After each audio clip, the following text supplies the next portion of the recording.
Final day of Stage 1 at the Blast TV Austin Major, and the race for the final 3 spots is on. 6 teams still remain, but only half will be surviving here downtown, as 8 fresh faces are waiting in the wings tomorrow. That's a lot of numbers, and I'm no mathematician, so I've got 2 of the brightest brains in the business to be joining me today. I've got Dupree and Pimp. Gentlemen, final day of Stage 1. This is do or die time for a lot of the teams. It definitely is, and I think we've seen a lot of good things from Stage 1, but also a lot of disappointments. I think Stage 1 has been, named the rookie playground in some sense, where a lot of teams or a lot of players came in being like having no experience. So I think we've seen a lot of interesting things coming into this one. Yeah, I would echo that sentiment. I think the emotions are slowly but surely starting to ramp up for some of these teams, and heading into a day like today where everything is at stake. You lose, you go home, you win, you get to play at least 3 more days. It's very important for these teams today to make a result. There's a hell of a lot of pressure. Do you remember any moments, Dupree, where you were in this 2-2 situation? Obviously, we didn't have Stage 1 back when you were playing, but I imagine you may have been in that situation before. I've tried something similar. The system was obviously different back in the day. So I remember a game where we were actually fighting, where me and Pimp were actually fighting when he was back Liquid, and we were in Astralis, and we actually ended up winning, yada, yada, yada. We've had this story before.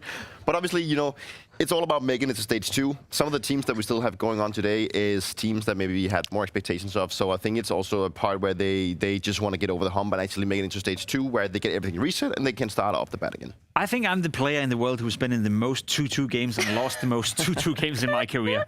In 83% of my majors, that has happened to me. So yeah, it is a horrible game. It is like high pressure, high stakes, and when you lose, it's the worst feeling ever. I've only ever cried, down to Counter-Strike a couple of times, and both of those times were during the majors when we lost, once against people. I don't mean to laugh at that. I'm really sorry. You're such a horrible human being. Having emotions. I can't comprehend it. Anyway, let's check in with the bracket to see exactly how we got ourselves in this situation. Of course, we started off with the best of ones over on the far left-hand side of your screen, but today we are in those 2-2 situations. Let's talk about some of the games that went down yesterday in those 2-1 and the 1-2 brackets. We began off the day with Complexity versus TYLOO. What were the takeaways from you for that one, Dupree? I think the whole story is Complexity has just been very disappointing coming to this tournament. I think a lot of people, and myself included, had expectations for them being a North American team coming in and delivering more what they did. I think we've also seen TYLOO maybe a little bit similar, also a team coming from the Chinese region that they also were supposed to do better. Now they got off the bat and they knocked Complexity out, and we could definitely feel that Complexity, you can see on yourself on the screen, there was a lot of emotions going on, and we heard that Grim also said afterwards in the interview that they were supposed to and feel bad and reflect coming into the player break that this was not a result they were looking for. I gotta be completely honest, it was absolutely abysmal for Complexity throughout this tournament. You lose to OG, you lose to NRG, and you also lose 2-0 to TYLOO, right? You play a total of 5 maps and you lose 4 of those maps. I think the way you summarize it the best is, I believe it was JT saying in an interview yesterday, that if you cannot progress from a 32-team major, you don't deserve to be here. And let's be completely honest, Complexity, not only did they not progress, not only are they not a team making it to the Stage 2, but they were nowhere close getting there. As said, losing 4 out of 5 maps, that's disappointing, regardless of playing with a stand-in or not. Simultaneously over on the B stream, that was Legacy versus Imperial going down. Obviously a regional matchup where unfortunately Imperial were knocked out. I don't think anyone saw Legacy going to this stage where they were actually going to be competitive as they were. I think I still had more hopes for Imperial. I think they have been a team that we've seen more of, and it's also a team that has the individuals, most likely thinking of Try here, and also it's decency. I think Imperial also got into this stage having more expectations. We heard in the beginning that they were down 0-2. They did not expect it. They saw themselves do better. Maybe the pressure got to them. Overall, I think the Imperial performance at this stage was just not okay as well. I think Brazilian Counter-Strike is in a stage where they still need to figure out getting the right piece of the puzzle together, and overall a disappointing performance. Very, very one-sided affair. 13-2, 13-4 in the 2 maps going the way of Legacy. No doubt they were the better team yesterday, and as you said, Peter, very, very disappointing for Imperial. Should we talk about another not as one-sided affair, but still pretty, right? OG versus NRG. OG, when I was catching up with Fiku ahead of that game, he was saying, we're super confident this is going to be a 2-0. It absolutely was. They looked brilliant in that game. They did look brilliant, and OG come away from this stage, feeling rejuvenated and feeling they can bring a lot of confidence into Stage 2. I think when they were winning their games, they were looking good. Obviously, they have a little blimp on the radar where they did lose 1 game, but apart from that, the games they are winning, they're winning it in style. Yesterday was no contention whatsoever. It wasn't even a game game against NRG. And if NRG were to make it today and make it to stage 2, you think like OG is twice the team NRG is. So I think in terms of their hopes and aspiration of heading into stage 2,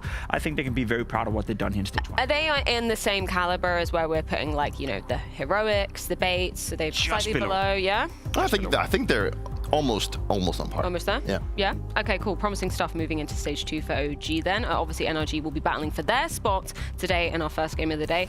But speaking of which, yesterday's second game on the B stream, that was Chinggis Warriors versus Lynn Vision. Once again, another kind of Asian regional matchup. That ended up going to a 3-map affair, didn't it? I think this whole storyline with who is actually the second best team coming out of Asia was like, it came down to this one. You know, they're beating themselves like everyone like left, right, and center. Obviously, Mongols being the better team.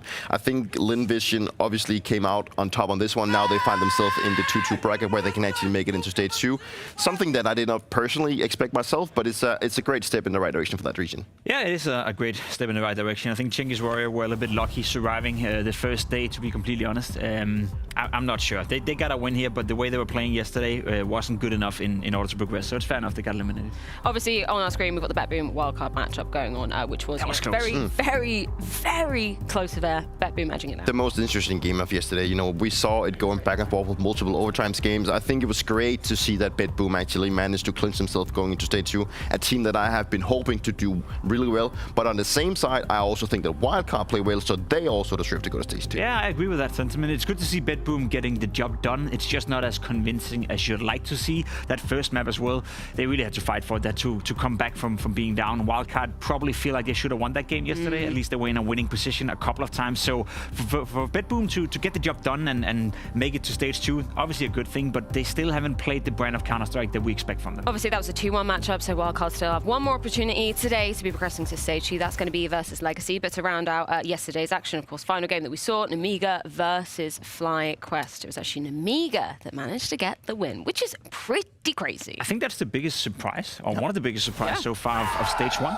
Namiga didn't look good in their opening game and the second game as well. They probably should have lost to Imperial. They probably should have been 0-2, but it feels like every time they play right now, Namiga is getting better and better and better. And yesterday was great. You know, they beat FlyQuest fair and square. They were the better team. I think a lot of us had FlyQuest as being one of those teams just below Heroic, maybe in the same category as OG. But with the way Namiga played yesterday and with the way FlyQuest was playing yesterday as well, that raises a couple of questions as to where we should put them heading into stage 2. And nothing but disappointing for FlyQuest. You know, good job by Namiga, but FlyQuest were definitely the team to look out for. And also one of the teams that was on everyone's mind when they were supposed to advance into stage 2. They still have another shot coming out, but obviously FlyQuest are not finding themselves in a great position. They still can control it themselves. So for them to go out and lose to Namiga, who's like a roster of only rookies, which is also kind of interesting. I think FlyQuest they definitely shit the bed a little bit yesterday. Yeah, no, I think that's totally fair. Was that Lear saying silence right at the end? I think so, yeah. That's hilarious. The balls on that man. Let's talk a little bit about the regions though, because obviously right at the beginning of this stage 1, we were checking in with kind of the plethora of different teams from different areas all around the globe that were descending upon Austin. Current state of Europe, we're looking at Metisport, which with one of the first teams to be eliminated, which you're not usually expecting from a European region, but they were very candid and said, you know, we came here, we played like shit, we got the result we deserved. Yeah, I think that's a pretty good way to summarize it. You know, for Metisport, it could have been nice if they somehow made it, so it would have been 6 out of 6, but I guess European Counter-Strike continues to deliver. Let's be completely honest, the strongest region right now in the world, no contention for it, and for us to have 5 teams to progress, it's not really a big surprise, it's just a sentiment of what we already knew. And the expectations for the European was just that we're going to have as many teams as we could actually go to the next stage, and so far I think that the European ones have delivered. Yeah, obviously 3 spots for North America as well, apt for the first North America major in quite a while. Complexity obviously going home. That stings like a little extra hard as well, because when I was talking to Grim, obviously, you know, he grew up here. He spent a hell of a lot of time in Austin. You could see on his face, like, man, the thought of even getting to progress just a stage, right, let alone thinking about playing in front of your literal home crowd in an arena. You've been there many a time. It's a very special prospect, not one he's going to get to experience. It's always so dire when you come in with expectations and you want to like do good because you're playing on your home region, like, and maybe even in your hometown, in this case with Grim, and not to deliver and not to meet the expectations. You know, that's always just so hard for them. But I think maybe that's also one of the things that maybe held like Complexity back, that they maybe expected to do better than they actually did. And to be eliminated this fast, you know, and also maybe being one of the hopes for NA, because it's a region that has been looking quite bad throughout the last couple of months. Like, right now I'm just thinking like, what is the way forward for the North Americans? Make no mistake, today is a massive day for North American Counter-Strike. You have NRG in contention, you have Wildcard in contention. That graphic we had in front of our desk right here, that could be 3 red logos at the end of the day. If that happens, that would be a disaster for North American Counter-Strike. However, if they were to win and both of them progress, then we can still have our hopes up, heading into stage 2. Liquid is going to join the mix as well. 2 more North American teams alive. But if they both fail to deliver today, that would be a bummer. For the first part of your point, that's also true for our next region, which is indeed South America, because 2 of them already gone, and it's looking kind of likely that Legacy is also going to join them today. I think there's a case they could do it. I don't expect it. I don't expect Legacy to be the one that actually made it this far. I was more looking for Imperial. We talked about Fluxo being kind of a flop in that sense, that Art didn't get to lead his troops in the way that we expected him to do with his experience. But to Legacy to be here and also coming in on sort of a wild card is great for them. It's an achievement already for them. But to make it farther, I think it's going to be difficult. Yeah, I think it's going to be difficult as well. And again, we kind of got what we expected. And I think that's been the theme so far for the stage 1 here, that expectations have been met in a sense. Brazilian Counter-Strike has been struggling for a long time for you, and that continues to be the case. Does it make sense that Legacy is the one remaining, or would you have had your money on another team? No, Imperial would probably have been the go-to pick to stay alive, to be completely honest. But they have also shit the bed, as we said a couple of times. So Legacy, I mean, they did play in Dallas. They have stayed in. They said coming into Dallas they were there for 2 weeks, I believe. Yeah. They stayed in Dallas. They stayed in North America, heading into the majors. So they've been on a 1-month boot camp here. So I guess in that regard, they've been putting in an awful lot of work in order to show up in a good shape here. And so far, it's delivering. If they were to make it today, Peter, that would be a big surprise. Let's check in with the 2 teams from the Chinese qualifier as well, because they're both still alive in the tournament. We're talking about TYLOO, we're talking about Lynn Vision, both with an opportunity today to be advancing. And this is a surprise to me that the Asian region is actually developing. And it's something that I've talked about. I was maybe one of them, the person that maybe criticized the Asian region being maybe in a position where they only, like, they seem like very one-dimensional in terms of that, like, they're really good mechanically, but like the tactical depth is just not there. And I did not expect to have 2 Asian teams at this stage. I disagree, and I'm sorry. I disagree in the sense that I don't think Asian Counter-Strike or those 2 teams have played better than we normally see. I think Brazilian Counter-Strike is struggling a lot. I think the lower level of European Counter-Strike has stagnated a little bit, and I think that's the reason why they're still alive. I don't think they've gotten any better whatsoever, to be completely honest. I would like to be proven wrong today. I would like to be proven wrong if both of them or one of them make it to stage 2, but so far I haven't seen anything from the eye test that suggests to me that they're playing better. It's more so everyone else being a little bit worse off. Okay, taking advantage of like a poor field of competition, essentially. Let's talk a little bit about the Oceanic region. That is, of course, FlyQuest, who I think we all expected to be making it through sooner rather than later. They are going to have to go up against TYLOO if they want to keep that dream alive today. I think we should just rename the FlyQuest region, because there's always FlyQuest coming out of that region, right?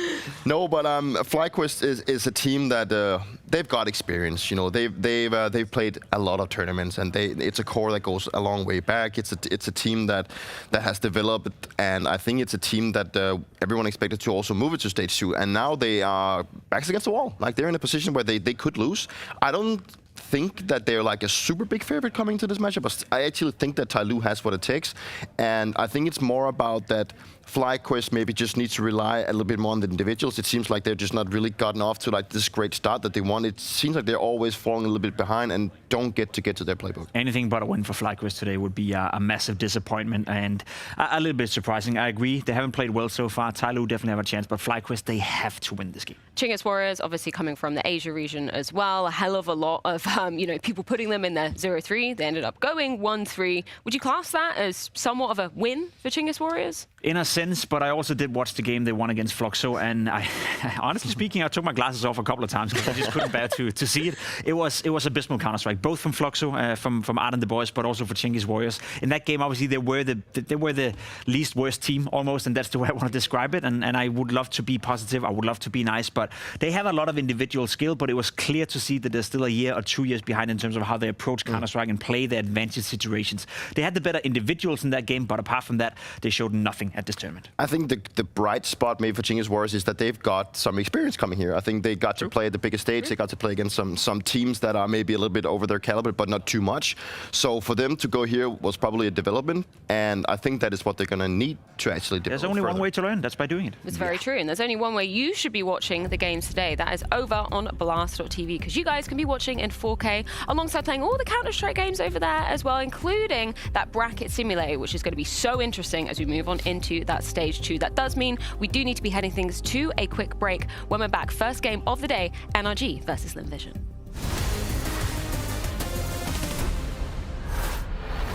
An iconic major needs an iconic trophy. And after the reaction to the last Blast Major trophy, we figured we might need to do some focus group testing. So we've got a little bit of a backstage peek that we're gonna be doing here. We're gonna be letting some of the players, some of the talent in to take a look at the trophy, to let us know their honest thoughts. Let's go, let's get it started.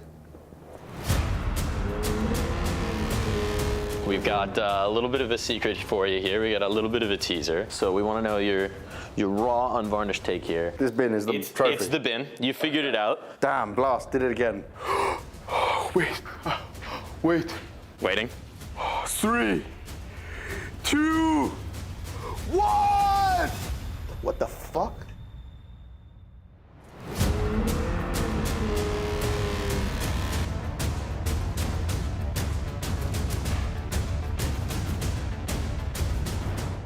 What the fuck? What do you think? What do you think?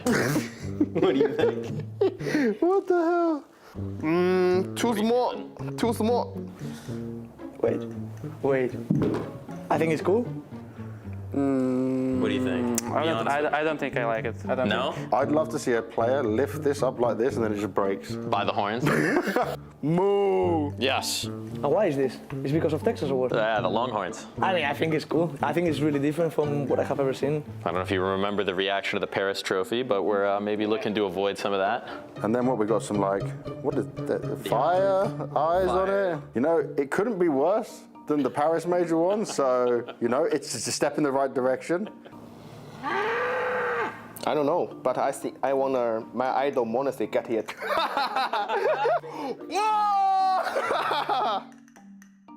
The whole thing? Yeah, the whole thing, I don't like it. It's like 6 out of 10. It's very American. Yeah?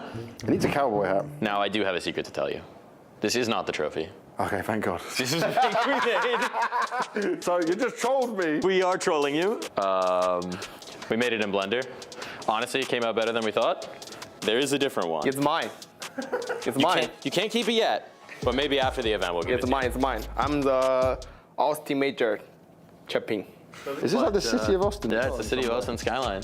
Ah, you got real creative with this. So what is the real trophy? I don't know, we're gonna have to see. It's apparently massive. You do know, don't you? I haven't seen it yet. I've just heard that it's huge. So stay tuned for the playoffs, because when we get to the arena, we're gonna be revealing the real thing, and I promise this one's going to be Titanic. It's mine, bro. It's mine. It's mine. Bye-bye, guys. Bye-bye. Bye-bye, guys. Bye-bye.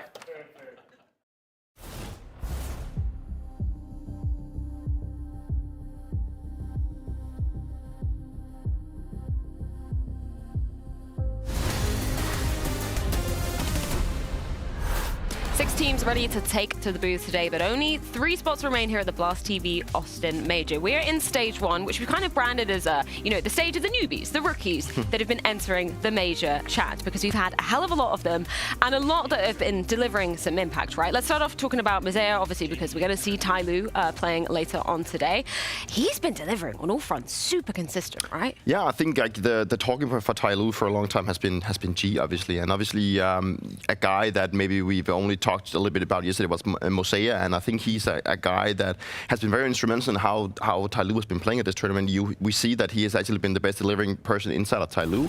I think he has been proving that he is a name to look out for in the future, and the way that he just, I think his mechanical skill is something that stands out to me. Like the way that he actually plays his positions and also the way he uses his crosser is like very strong. I think I've spotted a little bit yesterday that yes, you can see that he is a rookie. He made some very questionable decisions inside of some of the 1v1s he ended up in, and I think that I wanted to praise that out yesterday. That I think it was good to see that despite having these kind of I would say like mistakes, he still seems to just leave it behind and actually move forward and still deliver, So that is also very characteristic, and I think he's been very consistent, which is also a word that I really like to use when it comes to rookies. When you get to watch that FlyQuest versus TYLOO game tonight, look out for his body language as well. Whenever he's having big moments in the game, whenever he's doing a 3K or 4K, which he's had a habit of doing so far in this tournament, he's stone cold. Like he doesn't show any emotions in the middle of the action. Then afterwards in the round, as we saw in the player camps as well, he can cheer up a little bit, he can smile, he can be happy, but he seems super, super focused when he's playing playing the game. And as we spoke about, as a rookie, young guy coming in, I love that sort of like body language. I love that mentality where you could just see he's zoned in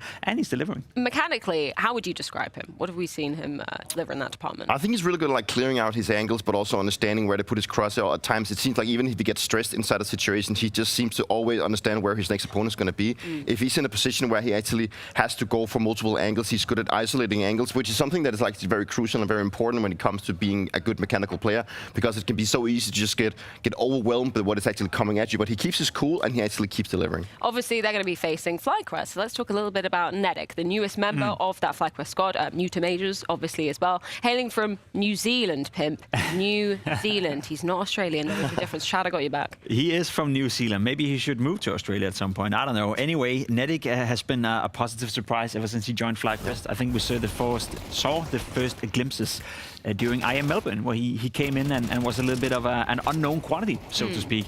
So far this tournament, he's been delivering. In Melbourne, he was delivering, and I think he's been a great pickup. Now, in terms of, transitioning the high individual level into results for FlyQuest, as we spoke about, they are in a 2-2 game right here. They haven't looked great, so I still need to see a bit more impact coming out for him, reflecting on the team. But if you isolate him as an individual, isolate him as a player so far, he's been doing his job, and I think he's been doing honestly a tremendous job ever since he joined FlyQuest. At this tournament, it's been okay, 113 rating. It could be better, could be worse, but there's definitely some potential for Nedic. He's the best performer out of FlyQuest at this tournament, so that's also something that you have your rookie coming into the major stage 3, and actually delivering more than maybe the ones that they are very experienced. And I think that for him to get this kind of experience is very crucial for his development.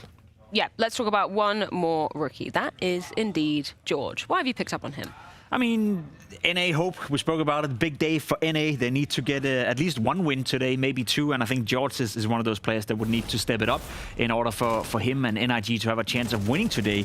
He has been praised as perhaps the next big thing coming out of NA, and I know that phrase is getting a little bit ridiculous to say out loud because a lot of players There's have been by now. Yeah, exactly, and none of them seems to come through. George, a player that, again, we've seen glimpses of it. We've seen that, I'd say, you praised Mosea for his consistency. I think it's the other way around with George, as you can see in this tournament as well. He has games where he's popping off. He has games where he's showing that potential. He's showing glimpses of it, but we need to see it more consistently. And today he is needed for NIG if they want to progress. And I think it's been a very up and down tournament for NIG. We feel like, okay, now they're actually playing good, then they lose. Then they play good, then they lose. And I also think that his statistics also reflects that kind of roller coaster. On the other hand, I mean, he was very instrumental back in Noons where he was playing latest. And I think when he got picked up to NIG, to transition his things inside of Noons and bring it into NIG, maybe it's a little bit tougher as well because he gets to play with people that are more experienced. Maybe he doesn't have the biggest voice. I think players like Nitro and OC probably have a very big voice, but also Bro.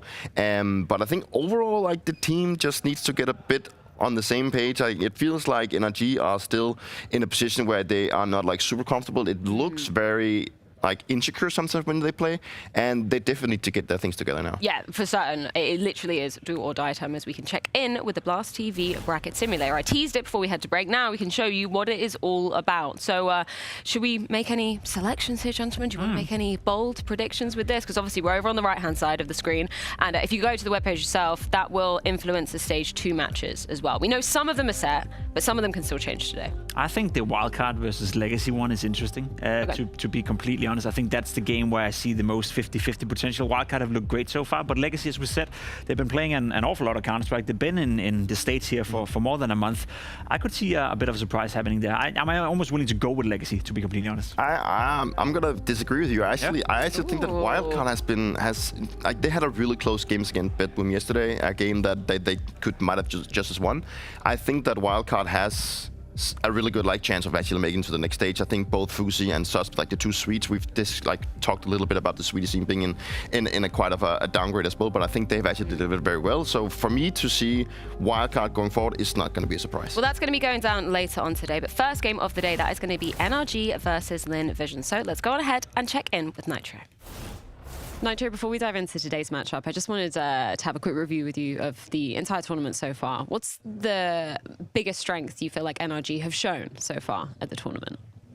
I think the biggest strength we've shown compared to at least the last term is the difference in our map pool coming into this into the major. We went back and because before at near the Dallas time, we didn't really have that deep of a map pool, but we put more emphasis on working on our weaker maps because obviously we know is going to be tough, and teams are going to be trying to punish pick you in the stage of the major, or in the major throughout the whole thing. So that was like one of our main focuses, and I would say that's probably just the biggest change that we've had from Dallas to the major so far. And what do you think is, on the flip side, the biggest challenge that you faced here in Austin? I think the heroic game, and actually I'd say the OG game really was tough for us. Not like, I'm going to say we were expecting to win 100%, but we were expecting for it to at least be a close game and potentially win, and then we kind of got stomped. So that was a huge wake-up call for us. So today, we're just going to do everything we didn't do yesterday and apply that to today and hopefully take the win. Obviously, when we're in these 2-2 situations, we always talk about the amount of pressure that must be on your guys' shoulders. And you're a player that's, been on the biggest of stages, been in the most high-pressure environments. How much are you feeling it today, considering, you're the most experienced player on the roster?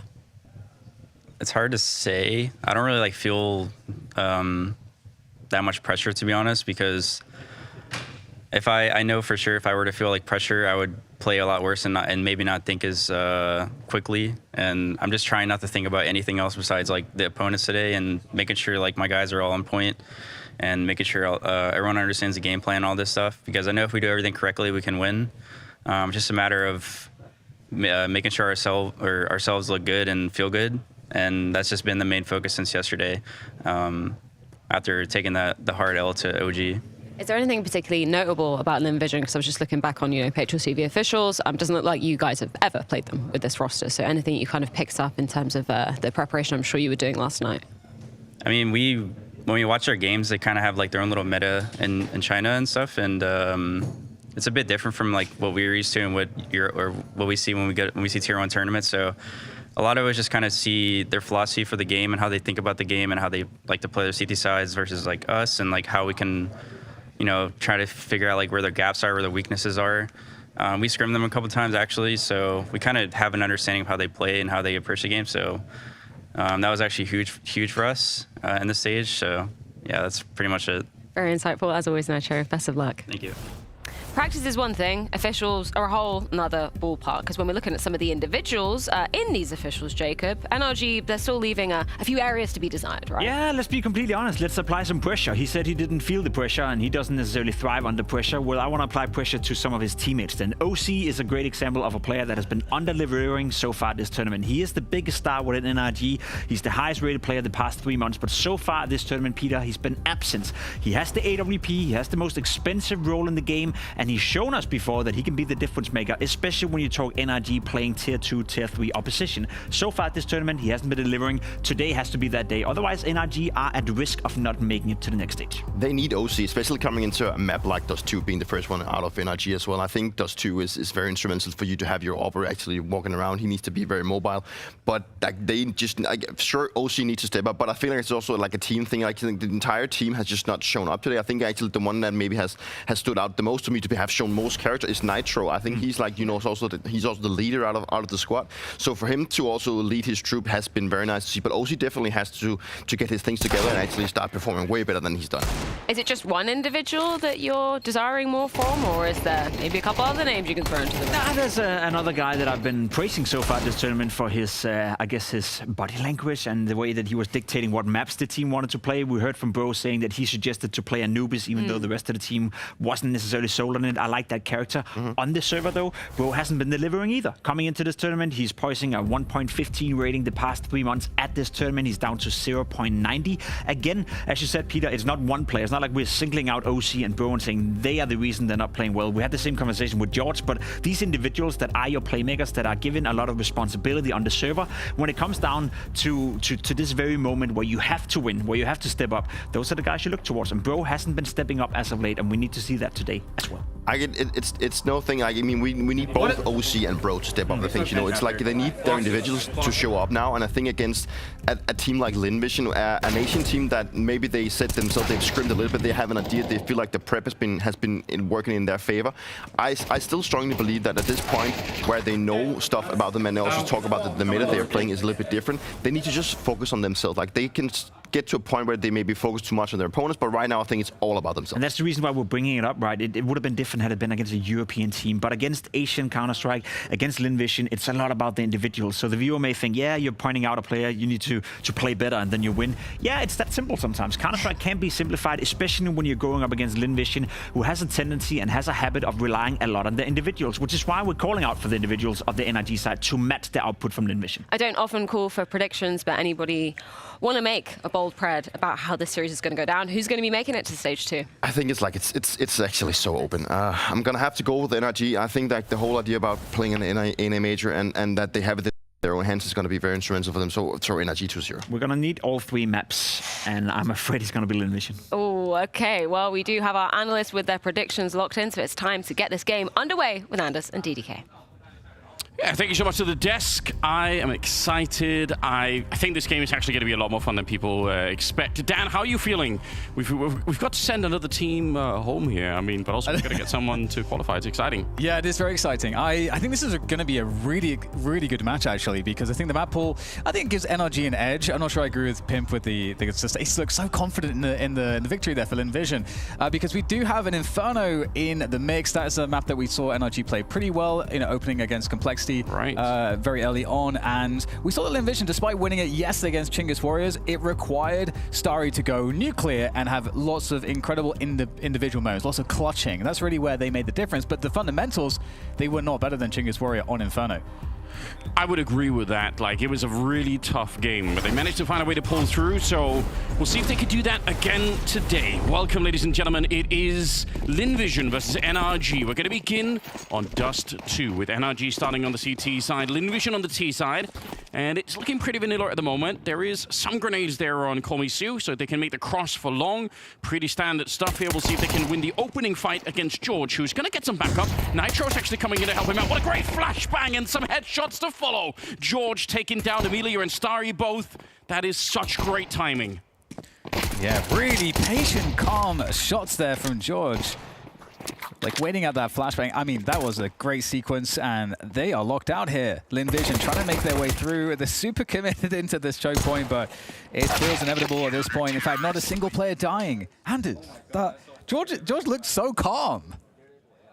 Yeah, if you've met him, he's such a chill person in real life too. Like, I can imagine that it's gonna take a lot to make him stress out and do anything crazy. But you're right, it was the calm with which he did it here. Turns for the flash and just right back into it mid-air as well. Beautiful USB work here. Nitro, obviously, to follow it up, he got a triple kill of his own.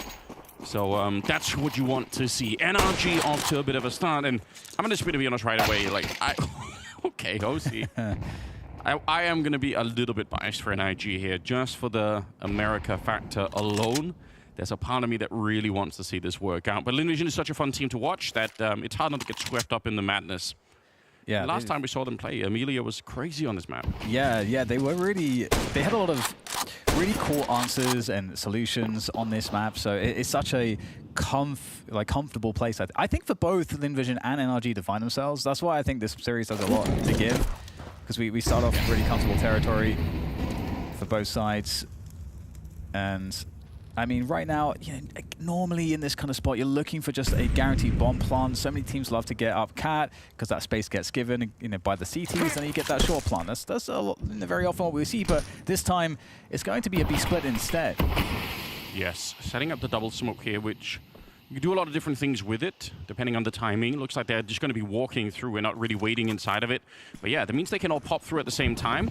They did force up in this round, which is kind of risky. If they don't win this one, they're actually in a little bit of trouble to ride off the back here. Bro and Hex trying to hold on. Nice shots coming through. Amelia being allowed to take down Hex to the corner there, and I don't think that should have happened. Bomb planted on top, so it's a little bit of a victory. I'm not sure it's enough here. I still think they need to actually win the round. Otherwise, NRG will have 3 in a row, and they're going to be quite satisfied with that.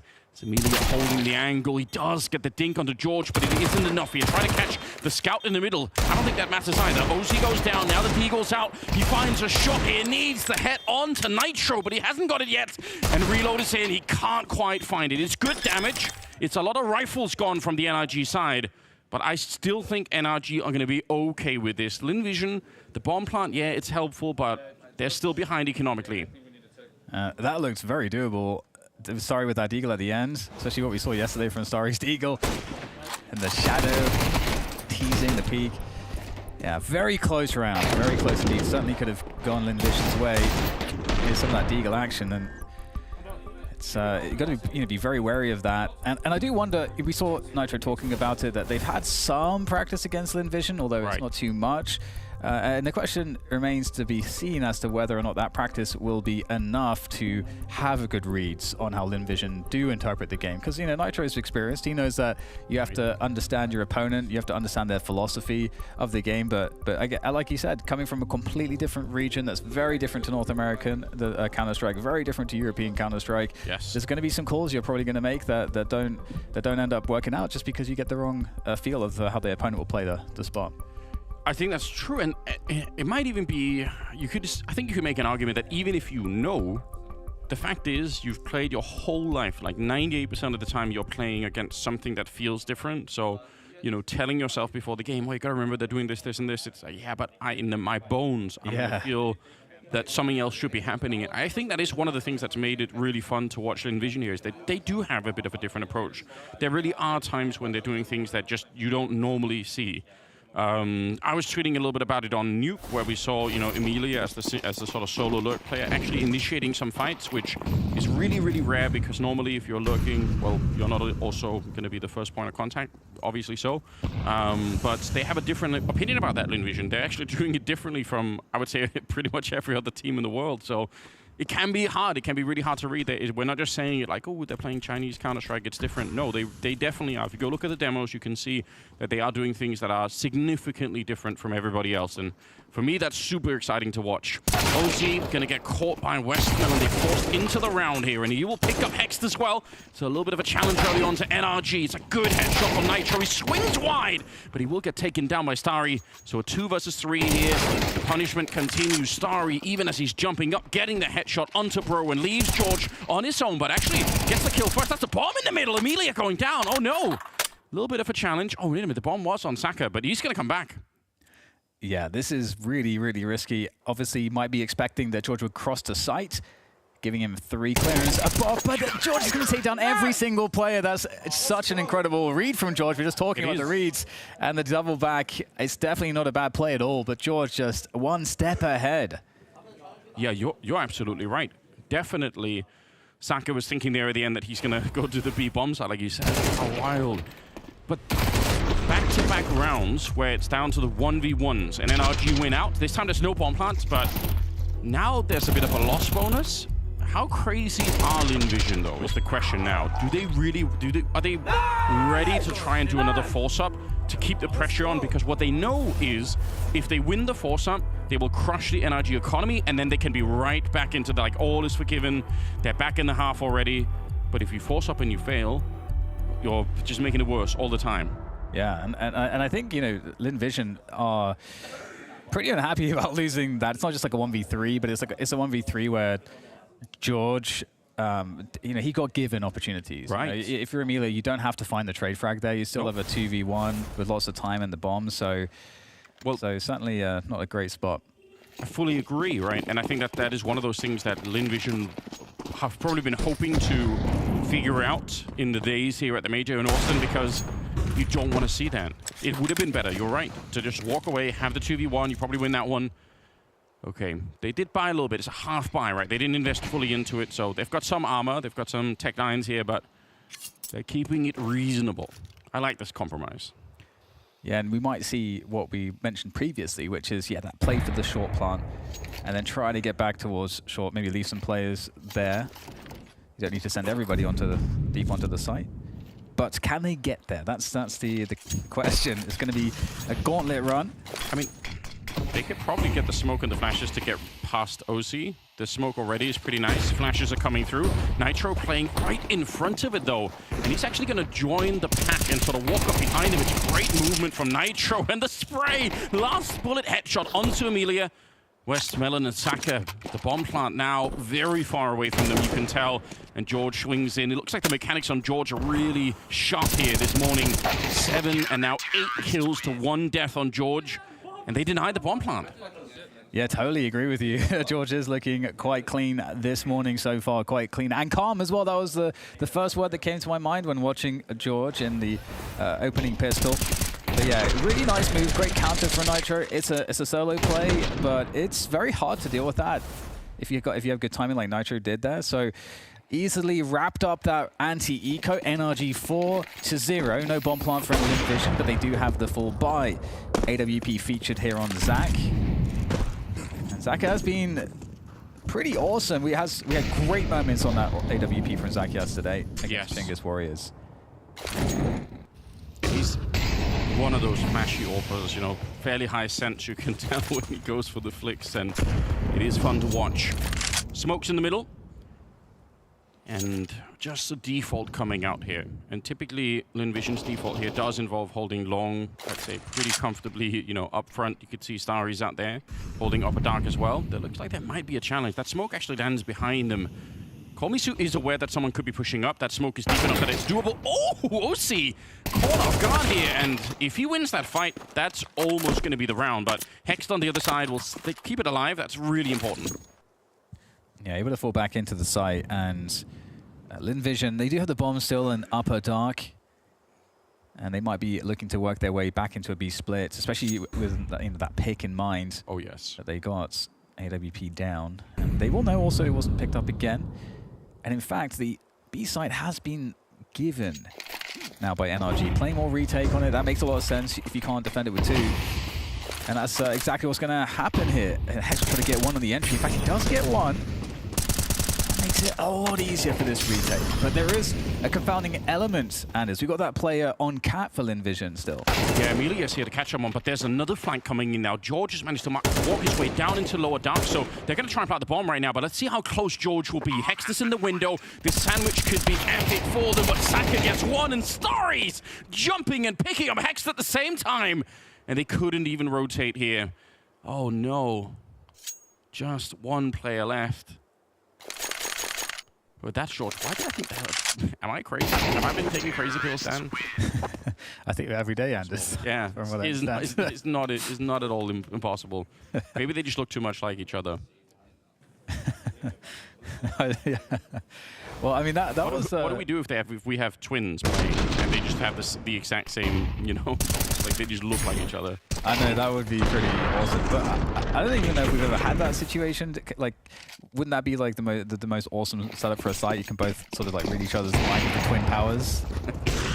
Twins with the same exact name, so you have no way of knowing. Yeah. That's what we need. Anyway, I just need to, you know, get closer to the monitor. Get that out. Yeah. Or I need glasses. Yeah. One or the other. 4-1 anyway. So NRG still in a decent position, but like we. Oh. The most frustrating way to die. You get slowed down by the damage and you just try to walk away. Ice cold though, again. 9-1 George. Is that enough though, stealing the AWP? It can definitely go a long way. It looks like they're going to lose 1 player here. Hex will go down in mid. And the B site's already been taken. So that's essentially all that was necessary to just make sure this round gets converted for Lynn Vision. The AWP steal is really nice still though, regardless, as long as they can keep it alive. And this is a great way back in for Lynn Vision, that's to be sure.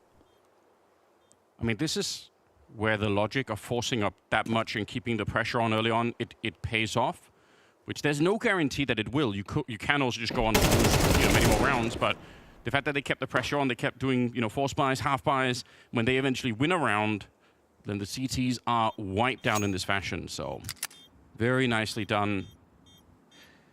And one thing that I think that's interesting that we noticed, I think, in some of the Lynn Vision games we've covered so far, is they do have a penchant for finishing on B a lot of the time, even if it's you know, the case where the CTs are split 2 to a site, where normally the B site's going to be the harder of those 2 sites. Lynn Vision will often actually just choose the B site anyway. And so I'm curious how many B finishes we might get, and whether, you know, NRG, if that's something that NRG are going to be thinking about. Because we saw the upper dark push before, which is not good if their team has like 2 or 3 people up there necessarily. Because teams at this level these days, they're looking for those plays and they can punish them pretty well. If it's just 1 player, then it can be really, really powerful. So we'll see. 4-2, Lynn Vision back in this one. We're going to need to see, and Des touched upon it too, OC has to do something with his AW. Oh my god. If we could get that in slow motion, I wonder how close that is to Hext getting so close. Blown up. It looked like it, right? So close. I actually rate OC quite highly as an AWP player. One of the, I think, a big shame for us is that we don't get to see him more often at, you know, at bigger tournaments. Obviously, they've got to find a way to qualify, but I really enjoy watching him play. Let's see if he's going to get an opportunity. Out the middle, just a flash in to take a bit of a peek here. We'll see what they do with it now. It's still very much signaling that they are going to head up to the B bomb side once again. Yeah. They wanted to do it fast off the rip if they could have gotten that all pick. They were ready to all run it down. Yeah. And as you say, they haven't changed their mind here. Still looking to go for this one. How can this defense be better though for NRG? Because they are so passive on A. This defense has to go huge or the round's going to be lost. I mean, if they throw Molotov towards Hext, they have one. He might be in a lot of trouble. They've already used their smoke. They don't have any more smokes or anything else on that B bomb side. Sure, the clock is run down right now, but one good Molotov in this position, and they're in a lot of trouble. Counter flashes are coming out. No one's actually thrown any grenades yet here for the Lynn Vision side, and now they're slowed down. I don't like this at all. 25 seconds. Hext in the corner. The spray's not perfect, and he's going to get down right afterwards. They've lost Bro in the back as well, and 3 versus 3 with the bomb about to go down. This is worth it. Lynn Vision, how did they get away with this? Slowed down in the narrowest choke point on the map, and still NRG not able to punish them for it. A little bit of wallbang coming through, and NRG have to think about the economy. They have no money. Yeah, they needed that extra kill out of Hext to make it 3v2, but George is going to do that instead. Still one at the back with the AWP. There goes the HE that's going deep. Oh, it's not going to do too much damage though. Popping up, but George is ready for that. And it's a recovery from NRG once again. I think in large part thanks to George and just his sharpshooting. That's going to be a 5-2 scoreline, but that looks a lot more dangerous than I think it should. And I think that round is going to encourage even more B stuff from Lynn Vision. It might. They're going to sense that there is some kind of a weakness here. That's a spectacular retake. 3v3 on the B bomb side. It is the hardest bomb side in the map pool to retake. And they make it look like it was somewhat trivial. Everyone stayed alive. I did not expect that. I love it, though, for NRG. That's important. Gonna get a couple of AKs there on the CT side, which is always a bit of a luxury. Saka set up again. Nobody wants to challenge it this time. Smoke slightly fails in the middle. It's not a disaster. Hext, this is an open position. I don't really like to see that. It's such a risk, but, you know, they've done a bit of damage and very nearly taken down Saka as well. Looking to maybe push this position, but Starry is sure to execute George. It looks silly when it fails, but it is fun to try to do this kind of thing. Also, they've thrown up the smoke behind George to try to, you know, fool Starry into thinking, oh, it's a defensive smoke, no one's pushing. So yeah. Good mind games. And I think it's also in part because Lynn Vision, they show such a big presence on B tunnels. I think against the average opponent, you're thinking that, oh, this is like there should be no more than maybe one person out here. Yeah. But there is obviously everyone because they aren't able to read Lynn Vision as well as they could read typical teams they are used to playing. So we get this cat push now for NRG. Be careful though. Westmoreland down below. I mean, said it, we need OC. This is going to be the round where he will be tested. They're coming up long, they're coming up catwalk here. Flash to set it up. See if they can get a bit of a peek in. 35 seconds, but Lynn Vision don't mind playing it late in the round. We've already seen that. Question is whether or not the American AWP here can actually find some connections. Good flash in to set up Nitro, but it'll just be the one kill. We're down to 22 seconds and shot in the back of the head. Timing was there for Emilia, and he never even gets a chance. That's Saka catching Bro as he comes through. Now 15 seconds, and it's another flank. How many people got shot in the back there? It just seemed like Lynn Vision always had one more player ready to swing no matter where they were. Yeah. And I think this is a tricky spot for NRG because they aren't having a good time against the defaults from their opponents. You know, they themselves are not getting too much value because we're not getting very aggressive plays, but because NRG haven't decided to be more active, or when they are active, they're not getting value from it. They're kind of just feeling like I think they're dead in the water. They don't have the information. They're misreading some timings. Yeah, it does feel that way, doesn't it? And unfortunately, they stumble right back into this economic hole. So 5 rounds on the CT side, I think is actually pretty good. If I had to take a big step back and just, you know, if I only were looking at the top of the screen there, I would say, you know, it's not actually a bad first half already for NRG. Yeah. But it's That's fair. They're running out of money. Yeah, they are running out of money. And it is very interesting. You know, Lynn Vision, well, let's see if this pistol can do much, because they're actually progressing fairly quickly. You got Kolmisu's in the back, and I mean, he needs to get this pretty quickly. He does have a teammate by the pit that can be helping him out if there is to be a disaster. And they can't get through the choke handers. They're stuck. They are stuck in the door, and it's finished off by Zach. Very well done. Okay, so the pistol's been put to bed, and now we're back into the buys again. It's a lot of kills for what looked like some really sloppy sprays with the AK. But who cares? They win the round. That's all Lynn Vision are really interested in here. We'll see. They had, or I think, one of the cooler variations of a B split that we saw last time we were catching Lynn Vision on this map, where they throw some catwalk smokes and then they Molotov the close position in CT spawn, and I really enjoyed that. This is very fast down the middle. This isn't their normal default. No one's holding long at the moment, so this could just be all out middle. We don't stop, we just keep on going. NRG themselves actually have a version of this where they just throw the smoke from outside of B, but this time, yeah, right in front, Molotov to the corner, lightning fast here. Let's see if NRG are ready. They're absolutely not. Hex not even thinking about it, and the flash over the top, the round should be won already. Saka in the middle. I'm shocked to see NRG are still moving a little bit closer to this one. OC is going to end up going down, not quite getting that flick in, but still. Yeah, steal the AWP and run away with it. Fantastic call from Lynn Vision. Yeah, it's interesting too, because I was watching the entire round. I was watching Hexed and Bro, and to see, okay, what are they going to do in terms of the B setup? Because like we were talking about, so much of the start of the round is oriented around what Lynn Vision are doing in terms of their B pressure. And Hexed and Bro, they were holding a sort of double peak towards the B tons at the opening of the rounds. And then all off until they died, essentially. And so during all of that time, there was no information on middle at all. They're sort of gambling that completely.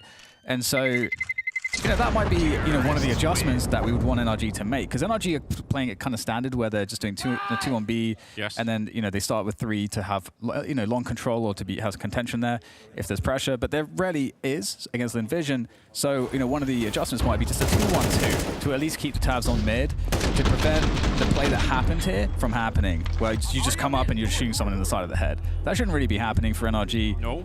And so Lynn Vision, they're getting so much value out of B. So much.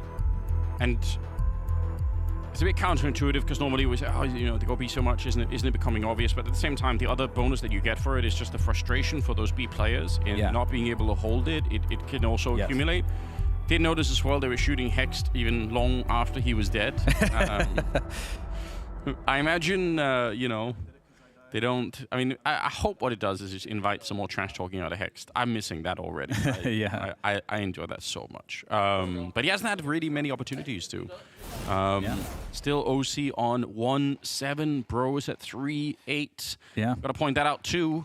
Yeah. You know, in spite of the Danish bias. He's got to play better. But like you said, you know, we're not getting to see much OC, but part of the reason is because it just ends up at B so often that OC doesn't get to be as activated. With that said, oh, what a shot straight out there on Catwalk, finding one at range. And that's beautiful. And again, they don't have a buy really here, just to open the M4 saved. So that's a fantastic open for NRG to maybe scrape one of these 2 remaining rounds back. I think if they could get even one more, it's a huge difference for them from the mental point of view.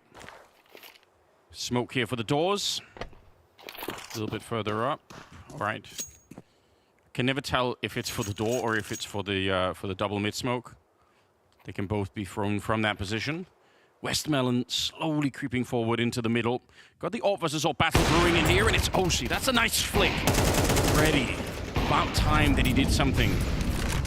Finding a double in this round and putting his team in a very advantageous position. 3 versus 5 here, and they find one through the smoke. This time it's George, no longer on long. They pulled him into the middle with the rifle. Yeah.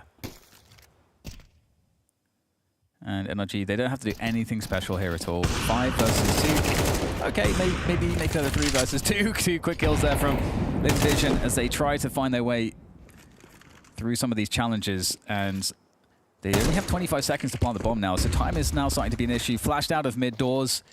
All the noise is heard here. George, been a steady pair of hands with the M4 this match so far. Only gets 1, but is that going to be enough? There will be a player coming in from Upper Dark. Is it going to be in time? Hext is going to make his way through. There's the drop, and we've got to get a plant soon. Oh, the flick shot is not going to connect now. Allows the distance to be traversed, and that is a kill for Hext. Oh, that is a painful situation for Lynn Vision. I'm sure they felt they should have had a better chance at that one. Oh, yes. I think even with the flick towards the end there onto Hex, that looked like it could have connected, and there would have been just enough time for a bomb plant too. Yeah, huge round. OC, you said it, this early kill right on top of the box, standing in the fire, and then this flick here on the Saka, huge contribution. George as well helping out. NRG up to 6 rounds. I think it makes a big difference. If they can get 7, that would be remarkable. That is the very, very narrow jump there. Smoke on top, but a flash through, and they avoid the AWP out on long. Lynn Vision with plenty of money here in the final round. Smoke up on top of the doorway. And OC really wants to take the challenge. He's got the right idea, the right timing for it. Just didn't quite get the damage. Nitro's going to retreat from this position, and they are drawing the bomb back. So we get a pop flash play, Upper Dark for information. That's going to yield a kill. That's a huge amount of info. If Lynn Vision are not here, then they're definitely doing an A play. They've always been there otherwise. OC, once again, will be put to the test in this round. A nice connection onto Amelia as they continue to scale across from Catwalk. Good trade, though, for Lynn Vision. And now they have site control. One more shot there from OC, and that might have been it towards the pit. That's a dangerous fight. Just plant the bomb, guys. Don't worry about the pit position right now. Nice HEs and Molotovs left here on the NRG side, but they need to get closer to be able to use them. Saka, brilliant shot to take down Bro. And suddenly the pressure is back on NRG. 3 versus 3 on the retake. George, though, he's been the rock of this team in the first half. 13 kills. Nitro also helping up to 12 now as he does go down. Hext helping out with a headshot, and it's just down to Saka. Low on health and found by George in the smoke. NRG, very, very nicely done here. With the kit and everything else, they're going to be right on top of it. 7-5 at the end of the half. It's a brilliant start here for the American side. Totally.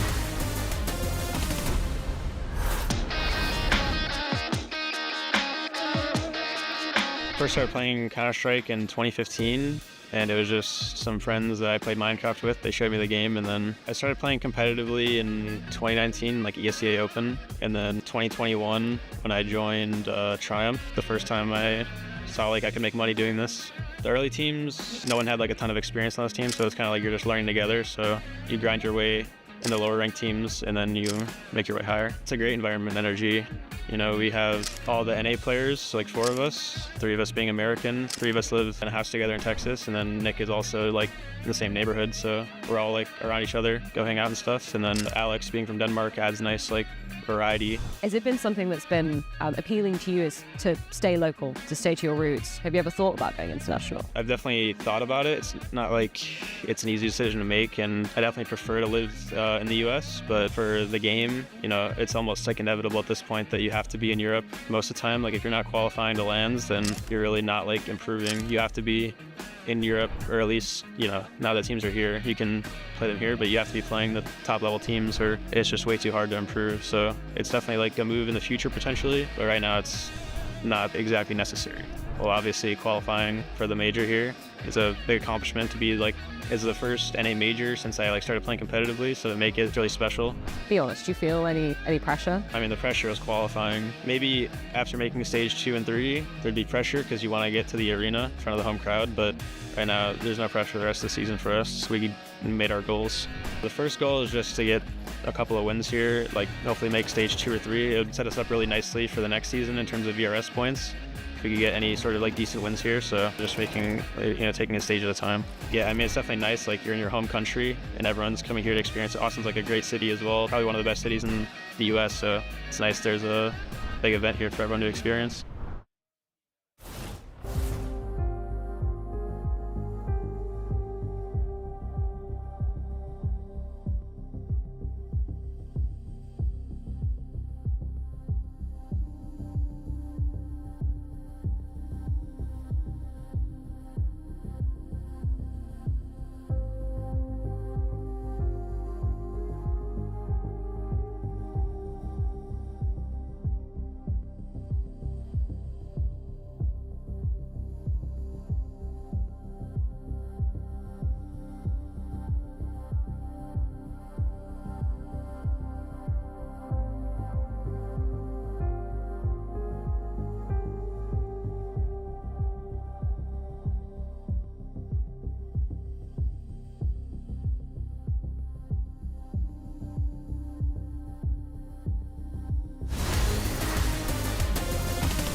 second half. Still the opening map here in the series between Lynn Vision and NRG.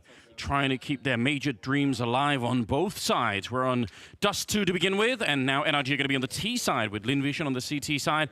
And I think it's a very open game. This 7-5 scoreline. I think NRG coming out with a very good position. I think it's nice to get this many rounds on the CT side, but it is not at all done yet. So we'll see if they can figure out something here. Looks like they might just go really fast towards the B bomb side. That Molotov could be interesting on Hext.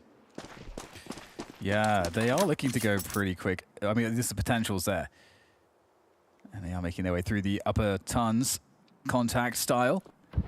You got Call Me See on car. How many can you get from this position? Look at the awkwardness there from Bro's movement. Very well done. NRG make their way forward into the site. Still need to get the bomb planted. HG's not going to yield anything there for the USP. Nitro, late timing, looking after the upper dark position. And that should now enable a bomb plant, but you gotta love that NRG are being very diligent about this, making sure it's safe before going for it. Somewhat close to killing him with the Molotov just connecting on him. I mean, let's see. We're gonna have one flash to go over the wall. One flash to rule them all. And there they go, up into the window. Timing is a real problem. It's just so hard. It's so hard. Everyone's isolated. Everyone's dying. Starry 83 HP, so it was a foregone conclusion perhaps, but a good attempt. And NRG pick up the pistol. That's 2 pistols for them, and I feel like they are very happy because this is, I think, a very even game. Yes. I think this is exactly what they were looking for. And you're right, the sort of slight contact while the smoke was essentially in the air. So they were committed to this, but it made it hard for Lynn Vision to really get back into it. And obviously retaking this was always going to be quite tricky. George with some good kills. Once again, playing very well. 16-5. Did say in the interview he didn't feel like the pressure was on just yet.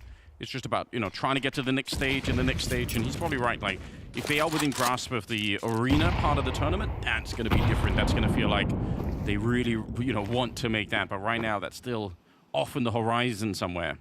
3-round difference. Double scout on this CT side. I think it's pretty exciting. It is always exciting to see a couple scouts in play. A flashy weapon. And Starry is certainly a flashy player. Looking for the Xbox jump up. Let's catch some damage, but George is straight out there. Ever responsible, George. And more damage coming in from the scouts. George goes down. That was a 2-for-1 shot into a no-scope with a smoke on to George. What just happened? Shot in the back. Starry picks up one onto Nitro. It's another no-scope. What is going on? Bro. 1 versus 2. Bomb is dropped inside. He's got 50 seconds, but the low health here is an issue. We need a fast fight from him. It will be lightning fast. Taking the head of Hosu.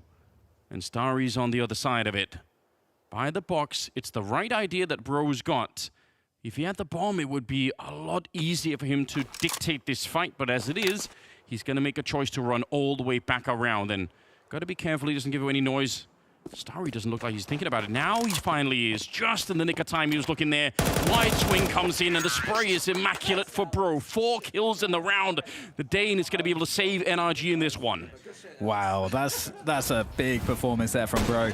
Had a very hard time in that first half, but really delivering here in the catastrophe that was unfolding.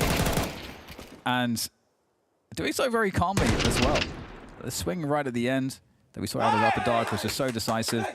And Landers, that's going to be another round where I feel like Lynn Vision, like, man, we threw that one away. There's been a few like that where they got those big advantages. I mean, you know, just to be fair as well, they got into the round by hitting 2 no-scope scout shots.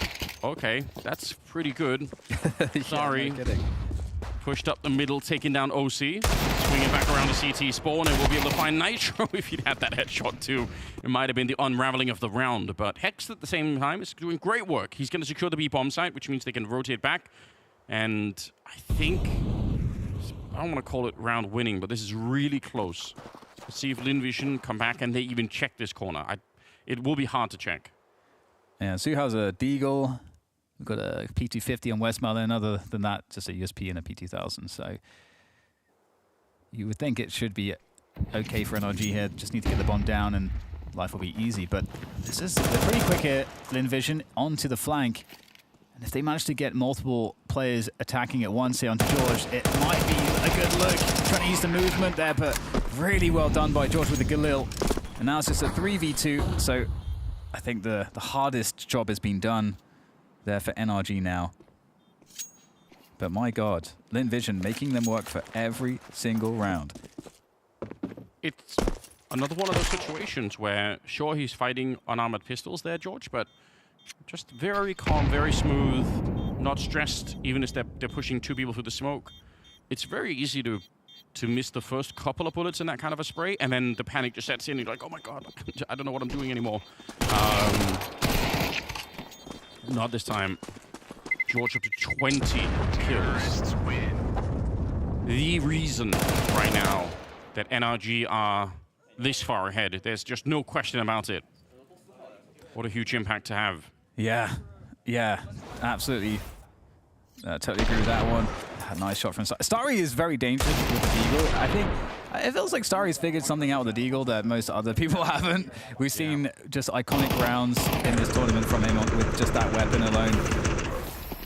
And I mean, it's a 10-5 scoreline for NRG, but yeah, I think this game is a lot closer than that. Ultimately, we'll see though if Lynn Vision can make that a reality here. Back on the buy, Zach back on the AWP, and NRG a default spread across the map at the moment.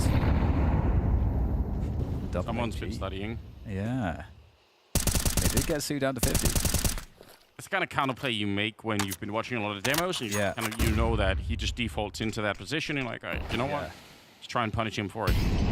So worth it. Yeah, I like how it's like, you know, you receive those nades, but you know that there's more, that they've been studying it. Yeah, I like that. This push, though, for Lynn Vision, they went back to check. Hext might be in a lot of trouble here. Now, the fact that he was low on health already, Call Me Sue there, means that maybe they could have had an early kill, and they are going to back off here. Very important for Hext to get the information, even if he doesn't get the kill. Just having that. So Amelia out here. George is aware that there could be some kind of a push happening, but the default for NRG is still unraveling here. They're still progressing, really. Trying to get in towards the middle a little bit. George, we finally see him actually fail a bit of a fight. That might have been one of the few times where we could criticize it. Amelia down towards half health, and now they're going to continue with this B-split. Yeah, and Lynn Vision burned a lot of time off the clock here. And Molly's not gone deep enough. That's problematic. Straight through the double doors, though. Starry delivers quite the defense with those two off the spray down. Only two down left for NRG. Make that one broke. Once again alone, and will get taken out. Really good round, ultimately, from Lynn Vision. They were playing a risky business there with that upper dark push. But it did kill time. They retracted themselves out of that position, and then Amelia came out, got the pick against George, and they just wasted so much time for NRG, and I think forced NRG into a spot where they made them have to choose between two uncomfortable decisions. Yeah, and never that much fun on the T side when you're pushed into something, which when they lose the fight over and long with George there, it's like, oh, we need to do something right now. Yeah. And you know, you're no longer dictating the pace in the way that you maybe were otherwise. Timeout called for Lynn Vision. They're slowly running out of them. Gum trying to make sure that he's really hammering home those final points. And Daps obviously behind NRG as well. Said it earlier, happily say it again. NACS would not be the same without Daps. Several generation of players that have been kind of brought up by him in some sense. 10-6. 4-round difference. And the money a bit low. You already said it. The scoreline, it looked like it's a big gap, but when you factor in the economy, it can be made up pretty quickly here by the CT side. Saka's score, he's already spotted it. It's such a good little jump for info. Grenades are coming out. Incendiary to slow it. HE on top. And it's a lot of damage. The Molotov will burn out Nitro, and they will pick up the rest of the kills here, I think, without too much incident. Yeah, really good find on that info. Got the nades in place in the right moments, and this round, yeah, looks pretty clean. And this is I don't think that Lynn Vision have been able to find a round like this so far in this Dust 2 game where they just get an easy one. I think for both teams, you can say that. It's been pretty sweaty, and looking for that one kill, can't get it. 7-10 the scoreline, and Lynn Vision, I feel like they're going to be going back into this now with a renewed focus. The economy is on track. This is where it becomes quite interesting to see what could they pull out here. What's Nitro going to be able to cook up for us? Because the longer this goes on, the more Lynn Vision are going to get fired up. And, I mean, all their individuals are already activated. They're all playing really well at the moment. We're still missing OC quite a bit. He's got 4 kills here. Obviously, in this round, it'll be just the Glock. But later on, we would love to see him have a bit of an impact. And Dust 2 is the perfect map for it with the AWP, right? To get those entries, to just have the early 4-on-5 in your favor. It certainly is, and I mean, this is another pistol round for NRG, and they're going to try to barrel against Amelia. If they can get a quick kill there, that would have been an AK, but Amelia's able to get to safety, and that's the name of the game here for Lynn Vision. Just spot out where they're going to be, slow them down, and that smoke is not going to help the T's progress, so they're kind of having to fall back out of that spot now. And it's just about getting ahead of the T's, dropping the smokes, and that's kind of how you win these rounds, by forcing the T's ultimately into a bad push, which might end up being this B site. Depends if they want to just go through a smoke there. But B's been given here, Anders, actually. They've given up the B site, Lynn Vision. Yeah. In almost every other case, I would be pretty mad about this, but because playing retake on B, I think, is just never a good idea. But when you've got this much of an economy and you've got the better weapons and everything, they're actually going to go perfect timing up in this window. So I wouldn't even really call this playing the retake, but yeah. I think they just factored it in. Nice couple of shots from Bro, but you will ultimately get hunted down. That was probably always going to happen one way or another. So still, honestly, for NRG, I mean, getting a couple of kills in there is not that bad. Yeah, I'm glad that Lynn Vision did go back to challenge the choke. Oh yeah, against the pistols, so doesn't get they don't get into like a post plant situation. It can always get a bit weird, but yeah, perfect timing, just like you said, and that's 8-10 now. So it's become once again actually on the score a really close game. Buy comes out from NRG. They've got a big loss bonus, so if they lose this, get the bomb down, they're still going to be buying. Long early on the defense. George trying his luck inside of the smoke. Gonna get a grenade for his efforts. Not quite sure if anyone is going to be on the other side there, but he certainly hasn't found what he was looking for. So, bit of mid-control.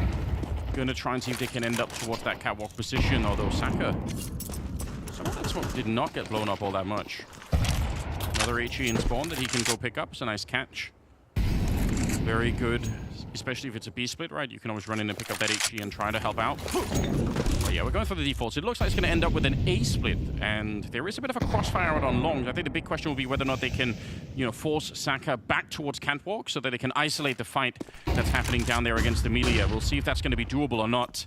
So far, it's just a flash around the corner. Nice swing for Emilia. He's able to take down Nitro, but immediate return. And they're crouched in there ready. They want Saka to repeat this one. Under 50 seconds now, and they're still waiting on the catwalk for something else to happen. Oh, the patience. OC knows the Orpus game. Posted up, just like you said, gets that kill, and now forward movement can be had here for NRG as they try to get onto that side. They initiate the split from Cat, dropping down off the smoke into CT. Trade happening though, Starry able to get one. Hex though, with that trade for NRG, it's making it look so good now. 3v1, the bomb can finally go down, and Call Me Sue is in a hopeless, what feels hopeless at least, in a really difficult spot down in CT. There was a very good chance, I think, that Bro just jumps into CT spawn and dies with nothing in return, and that would have been a pivotal point in the round. But he did get the one kill, and obviously Hex kind of got set up for the second one there, so super well done. A lot of pressure, a lot of patience as well for NRG. The long wait there for Saka to repeat. There's OC on the other side with the AK. Just holding it. He's already holding it here. Such a patient play. Very nicely done. That one kill. Bro also critical to make sure that no retake was going to be possible. Well then, 11-8. They're getting closer all the time, Dan. This is looking good for an early map victory here for NRG. And that was a great sign for NRG too, because they didn't do anything complicated in that round. They went for an A-long take, and Lynn Vision were unable to like fully defend it. They kind of had that half defense where, you know, Zach was still kind of like holding the angle, and it's like, I eventually want to re-peek this, but the CTs didn't really fight for the full space of A-long, and so they perhaps have to decide between that or just committing to a cat hold. Like one of the two, they probably will have to just have more of a commitment to, unless NRG decide just not to run that play again, and then obviously we don't have to think about it. But I think it'd be fun if NRG tried to basically mirror the Lynn Vision strategy of going fast out middle, and you'll be able to tell on the minimap really quickly when that happens, because it basically involves 4 running mid, and then the 5th player in Hext is going to be throwing a CT spawn smoke from outside of B. So it's really easy to spot it out when it happens, but actually it's one of the cooler strategies that I've seen NRG run, because it's just one, big fluid motion where like they never stop, they just keep on running, and it works really well. So not going to be this round, much more of a default. We'll see how they end up playing it once they decide, but they've got a lot of time left still. And interestingly, Lynn Vision, they don't really commit too long. They go more cat and more mid. So had there been a fast mid play, Lynn Vision would have had players in position. Yeah. But I totally agree with you. There's more to say on that. But OC finding the pick through the smoke, my God. Was that just I don't even know if he saw anything. I think he just pulled the trigger. Well, maybe we'll catch that in a replay. But that's a huge edge to have early on here, with over a minute to play with. And is there a reaction from Lynn Vision? Do they just have a defensive reaction, or do they try to do something aggressive here? I'm so confused. Flash on Cat for Lynn Vision. And they're like, where are they? Nice punch. He has a very good 1-2, isn't it? Long spray for George. Doesn't quite get it, but Nitro trying to follow it up. And in the middle, Hex needs to win that fight. He'd had every opportunity. Nitro's going to go plant the bomb, and I don't know. There is a lot of smokes left on the CT side, so I think OC has to probably play it close to the site here. Otherwise, he could fall back to long, and it would be fine. But I think right now, that's not going to be a good idea. They have too many smokes. They can get rid of him. I think these positions make sense. Nitro behind the car, and already low on health there. Westmelon goes down. Nitro expertly done. He's got 3 already. Might have saved his team here. Emilia pushing forward into it. He has to hunt down OC, but did he even find the kill? The flashes in his eyes, and he's trying to find it. Such a long battle. He finally got the job done, but how much has he got left here? Hunting down against Nitro, who's all the way down towards the pit. He's not going to be able to find him. He's out of bullets anyway. It's NRG onto 12 with Nitro on 3 kills. That was such a lovely just switch between the first play and the second, wasn't it, with the AK? That was so quick. Very clean from Nitro. I'm certain we're going to see that one again. But here's that shot. Wow, what on earth is that? Just because they... Oh, just seeing a few bullets there from Starry. There was enough. Oh, he missed that one. That was against Nitro. Oh. Tap into the burst off the flick. Nice switching aim there from him, and here we go. 12 to 8. They're going to run right into it. Saka, though, he was ready in spite of the flashbang. NRG. One more round here. They can cruise on through. This is the map pick of Lynn Vision. You've got to remember as well, Hext hoping to receive as they're coming around the corner, but a nice crouch, dodging the crosshair. Call Me Sue picks up the shot. Emilia wants to go for it. It's very risky, but he will live through that one. They have the 2-man advantage, so I don't know why they're so insistent on fighting these things. They're going to win this one, but this is how you can also end up giving rounds back. 5-on-3, just take a deep breath. Yeah, Bomb is lost there on Long, and at this point, it's a prison. Long is a prison. It's an open-air prison, because you've got in the back a flank now from Emilia. He's going to hold back of the longhouse. Yeah, as you mentioned, if you give opportunities to fire shots, OC's going to take them. They still have to get the bomb, and they have to move to a site. Yeah, but this is winnable right now. Out in the open, all right, OC does go down, and Bro trying to find it back is not going to happen. Emilia, they do shut it down, but this is one of those things that I would say make Lynn Vision a more brittle team, because there are definitely opportunities. It's 2-on-5, sure, you're locked in, it's not good, but the more fights you give, the more you increase the opportunities for the other side to maybe pick it up. Good job nonetheless. Lynn Vision trying to fight this one at overtime.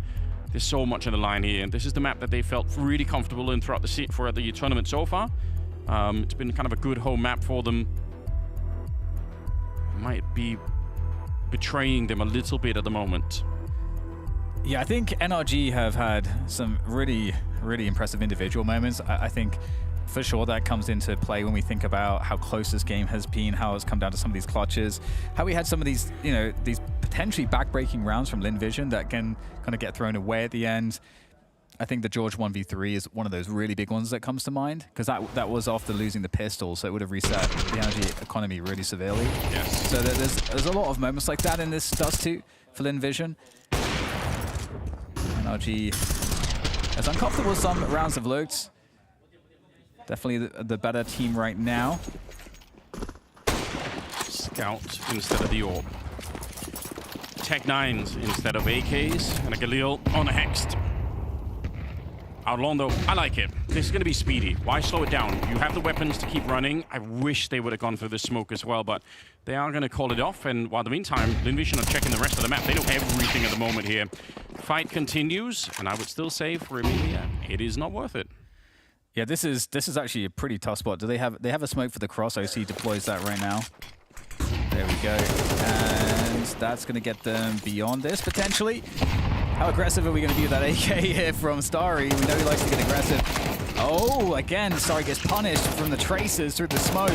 And now the Galil here, Hexed, trying to go to work on these CTs up from Cap, but just only one player to play off of. That's OC. He's by the car position. Very important kill there from Hex. Looks for more, finds a second headshot. Third player, last player. It's the Galil, but it's Saka with the USP to take him down. Hext gets stopped, and Lynn Vision win a crucial round against the Pistols. Hex was about to do it. You could sense, oh, you see the frustration from him as well in the camera there. That was so close. So much output for the Galil here. First one, okay. But these next couple of shots are very nicely placed. And I actually even love the idea that he's so quick on top of the box to try and punish the AWP from maybe peeking out against him. Very nice attempt. 10-12. We're going into the last couple of rounds of the half, and otherwise it will end in overtime if Lynn Vision keep it going. The money not looking good here for NRG. Obviously, last round it was very scrappy, and they very nearly made it work.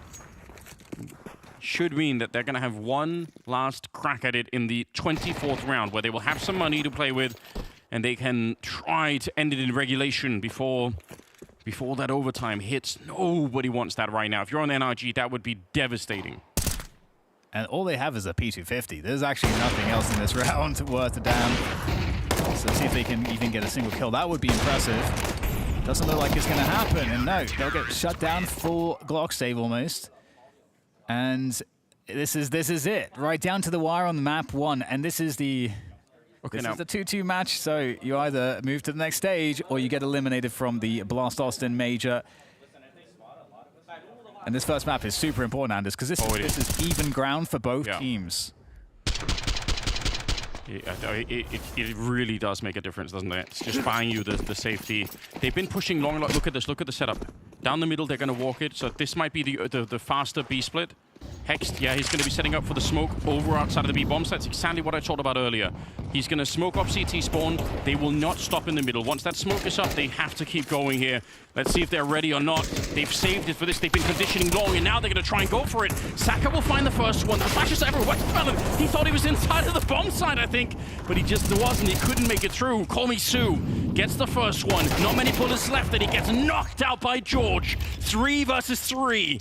They waited for this NRG. They set it up. It is great tactical work coming out here from the American side. They pushed long over and over again. They made them think that was the only option. Now they've got the bomb down. And this is hard to retake. I think Lynn Vision are in trouble. They might be about to lose their own map pick. Great spray. George comes out as well. Knocks out Emilia. Now Starry and Saka trying for the retake. Good on the spray initially, but that bomb is ticking away. They're running out of time here. Nice shot onto OC. It leaves Bro alone, and he's going to get killed as well, Saka. There's the bomb. They're right on top of it with the kit as well. They're going to be able to find it. It was a great idea, but we will be in overtime instead.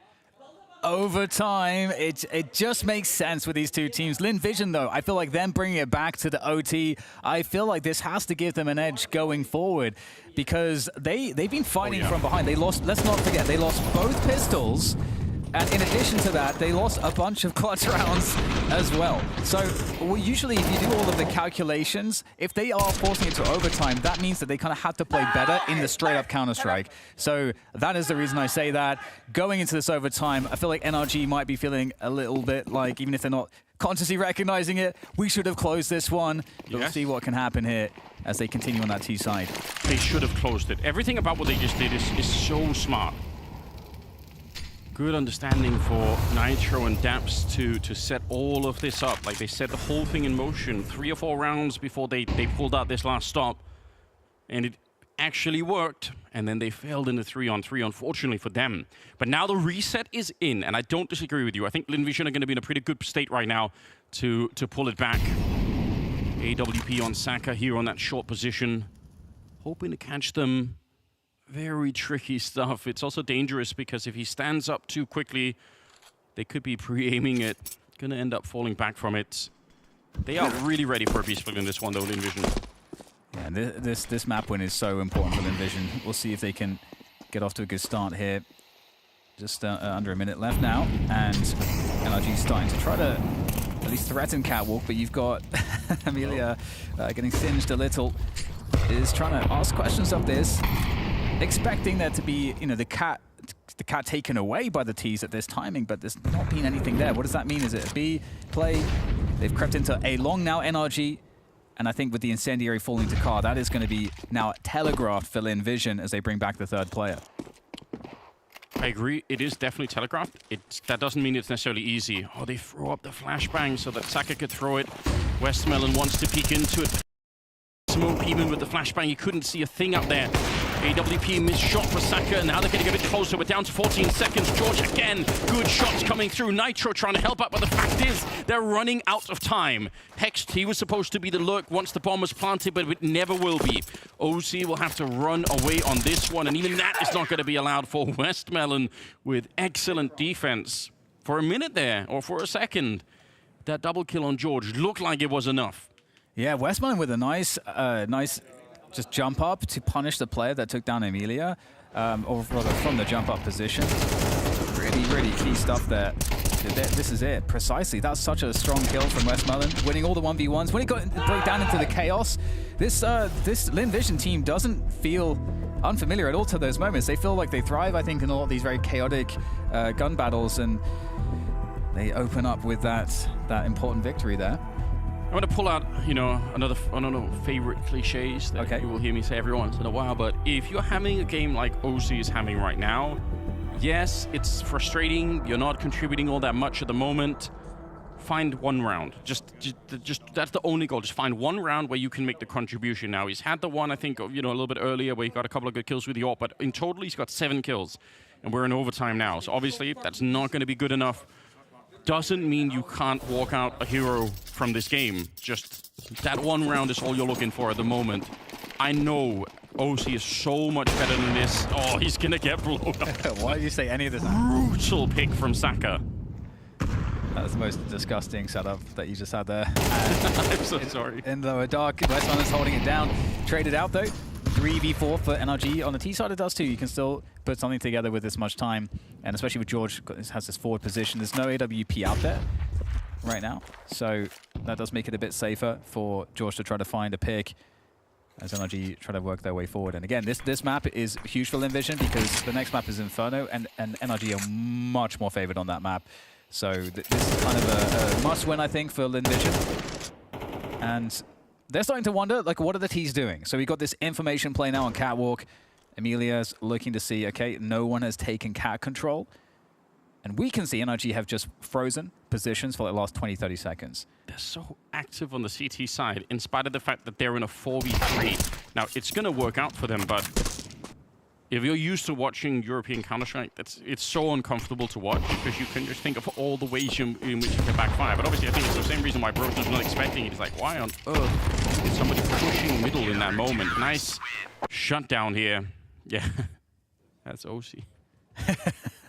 It was AC. Wow, 2 early rounds here in the overtime, going the way of Lynn Vision. Oh! Yeah. Oh, yeah, that's rough. Understandable. Oh, yeah. That kind of frustration. I mean, that's the life of the AWP. You have to take these risks. You can't be afraid to do it.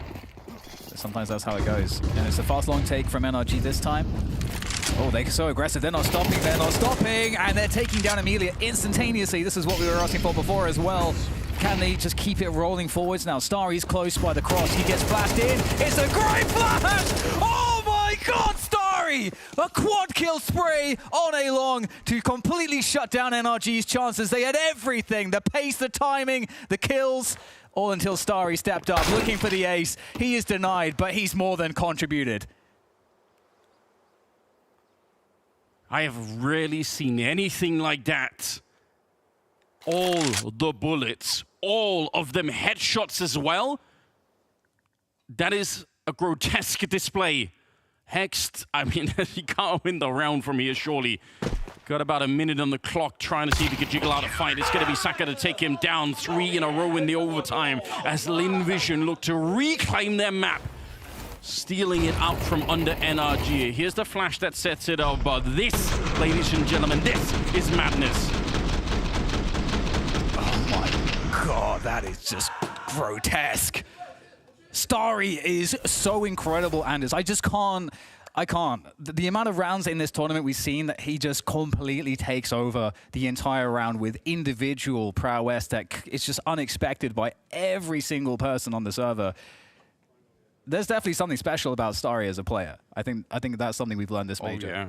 I mean, we've had a number of rounds. You and I have ended up casting by random chance a bunch of the Lynn Vision games, and every time we see him, there's something to highlight, there's something to talk about. That was so disgusting. He's caused a tech timeout, Anders. Possible, yeah. Somebody. He has caused technical problems with his skill.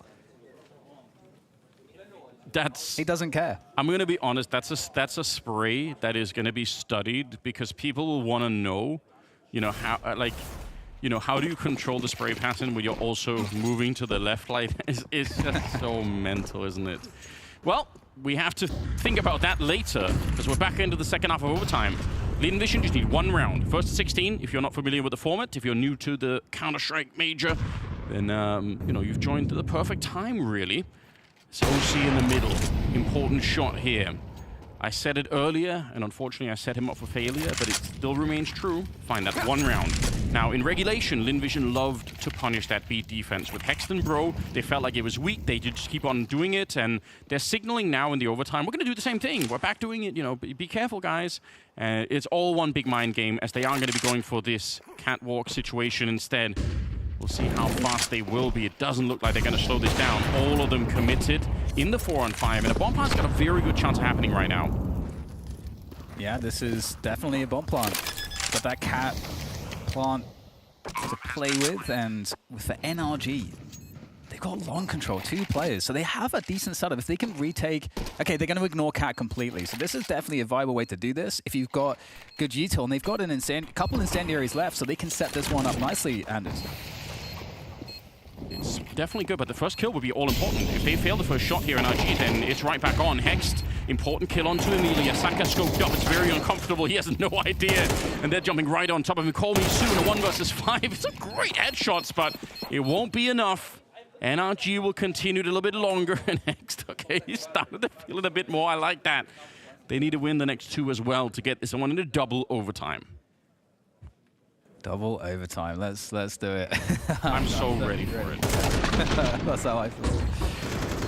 Yeah, very nice retake. It's always interesting when you play full retake like that as the CTs. The different ways it's been done in the meta, and having lots of players come from CT like that, if you have long control, I think it's been proven to be very strong if you have, because oftentimes the cross might still be smoked as well, and so you can get a bit closer, and you can get a lot of really good lineups onto the site from below with Molotovs. And if you can do that with the Molotovs, suddenly the Ts have nowhere to stand except the cat control, but then all of your players from long are scaled up fully as well. So it becomes, at that point, completely untenable to hold as the Ts. Just got to point out again that Lynn Vision, we'll see how they end up playing this, but they've tried for a lot of upper dark aggression whenever they've had the opportunity here on the, in regulation. So they might try to see if they can find some of that again and establish a little bit of that control. Hexton Bro, whenever they themselves try to push into upper, which they did a couple of times, it kind of backfired on them. There was a couple of ways that ended up going wrong. We'll see. Smoke onto the mid doors. They're back into upper dark here, Lynn Vision.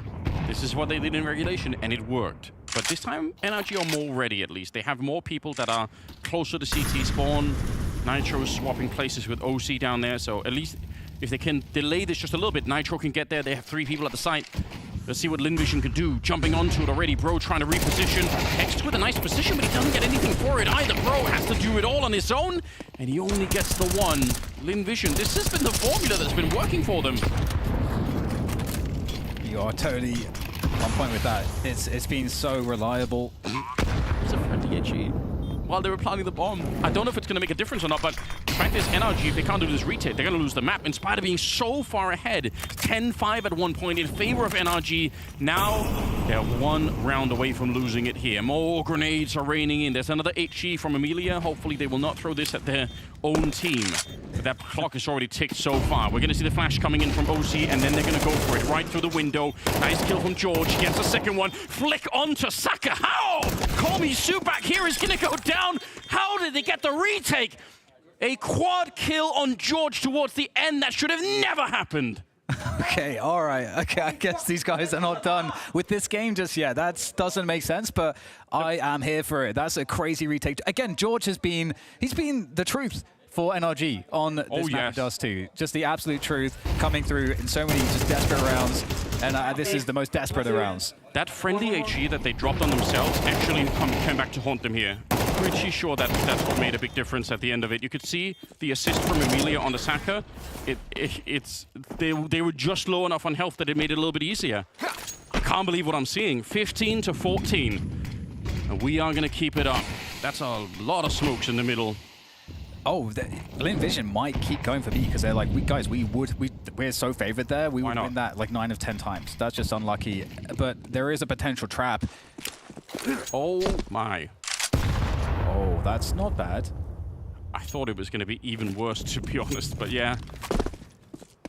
There must be a round, Dan, where Bro and Hex can hold this site. Yeah. It just has to be one. And it's going to be this one, isn't it? That would just be the most poetic thing possible.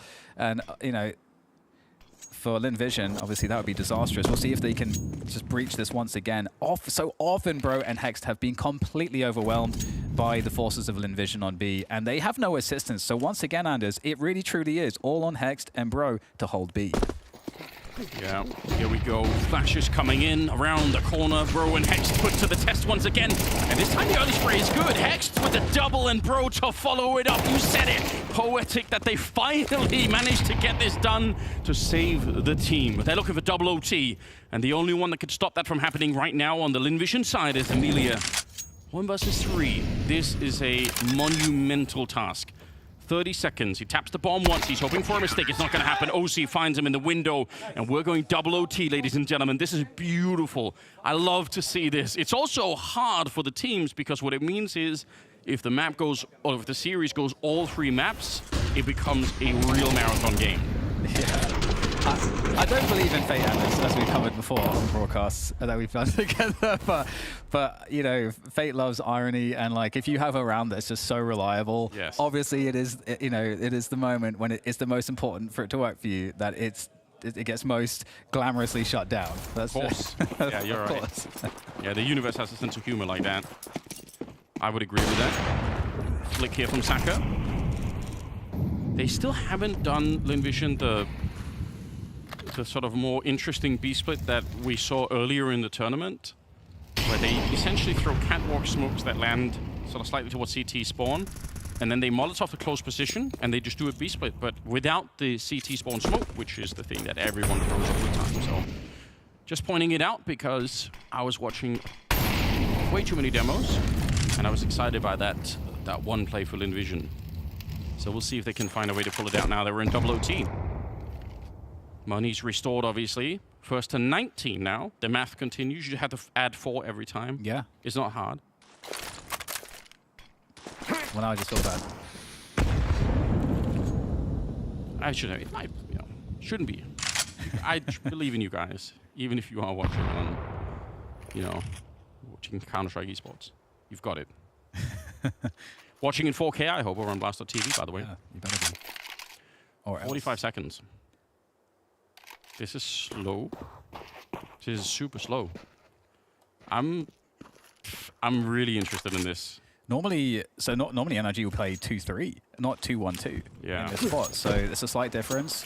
Let's see. Okay, there's the smoke. They are going to do it. This is exactly the strat that I was talking about. Okay, they will throw the smoke, but they also wanted the close models off. It doesn't matter. Nitro is not interested in the shenanigans. Gets a couple of great headshots with 18 seconds left. Bro hiding in the corner, and they can't plant the bomb. It doesn't matter what they don't have time.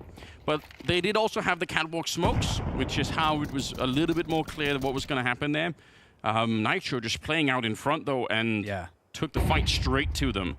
Yeah, that change in setup was so powerful because, again, like when Lynn Vision have played very slow rounds, the B plays become even more powerful. In fact, we talked about it in regulation. I brought the point up where I was saying 2-1-2 would be the adjustment. You're right, and one of the reasons is because of this. It allows you to actually do something and not just give this position away for free. But Nitro, you know, more than that, he understood what the timing is. And he gets such a decisive peak at the perfect moment when you have to take a fight, when you're most effective. Just perfect play from Nitro, showing his experience. George has got 30 kills on home soil. In the US, what a time to step it up. Nitro does go down at the start of this one. George will decide to fall back. I think that's probably the smarter move here. Lynn Vision, they are worried that there is some CT aggression in the middle, and actually they're going to take an opportunity to fall very far back, which I don't hate it. They have a lot of time, and they've proven already to us that they really don't mind playing in the last 20 seconds of a round. They're okay with that kind of pressure. Now NRG are going to go for something here. I kind of love this. It could completely backfire because they have no idea what they're like. They're getting information, they just don't know the full picture. But I love it. Hex might find it out pretty soon though, because he's gone dark. But so the timing here that Lynn Vision rotated was actually really fast, but they've slowed it down a whole lot now.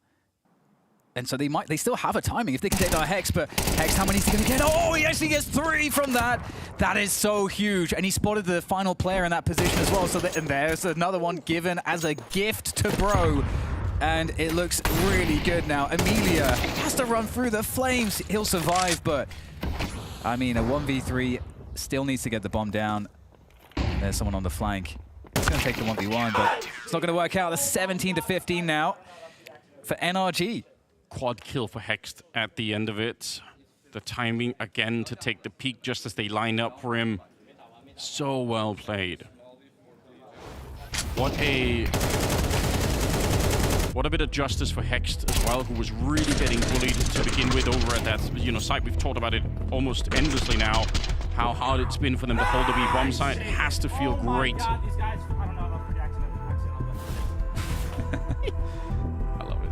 It makes me so happy every time.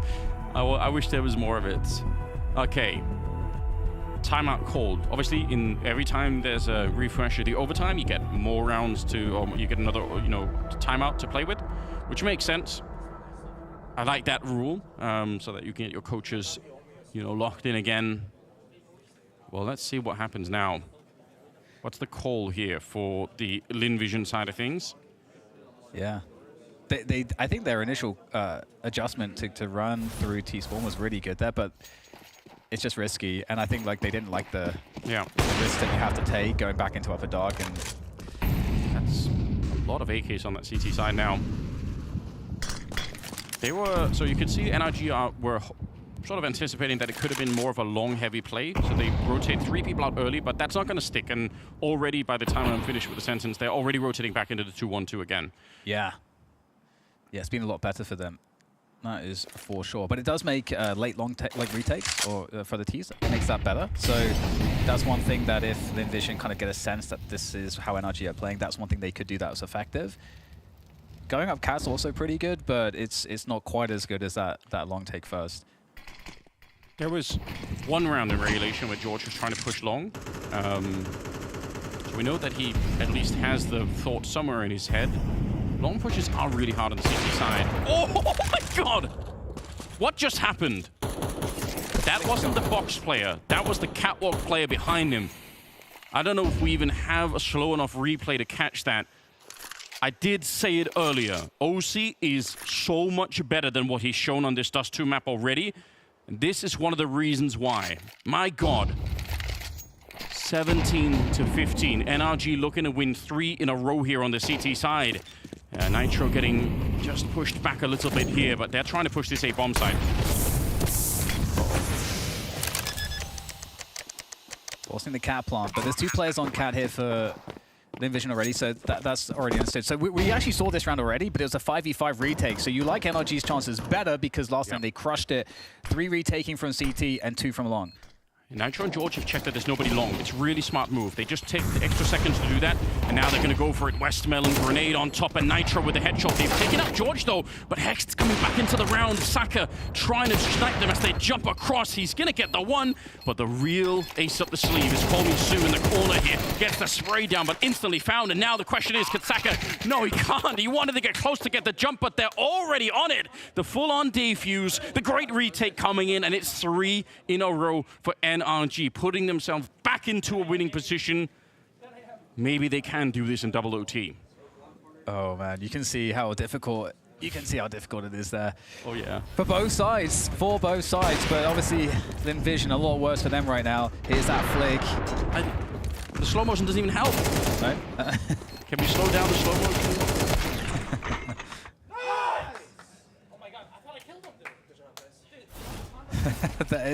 This has been quite a crazy dust too.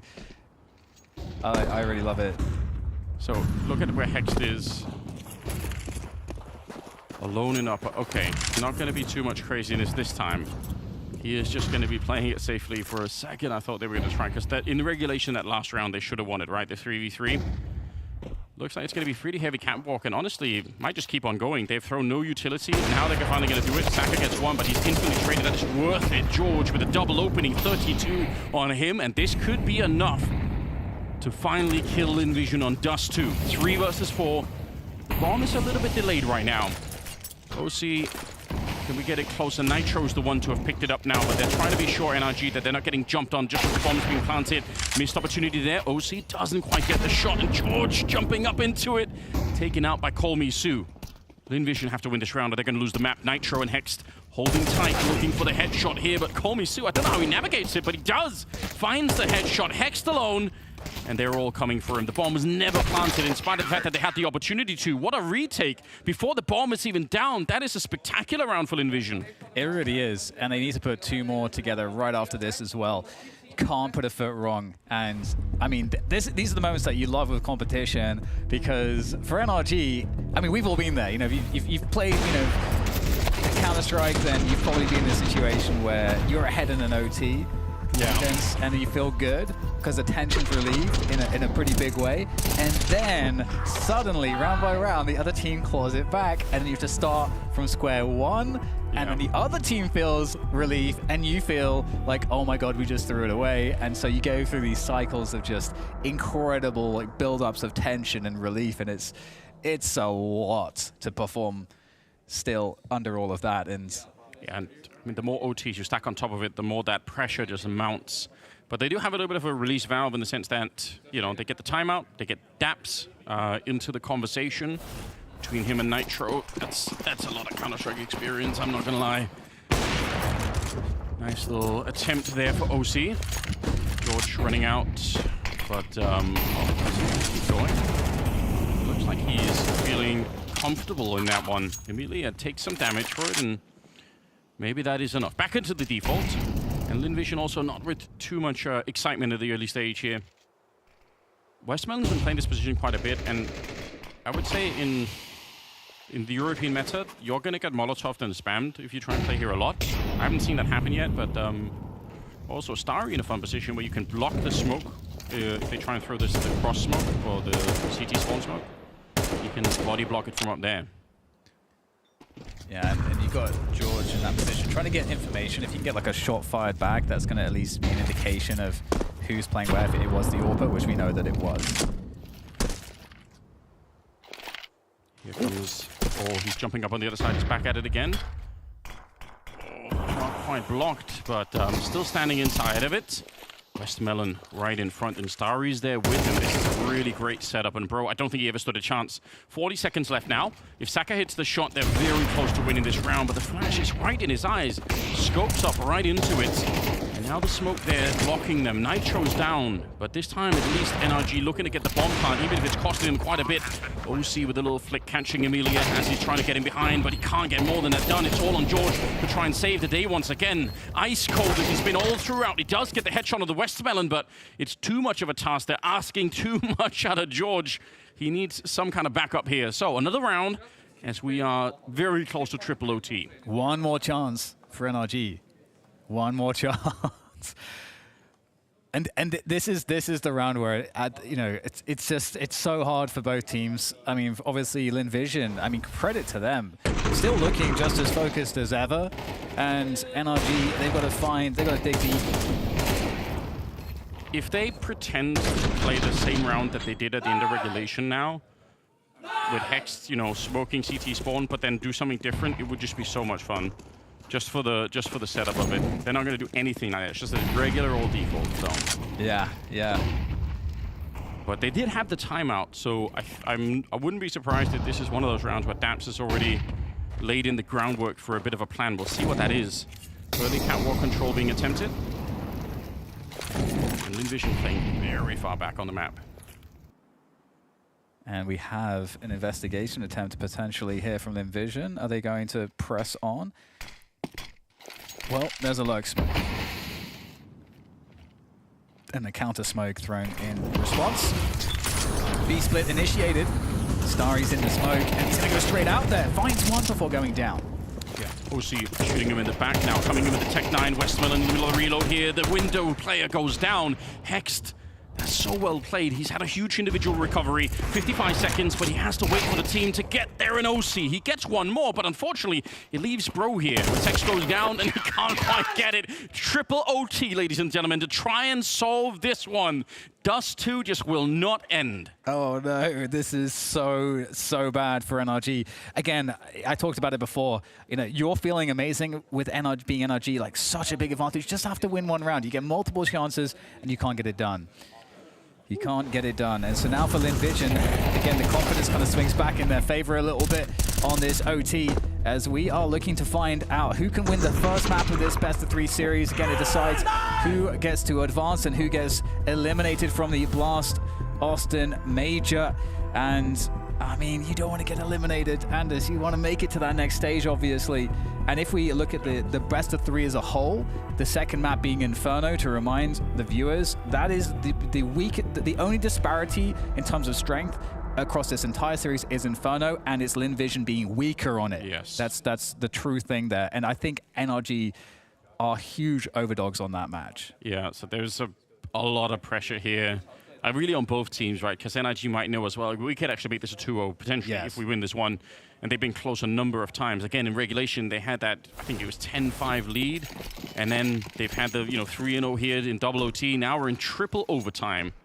So new number of rounds is 22 to try and take the win. And Starry looking to reinvent a bit of the game now, pushing up with a teammate here. I love this, but they get called out on it. George back to murder a couple of more people if he can. Bro's going to go down as they want to catch Emilia. It's a nice push. It's a nice attempt for Bro to try and stop them from getting back, but it does cost him his life. So 4 versus 4 now, and still plenty of time in the round. What is...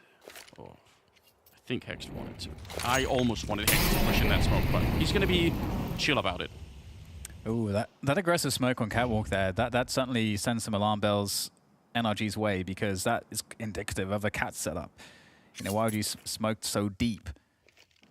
And at the same time, the upper dark push is going to get caught by Hex. That's a nice find. And now it's a 3v2. Oh, rather, sorry, 3v4. I think that's a 2v4. NRG in a great spot. Westmelon's going to have to go absolutely nuclear all by himself.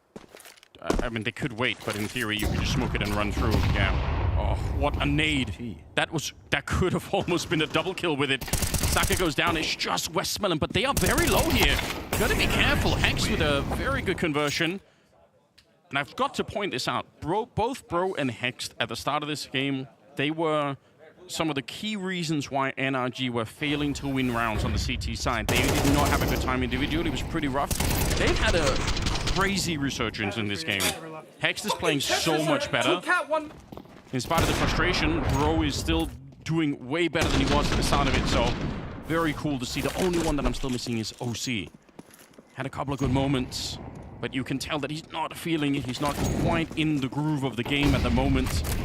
If he shows up, then that's all they need. Saka on the other side with the AWP, right? His counterpart with 31 kills. So someone has to step it up here. Well, Lynn Vision, they've got one on long, playing close, and a couple on A. So it's like pretty passive overall from Lynn Vision. MLG will get to kind of work the map and kind of take what they want. Okay, you got one player spotted and a flash there as well. That should indicate that there's a couple players. So the A split, they should be feeling Lynn Vision. They've got enough information to understand that A split is a more likely possibility at the moment. Yeah, there's still a minute. Still a minute, right, but they failed the incendiary there, Lynn Vision, so that means they had to put up a smoke a bit earlier. It's not a lot of seconds that I missed out on, but as often happens in Counter-Strike, it's down to the margins, you know? Definitely will be an A split, there's no question about it, and can they get rid of Amelia in the pit? It's such a dug-in position that can be very, very hard to clear on out. Candwalk play might be the first one to go, but actually George is just walking out here and not quite able to check the full corner of it. So Amelia taking him down, 30 seconds now. And Saka, that's an easy shot. Starry to follow it up, and this one is just falling apart right in front of NRG. Good shot from Nitro. I mean, you get two more of those, and we're back in the round here. Middle for OC, not quite getting it, and unfortunately, it's full time here. So 18 seconds. I don't mind if he runs away. Yeah, with the economy as it is in OT in this format, I think it makes a lot of sense to save the AWP. You can't get another one. So, or actually, maybe they could. Just because it's on Dust 2, yeah, it's so tricky to make this call, but I kind of almost wonder if you just almost say to OC at this point, just play with the AK, man. Like, who cares? Like, it's... Yeah. Obviously, Sanka's playing so well on the other side, but you can also get to a point where trying to force the issue with the AWP can be so frustrating, and you know, like, sometimes it just unfortunately happens that you just have a game where you just cannot find the rhythm with the AWP, and I think sometimes it's better to just say, never mind, you know. He saved it now, so fine, but 19-19. Let's see. Lynn Vision. Important map. You outlined it for us. We saw this also in regulation, trying to punish Call Me Sue. Definitely the homework is on point for NRG. They've been studying up, and they know that he likes that close position. But yeah, very, very critical for Lynn Vision to win this one. Inferno could be real tough. Yeah, slow start again. And defaulting definitely makes a lot of sense when you get to this, like this deep. You've exhausted most likely close to the entirety of your playbook. Ooh. And you want to play the match off of feel and reads off of the default instead. And they do have cat control already, and long's been given to Lynn Vision. And that kind of also allows Lynn Vision to maintain one player in CT here, in Starry. It's going to be important. Because they have that long control. Yeah, well, it will be B-split, so they're going to need Starry to do something. He's got the HE. First incendiary, he wants to blow open the smoke to try and slow it down, but there's no one on the other side. That's kind of confusing for him, presumably. Wonder if they're going to miscall it, but out the middle and long it will be Amelia, and now they've been caught. George gets one good kill there, but Amelia just tapping away. Bro was coming to try and save the day, but they're actually in a lot of trouble. They're completely boxed in. Just this play, and Westmelon spray one down, and Saka with the other one. Very well done. They wait too long in this round, NIG, and by the time that they decide to go, Amelia's there shooting him in the back, so yeah. Otherwise, I think the attempt at a mid-split there was probably a fine call for NIG in general, but just caught, unfortunately. Yeah, and again, like that long control that I think for Lynn Vision, it's such a big benefit. Beautiful flick there, tapping from Amelia. Such a fun player to watch from Lynn Vision's side. But yeah, just having that long control, I think that's been something that's always beneficial for Lynn Vision. Allows them to read the game faster and get those devastating flanks off. Out long, OC finding a shot on the Starry. That's what we want to see. They blow open the smoke there. Very often there will be a T player that tries to sort of run to that corner because you can hear the CTs falling back, and if you're at the corner, you can try and spray them down even without seeing them. But they recommit to clear catwalk with 3 people NRG. I like this. Who cares if Lynn Vision have long? As long as you know there's no one catwalk or mid, you're probably going to be fine. They're pretty quick though, up catwalk or up long. Yeah, we haven't seen too many just like pure, like long scaling rounds in a full gun round. He's no idea. He doesn't know. They're already up on top of him. It's more frustration. It's actually painful to watch. You can see that he just doesn't realize that they're already prepped up that long. Bomb is going to be planted. They've got this deep position. They even have a Molotov on Amelia and an HE on Call Me Sue. So great grenades to have in the after plant here. NRG with a lot of work ahead of them. How do you retake this bomb site? There's a smoke, the last one that they had there, thrown by the CT side. And now they're going to try and see if they can get a little bit closer. They must fight for this one, NRG, otherwise they're going to be the backs to the wall. Amelia, good headshot, but Hex the Nitro started to swing back into the round. Westfell and the Saka trying to hold on. All at long, but they're on it. They're going to run for the defuse, and Hex will hunt him down. Big double kill, big retake coming in as NRG get a step closer. That's a very, very hard round to win there for the CT side. Oh my god, yeah. And especially if all that the T's needed to do was to create a 1v2 for their AWPer at the end. Because with a 1v2, one guy has to get on the bomb, and then the other guy has to defend the bomb. So you've kind of got a 1v1 as the AWPer there. Obviously, you're on the clock if there's a defuse happening, but at least that's way more doable and still feels pretty good. But the 1v3, at that point, yeah, that's a totally different ball game. So tying things up, 20-20, and here we go.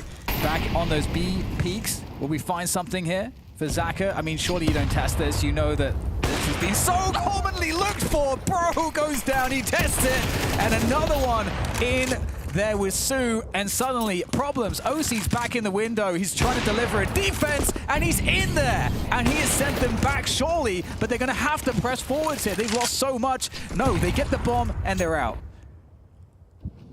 Huge round for OC if he could set it up for his team. That double kill, it gave them a chance. They would have lost the round already if not for that. George alive, Nitro as well. They're both in the middle.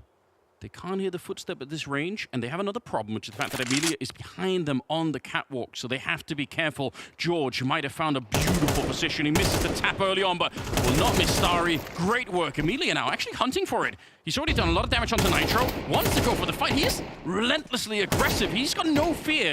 Buying time for the bomb to be picked up on long, and George goes down. Saka comes back on the AWP, and now it's Nitro, the captain of the team, against two. A little flash to slow him down. They've got another one even trying to stay out of his crosshairs as Nitro hunted it down. Amelia, he's getting dropped. And he reposition. Nitro's the veteran player here. He's got all the experience, and he's trying to stay one step ahead of Saka, hoping that there's going to be a mistake. But don't underestimate him either. 36 kills on Saka. AWP shot, all he needs is one bullet onto Nitro. They're right on top of each other, nearly stacked. He's not seeing it. He doesn't realize it yet, and Saka can't see him. The scope, was it hurt? I think it was. Nitro, he knows. He's somewhere up there, sneaking in close, and the time is running down. There's the jump for information. Flash to set it up. Can he get the job? Clutching it very nearly on top, hunting down the AWP, but it's Saka instead. The quick scope to take down Nitro, and the round is won by Lynn Vision. What a shot there with the AWP. A headshot, no less. And Nitro just needed like 1 or 2 bullets. He was so low. Outrageous stuff there. Oh no, Nitro.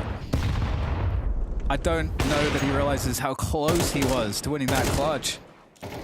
Oh, no. I mean, Saka, the fact that he got George as well. Oh, it's close. This burst right here as he jumps up, I thought it was going to happen. Yeah. Look at the excitement, look at the emotion here on the Chinese side of things. How can you not love it? And they want to try it again. They want to say, listen, Saka, just do it one more time. Get that opening, and that's it.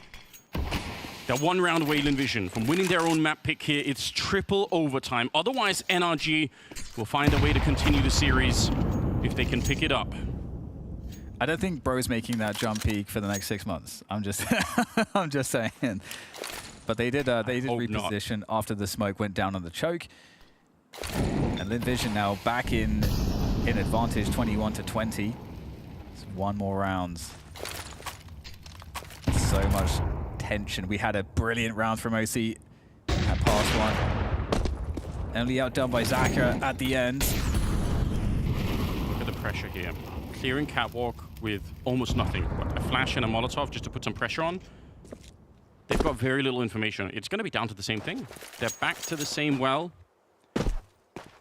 Bro and Hexed. But they are playing so much better than they did in regulation. These two players are definitely more locked in right now. I don't think it'll be as easy.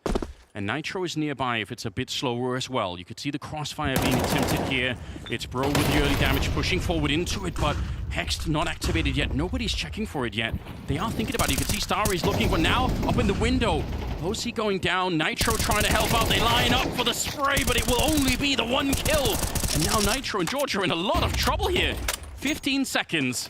Bomb being planted on the other side. The flash is being set up and Nitro wants to push in, but shot out of the sky. Even in spite of the flashbang there, George to try and save it. He's done so much for his team, but this is a bridge too far. Taken out by Saka, and it's Lynn Vision to pick up the game and already pick up the map in triple overtime.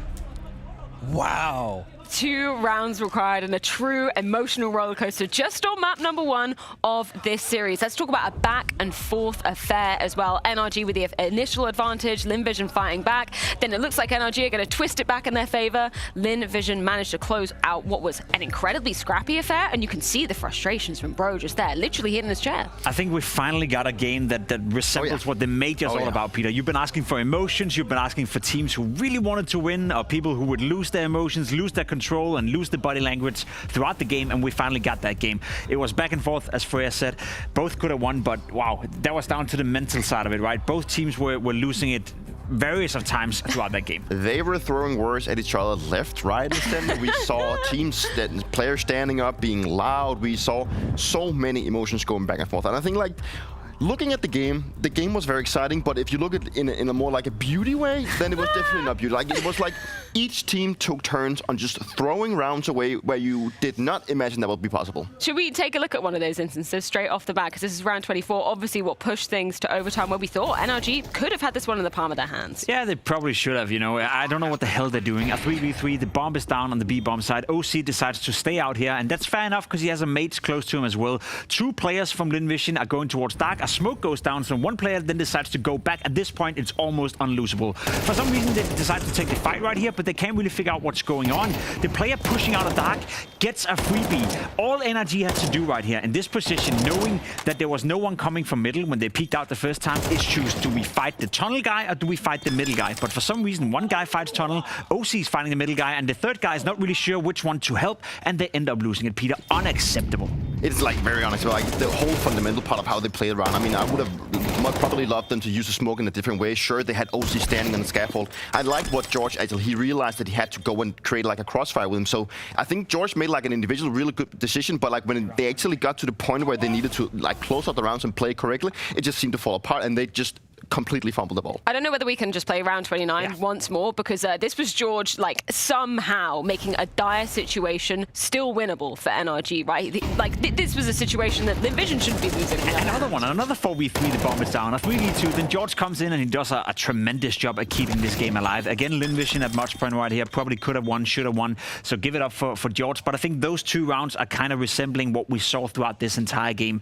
2 teams that when they put themselves in a favorable position, when they gave themselves an advantage, they had a very tough time keeping on and holding on to that advantage. We saw NRG countless of times having a 5v4, and then OC for some reason overpeaks, or some other player overpeaks, and then, you know, there's 2 ways of looking at it. Either you're happy that the other team is good at punishing mistakes, or you get mad that the teams continue to make the same mistakes over and over and over. But again, it comes down to the emotion, it comes down to the fact that the quality of Counter-Strike right here was abysmal, but that's due to the emotion and the pressure applied. I know you've probably been in this situation, you know, countless times. Not saying, you know, what they put out on the server necessarily, but the moments where it's the high pressure environments, and you know that elimination is right there if you fumble this moment. What goes through your head as a player if it's like that? I think when you have a game that goes so much back and forth, and you can clearly see that both teams like throwing rounds away and situations that they feel like they should win, it's very hard to constantly go back and forth in this type of game. That is also what you see with the emotion. Like it goes back and forth all the time.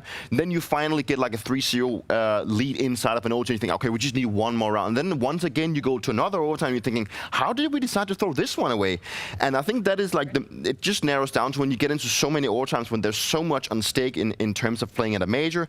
Now it just comes down to that you need to just fully reset, and it also comes down to your individual players to reset. We saw OC having a very horrible performance. We saw him whiff and actually just make really poor decisions.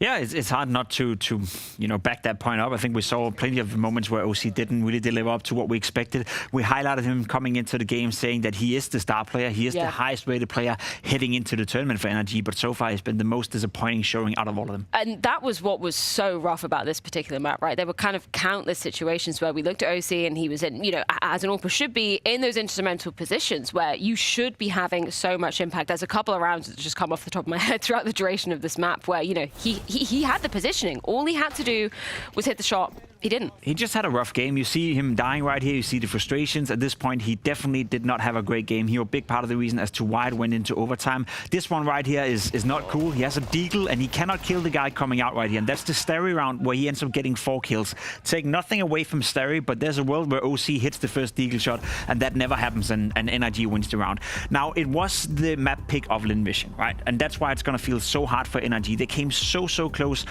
not guaranteeing themselves, but almost securing themselves a 2-0 victory, or at least a massive step closer to making progress. But losing in this fashion, losing because you're not delivering yourself, losing because you're making poor decisions yourself, it's the worst kind of way of losing. Sometimes you're facing an opponent where like, oh, they just played better, or they were good, or Simple had a game off, or Saivu did whatever. This time it was NRG dropping the ball massively. And then they needed OC, and they still need OC. And unfortunately, this is not the first time that I get to hear or see that the emotion just runs off with OC. And I think that is also one of the reasons why he actually did not perform this one around. I think emotions in Counter-Strike is something that you need to some sort of take control of. If you end up in a position where you don't get to control it, but it actually gets the worst of you, and then it will actually affect your mental game. And I think that we saw that multiple times, not only by him not hitting his shot, but also the way he made this decision. When we were watching that, Deagle round, unfortunately unfold, we didn't have the perspective of OC in that one. We had the one of Starry, understandably, but you turned to us and you said you felt that in the pit of your stomach for OC. Like, you've been there, you've been in that situation, you know how much that is going to hurt, and then subsequently affect the rest of his performance. Yeah, like one thing is having a bad performance like on an individual level, but also in this kind of situation, you've kind of let down the entire team, because by you not getting that kill, that results in Starry getting a 4K.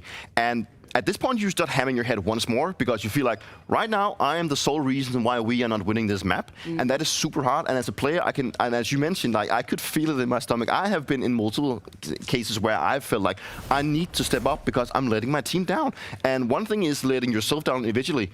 But I believe that it's way worse to have the feeling that you're actually letting the team down, because you have so many people inside of this team that is so dependent on your performance, and especially when you play up on those two. I'm confused. We're in overtime when that happened, no? With the Starry thing. Why does he only have a deagle? Why does he not have an AK on AWP? Why does he only have a deagle? I looked at the HUD as well. He didn't have any weapon available. Did he drop the weapon? Could he have not afford it? Or? It could be a case of him maybe realizing, okay, I actually have a really bad game. Maybe I have the economy to drop an AK, and he wants to give it to maybe the likes of George because he's had a good game. That could be a thing. I'm not sure that's the reason, but I've tried that before. Yeah, okay. Well, he only had a deagle. That's and he couldn't get anything done with it, which is also the extra caveat to that. Oof. I feel like we spent enough time talking about the negatives. Maybe we should talk about some of the positives, because obviously we do have some to take away from the side of Lynn Vision. We talk about Starry getting the 4K in that round. He showed up to the server today. Throughout the entire game, he was the lightning, the light coming out of Lynn Vision, to be completely honest. I don't think, and I want to be honest here, I don't want to sugarcoat anything. I don't think Lynn Vision played great at all. I don't think the way they approached this game either was good, as you can see on the scoreline right here as well. NRG was supposed to win it. They were up 10-5. What I want to compliment Lynn Vision on is the mental resilience and the fact that they bought into this game back and forth. It was a very high pressure environment. It was a cool game of Counter-Strike. It was a game where you had to keep your cool at moments, and they also allowed to show emotions throughout that game. So in that regard, I want to give them credit. But in terms of the quality they projected on the server, you play like that on Inferno, or you play like that against any other team that is not NRG right now, you lose. And I think like for them to winning this one is obviously very huge going forward into the series, and they saw themselves being, I think it was 12-8, and then NRG starting the fumbling. And I think for Lynn Vision, as you mentioned, Jacob, Jacob, having this mental fortitude is really important for them going forward, because now they're going to Inferno, a map that they have mostly played against domestic lineups, and they've only played against, I think it was like G2, and then they played against the Shinkies Warriors yesterday. It's a map where, like, percentage-wise, they look like good on Inferno, but if you look at domestic lineups and matchups, they have not been playing that well. Make no mistake, it's the feeling of getting away with a murder. It's not that I've tried that before, you know, but you know that feeling that when sometimes you're getting away with something you're not supposed to get away with, that can be a strong feeling as well. And I think that's exactly what Lynn Vision are feeling right now. They should not have won Dust 2. Somehow, some way they made it happen, and that gives a lot of confidence heading into Inferno. Well, Lynn Vision now just one map away from securing that spot in Stage 2. That comes down to Inferno, which we're going to be diving into after this short break.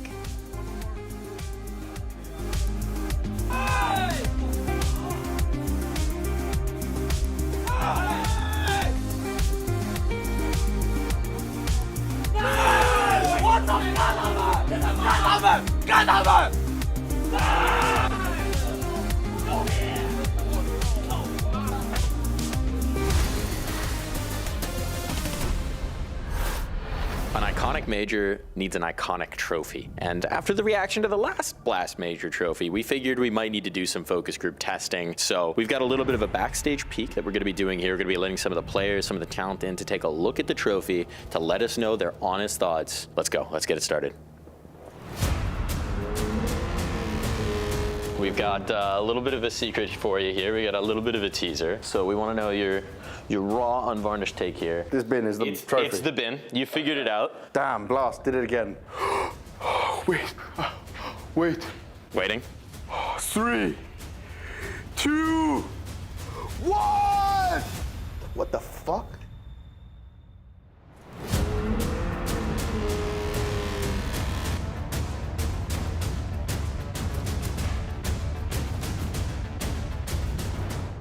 What the fuck? What do you think? What do you think? What do you think? What the hell? Too small. Too small. Wait. I think it's cool. What do you think? I don't think I like it. I don't No? think. I'd love to see a player lift this up like this and then it just breaks. By the horns? Moo! Yes. And why is this? It's because of Texas or what? The Longhorns. I mean, I think it's cool. I think it's really different from what I have ever seen. I don't know if you remember the reaction to the Paris trophy, but we're maybe looking to avoid some of that. And then what, we got some, like, what is that? Fire eyes on it? You know, it couldn't be worse than the Paris major one, so, you know, it's just a step in the right direction. I don't know, but I think my idol Monastic get hit.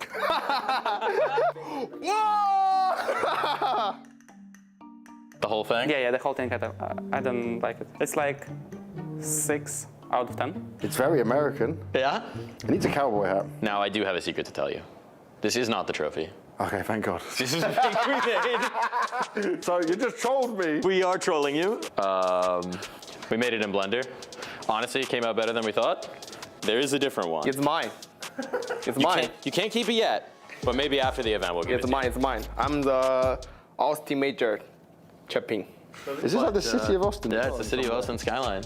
Ah, you got real creative with this. So what is the real trophy? I don't know, we're gonna have to see. It's apparently massive. You do know, don't you? I haven't seen it yet. I've just heard that it's huge. So stay tuned for the playoffs, because when we get to the arena, we're gonna be revealing the real thing, and I promise this one's going to be Titanic. It's mine, bro. It's mine. It's mine. Bye-bye, guys. Bye-bye. Bye-bye, guys. Bye-bye.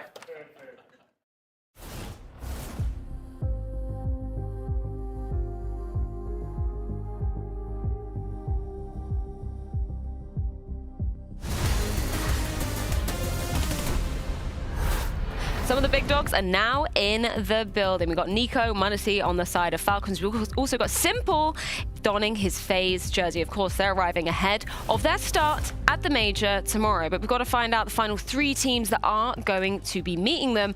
And that's going down right now. Lynn Vision versus NRG, of course. An incredible back and forth affair on that first map. An emotional roller coaster, to say the least. Now we move on to Inferno, the map pick of NRG. And what on earth is going to happen here? One or two things, I feel. NRG is going to be able to shake that very poor performance off their shoulders, come into Inferno where on paper, they're favorites, Peter. We saw Lynn Vision's track record on Inferno, haven't really been playing that map against a lot of top-tier opposition, and they don't really win a lot, as you can see on the screen as well.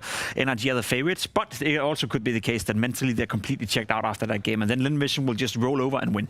I hope whoever has a really big voice inside NRG goes out in the break and then tells the players that they need to get their shit together, because right now, like, the way they let this one slip away was just not okay. And if they can go into Inferno and leave it behind, or at least get to a point where we feel like, okay, we can still do good, because we did that on Dust 2 into a part of the game, then I think there's a case we can go to a third map. But it's going to be difficult, and it's going to matter insanely how they mentally go into the game. What cannot happen is Lynn Vision getting off to a good start. You know, I don't think NRG, I don't think the boys right now can handle one more, you know, difficult mental resilience battle within themselves. If Lynn Vision goes off to a 3-0, 4-0, 5-0 start, that could very well be the game. So look out for the first 5 to 10 rounds, because that's going to be very tridimensional. Now, I'm not a gambling woman per se. You've given me 2 options. Yeah. Which one are you hedging your bets with? Which do you think is the more likely outcome? I said coming into the game that I had a feeling Lynn Vision would win. I said 2-1 for Lynn Vision. Right now, that feeling is changed to a 2-0.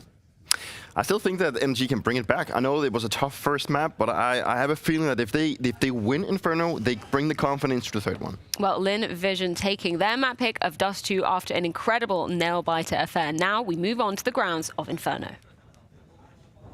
Yes, thank you, Freya and the desk. I am so excited for this. The second map is coming up. We're going to be on Inferno here between Lynn Vision and NRG. The odds now are going to be slightly favoring Lynn Vision, which, according to the desk, could be maybe a little bit premature, because that third map is looking more and more likely if NRG can, you know, shake off the fact that it was triple OT and just get their heads back into this game. I'm definitely very excited for this one. Dan, how are you feeling? Yeah, I think so. I think, you know, I feel like this should be a straightforward game for NRG. I think the only thing that was worrying that we saw previously on this map was just individual plays from the likes of Starry. I mean, we saw it in the Dust 2. A lot of individuals from Lynn Vision can certainly turn up. So either way, we're on the pistol CT side for NRG to start off with. Hexed with the jump peaks on second mid. I don't know that he spotted anyone, but he's at the ready with the dualies. It's a really good position to be in with dualies anyway, right? So many close fights. If they come around the corner, which it look like they will, they're not slowing this down. He gets the first one. Nitro is there. The counter flashes are ready. And Watermelon, he couldn't see a thing. Hext will close out the round. We're in Texas. You gotta bring out those dualies. 3 kills for him and a beautiful shutdown. Did he say I love you at the end? He said, you fucking suck, I love you though. Oh. It's confusing messaging, but I love you. I love Hext. Fair enough. Well. I said 3, it was 4. He got 4. Nice! Holy fuck! Your ass! Nice.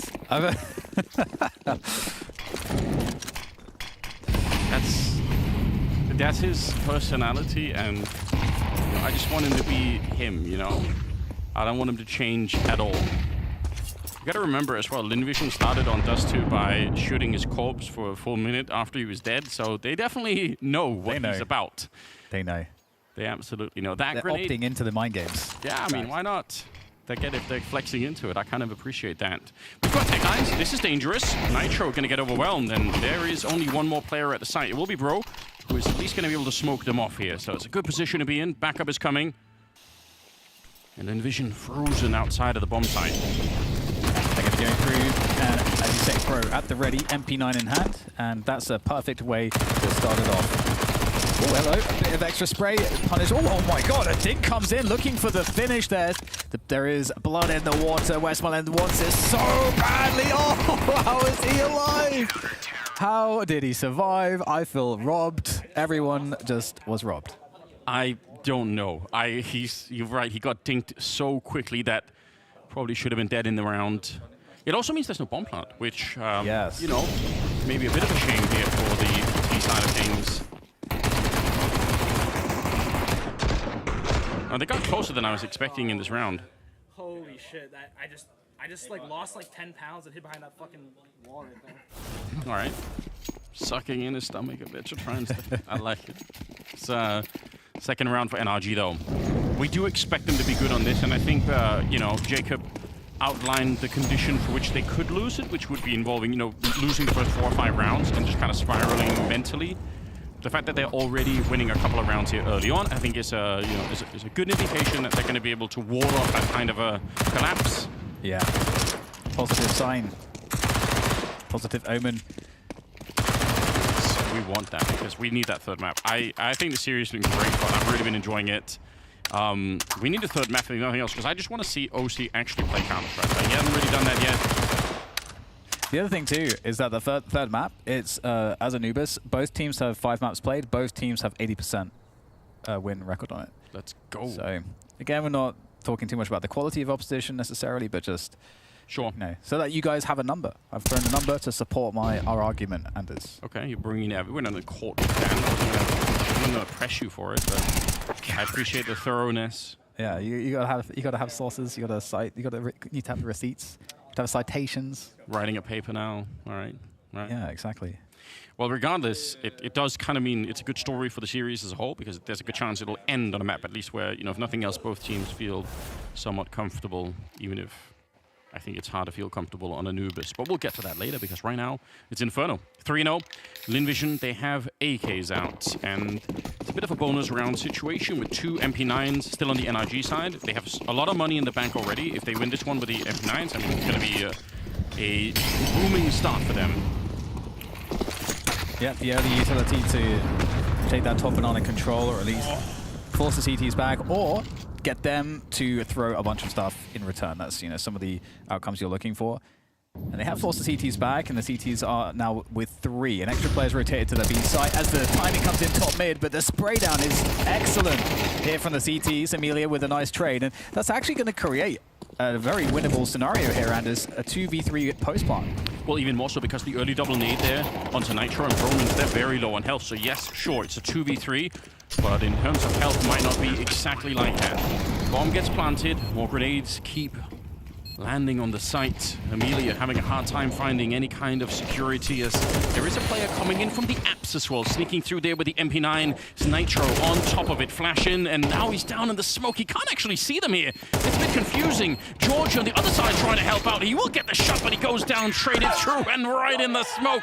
Amelia, what a round out of him. Yeah, Amelia is pretty next level.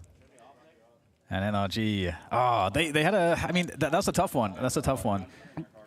I'm going to be honest. I think the shocking part of this round is the fact that that double quad defense did as well as it did. I really don't like that kind of setup. I know you have to run it sometimes, but this early triple spray down is so much more successful. But let's say this, if they had M4A4s instead, Dan, they would have had the bullets. They would have won more. Yeah. Oh. Let's go. I've been putting pressure on OC throughout the series. He won't know that yet, but my expectations for this player is way higher. Double, triple what we saw out of on Dust 2. He really is a much, much more impressive player than he's shown us so far. And this is a major, for Christ's sake. You have to step up right here. 5-1 right now. Do more. There we go. There is some more. And Lynn Vision are committed into the B site now, so they are going to be sending it. OC is going to have to contend with the smoke, and his teammates isolated on the site. Nitro now sleeping with the fishes as OC is just stuck helpless, waiting for a teammate, waiting for the smoke to disperse. And only just now are the 2 other players on A starting to rotate across. So this 3v4 looks very doable here for Lynn Vision. Yeah, very hard to retake both bomb sites on this map if you're not familiar. One of the things that kind of is the defining feature of it. Early incendiary to try and see if they can get onto some of those early positions and clear it out. Nice smoke onto Amelia. He's pushing right in front though, and that's a headshot that's going to seal the round, I'm sure. OC gets one, but now hunting it down. He's going to go straight for the defuse. Does have a kit, but doesn't actually hold it. Might have had an opportunity. He goes for it. Takes down Amelia. I don't think that's enough time. This was already so deep in the round, but he does get it. How? You heard the takeover. I want to know how close that was. Time. That is actually so close. I don't know what kind of trash talk that was from Bro, but yeah, I was confused too. I'm like, is he talking to the referees? Is he asking for a pause? Making some kind of joke with them. Yeah, but that's actually, I mean, you You put the pressure on OC, and I mean, here we go. We got a great performance in this round. Look, he is himself surprised. That is remarkable. Doesn't know what to make of it. Hey! Hey! Time! Oh, he's actually trying to force them to do a timeout. It's really, really subtle trash talk compared to Hex. Yeah, it's true. Yeah, like you're gonna have to try a lot harder to follow up on that. But I is the next level. You got to decode that one, but then, yeah, that is really interesting, isn't it? What interesting dynamics from NRG. If that's not enough for you to be a fan of them, I don't know. Don't know what you want, but 4-1, that's such a critical round to win. However, with the bomb plant, we do still get a buy coming in for Lynn Vision with a couple Tech 9s being featured, the full utility set, and that will be used here for that top banana control. Straight run through that incendiary to get that forward space, and NRG, they've pretty much given it here, and they've only got 2 on the side at the moment. Oh, okay, that's a very close pick attempt coming in from Amelia. You've got to be careful with that. He's actually a really elusive player, Amelia.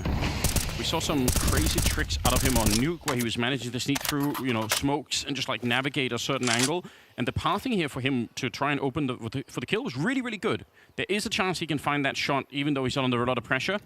So I love everything about it. I think this is what Lynn Vision have to try and do. You've got to send Amelia in to try and do something like that. Now they're going to come through the smoke with lightning speed. Flames on top. They get Nitro. This B defense is blown up, and for NRG, that's not acceptable. Whatever this is, I don't like it. They got to save.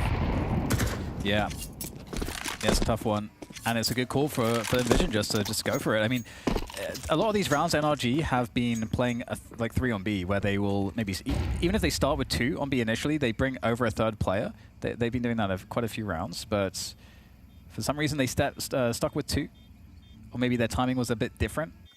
They were not getting information at the same time on A. So then you've got basically 2 players stuck in B with no info, players on A with no info. It's also, one thing is having 2 at the B bomb site, but there is no synergy between those 2 defenders. Nitro and Bro are not playing off each other in that moment. They're not both like either. You try to stop them when they come through the smoke, or you fall back and you try and play, so that you're sort of, like both attacking at the same time, or, someone's hiding and someone else is swinging, and you'll have some sort of, a real intuitive communication there that's going on where you can sort of, fight the kills. But none of that was happening. You could see Nitro's dying in a position where, Bro can't really do much about it, and then he's going to fall next anyway. So tough to look at. Yeah. It did almost feel like they weren't quite ready for the push to come in at that time. They weren't quite prepared fully in terms of the setup, and that's information for Lynn Vision, which is if we can catch them in just playing 2B passively, we're probably gonna have a good time. I think similarly to Dust 2 on the B side. They were able to exploit that quite a lot. In fact, the run of rounds that NRG got on the CT side on Dust 2, it was like a 5-0 or 5-1 start. That was due to Lynn Vision going towards the A side of the map very often. It wasn't until they got to B where they started having success. Yeah, that really worked out for them. 4-2. Amelia looking to run the same path onto some sort of an entry, but this time he runs into the AWP, saved from the last round. OC is 9-1. I wasn't lying on Dust 2. He's so much better than this. And now they've lost that early entry. Might be tempting to try and walk away and hope that the AWP is, going to stick around at the B bomb site, which it currently is.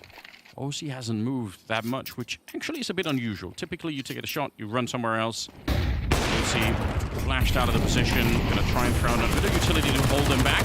Incendiary doesn't really do much of anything. I think it was smoked off almost immediately, so in spite of a good early kill here, the bomb is going to be planted, and it's not crazy for NRG to think about how much they want to invest in this round. They have a man advantage, but they don't have any money in the bank. Yeah, I totally agree. I feel like you definitely don't want to give the AWP up here, but at the same time, it's already in a pretty deep position. We'll see what they can get. A re-smoke there is going to make things even more difficult. And, oh, there we go. They're giving up on it, it looks like. Starting to fall back. Oh, no. Wait. They come back into it. They made the footsteps like they were running away. Now they try to see if they can do it in the last fading seconds of the round. Westmelon with the double spray down. I think that was, you know, an attempt to signal, okay, listen, we're giving up. And then, you know, we come back for the last second. I actually kind of like that idea. It doesn't work out in the end, but at least that was more interesting to watch. Nicely done, though. And Lynn Vision cementing an early pattern here. This B-bomb side is one that they can win. Yeah, it almost encourages NRG to try to play more for banana control itself. I think that's obviously one thing, because you can't just sit passively on the side if you're going to just hold it with just, you know, 2 necessarily, without doing something actively on the A side. You have to get information. That's what Inferno really is about. That's the basics of Inferno for both teams. Well, hold that thought, actually. We've got to push down with the USP. Just an assassination there from OC, getting his James Bond's moments there. The silence USP. But is that all the glory to be had, Anders, for NRG in this round? Could you imagine American James Bond? Yeah, that's wrong, isn't it? That is really wrong. Why are you saying that?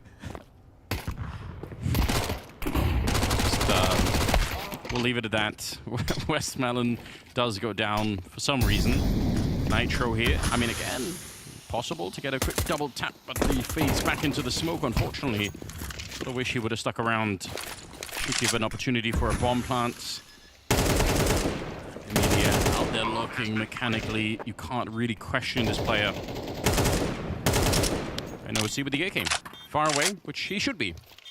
So, they will tie up the game, 4-4. Yeah.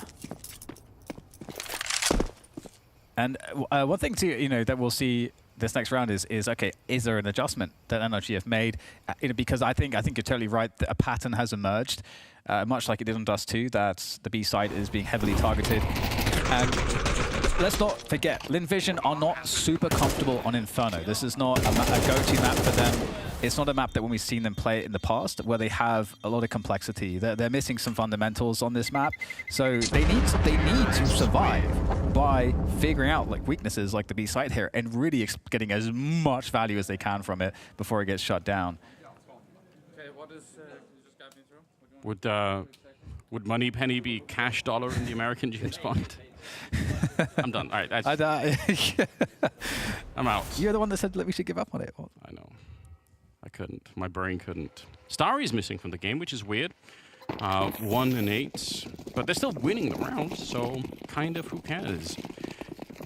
I'm actually a bit nervous already. NRG had a good start. They had the money. They had everything going for them, and now, in spite of that, they're losing this early half. Just because of the B defense. It can be boiled down to that at the moment. Trying again, Emilia for the entry with a Molotov on top. It's so sick. Bro wanted to help out, but he couldn't do it. Westmelon there to catch him as he goes in and out the weight of the world on OC's shoulders. Good for the early spray. He will only get the 1. And again, they can't do anything. Starry, I mean, just there to look for exits. The round is already over. How do they stop the bleed? How do they repair this B bomb site? Yeah, totally. It's certainly a problem. I mean,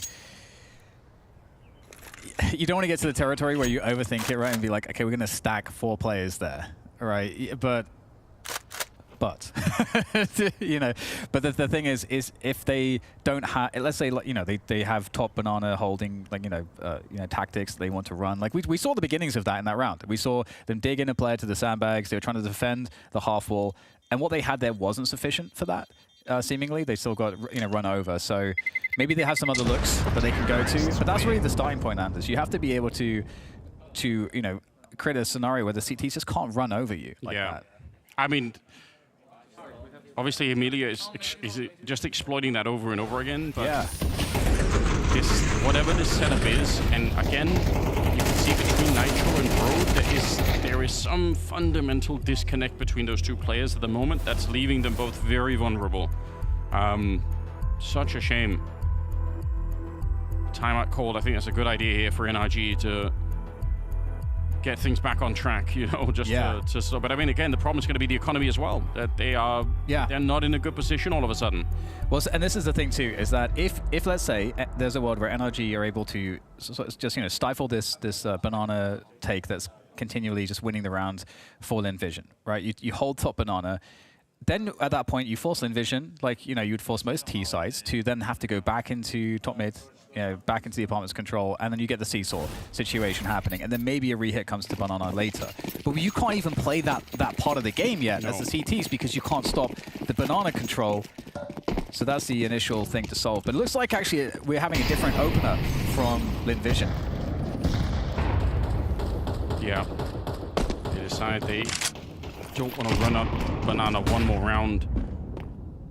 And it is dangerous. That could have been a hard adjustment for NRG, and trying to see if they can be one step ahead of the curve in that sense. Komisu pretty fast towards this boiler room position. Grenade onto Nitro. Still got so much time. They are hoping that there's going to be some CT aggression. Somebody gets a bit too curious here in middle. It's not without threat either. This kind of a setup here, it is vulnerable if they start to go out of A apartments and jump down into the pit behind that the quad side of things. Definitely dangerous. 50 seconds or 55. Yeah, they're really trying to fake it out here. I think the indication for us was 2 towards apartments as opposed to just Starry. And they're expecting that NRG are going to bite because they would be so afraid of losing B because they've been getting wrecked there. But NRG aren't showing that fear. They're still stuck to their guns on the A site without the info. Well, let's see. Early smoke going down towards the library side. 30 seconds and a good spray down. You can see that smoke landing just as they get the kill on George. Now down sub 30 with 2 people inside of the site. Good spray down here by Hext, but he can't find more than a double. Starry would have been there one way or another, so the wrap onto the A bomb site's working. And Nitro and Bro, unfortunately, again, the money situation would normally dictate that you just stay away from it. Might stick around and look for an early kill. That smoke going up again. How would you ever make it through this one? Gonna pick up an AK and try and make a bit of a run for it here as Lynn Vision get up to 6 rounds in the first half. NIG, whatever this is, there's something that's kind of come undone here on the CT side. Yeah, totally. And Lynn Vision, they're keeping this so simple too. I actually love this round from Lynn Vision. I think that they're so smart that they... because what they were trying to do was they were trying to fake the B site to pull a third player there and then just hit A, and they didn't really give the game up. They didn't give any key information away that would suggest that that's what they were doing, so they hid that very well. Yeah. And NRG, to their credit, didn't bite on the fake, and I think I'm so shocked that they didn't. But still, the round was won just with a straight up push. They also know that timing that they're hitting in this round is partly based on the fact that there's going to NRG themselves smoked off the B bomb side, so they know there's a really long time where NRG have no information about banana whatsoever. So they're actually using NRG's defensive smokes sort of against them a little bit, which is not uncommon on this map. I think NRG, there are a lot of things to do that could have been done differently, but the fact is, they're running out of rounds, they haven't had the money, and they certainly haven't had the comfort here. There are no comfortable rounds anymore. You could tell everything is kind of a struggle. Interesting smoke being thrown there. Suggests there could be someone on the other side maybe peeking up Amelia. The confidence just... Yeah. This is what he's been doing. Now let's see if they can actually hold this B defense just one time. It's Westmelon early on in with the AK here, but that smoke going down might make Lynn Vision wait it out just a bit longer. And the CTs are having to be really conservative with their util this round because they started out with just less because their eco is not great. But they have got 3 players towards B now, so they're looking like they've really read this one well. NRG. But we'll see if they can hold it. That's a different story against Lynn Vision. They've been getting such good pathing and entries off of that pathing into these bomb sites, and now they'll make their way forward, or trying to, through the smoke, all lining up, but still limited damage done in terms of actual kills here for NRG. They get 2 players down. That might be enough here. Still a very tricky situation to get this bomb down. This has to be an NRG round. Look at how much they've already done. But Nitro, he goes down. Starry trying to find one through the smoke. He nearly drops George. They're back in the round somehow. Lynn Vision, if they steal this one away, I think NRG are in a lot of trouble. Saka with a shot onto OC, and now George and Hext They have to keep going. They can't really fall back from this one. Good shot from George. Starry is still back there with a lot of health left. And the time is running low. Starry with a spray down. He gets 3 as they try to pop out of the church, but there's just no entry. That is a ridiculous round for Lynn Vision to win. Oh man, that's heartbreak again for NRG.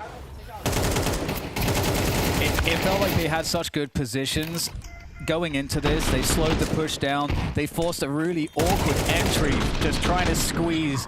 Lynn Vision tried to squeeze through all that util, but they still managed to just get a 1-for-1 trade as they progress into the site and still win that. That is definitely a bad sign. Again, Lynn Vision, I would say, absolutely the underdogs on this map. Oh, yeah. But NRG are struggling.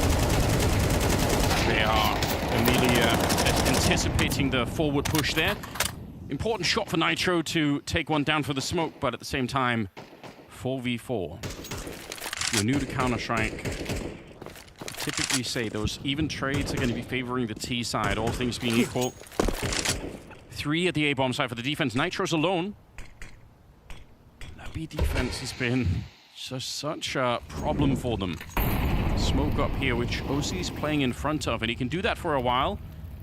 But his teammates on the other side there, Hex has to stick around so they have the crossfire. Otherwise, this is not going to work quite as well. Molotov to get rid of the crossfire. Oh, but they don't even spot it out. It's actually George coming through as the smoke was fading, and Hex gets one as well. George does go down. 50 seconds on the clock here. Lynn Vision, they shouldn't be winning this round, and I think with Westmelon going down, it almost secures it here. Yeah, Zaka. I mean, he has a potential 1v1, but with the smoke to contend with and players on the flank, yes, at this point, time is as much the enemy as the CTs as well. Yeah, he knows it. He's worried about someone walking up behind, but obviously it being the 12th round, he's got no choice. Has to try and find a way to enter. Stacked on top, this should be a strong play. The AK, though, swinging against him here. All right, OC will find the headshot. A 7-5 first half in favor of Lynn Vision.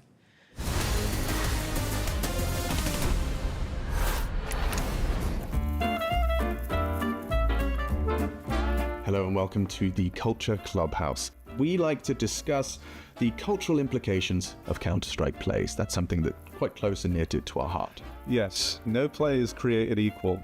So my submission to the Culture Clubhouse is something a bit different. We're going more modern day. Okay. I'm talking first CS2 major. I'm talking a team that lost more rounds than they won but still lifted the trophy. I'm talking an MVP for a JL out of nowhere. Okay, we're going to Copenhagen. All right, let's roll the bad boy. Let's roll the bad boy and get into this one. So Na'Vi versus FaZe. So it was the first map, Na'Vi on match point, and the CTs are on an eco. So it should just be over. You're casting this one. It is David v Goliath.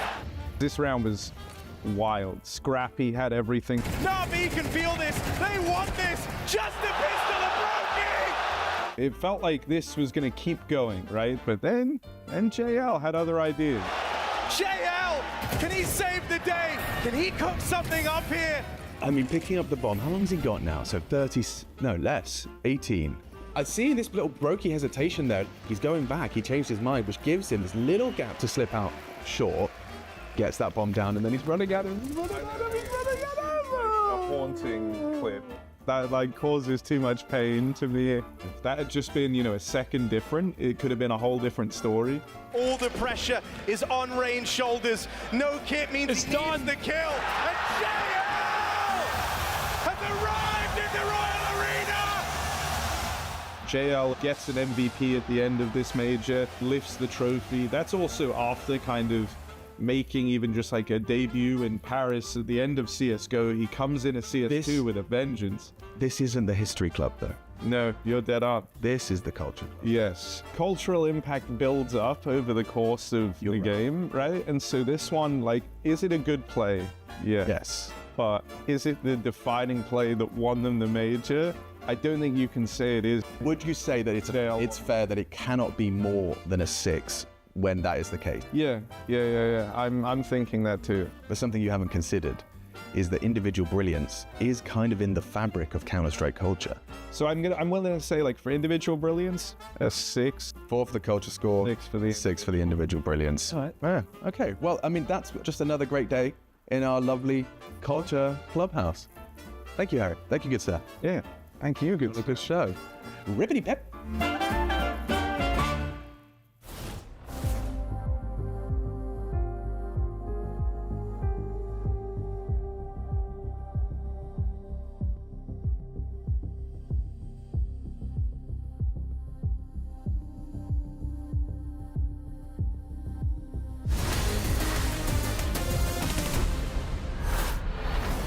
We've returned to the Counter-Strike Arena, second map.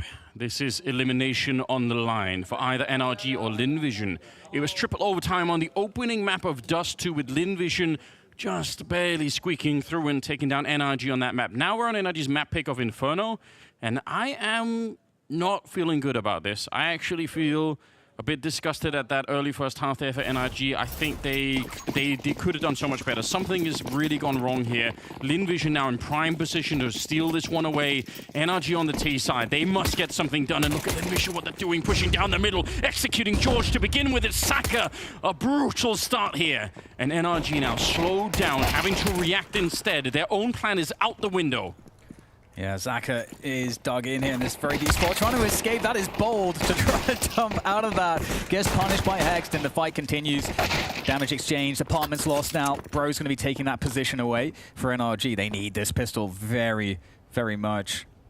And, I mean, NRG, I think, what have they've won all the pistols so far, I think, in this series, 3 of 3. Can they make it 4 of 4 as we get the pause in the round? Lynn Vision still all towards A. And it's kind of a good recovery already. The fact that they've got a man advantage, but this insane stack for Lynn Vision, they've said, never mind B. We just don't even care. We're going to put all of the eggs in this one basket. And they're so committed to this. Think of how hard this is for the CT side. For all you know, they're planning right now on B, and you have to just trust the call for the IGL. Say, okay, we're not going to move. We thought so far ahead. Okay, if they start throwing grenades, surely they go back. 30 seconds. This is signaling. They're hearing this right now. 28 seconds, they will commit to it. Smoke going down. Nice Molotov into the pit here, but the USP is ready and waiting. Headshot as well for Call Me Sue, and they've walked right into the trap that was laid a minute ago by Lynn Vision. It is such a cool read coming out here from the Chinese side. Amelia to get the last one here, but they are ice cold in their commitment to that stack.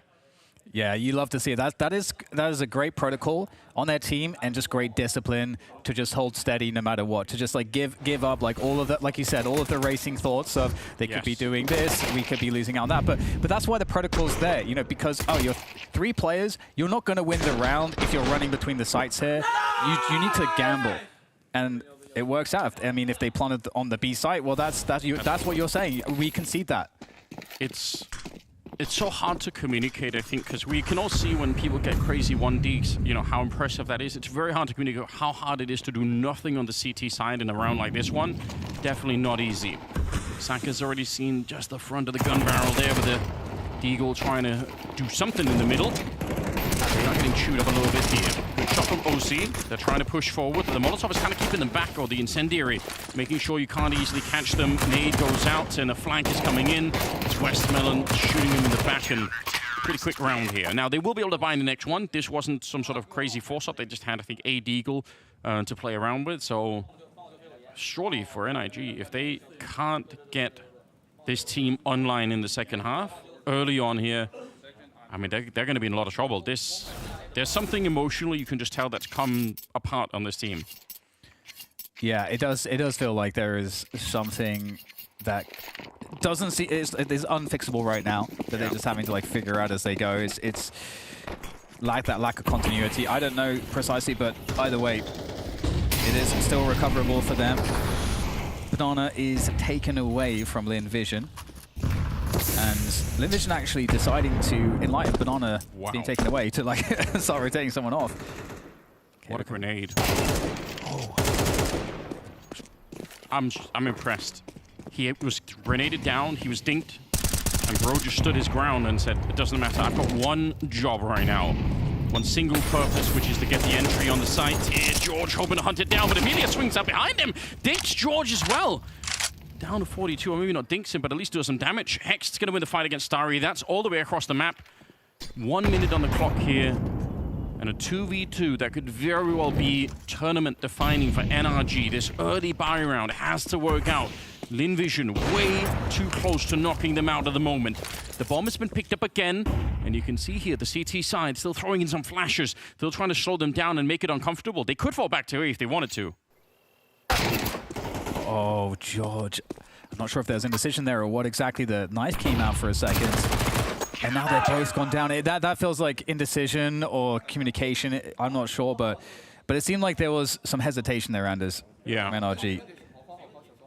Oh, they had such great opportunity, but obviously, I mean, credit, we're not going to take this away from Emilia. The push for the smoke to get the double kill is kind of absurd. I don't know. Okay, he gets one there. Second one swings in. He actually gets the triple in total and very nearly could have taken down George. That's also the other side of the story, right? NRG, without that, they just win the round, and there's probably not even an attempted retake coming up from Lynn Vision. Timeout called. Daps would love to be able to turn this around. What a tough job. They don't even get the bomb plant. Yeah, definitely. I mean, it was such a nice pick from Bro as well. A nice entry to get them into the site in the first place. Yeah.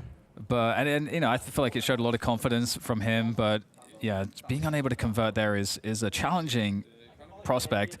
Because, you know, if you look at Lynn Vision, they were converting that like every time, those opening picks onto sites. Yeah, that is really what that is the sort of the bread and butter of their first half. Just attack B a lot. Shut down Bro and Nitro, which they absolutely did. Emilia looking for something. Does walk into the nade. That's some really good damage. You got to remember there's only Tech 9s and pistols on the on the other side, so any kind of HE support that you can get will make the next fights a lot easier. OC's down at the start of it. Lynn Vision, scary close to 11 rounds here. Abs pop, perhaps? Bro has got one smoke. Wish they would have had a flashbang as well somewhere. Yeah, good positions to deal with the Abs pop, the crossfire that's possible. Yeah. With the Might player. Yeah. Smoke. And also the smoke that Bro is going to be throwing, they will just put, like, I mean, now they're even way in front of it. I think the real question is whether or not they have a flash. George has got one here, so I guess you could, but getting out of apps without any kind of flashes is just not that easy. You can obviously throw them from here, so well, we'll see what kind of tech they're working with. 40 seconds on the clock, and Lynn Vision just happy to wait around. Bit of a smoke to try and bust out of, so nice little piece there. Counter utility coming up, 30 seconds, Emilia. Oh, they're all coming out of Pop Dog, or not out of Pop Dog, but out of the boiler room. It's going to be a nice little spray down here, and Emilia. These mechanics are so good. How's he done it? Yeah. Yeah, catching them coming out of the boiler position is pretty big because they aren't able to all just overwhelm you, and that's kind of that's the issue. That if you're just playing passively on the site, now they're in a spot where they could potentially overwhelm you. So maybe getting up close. And that was like actually a very risky situation in many respects because this is like 3-4 players potentially on one type of potential scenario that Emilia's in, but they're too staggered. They're not able to swing with better timing there onto Emilia. Full punishment is doled out. He's got 23 and 10, Emilia. Wow. So far away from everyone else. Sakura's got 10 kills. That's the closest to him. He's 13 kills ahead of his teammates. Westmelon, good couple of dinks. This is the rifle round here for NRG. This might be their last opportunity. They've completely disappeared from the game. This is the map where they're supposed to be so much better. They've got more rounds. They've got more, maps played. They've got a way higher win percentage. None of that is showing right now. As the NRG collapse continues. Lynn Vision. Hard team to play. NRG had their opportunity, plenty of them on the first map. That might be the more heartbreaking part of it. Triple overtime, and they end up losing it, and they could not recover. Nice shot from Nitro. Hexed on the follow. Okay. If they get this round back, the game is still on. It's not lost yet, but I think they have to win it here. Starry is dropped, and you know where Sakura is. Just leave him alone. He's smoked off. Get that bomb plant and get back to the basics. Beautiful from Hexed. Okay. Nitro is confined to a fiery prison, and now it's on Call Me Sue. George is extremely low as the approach is made. Sue, it's so much about gambling. Do you pick the right spot and when? What is the setup? Okay, eliminated that position, but there's still the peek from Hexed. He's going to lock it in. Great series of kills from Hexed. Nitro as well getting, I think, one of those early headshots to bring them back in it. But just like you said, I felt like we're staring down the barrel of defeat here for NRG because it feels like they have gone missing that they are on the milk carton right now. I had exactly zero confidence that they were going to be able to win this round when Westspelling got that double. I thought it's over, boys. But they turned it around unexpectedly. Yeah. Timeout called now. Yeah, they're showing there's still something in there. There's still some energy left. I mean, yes, of course. I mean, you can win this game right now, but you really, really need some resurgence. Like, this is about the mental game. It's not about the mechanics. It's about whether or not the team can sort of come together and find that struggle and find that fire again. And it's also obviously so important to just like keep your opponent off of that 12 at least, so that you have some room to feel like, okay, we can make a mistake, albeit just one. They at least have something to work with here. 5 rounds to equalize the score. That's not insane. The money here, if we see Lynn Vision lose this round, they're going to be on an eco, and NRG will already be up to about 8 rounds roughly then, if everything goes well. So initial utility, Apartments and Banana from the CTs. In fact, the CTs don't have a huge amount left just now. Starry, the terror in the Apartments, doesn't get anything. Forced back.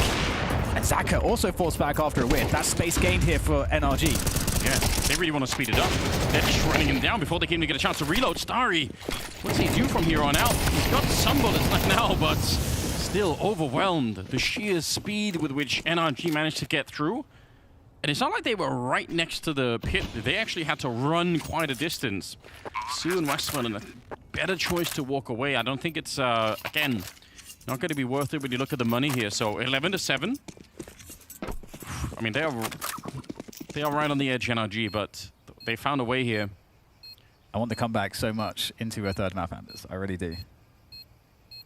We should all want that. I think we built the whole story around the fact that Anubis was going to be really close, so I don't want to be denied that. I don't want to be denied that fight either.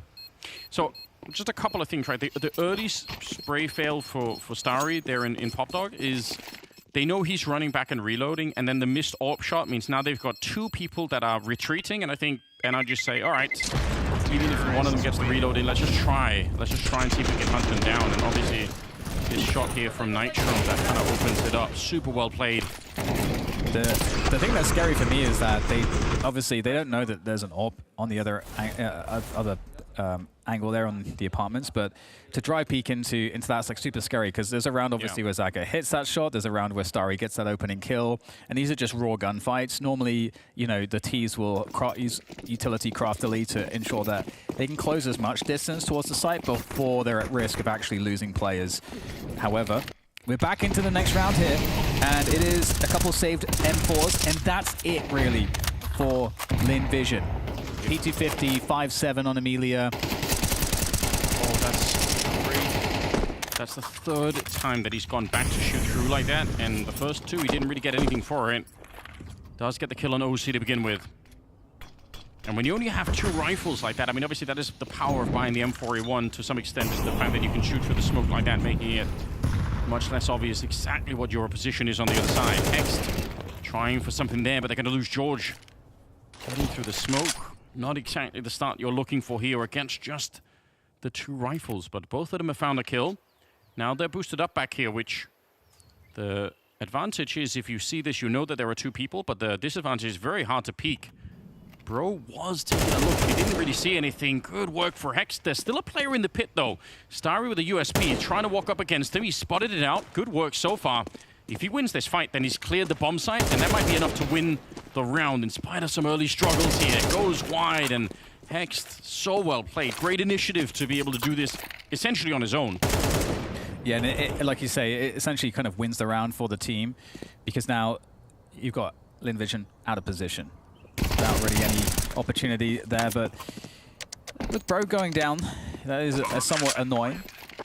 Guns are going to be collected by Lynn Vision.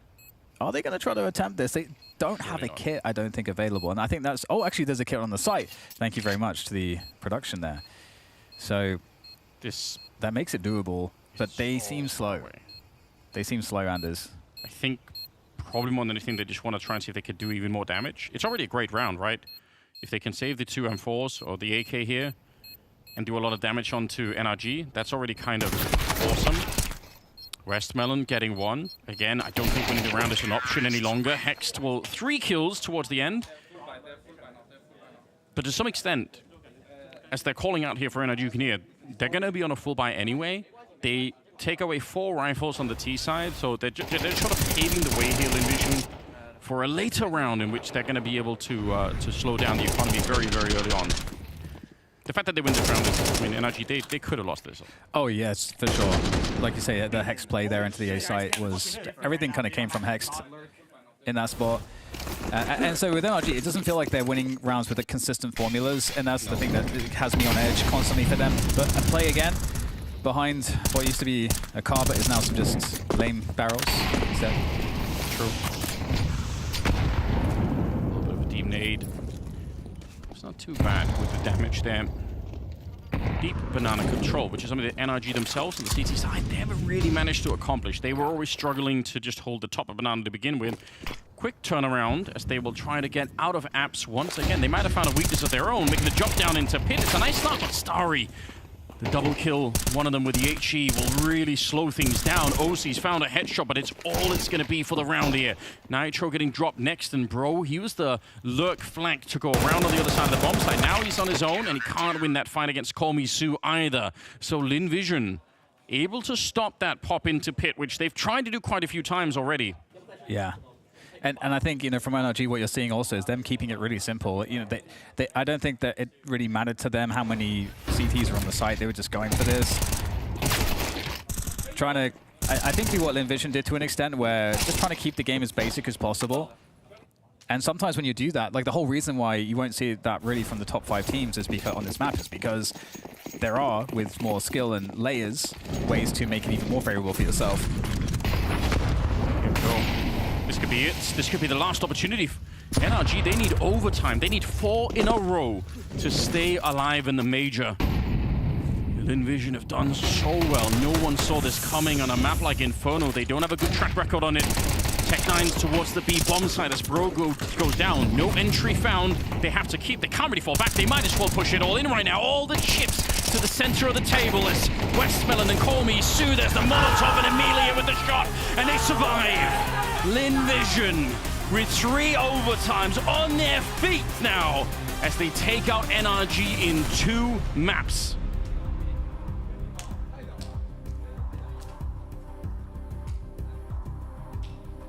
On their feet, Anders. They're on the table. You can see how much it means to Lynn Vision there.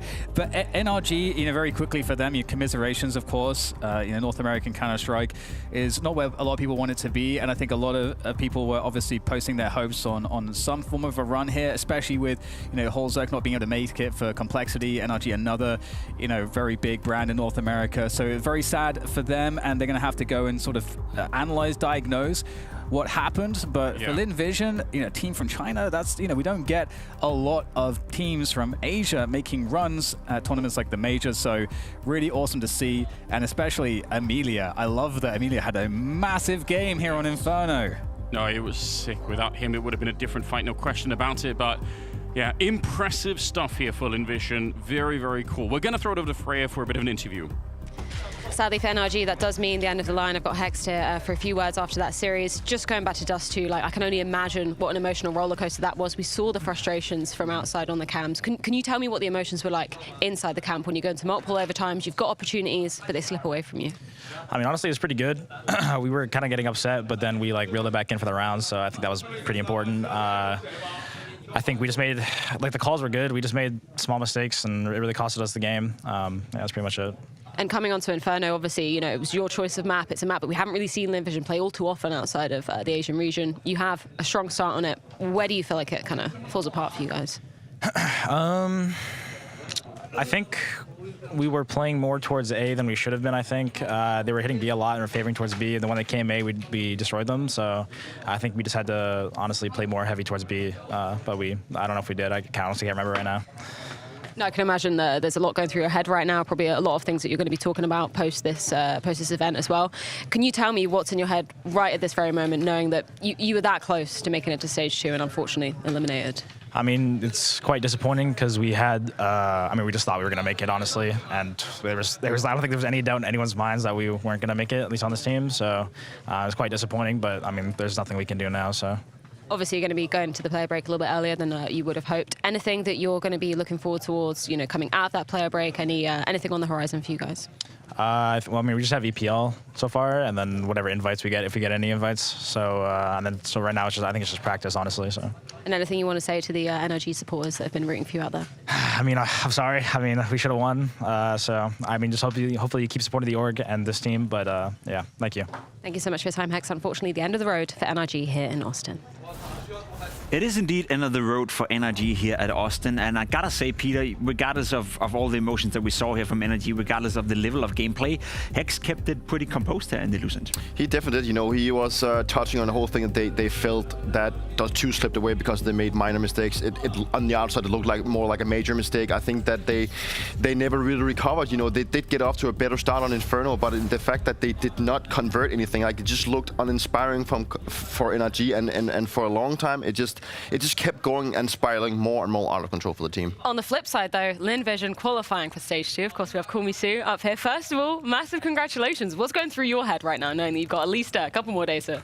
We expected this result. We've been studying them a lot last night. We found the mistakes. Their plays are super easy to read, so especially for that Dust 2 games, their T size, it's very easy to read. You said that you studied them last night and they're easy to read. Is there anything in particular that stands out to you or stood out to you when you were looking into it? Some player habits, for example, their lower control when they are taking cat control, there's no one's going to hook B tunnels. And then I believe George leaves A main at 1 minute straight, like exactly 1 minute. So we're just making plays for Milia, he's flanking main, or for me, just push B tunnels, something like that. It seems like you did your preparation, and obviously, I know, as a player, I know how much preparation can mean by finding these small things. I'm curious to think that now you've made it to stage 2. How do you feel coming in that also the competition is going to take a step up, and how do you see yourself coming into a bunch of teams where maybe the expectations and also the level is a bit higher? I believe my teammates and me are super excited for the next coming up matches. Of course, they're gonna be better teams, harder teams, and also we're gonna spend more time, and we hope we're gonna have a good result. Yeah. Obviously, for us, we mostly watched European Counter-Strike, Tier 1 Counter-Strike, and that's still new to you. We saw a lot of emotions. We saw a lot of tenacity. You guys were yelling back and forth as well. Is that something that you're used to, or is that because of the pressure here at the major? I think it's the pressure here for the major because it's major, Yeah. We even had one of your teammates standing up in the chat. Yeah, he's pretty hyped up. Yeah, that's good though. Fair enough, Any particular opponent that you're looking towards in stage 2? Obviously, we've got Simple donning the FaZe jersey, Falcons as well. I'm not sure of your first opponent just yet, but anybody that you're hoping that you might get to play against? We hope to play against FaZe. Yeah. We've been screaming against stage 2 teams consistently before, before stage 1. I believe we're gonna do more preparation against them. We hope to play against Falcons or FaZe. And just enlighten us, for how long have you been here to practice, and been practicing against European teams and stage 1 teams? We were here since I am Dallas, and then we spent 10 days in bootcamping in LA, preparing for a major. Okay. Cool. Seems like the confidence is high. It seems like you're ready to go into stage 2. What's your expectations? My expectation for the team is we're probably not going to make through stage 2, but I hope we don't get 0-3. Yeah, probably a 2-3 record, I guess. Yeah. I feel like you've garnered a hell of a lot of new fans, so if you want to say anything to them, say, thank you for the support, now's your time. Can I speak in Chinese? Of course, yeah. All right. 177牛逼259牛逼 Nanking 牛逼 All right, that'll be it. Awesome. Thank you, man. Beautiful stuff. We'll be seeing you in stage 2. Congratulations once again. And we can check in with the Blast.tv bracket simulator because we do have our first winner from these two games going through. Obviously, it's a bittersweet moment because, of course, Lynn Vision, an incredibly well-fought series. NRG, on the other hand, not so much. Yeah, I have to say two things now, Freya. First and foremost, NRG, not good enough, whatever. You know, that was a little bit embarrassing, to be completely honest. I think they never played the level of Counter-Strike that deserved them to move into the next stage. And I think I said to you, Peter, as well in the green room, that if they were to win this game, they would be my favorite to put as an 0-3 team in the stage 2. No doubt about it. However, I absolutely love what Call Me Sue just did here on the desk. You asked him about the expectations, and he said, in all honesty, he doesn't expect them to move into stage 3. And I don't think anyone expects Lynn Vision to move into stage 3. And I love the fact that a player can be honest about that situation. If they can go 2-3, 1-3, and avoid going 0-3, to him, that sounded like that would be more than expected. And I like that mentality. You're coming in now to stage 2. Nobody expects anything from you, yourself, your team. You can play freed up Counter-Strike, and that's when they play the best. And, you know, they know that they will be the underdog in pretty much, if not all the matchups they go into stage 2. So for them to get the experience, get the confidence, bring that to stage 2, but still not have to rely on people expect them to go further than that, but just actually have a good time, learn something, but also use that confidence to make them even better. I think that's a good stepping stone for them. Where are you hedging your bets for how Lynn Vision will perform? Obviously, it depends on the matchups that they do indeed draw, but yeah, you kind of sharing that. I think it's a realistic sentiment to say, no, we don't expect to go any further than that stage, but is there potential to take, you know, a few heads along the way? As you said, it very much depends on who they face in the opening games, and I think their best chances are in the best of ones. Again, NRG didn't play well today. I don't think Lynn Vision necessarily played well either. On Dust 2, that was a scrappy game. Inferno was a little bit more clean and honestly something that gave me a bit of confidence in them. But I'll say it like this, where I have them as a strong candidate or as a strong bubbler maybe for being an open team. Not guaranteed. We're already going to rain on their parade. Yeah. They just won, Jacob. They just won. He's confident. Congratulations. You know, I like the confidence. There's a new stage tomorrow. That's good. Well, let's check in with exactly what else we do have on the cards for the remainder of today. Lynn Vision securing that first of 3 spots that do remain in stage 2. We're going to be ending out the day with FlyQuest versus TYLOO. But first, it's Legacy versus Wildcard, but not before a quick break.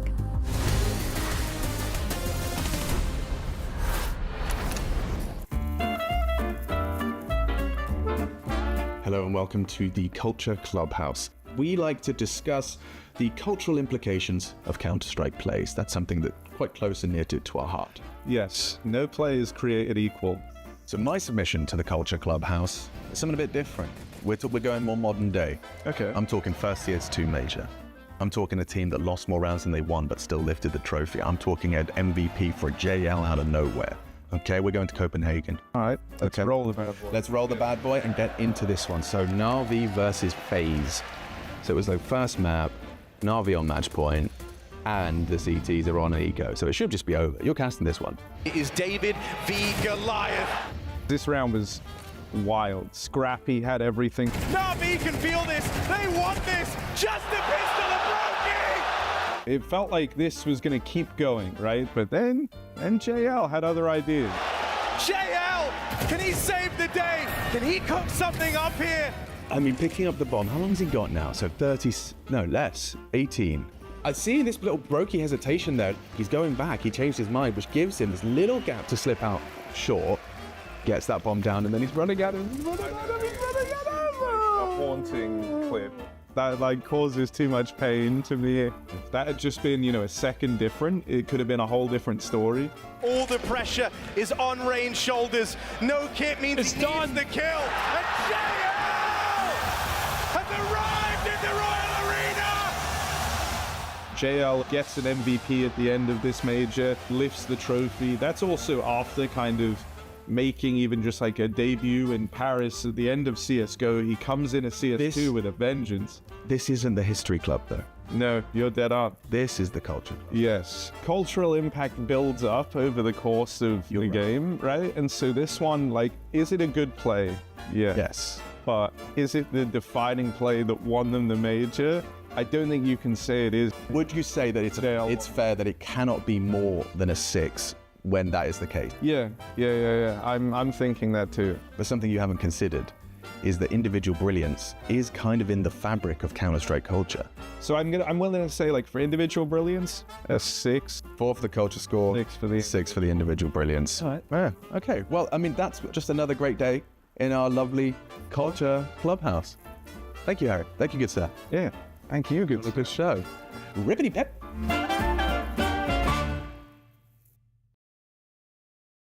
An iconic major needs an iconic trophy. And after the reaction to the last Blast Major trophy, we figured we might need to do some focus group testing. So we've got a little bit of a backstage peek that we're going to be doing here. We're going to be letting some of the players, some of the talent in to take a look at the trophy to let us know their honest thoughts. Let's go. Let's get it started.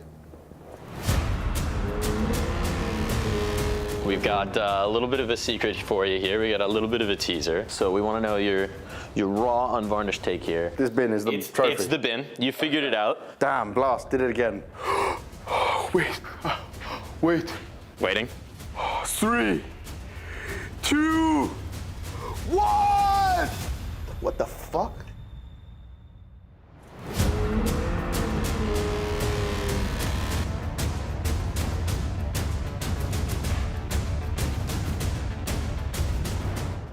What the fuck? What do you think? What do you think? What do you think? What the hell? Too small. Too small. Wait. I think it's cool. What do you think? I don't think I like it. I don't No? think. I'd love to see a player lift this up like this and then it just breaks. By the horns? Moo! Yes. And why is this? It's because of Texas or what? The Longhorns. I mean, I think it's cool. I think it's really different from what I have ever seen. I don't know if you remember the reaction to the Paris trophy, but we're maybe looking to avoid some of that. And then what we got some like, what is that? Fire eyes on it? You know, it couldn't be worse than the Paris major one, so, you know, it's just a step in the right direction. I don't know, but I want my idol Monastic get here.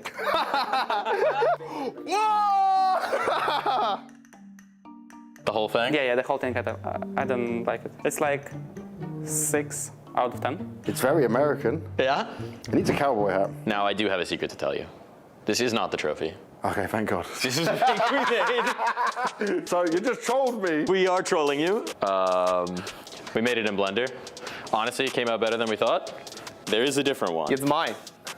It's mine. You can't keep it yet, but maybe after the event we'll give it to you. It's mine. I'm the Austin Major champion. Is this like the city of Austin? Yeah, it's the city of Austin skyline.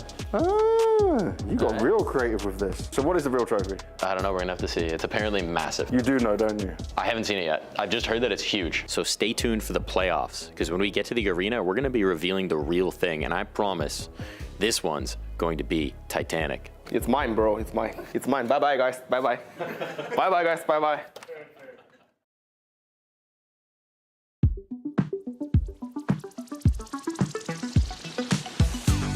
My first team was Team Webster's, just like a local Russian team. Second one was K23, it's like a bit more famous. There was like players like Fame, Norbert, major champions. Next I moved to the Team Spirit Academy, most famous academy team, I think the best in the world.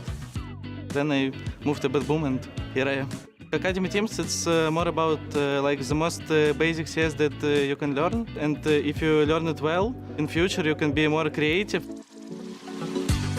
I think Boomic is a great leader. He's thinking about really a lot in the game, like a lot of main games. He's like have really a lot of energy, so he's screaming like some funny things, maybe a bit curse. I played not really with a lot of agiles, but for me it's comfortable because I understand what I can do for my team, like exact role, my zone, you know. We had some bootcamp before the major. We played some online games. It was not really well, but that was important to lose in the right moment. A lot of people say that you learn the most from your losses. Yeah. When you are losing to team, you think that you are better. It's not about your game. Maybe it's like you're more focused, something like that. It's online games. Everyone at home can see emotions of your teammate, can see some frustrations maybe, and we're trying to fix our main problems to perform good on the major. On LAN, it's absolutely a different game. I think we have like LAN team because Exiles or the Boomic, everyone really experienced. They like more play on LAN, so I think that's our chance to get good various points, good major things. You're only 20 years old, right? You're super young in the grand scheme of things. Like anything that you're looking to develop. I think already not young, to be honest, in the terms of nowadays. I think it's not the problems that can change as a team, so it's just improve individually. Do you have any particular goals at the major? Is the goal to win the whole thing? For me, it's much easier to play without expectations, but I think good goal, it's at least Legend stage.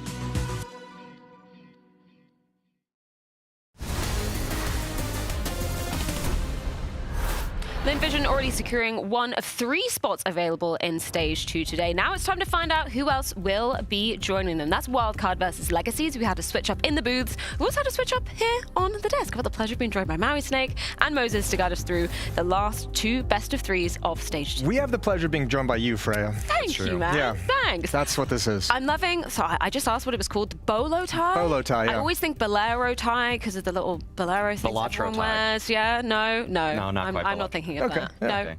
No, it's I don't know what that is. Yeah, but I like the Looks bolo great. tie. Yeah, I've Looks always wanted amazing. one, and now I have one. What's been your highlight of Austin so far? You're 2 very cultured gentlemen. What's been the best bit? The barbecue. I mean, it's just insane here. And the Counter-Strike, of course. Yeah, the Counter-Strike. Really, it's been the Counter-Strike major. Yeah.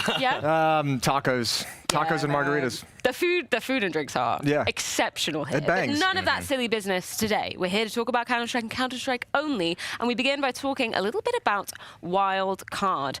Did you realistically expect them to be in this 2-2 situation in Stage 1, Maui?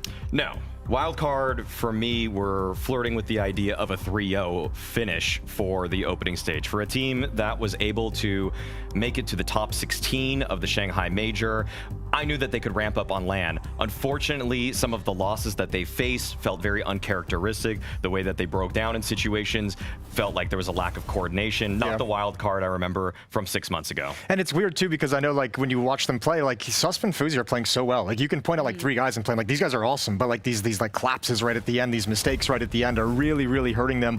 Obviously, starting out with that Metasport victory, that was huge. Lynn Vision victory in the best of ones, but the bait and bet boom in which, like, you had really, really horrendous games in both those series, despite the scores being close, those are really hard to swallow. It's kind of a weird one, right? Because you reference the Shanghai Major, and obviously that's where they like truly made a name for themselves in the upper echelons of CS. And since then, not changing any players, but every time I speak to the players, it's always talking about changing a hell of a lot of positions, changing a lot of roles, changing up even their game style for an opponent. Like, is that something that's necessary, in your opinion? I think it probably speaks to a lack of confidence, especially coming out of Shanghai and starting this year, because the most of 2025 for them has been miserable. Like, I think that's just a lack of confidence in trying to find the solution, and you're testing everything. You're like, okay, you know, we're losing this map because of this, so let's put this player in a new position to give us his strengths in this part of the map, in these situations. And obviously they haven't quite found the winning recipe yet, but it's okay. It's still looking okay, just those ends of games have been horrible. To me, these are the cracks that you see when Stanislaw actually has to build up a roster from ground zero, because we know of so many of his successes when he took over NRG or EG from DAPS, and everybody has their roles already. He's just basically slotting himself in for DAPS, but because he's working with players that are still finding themselves, he's trying to make adjustments so that JBA gets a little bit more comfortable, that Sonic can find a little bit more in terms of aggressive mid-round fights. So Stanislaw himself has had to change his roles from passive to aggressive, sometimes back to passive. I think he's mostly aggressive now, but it kind of depends map to map. Well, you mentioned Sonic's name. Let's go ahead and check in with him ahead of this series. Now, Sonic, just looking at your track record so far at the Austin Major, looking at the maps in isolation, it seems like more often than not, you're having some slow starts to these maps. Is there any particular reason that you've kind of gone back, reviewed, and given as to why that's been happening? Yeah, so I think on the first day, I played really well. I think I was second highest rated on the day. And then the next day I played like really poorly, but honestly I don't think I had enough sleep that day. I was feeling really bad. And I think we tried something new this tournament compared to the last tournaments. We've changed our play style depending on who we play a lot. And I think it's a bit difficult for me as like a lurker since I'm quite separated from the team. And if the team's playing differently like around the map, it's hard for me to find my timings, know where I should be on the map, just because we're kind of playing a different style every game. But I'm getting used to it. I think yesterday I played a lot better. Unfortunately, we had a very close game with Betboom, but you know, it happens. It was a fun game nonetheless, and hopefully today we can turn that into a win. Obviously, you're going to be facing off against Legacy, who you played quite recently, albeit online, where unfortunately they did beat you. Having looked and I imagine reviewed that game, any particular reason why you think the result didn't go in your favor there? Honestly, I don't think that game counted. Firstly, it was online, and the team just wasn't really in a great space at that moment. There was a lot of like stuff going on. So everyone really wasn't in for the win, I guess you could say, in that game. But we're a different team on LAN. I think people can see that. I think people see we play very well. And compared to Legacy plays a very fast-paced Brazilian style kind of Counter-Strike, and we play kind of more strategic mix. And we're pretty used to playing them in that style. So, I think we have a good understanding of what's going to go on in this game, and I think we're pretty prepared for it. You said just earlier that you're doing something different, where you're maybe changing your game style a little bit compared to your opponent that you're facing. Anything that's going to be changed up today versus Legacy? In fact, today I think we went a bit back on that sort of understanding of how we should play, and I think we're going to play more to our style today and what we know and what we're confident in, and we think it'll work. Confidence level for you out of 10, where's it at? Towards a 10. I love to hear that. Thank you so much, Sonic, and yeah, good luck in the match. Going back to the first question I posed, maybe that was a little bit of, lack of good explanation from me. I was more referencing the team and the starts they've had on maps, the lack of rounds they've been able to get, right? I got you, Frey. I'll just take the question for you. Yeah, I mean, like, if you look at some of the slow starts they've had against Bait, they 1-6 on Dust 2 was the start, 1-7 was the start on Inferno against BetBoom, 0-6 on Nuke, 3-6 on Anubis. You go back all the way to the first day as well, 1-5 against Lynn Vision on Nuke, and they came back in that game and won it. But if you look at the BetBoom games and the Bait game, well, Bait games, they got blown out, but BetBoom, those slow starts, they actually brought them back and just ended up losing in overtime and then losing in double overtime. So it is kind of like, what if you had a good start? And maybe that thing from Sonic where he's saying we're actually going to try and play our own game. One thing we talked about yesterday was seeing if they could have a game plan to actually impose things, and maybe this is the solution. Maybe it was too much like anti-stratting, game planning for your opponent. Exactly. Something that happens with experienced IGLs is that they rely so much on their own read of the game. So in the first 4 or 5 rounds, they just kind of want to download what the opponent is doing,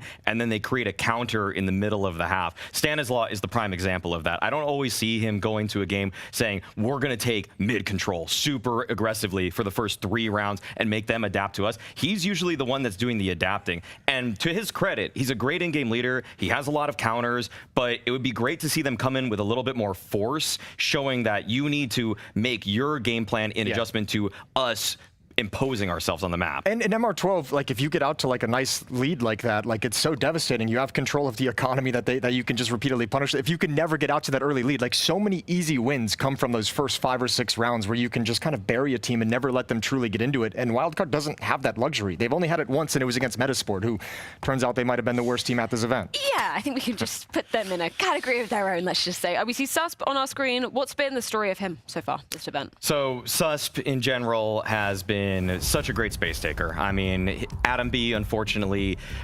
perishing at the hands of his brother here, who still carries on the torch for Swedish Counter-Strike. But all in all, it's a great tragedy. I've really liked what he's been doing as an import for this roster. I mean, he was originally poached from the Metasport guys, and when he needs to he's great in anchor positions. He's really great at space taking on the T side, and I feel like he needs to be involved a little bit more in even some of the CT game planning. I don't want to see him stuck as much on bomb sites as I do. I'd like to see him get active with people like Sonic, because really his time to kill incredibly fast, and his decision making usually involves a teammate really nicely. Yeah, he's been playing so solid. I mean, unfortunately, like, he's one of the guys in those BetBoom games that I think made like a critical mistake, and I don't want to like lay it on his feet as if it's his problem, but I think also with the way that those two are playing, Susp and Fuzi, I feel like both of them feel the need to like be the guy in certain situations because they are playing so well. They're like, I'm the one who's got to make this play at this point, and sometimes that leads to an overextension. Where would you say that then is the solution for that maybe over-eagerness of trying to get yourself stuck into a situation? Where would you like to see those guys maybe taking a little bit of time to maybe just chill out and reflect on what the next move should be? I feel like that just comes again down to the game planning, where I feel like they're sort of lost in the very first 5-6 rounds. It doesn't always feel like they know what the next step is as cleanly as other teams who are just going through a predetermined flow chart. And again, Stan comes up with answers, but I wish everybody was just on the same page from round number 1. I think, for me, I would reference back to the Sonic interview where he kind of talked about his lurking roles and saying sometimes it's a little bit weird with how the team's playing, and I don't really know exactly what the best decision to make. I think if you find a way to get Sonic comfortable and have him pop off in some of these games and have, or just put him in a position where he can have some mid-round impact, you're going to alleviate a lot of pressure on Susp and Fuzi, who can be more patient then in the late rounds. So I think, you know, activating Sonic or JBA having a good game or Stanislaw picking up his level, one of those three guys contributing a little bit more is going to take a lot of pressure off Fuzi and Susp. Obviously, Legacy now the only team stopping Wildcard from progressing onwards to stage 2. I'm just looking at Legacy and what they've been able to achieve so far here in Austin. I guess the only result that I don't even want to use the word impressed with, the only result I'm taking anything from is that Imperial series. Yeah. But Imperial were also looking really dire, right? They only other team they beat is Chinggis Warriors. Like, I have Wildcard heavily favored in this one. I would as well. I find that when I looked at the odds earlier today that this was a much more even matchup, but Legacy this season also didn't really have the best time all in all. The one win that kind of put them on the map for everybody was when they beat Liquid at their opening game at PGL Bucharest. That was where it was like, okay, wait, is there something brewing here? But then you see what they've been doing for the rest of the season. It's and classic Brazilian Counter-Strike. And it just felt like that was a one-off, and we don't really have too many more data points to work off of for international adversaries. Yeah, I think, I don't know, Legacy, I feel like with how much we've heard about Dumao and Lado over the years, it's been like 4 years, yeah, Jason. I know. It's been like 4 years of hearing about it. I'm like, I want to see it now. I don't want to hear about it anymore. I think the hard thing for Legacy right now is I think Lado's kind of lack of performance. If you look at his rating across 2025, it's 1.05 at this major. It's 0.95, so it's quite a steep drop-off, and he plays critical roles. Plays anchor on some maps on the CT side, plays rotating positions on some map on the CT sides, and if your anchor is performing like that, you're not going to be able to stop hits. You're not going to be able to delay them to allow a teammate to rotate over in time. You're not going to set your teammate up for a retake. T-side, he's in like lurking positions that have a lot of freedom. And if you're second guessing yourself because you're having a bad tournament, you're not going to hit as many opportunities. Okay, from Lado to Dumao. You know, we've been talking about his name a hell of a lot for a long time. But 4 years. What have you taken away from what we've seen so far? I mean, what I like is that Dumao has actually changed his game a lot. If you look at his Stockholm numbers 4 years ago, you have this more passive lurker player. I even labeled him at times a baiter, but now he's much more of a space taker. He was always the more skilled player between himself and Lado, and at one point, I think it was probably 6 months ago, they kind of swapped roles. Like, Lado was more of the space taker. Now Dumao does that. And so even though they've been brothers in arms for 3-4 years, they're finally deciding maybe we should actually switch clothes here. So it's a good look for him, I'd say, for Dumao. Yeah, I like the new outfit. Yeah. Well, we're going to see if it's looking good in the servers. It's time to kick off our second best of 3 of the day. Last chance saloon for either Wildcard or Legacy.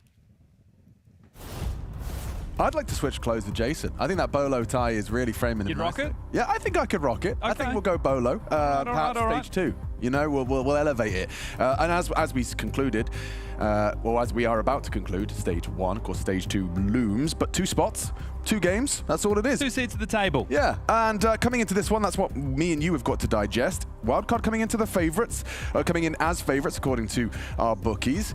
I don't know what to expect. I mean, you know what? It would make sense. Every major needs one of these storylines, and you've got 2 on the plate. It's either Wildcard with utter heartbreak of being tantalizingly close to the second stage and then 3 consecutive losses, or you've got the team that really, by all intents and purposes, shouldn't be here, making it all the way through to the next stage of competition to turn their world upside down. As the only representation from this stage for their region. So, oh gosh, is that all the Brazilians gone? Yeah, Imperio's gone, Fluxo's gone. We've got Furia, don't you worry about that. MIBR, Pain, they're all in the next stage. But this is from stage 1 going into stage 2, and these teams, they do have some head-to-head history, but all of it's online. And speaking of online, Dumao has no issues calling Imperial that yesterday.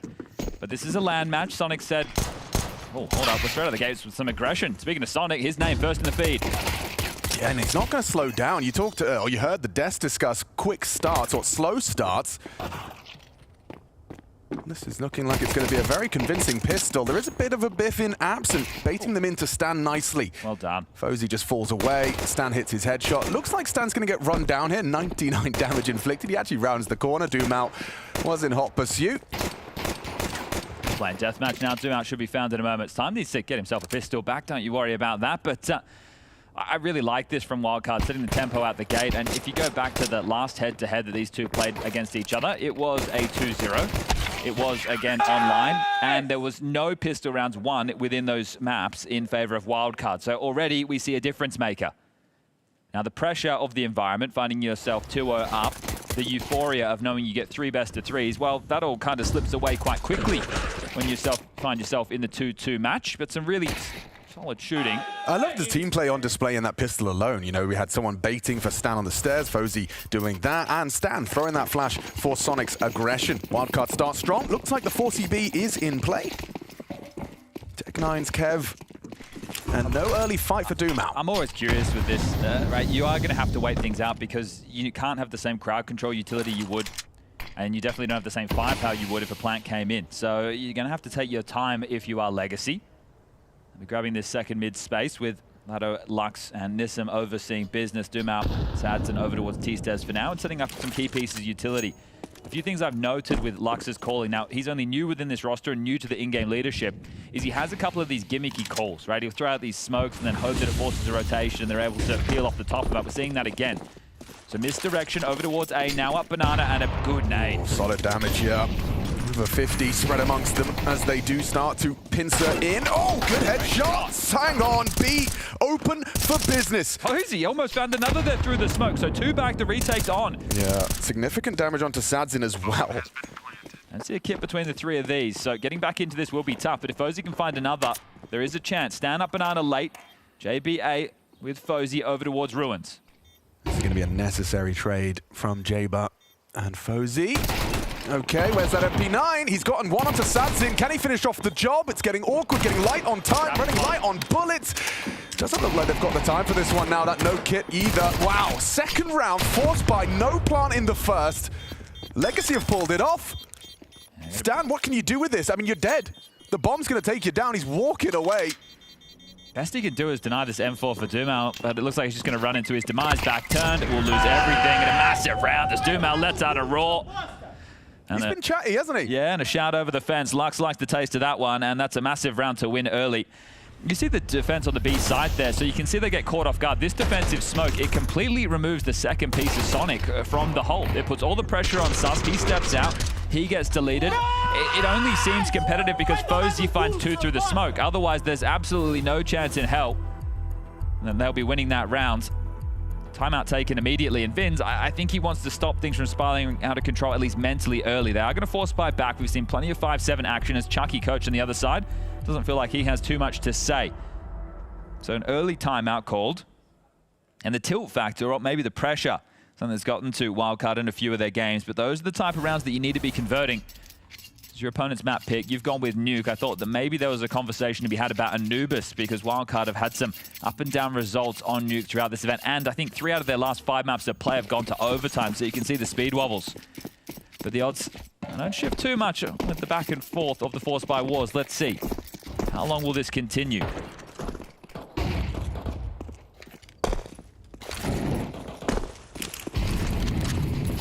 Now looking to pack a punch again. Just Sonic and Susp here. Doomau's not playing scared. He said, yo, you want to take half wall? Fine. You throw that smoke, you forced out a second one just by sticking around. Oh, he wants to walk through it. Sonic's got his nade out, does get his pistol out in time, and catches Doomau aggressing. Another one, this time from Sus. Okay, Legacy, you're in trouble now. You'd have loved that one there from Sus. Hello? Hello? Lato? What's going on? Is Where was he looking? He was Stevie wondering something else. He was looking at his teammates' monitor there. We'll see what this results in because that looked a little bit strange. It's just left Nissim now in a 1v4 situation. Tough to expect much out of this. They've been able to scavenge back an M4, sure, a couple of SMGs. Nissim would need to hit some bangers of shots. The bomb down in enemy territory. You can see it there on the cusp of the smoke on the radar. And as it fades, Nissim now is going to take some jewels. Or he was. There you go. I think that with 38 seconds left, the smoke's going to give him, what, about 10 seconds to work with. There's more U2 on JBA as well, so if he nets over, this one should be done and dusted. Yeah, the diligence on JBA is admirable. Just the only real potential vulnerability to their current defense of that bomb is someone slipping into the flank, so JBA is just going to be jailing that. And Nissim will preserve his Galil, but okay, so coach calls a timeout immediately, an emergency meeting, and Wildcard prevail. 3 out of the 5-7, Sonic with a big output. I don't love it when your player's trying to path like this, right? So he doesn't even really get caught by the HE. He's already through the smoke at that moment, but Sonic was hoping for the clear. Flash. Yeah, Lato there, I don't know, it didn't look from the perspective we had, but regardless, It falls apart at the seams, and do we find ourselves in the Force by Wars continuing? So Galil saved. Roughly 2K across the board for Legacy to work with. Doesn't look like they're going to take a tactical timeout to have the same level of conversation. So letting Lux fly into this one. With what limited availabilities there are. So you've got Kevlar on 2, Head Armor on 3. The Galil, the pointy end. Oof. Not going to be easy to make something work, but they've done it once already. Starting 3B right now. Wildcard aren't actually just going to push forward and fight for full control. They know that they're up against the lighter buy. Top mid lurk smoke in play. That does apply pressure to this defensive Fozy and JBA. And it looks like the attack is going to be on their docket. Nice nade, well placed, good damage done. The third cheats over, Stan. Is SMG ready for that long hold? They are wrapping short though. Fozy in the side already. The scrutiny, they are into the site, and a very messy spray. He goes down. Needs something from JBA now, and long range. Tech 9 finds him cleanly, but the bomb is under the CT's control. This is getting very awkward now. Susper's bailed them out with an important double kill back from Library side, and Nissim, again the last man standing. He does have that hero Galil safe through. Now, this is a winnable situation this time round. He's backed off very passively, so is he going to go for the full reroute? Maybe up banana. There's going to be a lot of questions asked between the two of Stan and Susp, and he is going to opt for it. So 45 seconds, we'll have the W for quite a long way of this. It's going to be tight, isn't it? Yeah, but he's hoping for surprise, right? Stan's not playing on the bomb. He's pushed through halls right now, clearing out boiler and halls. That'll free Susp up, and he's ready for this. He's just... Oh, he's actually going to hear him. Did he hit walk in time? I think he may have. Susp seems so alert. Oh, but Nissim isolates the duel, and Stan is low. Is he going to let him pick up the bomb? 20 seconds, Nissim has no idea where Stan's gotten off to. Stan quietly confident. He's got this one in the bag. Nissim adjusts! Gives it up to Stan. A massive clutch from Nissim. That's why that Galil save pays off. Now, this is some ugly Counter-Strike early between these two teams, and tech's going to be called from Lux right now. We had this yesterday with the FlyQuest game as well, so we just want to iron these out ASAP. As Dumao mentioned, there's a bit of a mic issue, but this is not the type of round you should be losing, especially with the bomb drop top mid. Dumao finding impact again, multiple kills for him on that Tech 9. Could have played the bomb, right, in the sense of he has to get the bomb to win the round, but instead both of them opting to take the duels, not playing the objective, and not the Counter-Strike where the heads seem screwed on tight from either team at the moment. This seems quite in-your-face, biffy CS, but regardless, we do find ourselves at 2-2 going into another force fight. So the wars will continue as we are yet to get consecutive rounds from either team. Are these unforced errors, would you expect or attribute them to being just a product of the tension and the pressure of a 2-2 matchup at the major? Do you think that leads to mistakes more? I think so. There's also the caliber of these teams, right? The teams themselves, especially the ones qualifying, happy to say publicly that they know this isn't the top of Counter-Strike. That's why this is stage 1. And then the pressure plays on top of it. So already sloppy CS gets even messier. Yeah, just confounds. Okay, Sus wants to get aggressive. To demand banana control, but they break it. He should be a dead man. Is he, though? Looks like he's managed to get through it. A bit of support from the spam of Sonic. He connects nicely onto Lux, and Sadzin down a bit.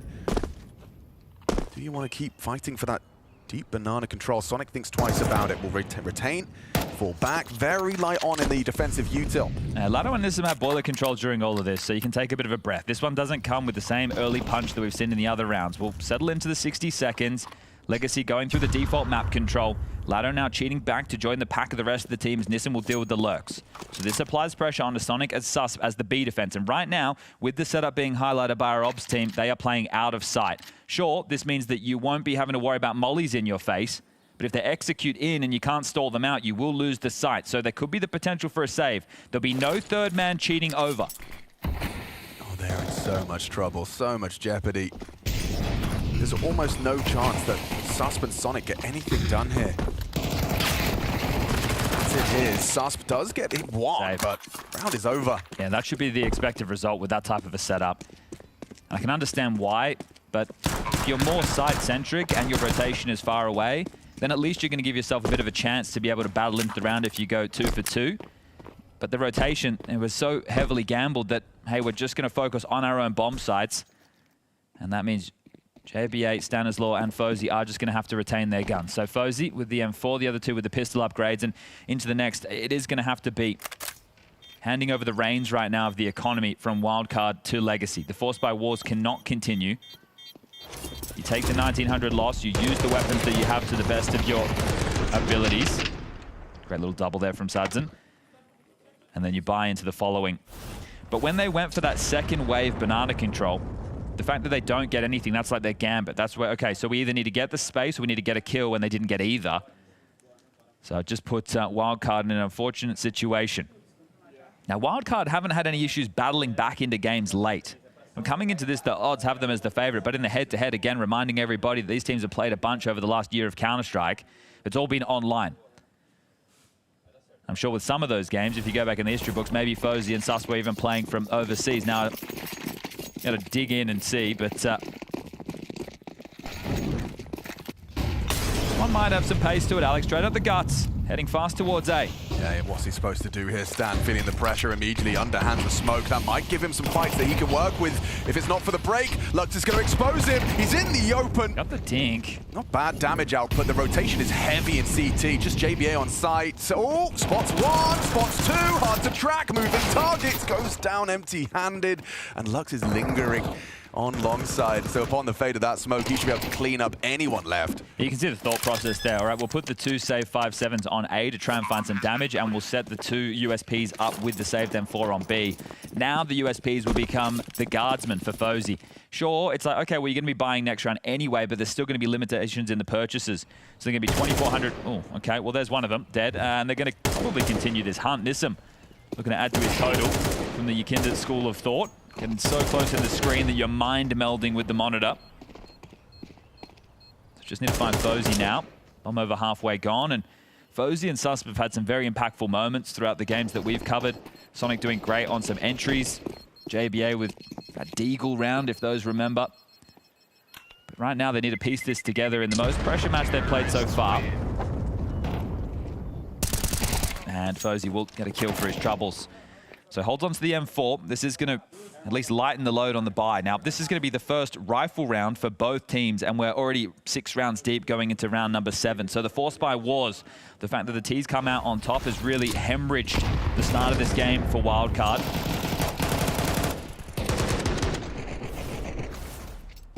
They have a kit, they have the nades that they need, and they're going to be starting 3 players over towards B again. Fozy lobs out a smoke. Support this banana progress.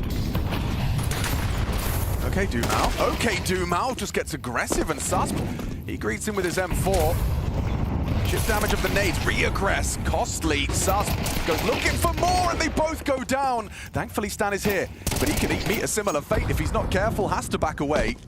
He's coming in. Back of the site, there's no backup on its way. CT smoked, he's under so much pressure now, Chad. Stan gets his first. That's the bomb. And the bomb's committed. That was an overstep. Yeah, if there could be a flash and even utils a block, Stan might be able to batten down the hatches on this one, but we'll need the support and quick. Yeah, Fozy makes it there. Nissim slipping out the apps. JBA is on A. But they know they have the bomb B. Still sticking out the edge of that smoke. Molly there would be tantalizing. Ooh. Yeah, so they pepper it forward. That's a big pickup. Do you want to use it to continue to block, or maybe... Oh, here we go. JBA with the fight on long and a huge pickup. Nissim, his lurky boy moves that won him a clutch earlier, removed from the play. 3v2. Yeah, they're playing off of Fozy's jiggle. Just for that info, he has that Molotov as well available. JBA active on the line. That's the last of their util. Just a flashbang. They'll try and double swing. It should just be the end of the round. There's nothing for Lux here. Stan confirms it. Finally, the rifles come out, and Wildcard pick up a round. Yeah, they punish the petulance of the shock and awe that Legacy are trying to throw out. Sadzin, your team's disconnected from you. You have the bomb. You're trying to isolate the fight in the back of the site. In that moment, this is where you need code words, right? This is where the conversation needs to be. We're running this guy down, and we're going to just take the site, or we're going to back off, and we're going to play out the mid-round with the number advantage, because they fumbled this one. That is Legacy. Dropping the ball on the first full gun round. 6 rounds deep. We'll make it 7 as we move into round number 8. Both teams can buy again. Yeah, I wonder if he even didn't know he had the bomb on his back, but that's a crazy thing to even consider at this level of play. Well, he's the supportive element, right? Yeah, it's on his back again. And JBA. Look at the push. Lato in the blind spot. JBA completely pants. Yeah, they boosted up, so he didn't hear the jump. Maybe assumed that it was clear. Now hightailing over, it's just Fozy, and there's acceleration coming his way. Oh, he's in so much jeopardy. They're coming from all angles. Short side balcony. Gets his first, shuts down Lato. More coming from that smoke. He's in trouble, but there's the support. It arrives just in time. Sonic with a double kill. Stan chips in with one. It's just Doom out. Oh, getting another through the smoke. 1v3 quickly becomes a 1v2, and Fozy, he's his next victim. Doomau's gonna do it all. How has he gotten it into a 1v1? It's up to Susp to save them from red faces. Another impact round for Legacy, turning the tables. Collective hold of the breath for the 8 dead. Watching these two duke it out. Patience from Susp, same from Dumao.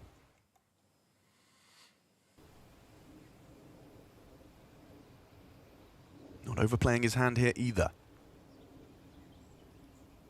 Is Susp going to overthink as he continues to cut noise? Has to say gamble to this option now. Dumao. Just as he looks away, Susp closer to that corner. If he plants open, fake. Susp will investigate. Creeping and crawling onto Dumao. 10-second pressure on! He gets the engagement, but Susp, his patience prevails. Dumao, an attempt at a 1v4, gets 3. Oh, hoping to sow some seeds of doubt there just by cutting noise, thinking that, hey, the rotation, it was possible. There are potential options for him to slip away, and there was enough time left on the clock, but Dumao, what was that, a 1v4 attempt? Gets it into a 1v1 situation. And he's had some impactful rounds so far in the early stages. In the second round, Force Spy, getting kills onto the B bomb site when they wanted to A with the Tech-9, also making a dent. And right now, this is still a big hit to the gut of Wildcard. Sure, it's 2 consecutive rounds, but think about the level of casualties that they've taken. And that's why you see all this conversation being had. You take the timeout now on this T side. You say, hey, we had 1 player survive on the other side of the server. Sure, our money's not great. I feel like I don't speak Portuguese at all, but if I'm Dumao, he's pretty confident with his aim, right? You're getting him delivering in buckets and spades in the impact department, as this is massive support coming in from Sonic and Stan. But you feel like he's trying to justify the force buy. Like, we're better than these guys. Let's buy up. Let's get in their face. Let's keep taking these fights. Yeah, but when you look at the money they had, you know, like everyone's kind of around the average of 2 with the exception of 1. It feels like it's, oh, yeah, not going to be the choice. Yeah, they're going to let this settle into 2,400 loss into the next and then get the guns out. And oh, God. Yeah, okay, well, they're trying to fight fire with fire, aren't they? That's an M4 loose in the window room. Yeah, they're going to play to retrieve that, and Stan doesn't want to give another one away, doesn't want to be overwhelmed by Tech-9s up close, so now that M4 will fall into Legacy hands. Yeah, now that means they can trickle the Tech-9 across, so everybody almost has something to work with. Sure, Lux, Nissim, just the Glocks, but they can act as little pieces of information jumping forward to be traded. Fozy hoping that this overstep isn't going to cost them any more than just his life. Susp under pressure now, using that Glock to bait, draw fire. Trying to set up the Tech-9s and that rifle. Stan's done well. There's another though. Dumao has gotten into the site. Bomb on the floor. Stan getting asked questions of, and Nissim even chipping in with some damage. How is this going wrong? Sonic to save them now. Couple of Tech-9s invested. That is it. And still Wildcard can't convert. They're all low. They haven't grabbed the bomb just yet. Has an incendiary to work with and peppers through the smoke.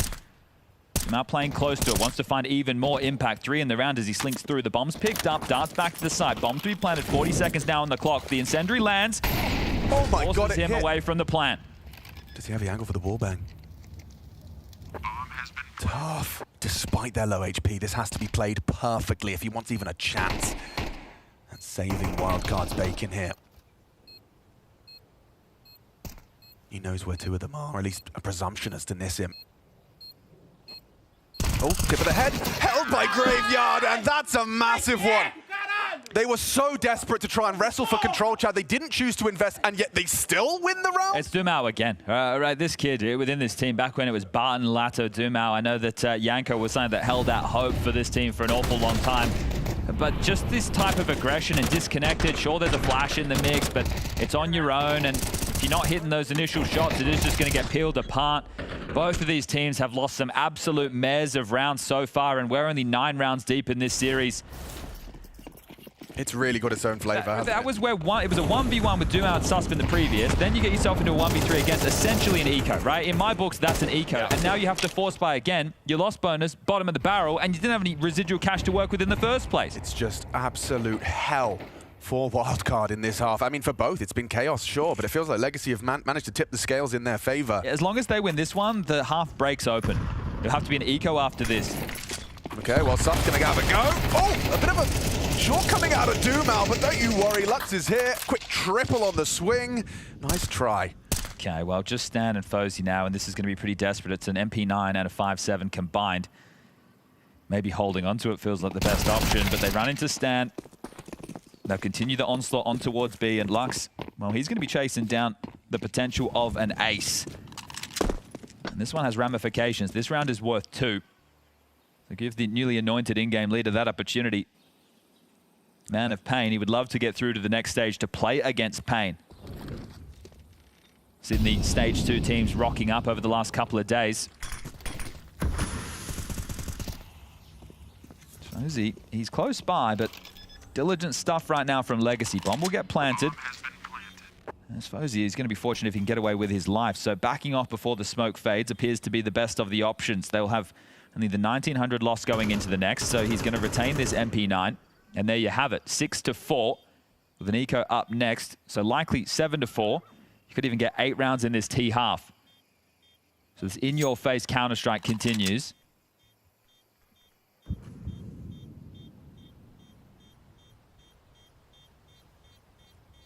I mean, this half of Counter-Strike is just going to be one Wildcard want to forget. Definitely not an example of what they want to be laying down in a do-or-die matchup. I think if you go even bigger picture as well than just that, the North American representation, complexity with the stand-in, look, I'll give them a pass. I think the people undervalued the level that Halzerk brought to that team.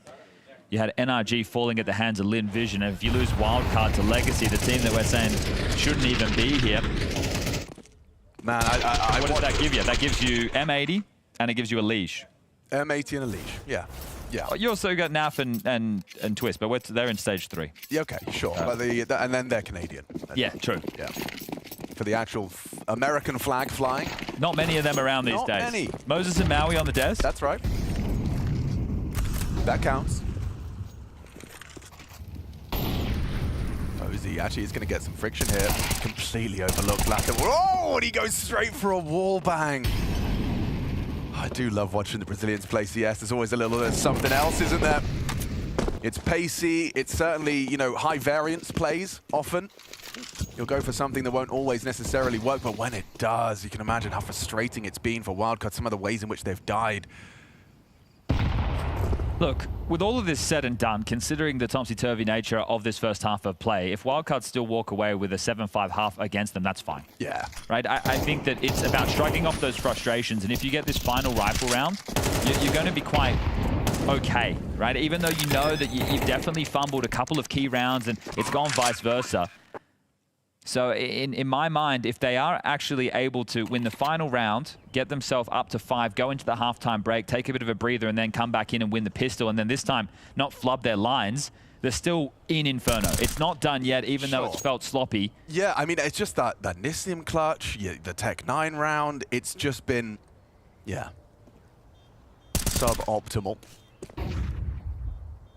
And starts the last of 4, 5 alive, lovely, convincing stuff. But as Chad has highlighted, there will be guns, and actually, Wildcard have had better luck with the lesser buys, up against the lesser buys, than with the rifles. Yeah, if it's rifle v rifle, I think this is where we'll probably see some of their better work. Yeah, so, how funny. MP9 for Sonic right now. We'll see if he wants to charge down Banana with that if they want to vie for this early control. But that was just an easy eco to deal with, so no harm, no foul. As Doomau, he has been the driving force of this Brazilian side. 12 kills in total, leading the server as we lead into the final round of the first half. It's like a default round. Doomau will work on the banana control with Lux, Sazin to support. And actually, as I say that, they throw banana control utility and start peering quite quickly towards A. Fozy, JBA, and Stanislaw are here as they walk through the top mid lurk smoke. Yeah, no one's here to report. Fozy's feeling the pressure. Throws out a block smoke, but that enables Arch Slip. Kind of giving them a pass. All these bullets there as well. Yeah, needs to reload. They're trying to press Stan. Abside, JBA's on site, he hits his, and just like that, a flurry of defensive frags connect. Overlooking Lux, that's a mistake. Sartin builds around it. And there you have the finish. Okay, a recovery. Wildcard, it's sloppy, it's messy, it's high pressure CS. My God.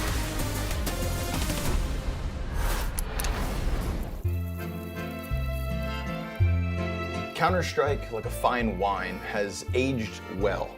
As have you, Mr. Bloom. And that's why I bring you today into the Counter-Strike Clubhouse. I've heard through the grapevine that you've brought the Paris Major. Mr. Bloom, please talk me through your decision to present this to the council.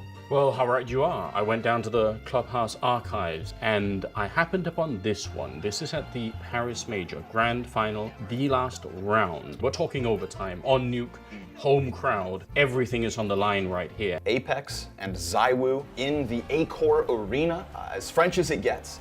I think it's poetic as well that all 5 kills in the final round are from the 2 French players. Yes. This was supported by Dupree and by Magisk and Spinks. This moment is everything. Like, this round would have been so different if ZywOo doesn't hit that shot. You can really taste the fear in Gamer Legion when they run from the ZywOo AWP. In fear, you know, you see ZywOo shoot 1 bullet. But they turn back because they're so afraid, and then they walk into Apex. And here it is, that final shot, ZywOo to close it all. Everything on him. Vitality. No holds back, no surrender. No holds back. Some would say. Almost destiny that all 5 players are killed by the 2 Frenchmen on French soil. There's so much rich history to be built on this moment alone. And the fact that those 2 legends continue to improve. Legendary moment for the Vitality org. Quite possibly a once-in-a-lifetime opportunity for ZywOo to win on, in Paris like that, and for Apex too. That's why we have culture clubhouses. It's so that we can thrive in the finest environments, and if this isn't Counter-Strike in its finest environment, then I don't know what is. Now we must find a reasonable score, both in terms of mechanics and cultural impact for this clip. And of course, starting with the mechanics, it is a bit on the low end. I would give this maybe a 5 out of 10. Of course. But on the cultural side, this is as big as it gets. ZywOo and Apex in France, in Paris, after the fall of French Counter-Strike. Your first cast, it's Dupree's 5th major.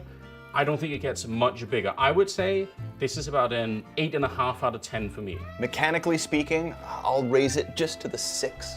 But culture, this was a CSGO major for ZywOo. Now ZywOo, they call him the CS GOAT, but if he never had his CSGO major, then that argument is absolutely blown out of the water. But this was a crowning jewel in terms of his accomplishments. At the tail end of a game, he thrust himself into the pantheon of greats. And for that reason, I'll take your 8 and I'll crank it to a 10. Bottle it and keep it on the Culture Club's top shelf. Delicious. Blast TV, Austin Major. It is the last day of Stage 1. Wildcard are duking it out with Legacy and a 7-5 half. Half by numbers, the pistol round went in favor of Wildcard. Couldn't get the conversion. We're all tied up in terms of opening frags. Clutches 1-1. Sus winning out against that of Dumao in a 1v4 attempt. And Nissim winning out a little bit out of the box 1v2 early. Forced by wars as we get underway with the second pistol. Swapping sides on the defense, the Brazilians up against the international team disguised as North American representation. Odds have now shifted. Yeah, the gap is closed and Legacy now favored. Talking about the setup, we get the lurk smoke top mid. They're going to just make some steps into it, but Nissim and Sadzim won't hear that. So right now you consider what Legacy know on the map. There's a top mid smoke. They can go mid to B. So that consideration has to be in the back of the mind of this B defense. But there's 3 players, Lato, Lux, and Dumao. Now take a look. Lux is back at the site here. He's not spotting. He's going to be this unknown entity, right? Anti-flash could swing out late or could bait his teammates. Here comes the execute. Yeah, this flash could be perfect if they play it right. Lato ready to spring into action, and spring he does. Nails the first one to Sus, trying to tap the cowering head. Does get it. And it's fallen apart for the boys of Wildcard. They run straight into their demise. Loud sounds of jubilation for the Brazilians as they know just how much that means to them. Momentum to start off their second half. And now we split the pistols, and it looks like we're going to get the same buying patterns, but with the shoe on the other foot. Stanislaw will call his team into the force fight. It's going to be Tech9s aplenty, and Dumao It's actually some of the best Counter-Strike I've seen him play in some time. He's delivering with a whole lot of impact rounds. The multi-kills for him constantly sending shockwaves into the Wildcard camp. Yeah, I mean, he was in lurk smoke. Dumao was the reason they won that Tech 9 round. Catching Fozzy's aggression abs. He's got the aim, he's playing great. Nearly won that 1v4. We're going to get this banana control. You can see the combo of util. Deep smoke, logs molly. We'll have to worry about Broom, sure. Some shrapnel damage done by HE, but there can't be certain as a late exchange. Molotov lands towards Car, flushes back the banana progress. And here they come. Ooh, he hears them. Deploys the block smoke. Will they run through this? It does look like they're accelerating. Yep, there's layering of flashes. It doesn't matter. It seems good for Lato. He's gotten at least the one. Needs another. Finds it. Out of ammo. Out of health. Fozzy, an important find, but will that bomb even go down? Sonic's giving it a go. Fozzy to cover. 2v3. Smoke CT. That's valuable. Lux is taking his sweet time. Coming in from that banana side. I don't see a kid. This next fight is everything for Wildcard. Kit at the back of the site. But Lux's flank is with a perfect arrival. No one's looking. Two backs are turned. Lovely, calm, considered retake. Okay, well done. Good rotation time there. You saw the airball of that initial CT smoke just sitting on top of the tower over towards Ruins. They do get the redeploy in after the plant. And the stress getting to Wildcard. That one's going to leave a mark. The bomb goes down again, sure, but it feels like you can only really go with some partial investments. You could potentially go with a hero AK-47 on Sonic, have everybody else light invest, but this is Inferno. I don't know if you're going to be able to find the same points of entry with an AK. And Dumao's not letting up. He's making sure he hears them. I mean, he strikes me as a man determined now. He had choice words for Imperial yesterday, didn't he? Called them on-liners. Well, he's doing it at LAN. One single series win away from stage 2.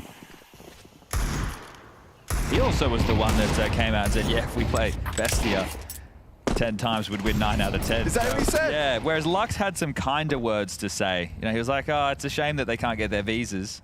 He says with a smile on his face. Dumao was like, passport in hand. Yeah, I'm on my way. Well, we knew that they already had their visas and they could definitely play. As it is going to be some light investments off the back of the plant. So facilitated in the previous by Sonic getting the bomb down. They'll continue to keep this pressure on. Long smoke landing. Sonic, Fozzy, JBA and Stanislaw all currently congregated around second mid, boiler and halls. It's just Susp and Banana. Susp looking to take some contact. Oh, okay. Well, they heard the lick of the flame. So no confirmation of numbers, but certainly presence. But Dumao will just jump spot Banana now, so rotations for Lato can join this. It's the timing right now for Wildcard. It feels like they have to go. Here they come. Yeah, running into Nissim, though. On pit side, Sansin to take first contact. Oh, tracks him into the pit. Nissim finds it. Comfortable. Same could be said for Lux. Wildcard just getting ripped to shreds there on the sidearms. JBA, his Deagle's done some things so far in Austin, but insufficient. And Dumao again just unleashes.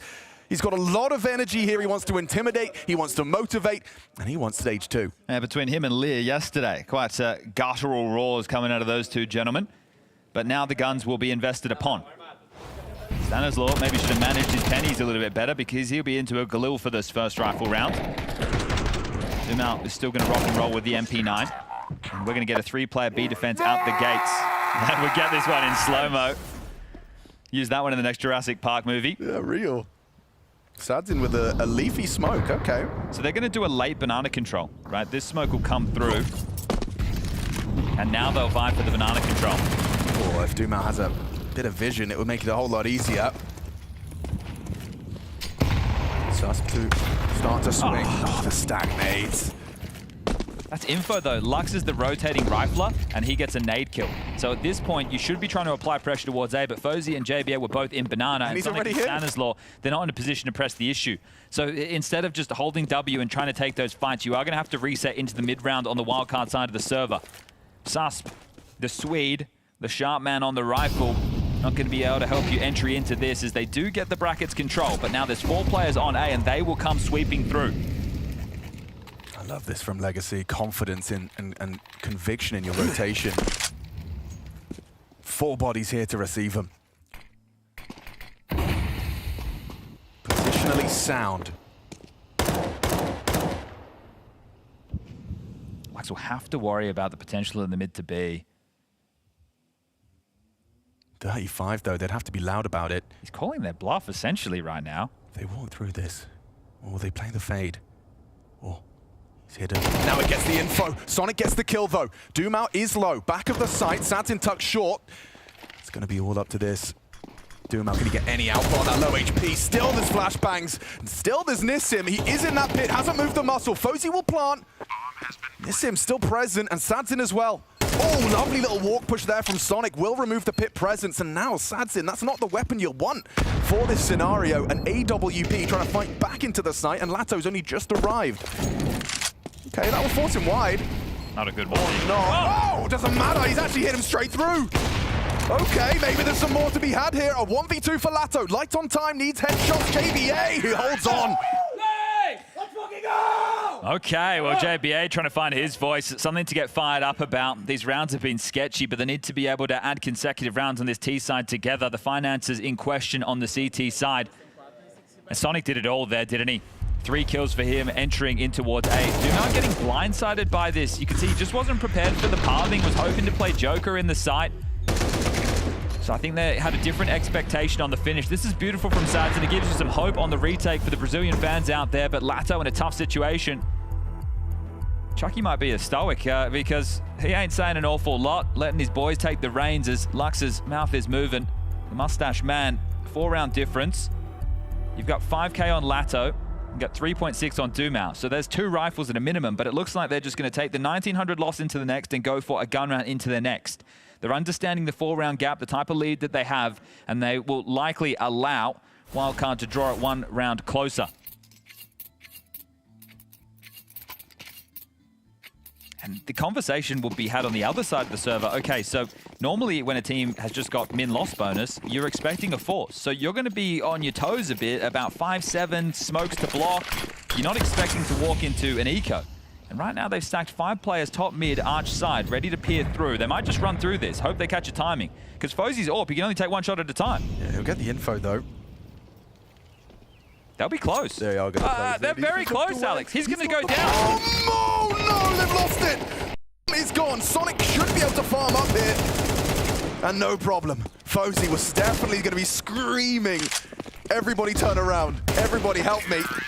Job done, problem solved, no issues. But you could see there, right? They had actually still a rough understanding of what the finances look like. That's position that Fozy's watching is for an AWP boosting over the top mid-smoke, or maybe even a rifle, right? So the fact there just shows you they weren't certain of what type of buy it was going to be, and that's because it was the unorthodox approach taken from Legacy. But now it allows them to get out of the AWP, 4 rifles to complement, and you hear that, the panic in the voice for Fozy. Everybody's there as the mop and bucket comes out and the eeks are added to the tally. 3-round gap, but we're into the full gunnies. Fozy recommitting to a T-side AWP. That's an AWP over towards Apps. It's not going to find any traction. At least not early. So this is good information. Helps inform that likely it is going to be heavy over towards B, and there's the fight from Doomau just swinging out. This kid wants a brawl. He ain't scared at all, scared of nothing. Take a look at the radar. Bomb still down towards T-stairs, so there can't be a full commitment without Sonic getting back and picking that up, or one of these banana players as the dregs having to send back to spawn to grab that. There's enough utility right now for the banana to execute. We've got smokes, we've got flashes, we've got mollies, but there's 3 players on B. They're 4 going middle. This is a gamble setup from Legacy. As Nissim continues to search, nothing, no default pressure, no boiler control, limited to work with as far as space, and now they are at a man disadvantage. Wildcard, you're in trouble, you're boxed in, and they know exactly what you're up to. Yeah, now you're even concerned about losing the bomb. Still sitting at T-stairs, you've got 40 seconds, you've lost Sonic.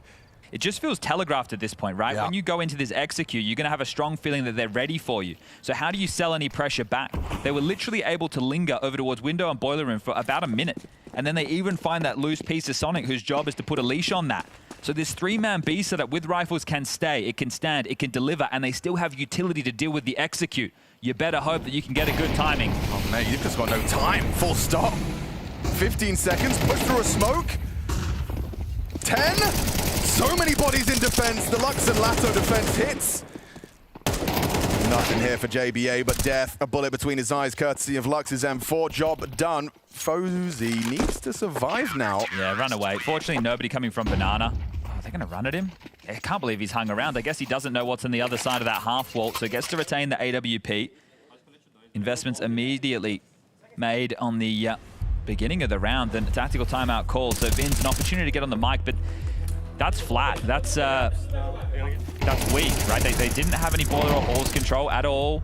There was very limited pressure applied, so I think that right there you're expecting a different response out of the defense, but that's the type of round that is a dream if you're on the CT side. You feel like you know what's happening at every step of the way. We've seen it a couple of times over the course of these last few days, on Inferno specifically, is that some players are tasked with apps control and taking apps alone. Other teams, you know, it's a two-man job. There's support, there's some util, there's a little bit of a two-man job, two-man operation. Is that something that Sonic, you know, it felt like Sonic didn't really have, he couldn't win in that scenario. How is he supposed to do anything when he's up against an app setup? Well, his entire job is just to be a beacon of information, is to make sure that they don't get into second middle. But you're assuming in that scenario that they're not playing forward. Now it feels like you have to play a standard default. We need to make sure we molly into boiler. We need to make sure that we jump up. I'm going to need a second man. Right, you looked at what happened with FlyQuest with Liaz yesterday. He had the same level of success because he was just forced to sit on his haunches while the other 4 players were tasked on getting banana control. Different division of labor this time. Yeah, but that's because they know that they need to get this space. Ooh. Sus. Oh, he's been flashed. Oh, in the flame. Who is that? Burning down Dumao. He's so hungry to frag. He just sticks around in the flames. He's lucky to get away with his life there. Now, we've seen this stand smoke over towards short side come out a few times. He's thrown it out again. Plumes to cover off the top of porch. Ooh, noisy. That would have been heard. So they need to drop back. They need to relinquish this bracket space. They were hoping to jostle for it, but they need to give it over. Lux, I can't believe you're hanging around. Yeah, stand smoke. He's going to try and use it, and he uses it to find a pick off. Better now that Sadzin's connected. Stan was trying to wrap alongside. Now the AWP puts him down. Puts him in the pit. Typically good for 1. Fozy hoping to catch one of the 2 rotators. It's Doom out. Parthing. Oh, back and a missed shot from the AWP. Sonic on the boost, trying to find an overextension from Nissim. Sadzin last seen on that library side. Now tucked into the A site. Not going to be easy to break. Sus with the smoke. Can get in here. I think the smoke pit side will give you some options. Oh, he's thrown that one out. Let's swing through it. There's Nissim, comfortable. Second as well. Nissim locks it down. Fozy in the clutch. Light on time. And 2 to find. Planted. Safe from the incendiary. Throws out a smoke he can play around. Is getting closed in on by Dumao. Back, exposed. Dumao should strike, and just like that, another round for Legacy. And another roar from Dumao. The bomb gets planted. The loss bonus to 2,400. Stanislaw has enough for an AK. Sonic is in Galil territory. The same for Fozy. That's unless they want to go without Kev or without any utility. So for the final round of what is likely going to be Inferno, it's a skimp-looking fight for Wildcard. And looks like Legacy have done their homework, right? That's stand smoke as well. We've seen them opt for a couple of times. There's a bit of a gimmick that they like to run if they can get the brackets controlled. They've also tried to boost into their own smoke. So on the fade, there's the unexpected. It looked like Legacy were trying to get ahead of it with a boost of their own, but fumbled the movement as the battle cries come out yet again. There's the limp purchase I was talking about, and we've just gone back to, 4-focus banana. Sonic, you deal with second mid, so Nissim and Sadzin can have a field day on that side of the map. They have just thrown this aggressive mid-smoke as well, the CT side, so immediately you're on high alert. Is there aggression behind this? Actually been given the good graces of getting banana control. So they took their time, they didn't go early, and now comes the onslaught. Nade lands, just very limp damage done as another one drops in for a whole lot more. So really good there on the HEs. Rotation is far away. Lux, arch side. It's going to be Dumao and Ladder to shut this down. Going to accelerate. What can you get done with just an SMG? JBA trying to forge a path, and he's been taken down comfortably. That's one back. Okay, the B site crumbles. Just the one out of the 2 of them. think you should go fishing in this situation. You don't have to go for the retake. You have the lead to work with, but hang around. There's been some really sloppy moments from both teams. Maybe Wildcard will give you something. If you can get a kill, maybe you can justify it. There's an awful lot of utility as well, so smokes and mollies late to be able to get in is not impossible. You can see Sadzen just keeping his AWP as Lux harassing and puts us down to just 1 point of health. What? I think he took 1 damage. Crazy to live through that. All right, well, it is going to be the round for Wildcard. And we mentioned it's not like they haven't been used to playing overtime. Plenty of their maps so far in Stage 1 have gone the distance, and they've had to bring some back. So can they do it again? That's now the new question presented. Bomb goes off, Sus goes down to it, couldn't get far away. Sadzen can drop an M4. Dumao or Lado can buy themselves, and that time round they didn't start with the 3 banana stance. Felt like they had definitely conditioned Wildcard into another A finish. First time we've seen Dumao looking awfully surprised at the result of that one. Otherwise, been going from strength to strength. Him, Lato, Lux, 16 and 15. As actually it's been pretty decent team contribution so far.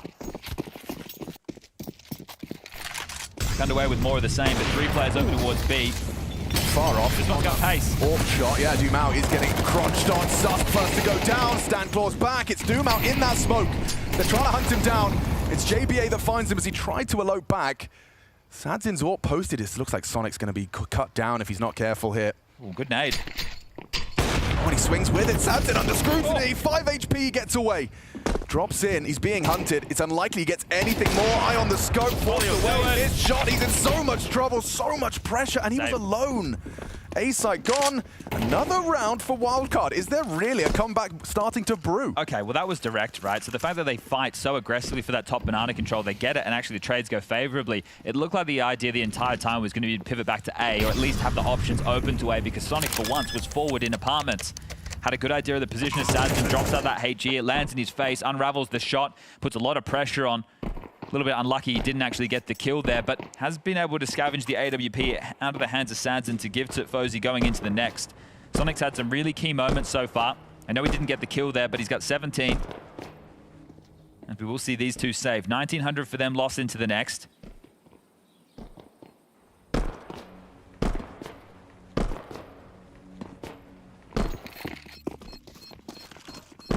Should just be the eco right behind the 2 save guns, and that's if they can hold on to them. And that's if, yeah, there is quite the hunt. We're clearing tree, of course we are. Or even walk back in the pulpit. Okay, job's good. All right, well, there was some threats, not anymore. That's a really, really good hunt. That is going to hopefully secure Wildcard double digits. So at this moment of the game, you're in a pretty comfortable position into the next. You've been able to have, in this second half of playing Legacy, in 2 rounds where it's full eco or very close to full eco territory. Yeah, that was a rough round for Sadzen, wasn't it? Running away from bodies, nades, flames. And they're letting him know, so they're finding their voice on the Wildcard side of the server. Well, you can see there's a plan. A couple of flashbangs, that's about it.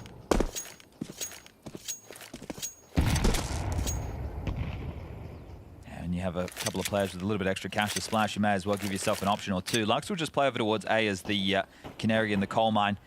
Out on the default spread. Just want to see if there's any forms of aggression that come through again. Last time it was USPs running down middle. This time it's a B stack, hoping and praying. And you would also be hoping that Stanislaw calls his team into some standard map control. Use your utility advantage, get yourself rackets. There's a double molly, the close pocket, as well as Porch cleared out, and then the follow through. So very diligent with the Molotovs in play. No mid stacks to walk into now. JBA set up for the fights, and yeah, we'll delete Lux. So this one should be a walk in the park. The rotation's on the way. Dumao's here in time, but guess what? They've been called off. Suspect Banana Fozy's going to be with him, and the rest of the pack will join in a moment's time. There's flashes, the USP spam, and a bit more information to work with, as they should be able to just pump this one in now. So it is going to be 3 consecutive rounds now from the T side. Going to have to be 5 in total to force this one to overtime. Very risk-averse Wildcard there.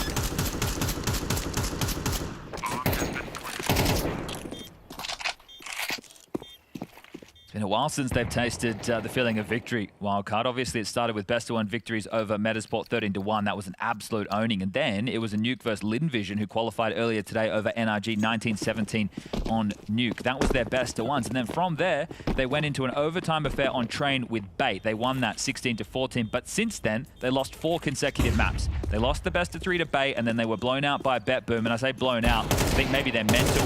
Right, 2 games that went into overtime. Oof. A Nuke and an Anubis. Yeah, and I mean, the Bait game was like really humbling, right? The way in which Bait won those last 2 games. They absolutely own them. We're talking 13-2, 13-6. So you have that, then you have a really hard-fought best-of-3 where you're OT and you just can narrowly miss out, and then suddenly it's another day and you're on elimination stations. And now the pressure is being amped up even more so. Legacy have managed to secure themselves a handful. It was 5 in total, 5 map points. Now just 2 more opportunities before OT and a breath for Wildcard. It is kind of crazy. So they played 7 maps so far. This has been their 8th, but of the 7 that are actually completed, 4 of them were overtime games. Oh, we could have another one. So 8, we could add another one to that tally right now. Or it could all end in one crazy sequence of events. That is awful. Gosh, over 100 damage dealt through the flames. Not how you want to be starting such an important round. But they're pivoting straight to A. I think they identified 3 sets of utility and banana, but the thing is the rotation from Lux is back again. This guy's got his... Oh, easy pickup. JVA gets shut down. Sansin run down by Stan. Only 2 on the side. Yeah, it's going to be tough for Nissim and Lux here. Lux needs this instant headshot. He delivers it. Can't he control it? Does. Onto Susp. Gets both. Oh, and his teammates now leaping to their demise. It's a certainty now. Doesn't matter what you try, Posey. Legacy just run away from the second stage. They weren't even supposed to be in stage 1, and now 1 map separates them from the second. 13-10, their map choice. Nuke coming up next. Can Wildcard bounce back and push this one the distance? Well, let's get the Des to break this one down. The comeback attempt from Wildcard, ultimately just cosmetic. Kind of the classic fashion that we've been seeing, you know, letting the opponent get the advantage, bolstering a few rounds at the tail end, but this one not even ending in an overtime affair. I feel like I'm in Groundhog's Day. Like, it's just the same story over and over again with Wildcard. I mean, this time they had a decent enough start at the beginning, but then you're just playing behind late, like a huge comeback that has to occur. And these guys still just can't find a way to get any kind of an advantage and play from the front. No, and when they find the advantage, they lose in, frankly, embarrassing ways. Sometimes they just grief their way out of a round. It's frustrating, okay? I'm gonna say that. It's frustrating for an org like Wildcard. Like, your home base of operations is in Texas, okay? Sure. So you think that you'd come in with a little bit, maybe even more fire than they had for the Shanghai Major, but I feel like this entire season has led to a regression in ability and a weird regression in teamwork, too. I feel like we'll get into the specifics of what exactly has been frustrating for you, Maui, in just a moment. But let's dive into round number 9. Back to that first half. What was the story of, you know, Legacy getting a little bit of more foot in the door here?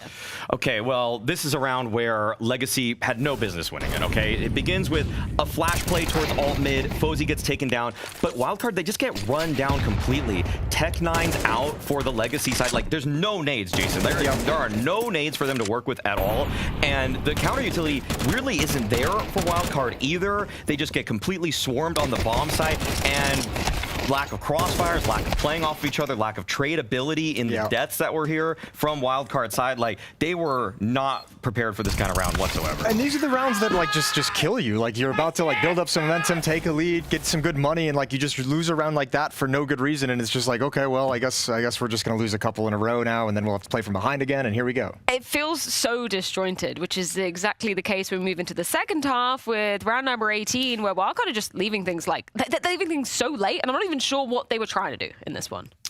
If we get into this one, I mean, this is a very rough round to watch. It's frustrating because it's supposed to be a 4-1 setup. You have all of this banana control. Sonic is on the other side of the map, just supposed to be the lurker there. A safe pair of hands would do, but instead he died, and there's this now Legacy lurk. Because they knew that there was nobody in apartments, anybody in all mid, they just had 3 guys on the bomb site, and it confirmed their suspicions that there was nothing going on towards A whatsoever. Wildcard running right into a stack. And the stall out happens too, because when Sonic dies, Stanislaw has to fall back to check the flank to make sure they aren't getting boxed in, and he's got to go pick up the bomb that was left at the base of T-ramp. So that just chews off like 25 seconds on that clock, and then you're making a hit into a Molotov that then gets smoked, and you have to force your way through it. And it just felt, we were talking about this, it just felt like between the interview of Sonic mentioning like all the different things they've tried and how they're coming into this match with a different perspective than previously, it feels like they're just playing between like 3 or 4 different philosophies and ideas, and none of them are working because they're not dedicated to one style. Why can't they dedicate? I mean, this is the million-dollar question, though. Why wouldn't you just go, okay, this is the game plan, we're going to stick to it? I think they're shook and under pressure now. I think they're one, shook, and two, I feel like Stanislaw might be asking too much. He's trying to play multiple different styles, and let me just take a reference point example in Vitality. Like, Apex could call any strategy on any given round, and everybody knows how to execute at the highest level. But for Wildcard, the difference in pacing, rushes, 4-1s versus spread out default, like you could see Sonic right there created a losing condition for the team because he's not used to being the one lurker on the other side of the map that has to just preserve his life or just get a free and easy kill. So there's all these different moments where these players, even though they've been in Tier 1 for some time, they're not considering losing conditions as actively as some of the best players in the world are all the time, and they don't always try to minimize those losing conditions. Is there a standout solution for you then, Maui, to this problem? Sorry. No, you're all good. The solution that you would want to come up with is just tell everybody to level up their individual game, but a simplifying way to do it is what people like. Sometimes JT does this, you know, when he knows he's playing with new players, he just calls more fast plays, okay? He'll just take the decision making out of their hands. Yeah, exactly. If you realize people are messing up in the default, you just go for set pieces a little bit earlier in the round. I mean, for that particular example with Sonic dying in all mid, that just has to be him realizing the context of what he's doing and what his purpose is, and your life is way more important than being in a position to create a kill or create an opportunity. You're supposed to be the lurker. You're supposed to be the guy coming behind the retake. So you dying that early screws the strategy in like 3 different ways. Yeah, no, it's a very good point to bring up. On the flip side, though, for Legacy, any shining lights that you want to be picking out? Totally. I mean, yeah, the bright side of this game is that there was a team that won and actually played really well. Dumao himself. I mean, this guy was once again a dominant force in terms of the space taking. Like, look at this. He's the tip of the spear with a Tech 9. He's taking space, even putting himself into better advantageous positions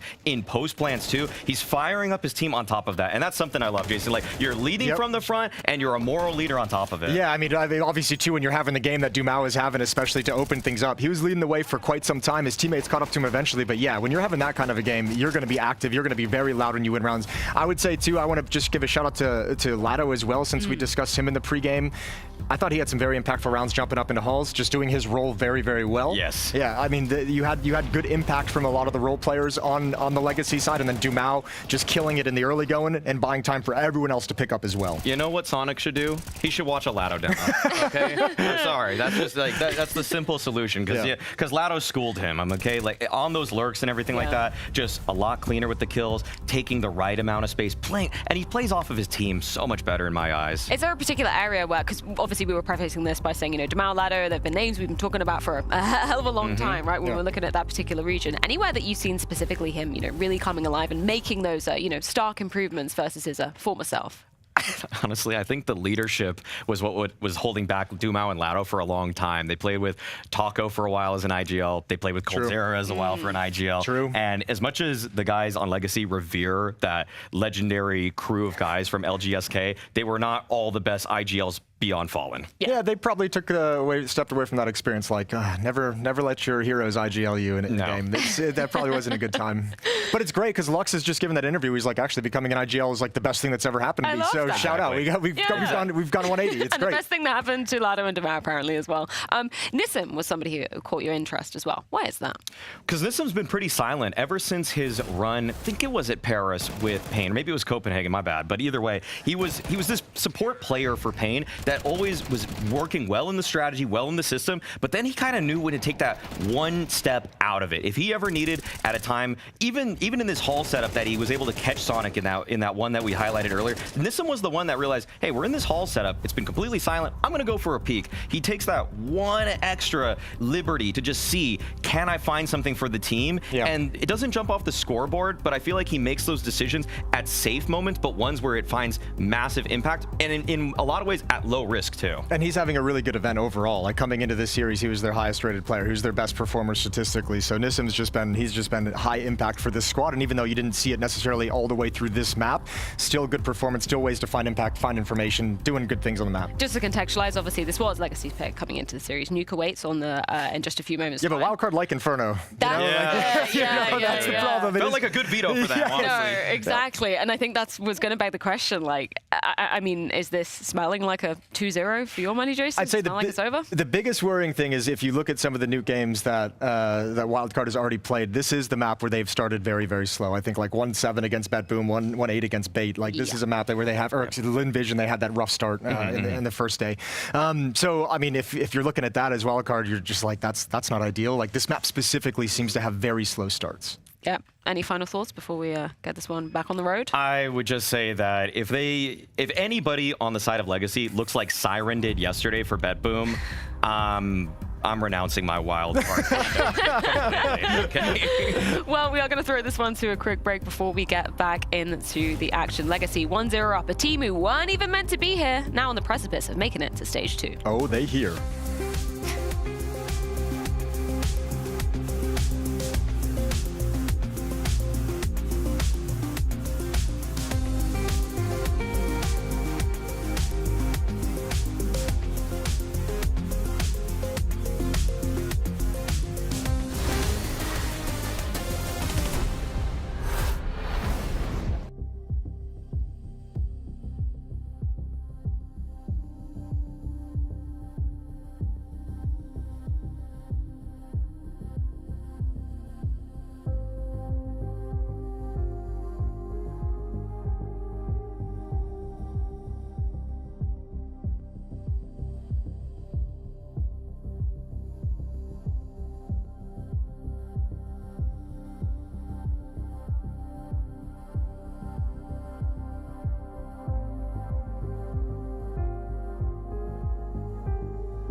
Wildcard versus Legacy, map number 2 on horizon. When I posed this question to Lux in the pre-match interview, I said, you know, you faced each other just 2 weeks ago, albeit online, of course, there's a massive caveat to that. He said he expected Wildcard to change their pick. They didn't. They've gone with Nuke once again. Why do you think they went with Nuke, considering, yeah, okay, it was online, we know that context, but they still lost out to Legacy, right?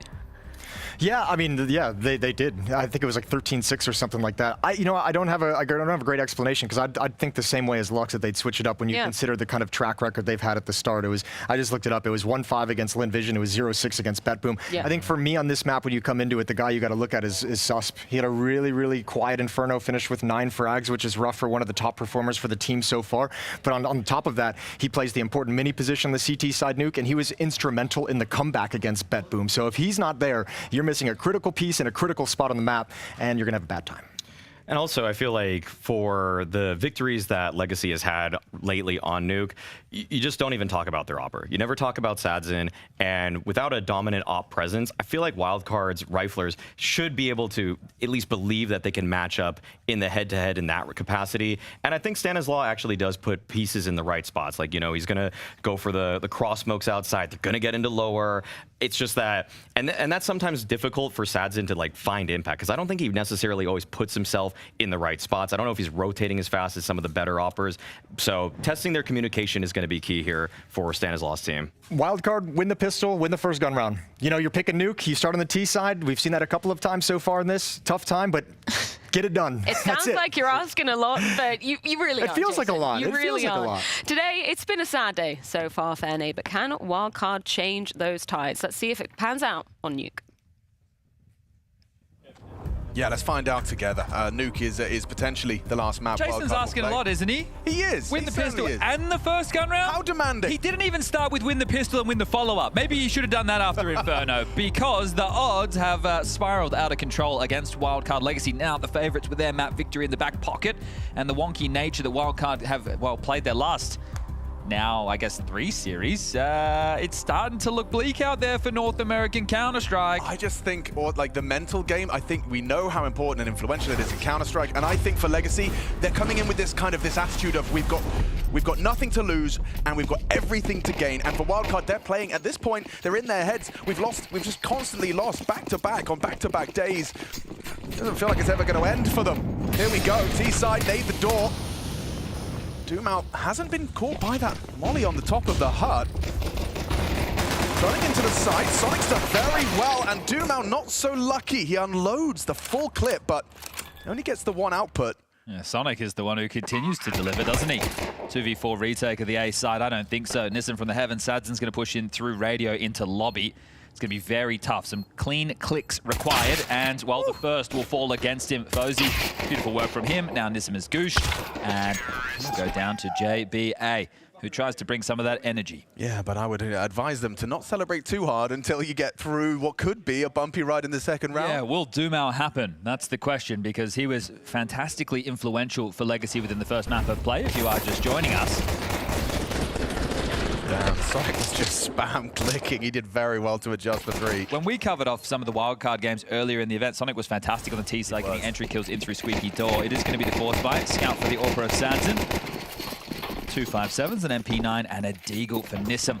Now, have actually opened similar to what you'd expect from their CT defense. This isn't a rifle round. You tend to get more out of the box play.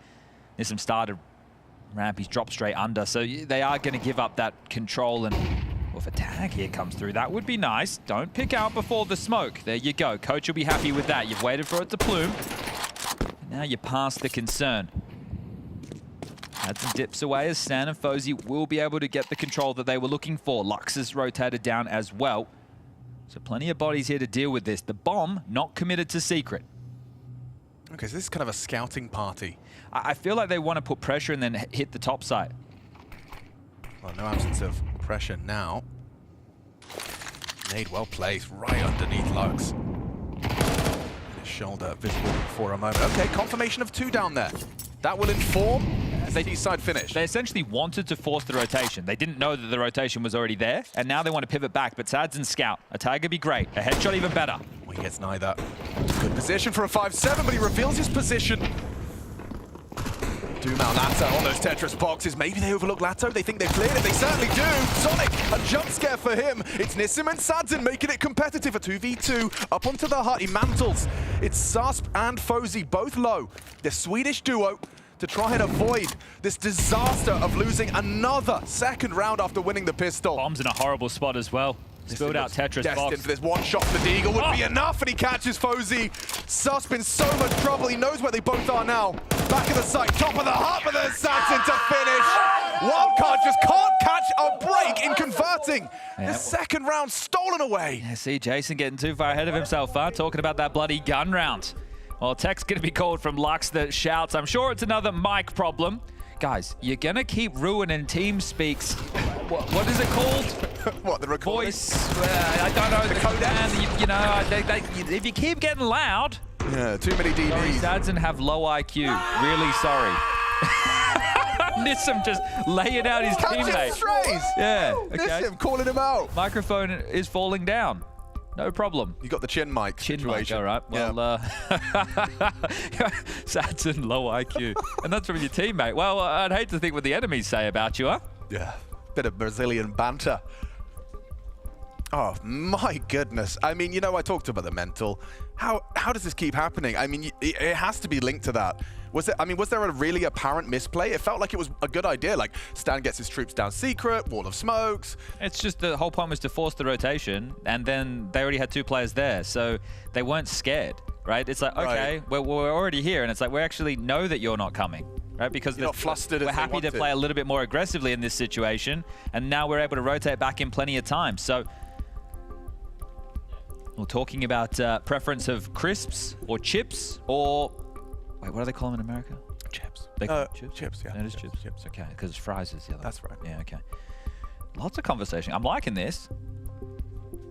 Okay, well, we're learning more about... Okay, so Nissim is a conservative character. Yeah, right. So, like, he doesn't like change. He doesn't like things that he hasn't tried before. So he's probably not going for anything too out of the box. I wonder how he feels about salt and vinegar. Yeah, Nissim's a ready salted guy, you know, and I'm learning that about him now. Okay, well, here he is.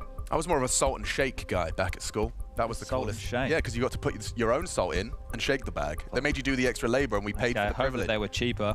I don't think they were. Now, we have lost Sus from the server, so look, we're getting the iron out. Definitely something that I need to get better with, but we'll get everybody back in and get things underway. But what a hollow feeling to start this one off. It always sucks because the T-side force now, especially without the plant, it's just... 1,400 loss, thank you very much. I imagine the smart glass doesn't, like, reveal each other during a tech pause, right? I don't know, can we have a look? Yeah, like, can you see each other? Can they see? You could, right? Because you're not lounging. You're not in gameplay, so in theory, I suppose you should be able to see each other now, huh? Oh, yeah. You can. Okay. So they're just making eye contact, typing to each other. Sus back in. Nice. Everybody's ready. Chucky's having a stretch. Admin has the arms folded. And away we go. Hey, let's go. Yep. Well, so forced by wars, huh? Well, I don't think so. I think Wildcard, the mental. Yeah, right. In the bin. It's gone. It's gone, I think. And the odds reflecting that. I don't know if they work on the witchcraft the same way I do. I think they're maybe more like numbers guys, but... Yeah. Oh. Okay. How can you not be in your head when you just can't seem to win a second round, but you're winning all the pistols? I mean... Squeaky lurk smoke. You're going to try and chip into the vent there to make sure they can't drop down, or are you? Doesn't appear so. So that is a possibility. Waterfall will land as well outside, and they're going to pressure ramp. Nissim. How many is he getting here? If he lays him down. Yeah, he can actually end the round right here and now if he gets more than one. Crazy. Yeah, he's not playing scared, is he? Just a little bait. Sadzin swings in. Has to respect the flame. The flank from Dumao. Look how rapid he is. Knocking on the back door. Gets 2.5. And the rest falls apart. Ripped to shreds. Fozy, hang on. Getting Lato down does give him some options. He'll silently descend the vent. Gets spotted out. Nissim's low. Back up and good smoke. Finish. The smoke on Heaven really limits them. Are they going to push this? Do you dare waltz through that smoke? Let Nissim fly up the vent first and then double swing out of Heaven. Yeah, that's the play. Okay, they're pivoting. Sadzin's going to go towards main. And Stan He's going to try and acknowledge that. Nissim will be flying up the vent eventually. And already losing Stan. That is awkward. Fozy's in so much trouble. 3 different angles. Lux still coming in from heaven. Oh, he's not ready for lobby! Nissim will get it! Sneaks up the vents to finish it off. All right, touch and go for a moment. Bomb goes down, but should be the eco. We won't get the force by wars back and forth like we did on Inferno. And now this T side, it's going to have some time before we start to see it simmer into action. We'll have to just be partial investments, 2,400 into the next, so you need to keep around that 2K mark to make sure you can get it all the key pieces of util. But Doomau, he continues to be a furious individual in the server.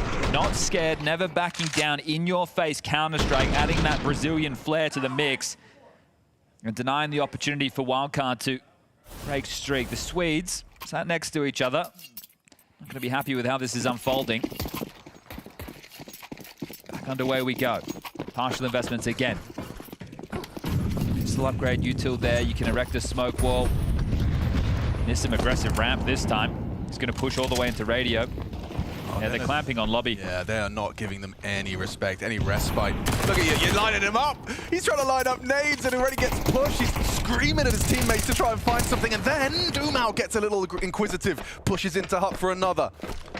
Just another barb. It's so cheeky. And this is it at this level of CS, right? We talk about it with underdog teams versus top tier teams. And the thing an underdog team needs to do in this situation is be able to make sure these rounds can't happen. Now, I know that you're on a partial. This is those type of rounds where they're going to be cheeky with it, but you still have pistols like Tech9's up close that if you're ready for the fight, you can take a head-to-head duel. You can definitely not let them get away with this on rifle rounds. You need to be making sure that they are playing standard rounds. Otherwise, your smoke walls, you're forcing a rotation, it won't mean anything. So we'll have to see what level of approach Legacy have as now.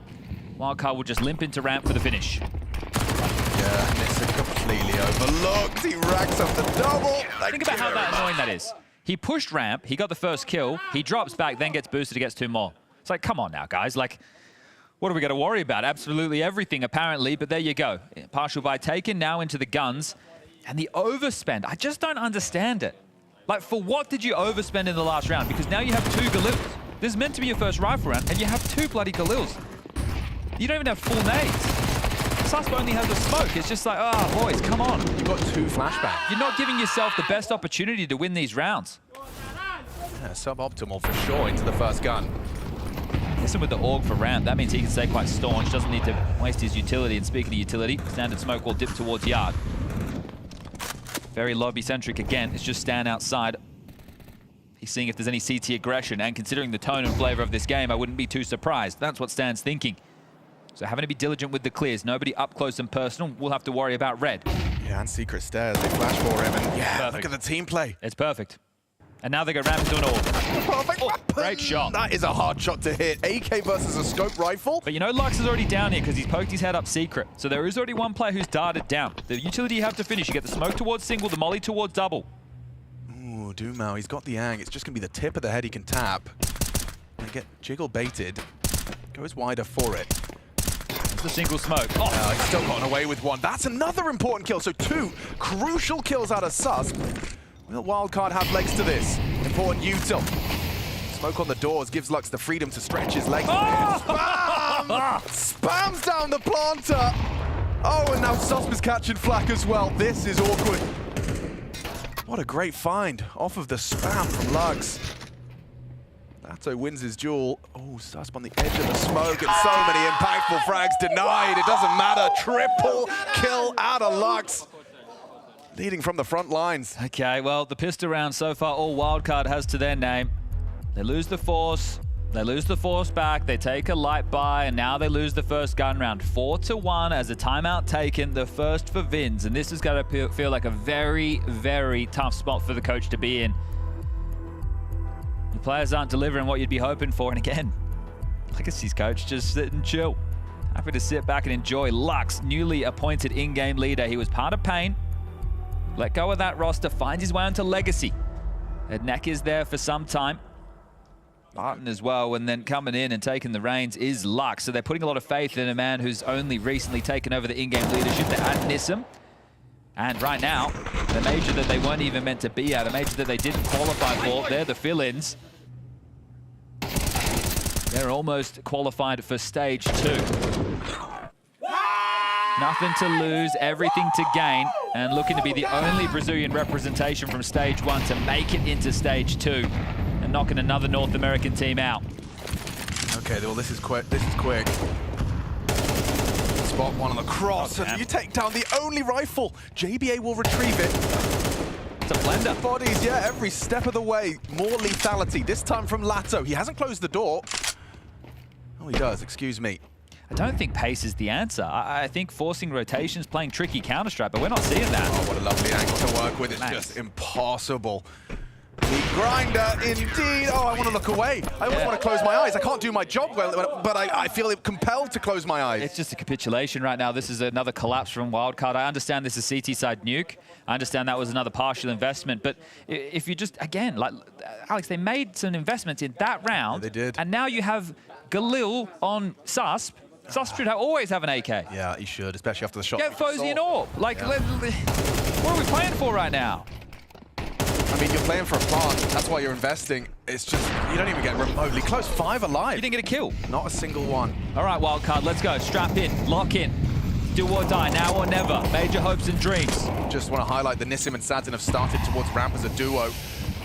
The Orb might go try and clear out lobby with Nissim's help. They get caught by it again. Sonic already got caught out, and he's down again. Lux takes down Fozy. Susp something, gets the Galil onto Lato. Okay, well, they've got some space outside. Stands down secret. JBA, he's on top of main. Susper's going to join the rest of the troops, and he could isolate Lux red pole, maybe. Sadzen's coming to help him out.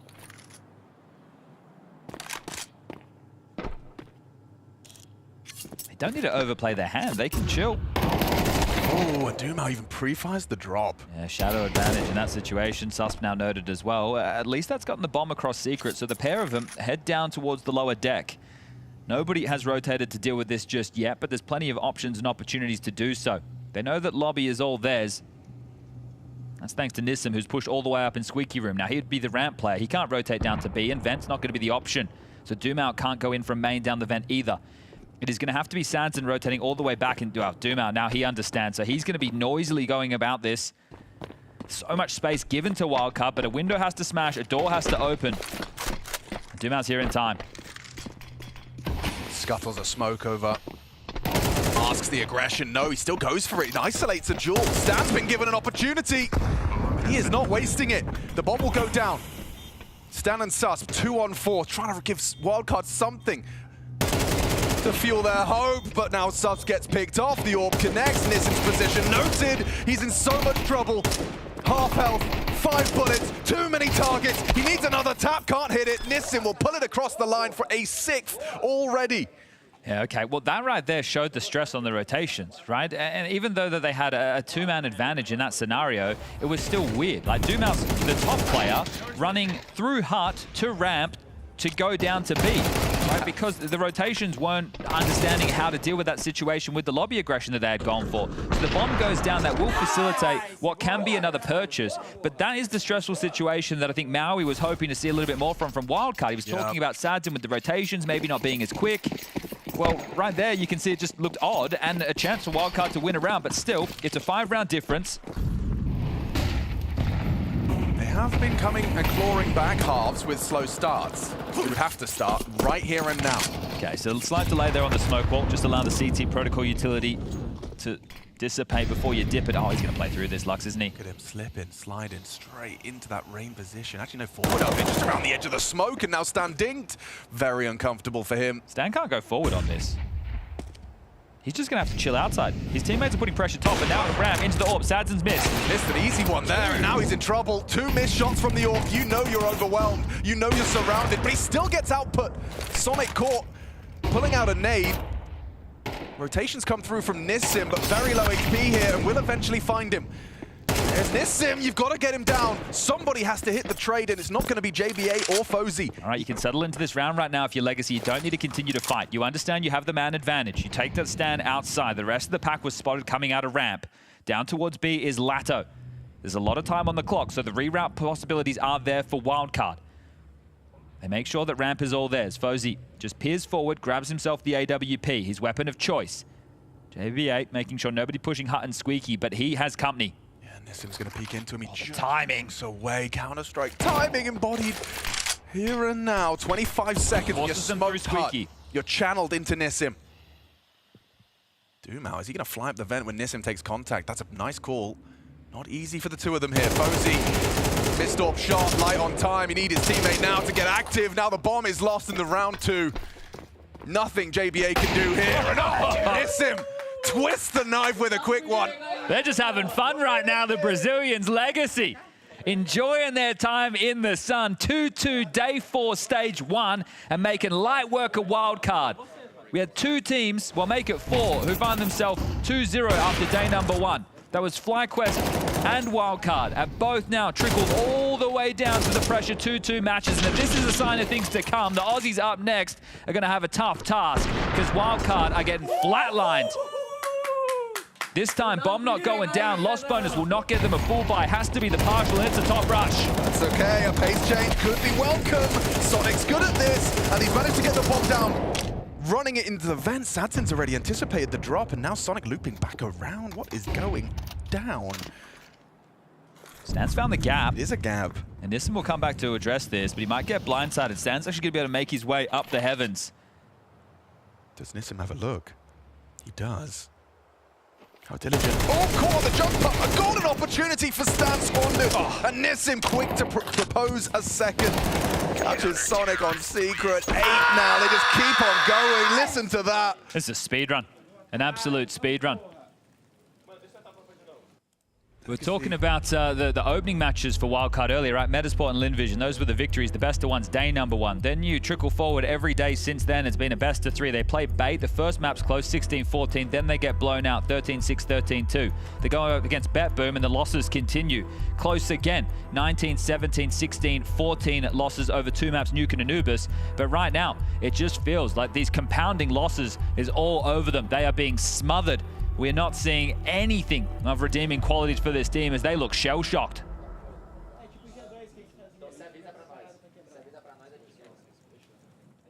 You can't even settle into the half, right? Okay, so what can we return to? What's worked so far? What rifle rounds have we won? What's good conditioning? Where have we had an opportunity? The only round you won with pistol.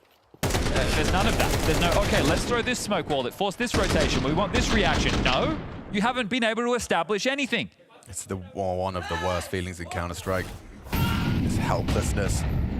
Everything you've tried, every approach, you've hit a wall. And Legacy are that wall, and they keep mixing it up. Confidence flowing, momentum on their side as Sadzin escorts that Nissim AK on another aggressive ramp push. Oh, wow, Sadzin will hit it, covers imperfectly. Now Lato will probe from hard. JBA needed that one. He'll isolate the aggressor. Stan's taking a lot of damage outside again. So sure, it goes 4v4, but Stan's little outside piece is low on HP. And spam through the smoke. Another one snatched away. He's not looking either. Dumao picks up a freebie. Comms gone. Another player gone. And Susp out yard, wondering where it went wrong.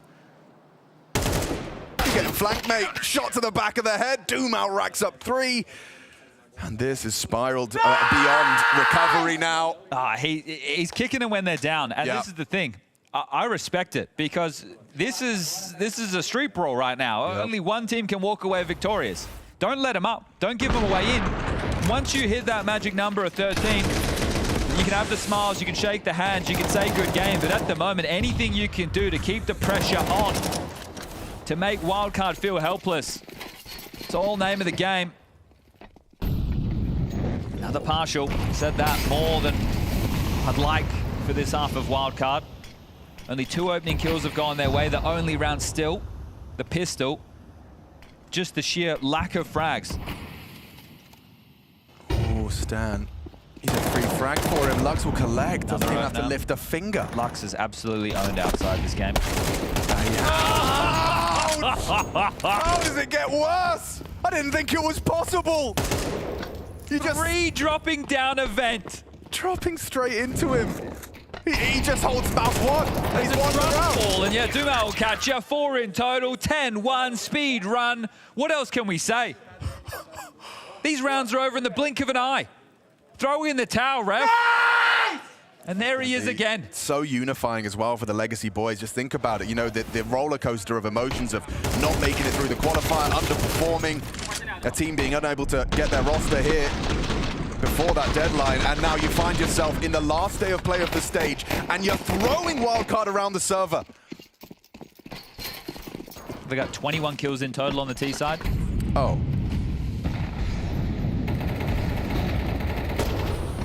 It's less than just combining the two top of Legacy. It's that much of a mismatch here on Nuke. Hail Mary, high flash. Yeah, okay. Feels like a lost cause, doesn't it? A second round would be not even considered a consolation. Headshot found onto the swing of Doomau. Why does you like? And this time it's Nissim. Strong and position. his ramp hold.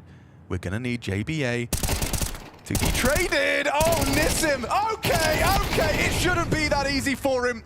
Two of those body shot conversions. That was perfect. When you've got 20 bullets, dink, and then into the body on all 3 of those kills, and he could have had Fozy too. 14 points of health. Sure, Stan gets you the opener, but you find yourself in a 2v3 disadvantage, and that is about to get even worse. Sadson searching with the AWP. How many multi-kills? Everyone's just taking it in turns to get the multi. Outrageous scenes. Stan gets you an opener. You run into one isolated ramp player, and it just disintegrates for them. That's a big pick off onto the AWPer. Oh. Lato, I think, yeah, Fozy's got a good whiff of him. Never mind, Lato still finds the headshot. And just Stan here. 1 versus 2, dancing with Lato. His teammate down the vent, so it is just a 1v1. Stan's not to know. And he doesn't really matter. Wow, I can't believe it. 11-1, a speed run of epic proportions as Legacy. The team is just 2 rounds away from stage 2.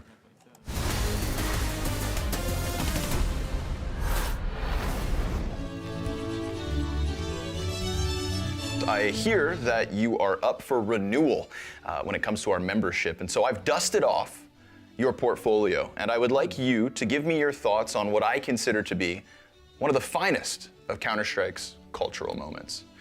Ahead of us, we have Inhuman Reactions by Hiko. You remember this well, don't you? I do remember it. I can't escape it in some sense. It has become part of my life, just like Counter-Strike has. So.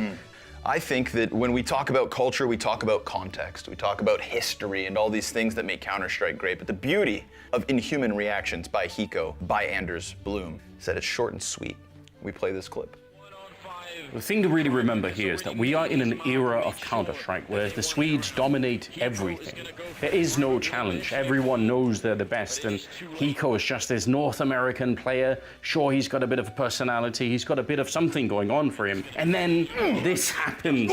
What is that? Oh. God, Inhuman Reactions! That is Counter-Strike in its essence. We see him go on to lose this round, and I think one of the great things that you said here, Not even with an aimbot could you have got that kill, and Hiko sometimes anything is possible. I think Hiko's very lucky, Mr. Bloom, that you were there to elevate this moment. Ultimately ended up being a big moment for both of us in many ways, even years later. So when we think of cultural impact with Counter-Strike, I give this a 10 out of 10. And in terms of mechanics, that lizard flick that Hiko puts on display, I give that 10 out of 10 as well. This is a magnitude 10 shaking of the Counter-Strike world. 100% glory in my eyes. Well, I would be remiss to argue with that. I will agree with your score. Ah, fine taste. It's my pleasure to approve your renewal. You may continue casting Counter-Strike. I appreciate your generosity. Ah, yes. Oh, it's not on behalf of myself, sir. This is the Culture Clubhouse, after all. It's on behalf of all of Counter-Strike. Well, together we will continue to build the culture even further into the future then. Greater than ever.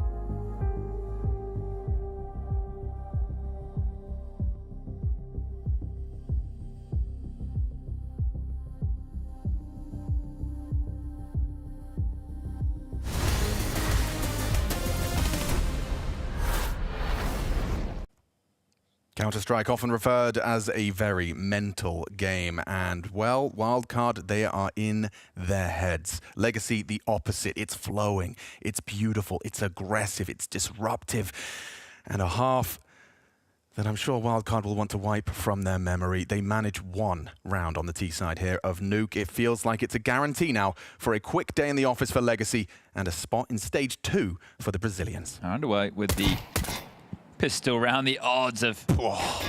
They were the favourite at the start of this. Spiraled even further out of control as JBA taking some jewels outside. Lato on the P250. Smoke lands main. As this space is... it just keeps on going, doesn't it? Lato putting his P250 to work on the yard. Couple of clicks, couple of frags. That's it. That's got to be it. Sonic, what you got? He's going to get run down from behind. They'll strike as well. Lato keeps it going. 3 kills in the round. It's Sadzin to steal away the ace, but the round is theirs. The 12th imminent. And even being sure to take that bomb as a unit towards that A site. Not even running into Susp. Susp had some great moments throughout this event so far, some really impactful stuff, putting his aim on display. Him and Fozy really clutch in certain scenarios, but this is just asking too much. A 1v4 situation, you're down 11-1. It's about to be 12-1, and this is just a sinking feeling. They're spraying, they're toying with him, they're jumping, they're juking.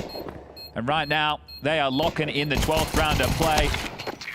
Lato secures it, and Doomao, he knows what this one means. Imperial couldn't do it, Fluxo couldn't do it. Legacy, the team that wasn't even meant to be here, 1 round away from booking their ticket in Stage 2. And check this out again. The first one, beautiful. The second, juicy. Robotic. He even gets a third as well. But yeah, there's a story brewing. We're witnessing it live. This team of Brazilians have showed up to the Blast TV Austin first stage of the major. And they can finish it here with a statement. Wildcard starting their campaign with a 13-1 victory. Nothing but victory on their first day of play. But what a difference a day makes. The sour taste of defeat imminent for Wildcard. A run that started with victory and dominance like this, now at the hands of Legacy, they get the other side of that coin.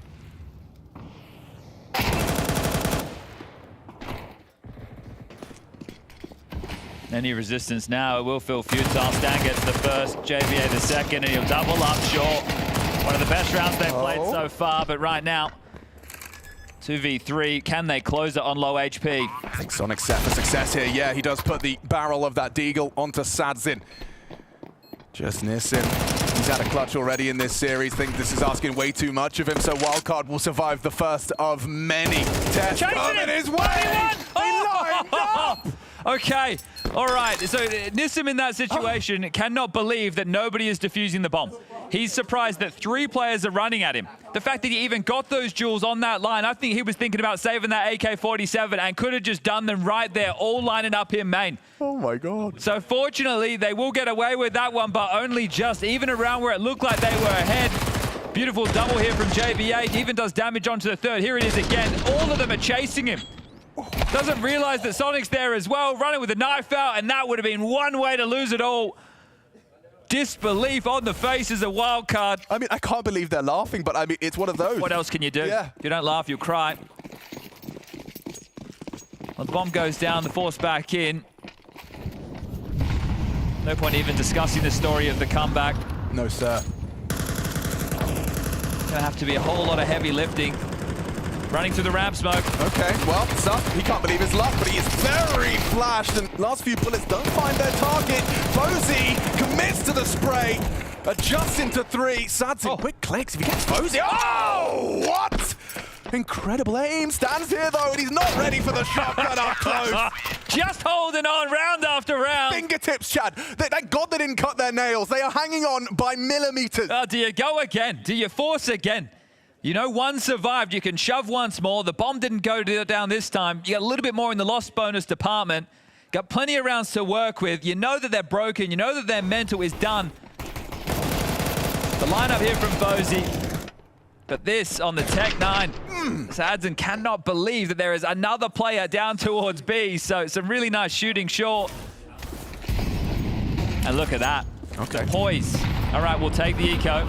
We won't keep shoving. Another HE. Bonk. See you later, son. That's the shotgun for Stan. He wants it so bad. Right now it's about maybe trying to save a little bit of face. Yeah. Hear the noob tube coming, the alligator. It's going to dine well outside. Stan at range, just going to rip apart these Glocked opponents. And there'll be another. Just going to be Nissim. And he'll be dead in a moment's time. Showing a little bit of shoulder as JBA knows exactly where he is. Jump in there, son. I know you're a young gun, but get this one. You may as well. Everyone's getting their eexes. There you have it. Only an 8-round game. Well, they took the save. Now will be the buy. Is this the knockout blow, or is there an extension of play? You love to put them away before the belief starts to creep back in. And I would suggest belief starts around 12-8. I think, yeah, if they win this gun round, then it's a partial, then they win the next gun round. At that point, you're thinking, why the hell not? Yeah. It's still pretty damn unlikely.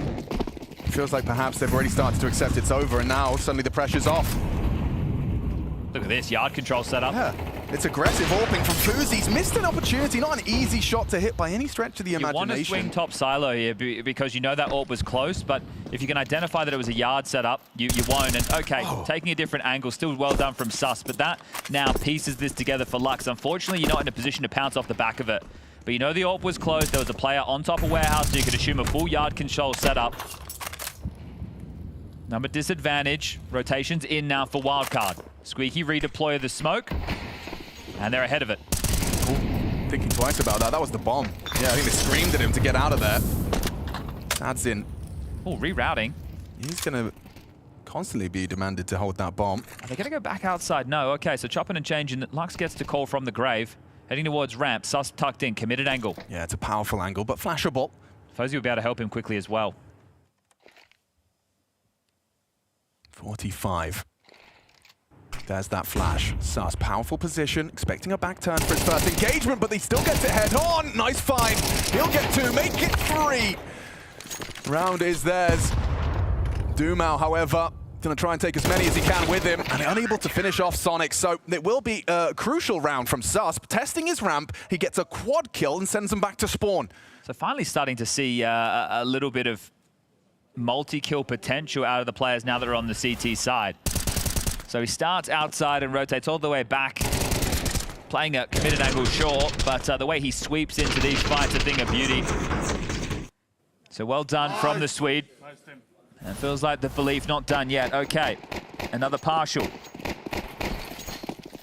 Back into the guns, into the next for Legacy. But every round is do or die for Wildcard. Can't slip up as Stan. Still has the auto shotty.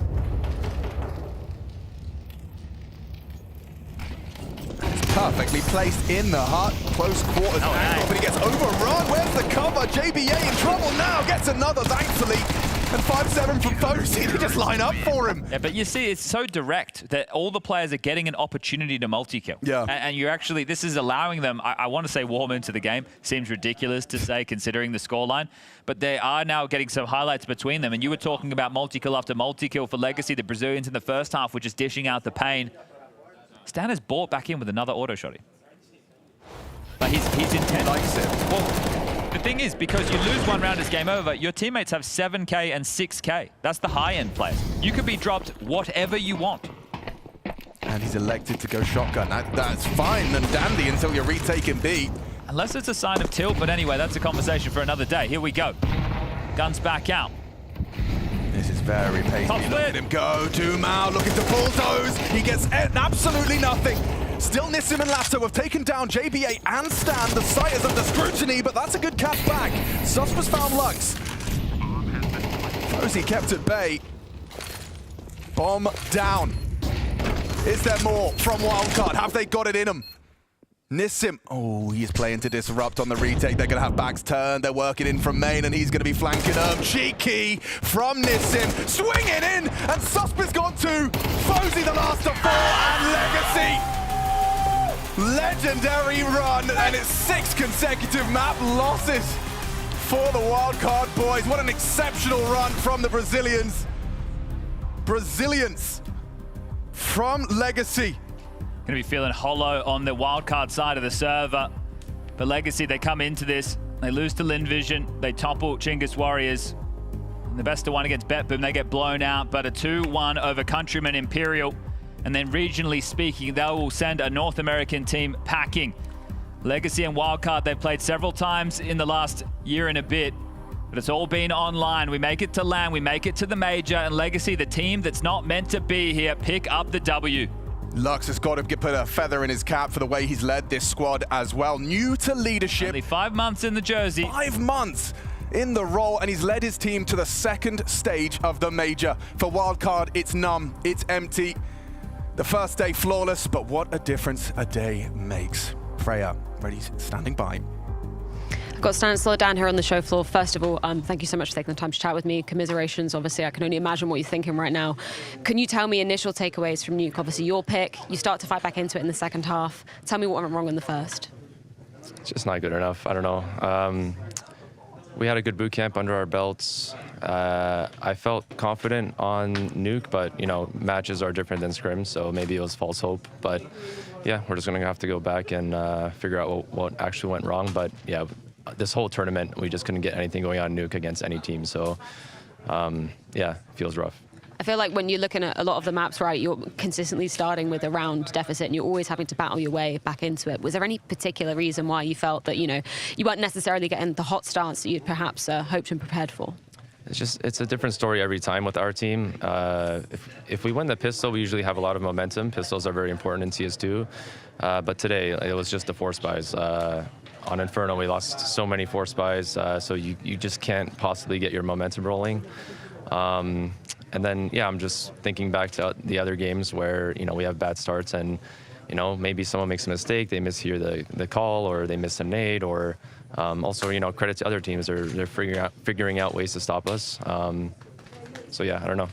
I know obviously like hindsight is 2020, but most of the times that I've checked in with the Wildcard camp, it's been a story of, you know, there's been a lot of changes in roles and positionings coming into this tournament in particular.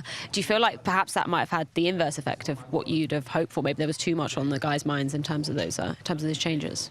I don't think so. I think that's like a hindsight mentality. We all agreed to make the changes. We made the changes. We had a boot camp with the changes. So, you know, we felt good coming into the tournament.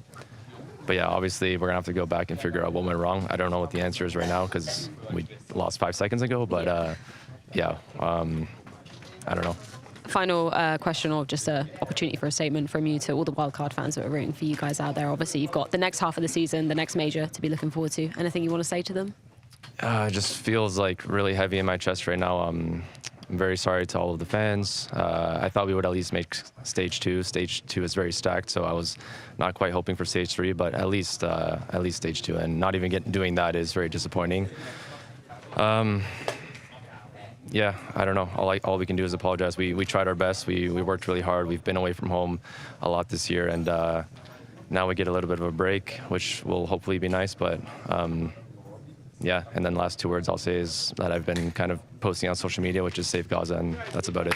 Really appreciating your openness and your honesty, Stanislaw. Commiserations, got to see you guys going, but yeah, looking forward to seeing you rebound for the next season.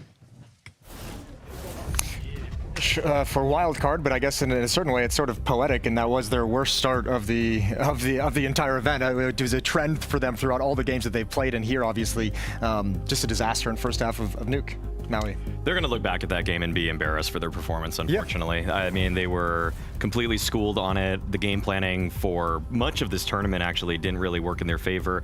And despite a pretty surprising run at Shanghai, they were unable to build on the successes they found there with a, I would say, turbulent season, one of mostly downs, not even that many ups. But at least they made it to the major. At least they were able to accomplish that, and they're going to be able to, you know, walk away with not going to say their heads held high, but they're going to walk away at least knowing that they achieved the main goal of most team seasons, which is getting that sticker money, getting to the major. Yeah, some rough emotions going on down there in the wildcard camp, but we do have Demao up here to celebrate the win, to celebrate the advancement to stage 2. Man, you weren't even meant to be here as a team. I can't even imagine what you're feeling right now. Yeah, for us it's crazy, but we just want to show that we can play CS in a good level, great level. We are trying to get better every day, so for us, this stage, next stage, we're gonna try to keep getting better, because for us it's like a process, you know, so we shouldn't be here. It's like a frustrating thing for everyone, for Bestia, for us, because it's very weird, you know, and it was very fast situation, but I think if we play our Counter-Strike that we do every day, as we do in practice and everything, that's a question that we do it for each other every time. Okay, let's play like practice and everything. Doesn't matter what's happening around. And yeah, that's pretty much. Can you talk about what the conversation was after you guys win Inferno heading into Nuke? Because you guys opened up on Nuke like bats out of hell. Like it was just nonstop. You in particular were just a monster. Yeah, in my mind, it's like could be the last map, so I don't want to have any regrets by my side, at least. I want to go in the best way I can possibly be, and I don't care what people say, what people think, or maybe what could happen. I just don't care. I just want to show that I can play great CS with my team, and we can help each other to win. And as much as we keep like that, I think we can keep getting better, at least, you know? Yeah.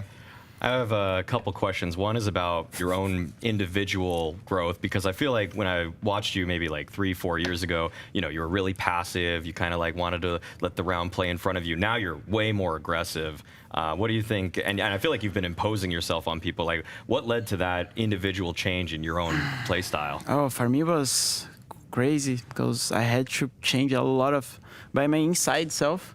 Because to be passive, but I could watch more what was happening, so I could play situations better. I could listen what was happening, as playing situations, you leave that situation a lot of times, so you can kind of anticipate what things are happening. But after, when things are changing, I stopped being Alp and everything. I had to, and like Taco and Phelps, they left the team.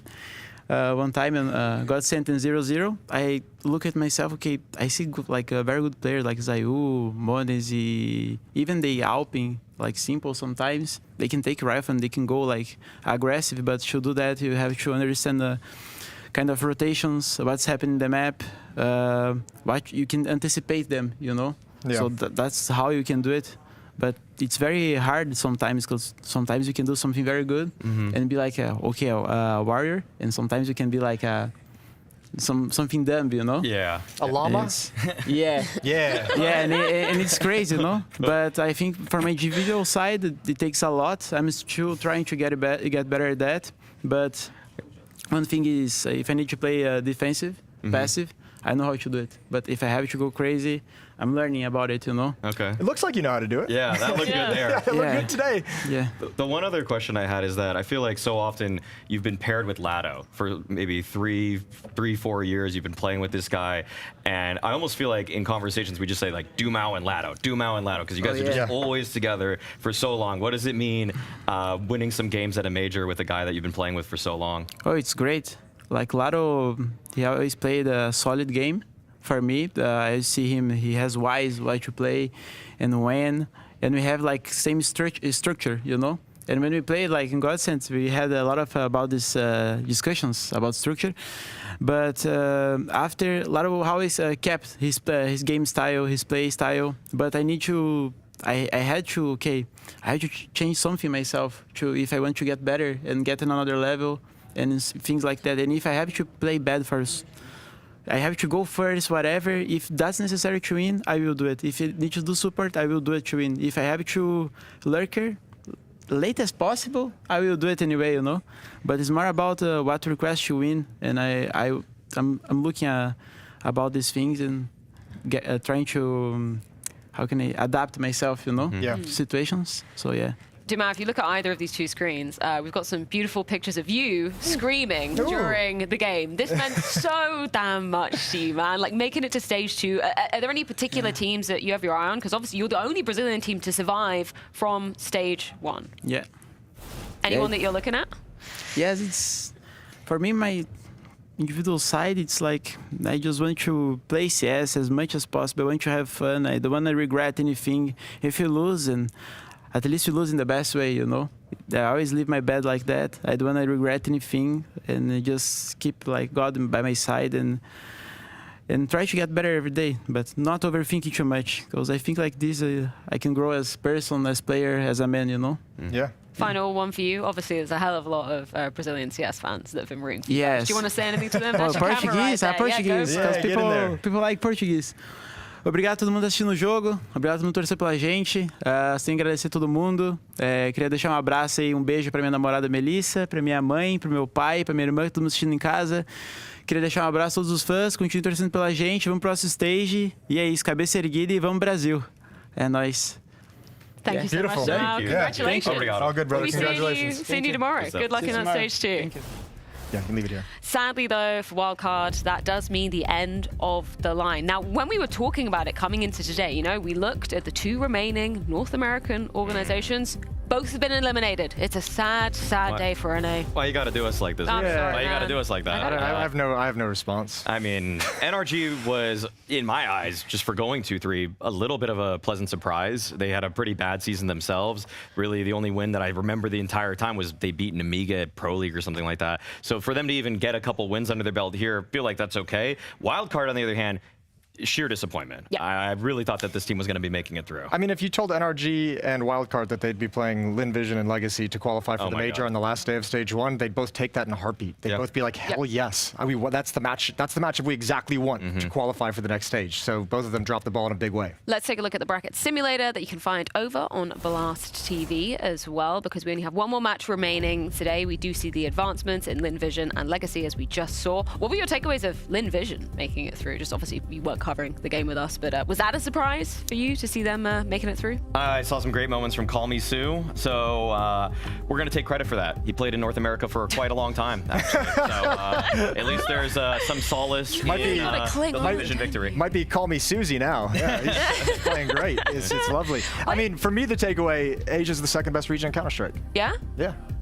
I mean, that's hard to disagree. Asia's the second best region in Counter-Strike. Actually, very legitimately hard. How close is? Yeah, okay. So I guess South America's coming after that. Well, I mean, like, I don't want to be mean to the Australians. They have a lot going on, so we're going to leave them out of this one. Yeah, there's kind of, they have some issues but, like, going on over South there. America, or actually, I don't even know. Now, after these results, it might be North America, South America, Asia, and then Europe. But yeah, where does that leave like the rest of the NA field when we're looking forward to the rest of the stages? It's like mostly just Canadians. I mean, you got to have a good hard look at your teams and your lineups, and you got to say we have to find some firepower upgrades. We need some oppers. NA needs oppers. If you're an upcoming opper in North America, time to put some goddamn work in because we need you bad. You got an email they can send their resumes to you, Jason? Just play pugs and actually buy the op. I know people just want to win and smurf on people, but like actually fully commit to it for a whole pug. Not all of you are donks. Some of you have to be oppers. Yes. Okay, we've got the NA conversation out of us. Now we can move swiftly on because we do have one more spot to be awarding in the Stage 2 of the Blast TV Austin Major. That's either going to be going to TYLOO or FlyQuest. We're going to head things to a quick break before we dive into it.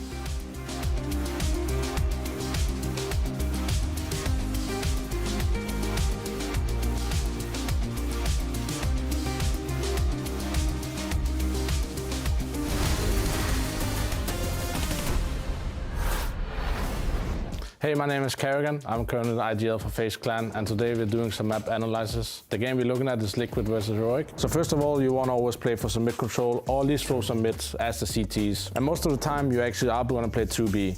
So the third option is always, are you going to control mid with 3 CTs, or you're going to control B with 3 CTs as well? So what happened in the round is basically they took the option of starting 2 guys B, counter the early aggression if it comes in with utility as you normally see. But they wanted the CT side to fight 3 guys mid. So to set up the round, they have to figure out how to run a fight mid. The utility dump you get down in this, what we call pocket area in our team, is where there's a lot of HGs, a lot of molos and flashes, and CTs are swinging with it. In this case, what Liquid is calling for is a classic tactic that has been played on Ancient for a while. So they send the best swarm out mid, and Heroic decides to fight aggressive up window. They want to be in this area. So they send Twist out mid with one guy supporting from spawn, 3 guys running towards what we call A main with bump, and of course there's a default smoke mid. We all have seen maybe donut smoke. There's a little bit of everything. But the key thing here is the guy coming out mid. The second he sees nothing, I am pretty sure the call is walk A main, because if mid is clear, they are playing for A side, right? It means there has to be players B and players A. So in this scenario, normally what they want to happen is that the guy's running out mid. Hopefully he gets the kill with the support in his back. But in this scenario, he didn't get the kill, but he got information about the 3 players in mid, meaning there is 90% chance no one is A. What they do next is the key element of Ancient. They're coming out well knowing the closest player is probably here, or he is in this area in spawn.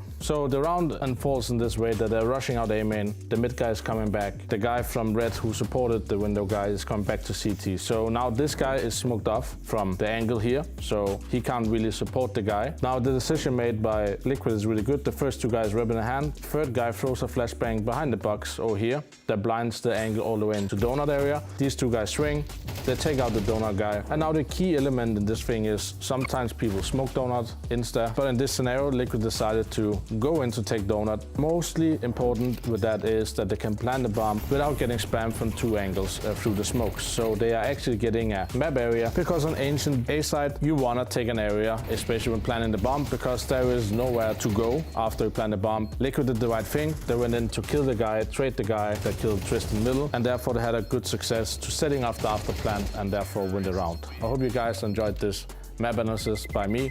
See you soon on Ancient.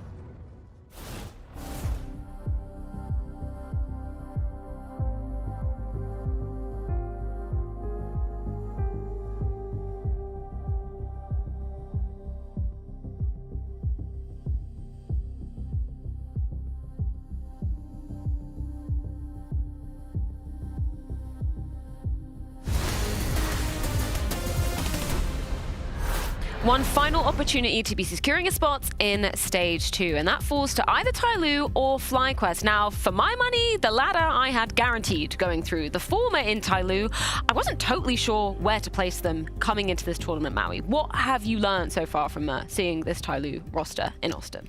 Well, I've liked this showing from them so far at Austin, and I've liked their season, actually. I feel like they've shown that this is the best version of TYLOO that we've seen for probably 8 months bare minimum, and I would even argue that given the style that they play, it might be the best TYLOO we've ever seen. So sure, they've modernized their game in a couple ways where it just feels like if I took the nameplates off, sure, there's a couple wacky moments, but through and through, I get their ideas, I understand their planning. Also, they found like a really nice core of players in terms of Mozia, Jamyoung, and G. Like that trio of players performing very, very well, and everyone picking things up around them. But having that core is so critical, obviously, and I think that's one of the things that's been a struggle for Asian teams, is establishing a core identity and a core group of players that if you need to make changes, you make the changes around them. I feel like Chinese teams have never really had that. Ever since we learned that he's obsessed with ice cream, isn't he, Jason? Yeah, he loves ice cream. He does. Yeah, I've never seen anyone happier to get ice cream. Were you part of the group that gave him that? We went over to the gas station. Yeah, just picked up some ice cream sandwiches, and he was loving it. So Jacob and Dupree didn't believe me when I told them this. Yeah, we were out there just getting like something to drink, and we were like, let's buy G some ice cream. And he loved it. Yeah, he did. He was so happy. Absolutely loved it. But He's I've been so in loving our hearts. He really has. I've been loving what I've seen from him inside the server as well. How would you kind of rate his former so far here in Austin? He's Bing chillin'. For sure. I mean, that's Chinese. I mean, that's Chinese for ice cream, Freya, if you didn't know that. Of course I Is he really? Yeah, Bing chillin'. Bing chillin'. Oh. Yeah, that's why I said it. I'm not throwing out a meme here. That's some of your best work. Yeah, no, he's killing it right now. G's been the standout player on a couple of the maps for him. For me, the 1-2 punch for this team has been G, and it has been Jamyoung. I love how explosive these two players are. G has been just so stellar in some of these clutches. I mean, that one from against Complexity there really stole my breath.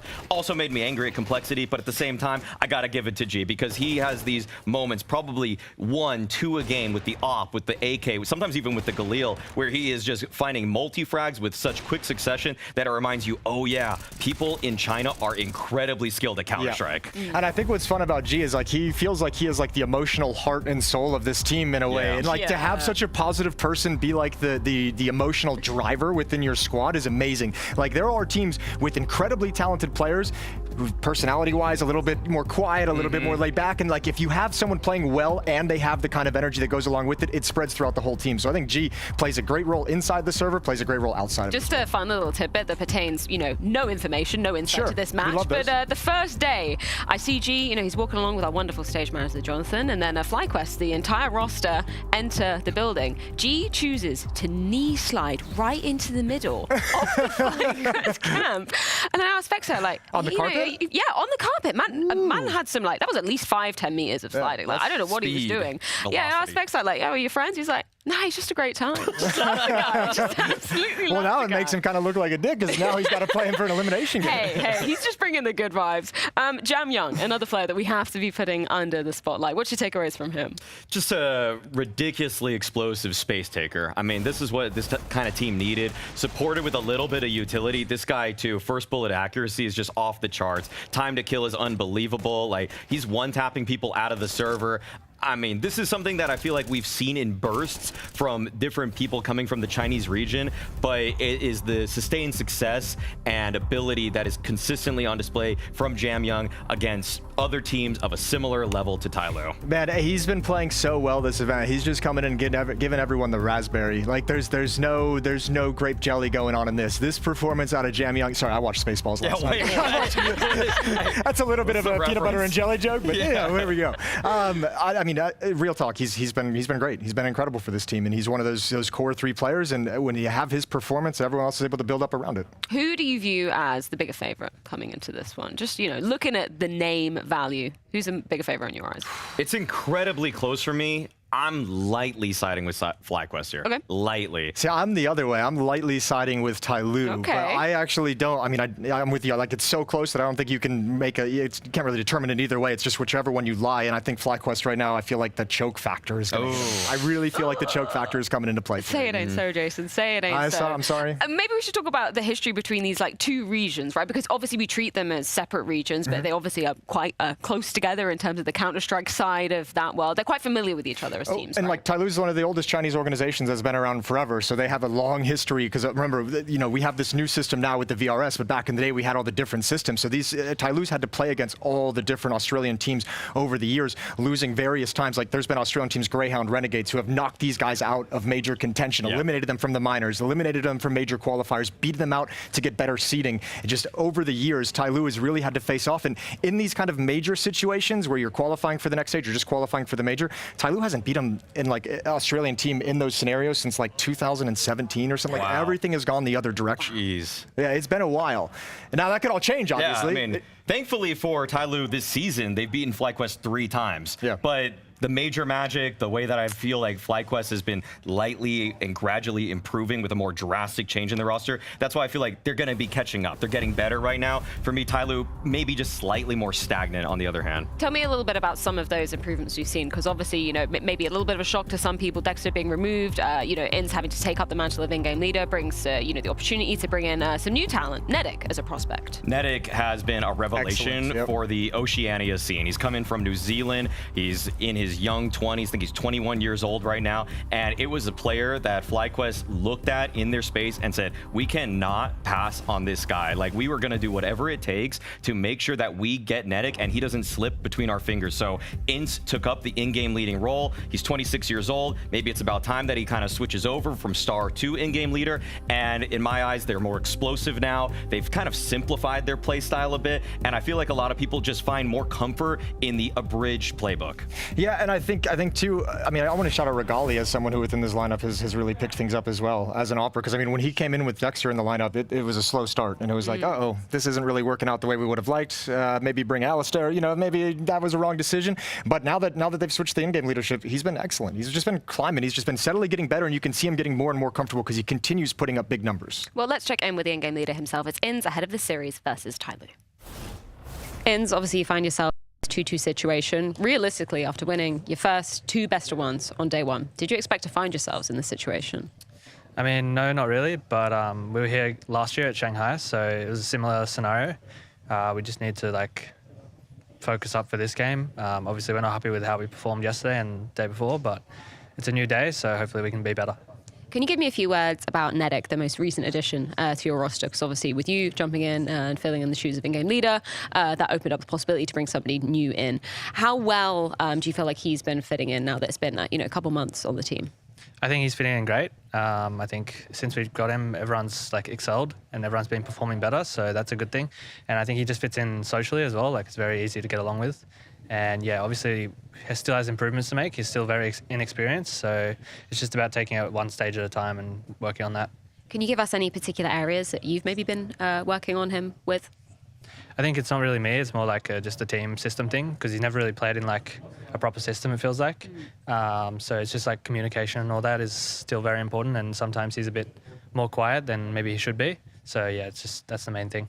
And in terms of your opponent here, it's going to be TYLOO. How much do you feel like you know them as an opponent as of late? I mean, we've played them a lot. We played them recently in China. So we know them pretty well, but obviously they feel the same about us. So it'll be a good matchup. It always is against Asian teams for us. So we're looking forward to it, and hopefully we can get the best of them this time. Why do you say it's a good matchup? What makes it so exciting for you guys? I feel like it's just like, it's more of who's less nervous, like not who plays better. So like, yeah, if they're more nervous, we're going to win. If we play nervous, then it's going to be harder for us. So, yeah, that's the main thing. Can we get a nerves check in the camp? How are you feeling right now, considering a lot on the line here? I mean, you're always going to be nervous, no matter what. But it's a good thing sometimes. It's just about staying calm in the server. Obviously, we're still confident, but nerves are going to be part of the game, no matter what. Either way, really looking forward to this matchup. Thank you so much, Inns, for your time, and good luck. Thanks for having me. So nerves going to play a factor, but there is still nerves, but that's a good thing. How do we read that? I didn't really like that answer, I'll be honest with you. When you come into it and you say, like, this game is going to come down to who's more nervous, like that already to me, like, I want you to come in and be like, dude, we got Nedic and we have Regali playing excellent. This is going to come down to me setting up our star players to be the badasses today in the server. So for me, that's a very scary answer. I mean, I have that predisposition of thinking that choke is going to come in, but it feels like that just leans into it. Yeah, unfortunately, I feel like Ince maybe does a lot of things right in terms of in the server, how he plays. Maybe even the calls are pretty good, but in terms of resolve, that's the one aspect where I feel like FlyQuest has shown that they come behind a lot of the teams in this stage because they got the players. It's just about getting over the line. And Liz, we can give him a little bit of a pass for that to a certain extent because he has switched into this new in-game leader position. I think that's one of the hardest kind of skill sets to learn as an IGL, especially when you switch into it mid-career, is like learning that kind of you are like the embodiment of the leader within the team emotionally as well. So yeah, probably some progress to make still in that regard. I feel like I can, give them a pass just looking at the results, like versus Heroic, obviously Heroic firm favorites coming into this stage. Everybody's 3-0s rather. It was an Amiga game that left me scratching my head just a little bit.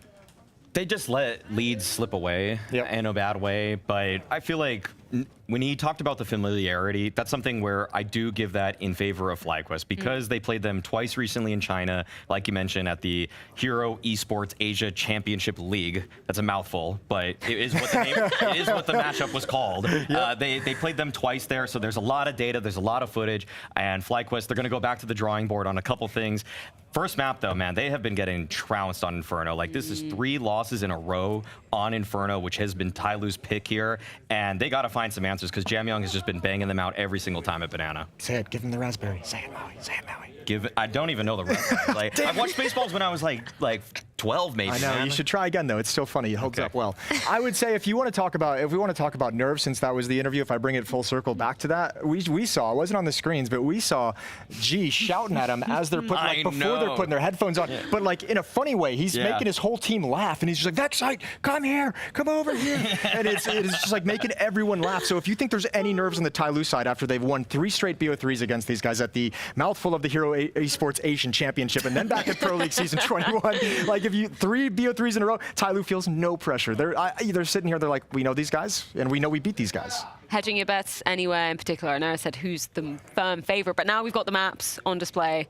Where is this one ending? I do like that FlyQuest changed their pick to Mirage. They've only played that once in the last 3 series that they played against TYLOO, so that's kind of a curveball. We'll break that down a little bit more later, but I think this is the time. I think FlyQuest is actually going to beat them on Inferno. I know all the data points the other direction, but I think that the underdog in a rematch ends up leveling up their game more. I'm sticking with TYLOO. The quality of play I think that the performance of their kind of big 3, Mozia, Jamyong, and G is really, really strong. And I think FlyQuest down the stretch, if it's close and it's pressure, the propensity to choke is there. Oh, indeed. Well, one more spot remains in stage 2, and we've got Connor and Mo to guide us on through it. Thank you so much, guys, for your thoughts ahead of this one. That's right, last spot at stage 1 on the line. A very familiar head-to-head between these two teams. And I like that Moses is really highlighting the fact that G's kind of getting everybody laughing, because that interview with Inns did make it feel like there was some circling of the thumbs. You know, they're feeling nervous, and I think they should be. This is a FlyQuest that is trying not to go 2-0 up at the start of a major, only to lose in the last possible match. Not one major, but 2 majors in a row if they don't close this best of 3. And before those 2 majors, the perennial, or, you know, buy-in 2 times a year. 2 times. 0-3 pick team FlyQuest are looking for a best of 3. Okay, they're looking for 1 best of 3 at a major. You know, I saw this fact. The Asian Counter-Strike scene was throwing it around that an Asian Counter-Strike team actually hasn't gone 0-3 at a major in like nearly 5 years now. We're about to get there, you know. So it's like, never pick us 0-3, guys. Yeah, but I can always pick you to go 2-3. You know, that's unfortunately the heartbreaking reality that FlyQuest find themselves in regularly, but not today, right? Today's going to be different. That's what you had to get out of bed and tell yourself if you are FlyQuest. Maui Snake and Moses splitting their predictions. And I think that kind of replicates a lot of the community. This one is always so hard to pull apart despite the great head-to-head that TYLOO have. 3 best of 3 wins in 2025 already. But it's the 4th one that matters more than all the others combined. I love the angle of G and his energy and how much fun he's having. And just talking a bit as they're warming up, you know, just to kill the nerves, get the team started out on the right foot. Watching Pro League made TYLOO seem very appealing. Here comes the attack. It's a retake setup for FlyQuest, which means a free plant. Nice little bounce nade out of Inns, really just... It's a heroic retake here for the CT side. They're all coming down banana. Okay, they're going to do it pretty quick. G's going to get wind of it. Here's that shuffle of at least 1, maybe 2 pairs of feet, but the all 4 FlyQuest member retake coming right at him. Beauty of a first shot, keeps it clean, doing a good job of just staying alive here and shaving them off. For him to get 2 is big. We do get TYLOO to take over Church in the process, and then you get that insta-gush on Ints, but it's not enough to kill him. He joins forces back to the CT crossover. Retake very much deep on sight now. Jam Young buying time, a peek back from spawn. A perfect move here from TYLOO. Love the way that they come back at the CTs once they're on the site from 3 separate directions. Yeah, the 4-player retake on banana is a very solid setup, and in that position, there was nothing bad about the fact that Inns is playing retake. A lot of times you see someone playing retake, and if people are coming through CT, it's a much weaker way of coming back into the site. But still, if you're on the T side and you know that's the setup, you know you can get a free bomb plant. That's worth the risk already. Just trying to get that bomb down, even if you lose, there's so much money to be made from that. So very good call out of spawn in this first round for TYLOO. And the close obviously helps out a lot when you hit shots like that. This one's right down the middle, I think, for a lot of us, right? Even though TYLOO are recent head-to-head victors, FlyQuest have shown us some really good games recently, and then the fact that they just know so much about TYLOO, it feels like that alone should take some of the pressure off. Like, I'd rather fight my powerful friend than my weaker, unknown enemy. And I think from Inns' interview, he kind of got that as well. He's trying to be honest about being nervous, which was maybe a little disconcerting, but I think he could still be nervous and still be honest about the fact that they know TYLOO might be as well.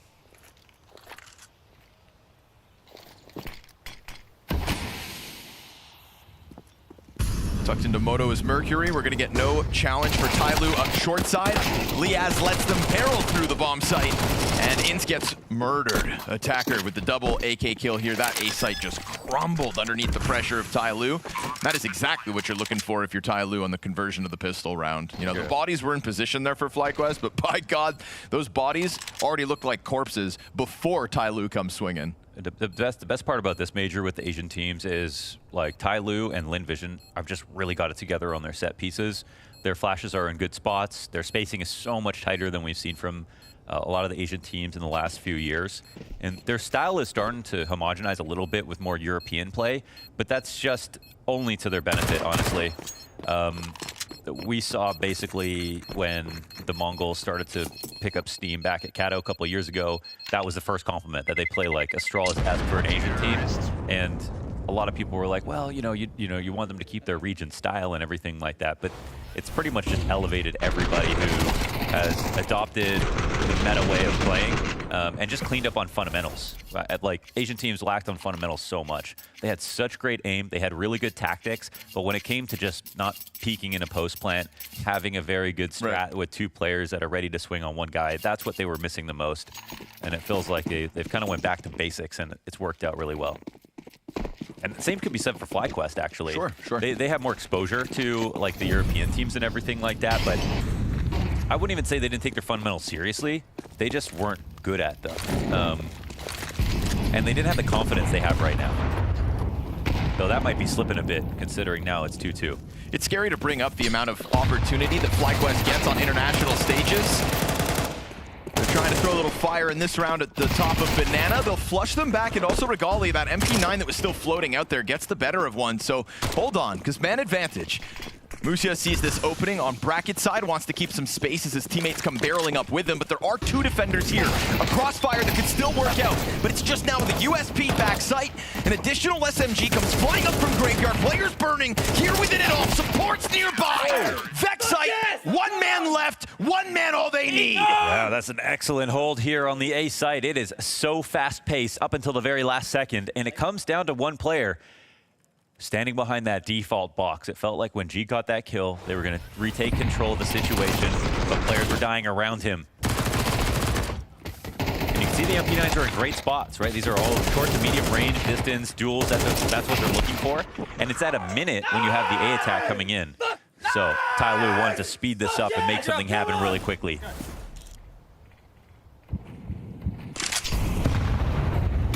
Fast nades down towards Banana again. Vexite taking control of the situation with a spam on through smoke. Full control. Well done, Vexite. That's when you can clock out early from your workday. You know, you got your 2 kills with a minute 30 left on the clock, full Banana control. For a team that usually kind of keeps themselves composed, that force buy win came with a howl and a hoot. And that's my favorite moment, that extra layer of pressure when we get down to the final day of a stage at a major. You've watched teams go home, you've watched teams move on. You have literally watched Wildcard that were in the same position of FlyQuest, 2-0 start, falter, 1 best of 3 before you. And you can't help but let that human experience sink into the back of your head. You do not want to be on that same humiliating level. So yeah, that's a sigh of relief with the force buy win. It only feels good because everyone's trying to make history at the same time. 1 more spot. Yeah, 1 last spot. There's no second stream. The hotel's emptied out as everybody else gets a little bit of a chance to go practice. You saw the heartbreak that just happened for Wildcard. If you were watching this, you know you could just crumble. The hallways have emptied out. There are 2 teams left with their dreams alive. Everybody else in the building has been crushed or relieved. 5v3 gets cut back 1, but 5 seconds left means this one's over. FlyQuest tie this game early. Yeah, that's again just Vexite getting a second kill blind. FlyQuest evening up the scoreline here. Netic on your screen was somebody who showed us what he could do in this stage. Great Mirage game. Mostly in those best of 1s, right? And then I think we're looking for that same pop-up. I think Maui called him a revelation for the Oceanic region, and I think when you see him at his best, it makes perfect sense. And when I hear him in the interviews too, I hear the confidence as well. They really believe they can stand up to other top teams. I think Regali has shown a lot of that confidence, and he's grown a lot as a player too. And I think with that, Vexite has also had a chance to get better. Structure's looking pretty damn solid for FlyQuest. It's funny, when we see Europeans depart for the Asian region, it's usually to go join like a Chinese roster that never ends up working, kind of gets weird and fizzles out. An ambitious decision from an organization. But it's the 2nd best region. Yep.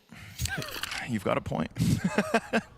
And now we go European to Australian core, though. You know, that's an exciting one. That's like when Twist first joined EU. Not something we had as a Canadian community to cheer for previously. Liaz, good double kill from the pit. Just going to hold off the guns. Tech9's coming up from short side. But again, it's the right pieces in the right place. Jam Young tries to throw a spanner in the works with a late arrival here from G. 1v3, misses his chance at the first clean kill, still gets away with it without taking any damage, and all while that smoke's still up on Moto's side. He gets another duel. That's a good spot for him. Netick just standing outside of the open, and Vexite takes the same position, same fight, and wins it, denying him as FlyQuest win another round with a single player left standing. And Vexite going to be the closer, coming in as the B player. That's not the first time or last time that will happen. I like the way that he plays it, because when one player dies, you don't see them. You know, I think G's guards down a little bit when he comes back to look to see if Vexite's there again. And Vexite could have waited for the bomb to go down and then started to mosey on in, but instead he plays it with confidence, and that's the way to do it, especially in CS2. So a timeout will be called here for TYLOO. Love the pace that's being set for sure. They're keeping to their personality, which is really good. But obviously FlyQuest are standing up to the tests.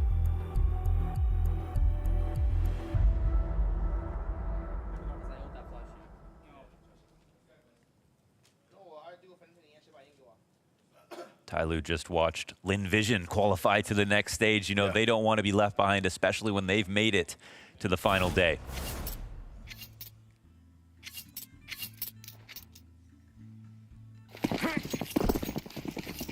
It's a great day for Asian Counter-Strike regardless of this one. Lynn Vision kind of paving the way. It would be great if they won and they all stood on the table. Sure, yeah, okay. Just Stewie, Amelia, and all of TYLOO.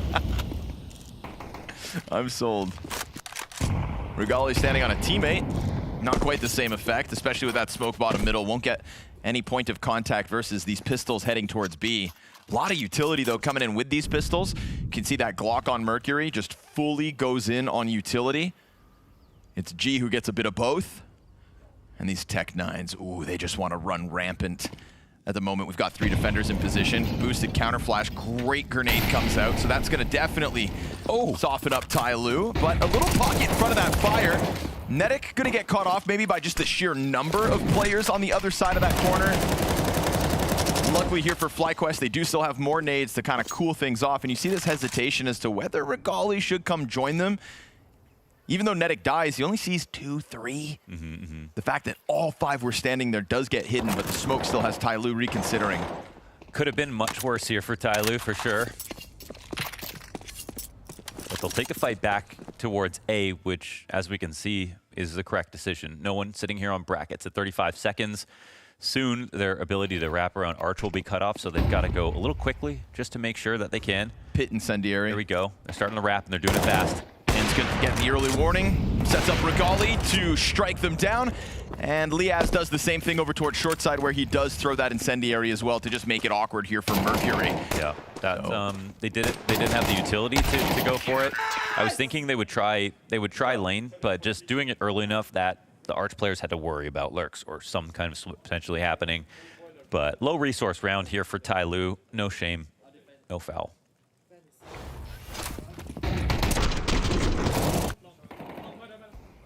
And the retake utility was very good there for FlyQuest. They have the first smoke molly combo. They have the flash afterwards. They don't commit too hard on the push. And they make sure they have everyone from TYLOO blind.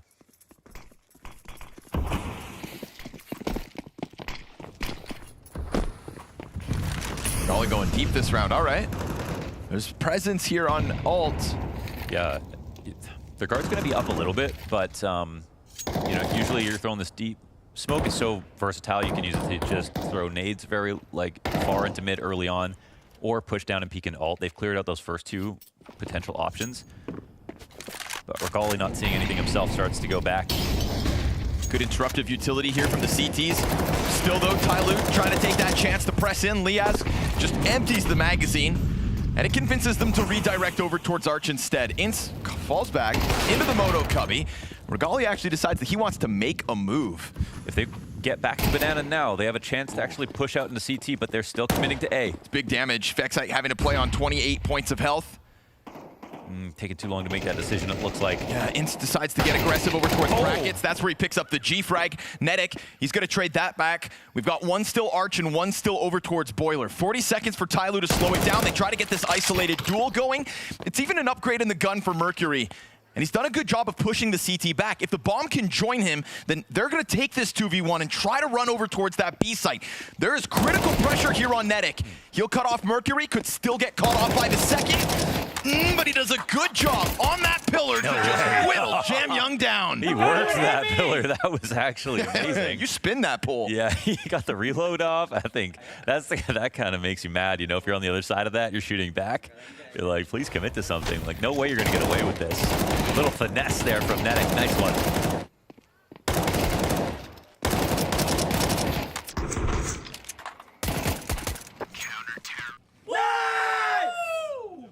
Come on, hit me! Yeah, that's right. John Cena over here. Damn, Netic. Didn't know you got moves like that. John Cena versus TYLOO. Never thought I'd see the day. Yeah, right? Big China fan last time I checked. Yeah.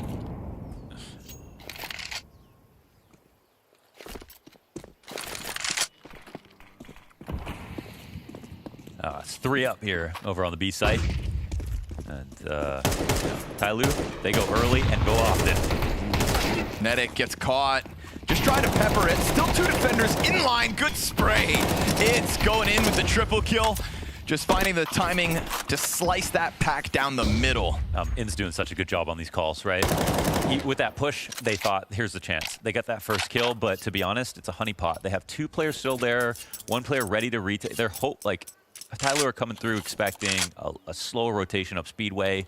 Somebody could throw a flash in late, but maybe they can get that cross smoke down and get into the site. But it's almost just a full bait here.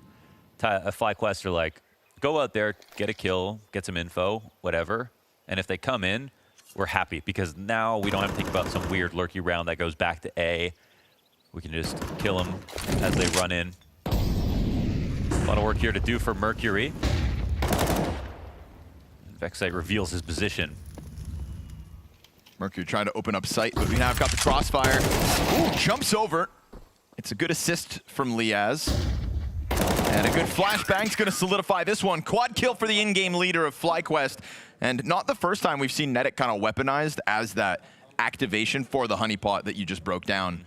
You know, we saw him previously peek into like 3 players, and again, defense just seems ready if that death happens. You'll see it sometimes. Somebody dies on Banana, gets caught trying to go for a spray and gets chased down, and then that B site just never has a chance. But with these setups, I think FlyQuest covering their bases in the case that Netic dies, which he tends to, as TYLOO have had an affinity for packing up on Banana. It's kind of like with Bat Boom, how we saw Cyrus playing so well, but then the rest of the team showed up too. Inz is kind of playing that part at the moment, but Vexite dies early. Uh-oh. Okay. Presumably a frag or some spam coupled with that Molotov on Banana. You think you got enough wiggle room, next thing you know, you're burnt to a crisp. You step on the George Foreman. Like walking in sand on a hot summer day. I think TYLOO, oh man, might be making a mistake. You can see how active the mid defense is. Tucked into the corner. Liaz, no worry, no concern. And Liaz tends to wear Counter-Strike in that way. Never too stressed. Regali has a reason to be pinched between the both. And Jamyoung's gonna open up that short side. Netic, a little too far removed, unfortunately, for his liking. Jamyoung is gonna pop off if he gets this kill. Okay. He's not one to do it, but it's versus Netic, who he fought at Speedway that last round. Right. That really annoying peek around the pillar. It's a little personal right now. Netic said, "You can't even hit me." And Jamyoung now tucked back, catches him walking through the smoke, gets 60 health shaved off, but Netic with another. That's gonna make that sting a little worse. Little salt in the burn. Now he's just rolling them, right? Yeah. Closing these rounds down, keeping TYLOO at bay. That's a nice 7-2 lead off the back of it. Pretty incredible that they ended up in a 1v1 after this, because like Netic was there after Vexite died, just spawning behind his smoke and then fell back to the site. This is a spot that actually FlyQuest are quite insecure about the map. If they had any more utility coming back to B, or they just threw some preemptive utility towards A, FlyQuest would have probably overreacted, but TYLOO instead, they just went forward with a committed game plan into A, and again, stylistically, that's what we see from them. They're happy to be aggressive and be aggressive early. Here comes another aggression. Regali is with the op. Whether that's grouping up in front of middle or now just trying to stand towards bottom ramp, there's a lot of early damage coming out to the favor of FlyQuest. And I'm going to tell you, when they replayed Netic's reaction to winning that clutch, there was no pop-off or whatever not, but Mohan, I saw in that man's eyes the thought that he might be God himself. And a Netic who's powering up and feels unstoppable is going to be a scary thing for TYLOO to have to deal with. Yeah, he does have that quiet confidence about him. How many bodies? Ooh, you're going to run into the op again. Regali, right place, right time. Smoke goes in early, and Inz is coming over, which I feel like it's got to be a foreboding sign, but they're coming through again. Yeah, it's finally a time where they're not quite in the position to defend right away, but that's fine. Oh, so good. Wow. Yeah, that's amazing, man. Sometimes we question the individuals of FlyQuest and their consistencies, and then other times you see when it all comes together at the right moment. Yeah. And this is that.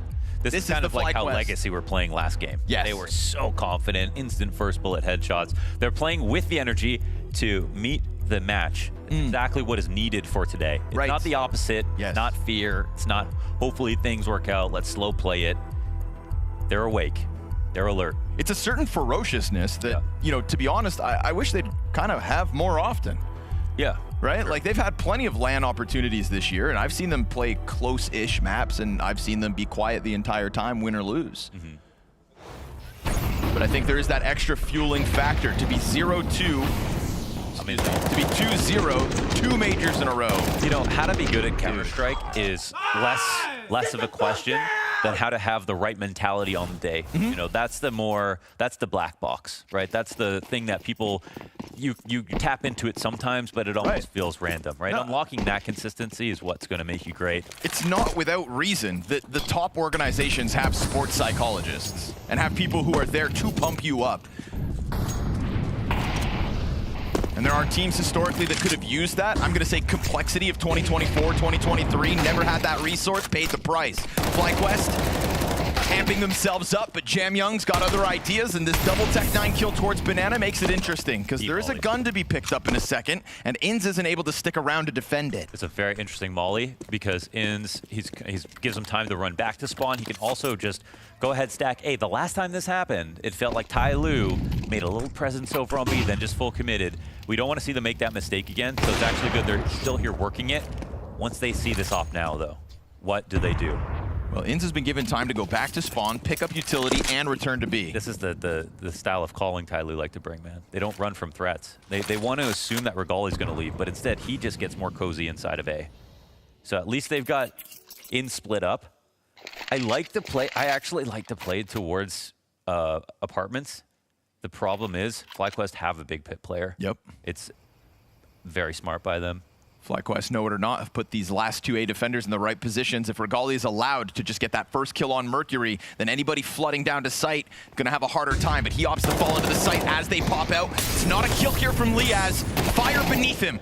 It's a bit of a disaster in terms of a pit hold, and a missed shot from Regali means this one gets overran. Okay. And TYLOO come through versus 2, but to no avail for the FlyQuest squad. It is an empty-handed defense and a long-awaited but much-needed 3rd round here for TYLOO. This is a round where you can see that FlyQuest have a great read on their specific opponent here, one of the teams they play the most. But Inz, he doesn't full commit to A. That's the only extra thing they could have done better. But still, I like the call from TYLOO. We see that even though there is a pit player, there's 2 players on site, their approach is still organized. They still took their time to get in position. They don't just run it up lane again into that op. And it's obviously very rare to have a double pit setup unless all players are over on the A site, because they're going to be such painfully long rotations over to B. But also, it is because some shots get missed here. No chance for a kill for FlyQuest or a retake. That's a round they can kind of play with. 8-3 on the half already is very impressive.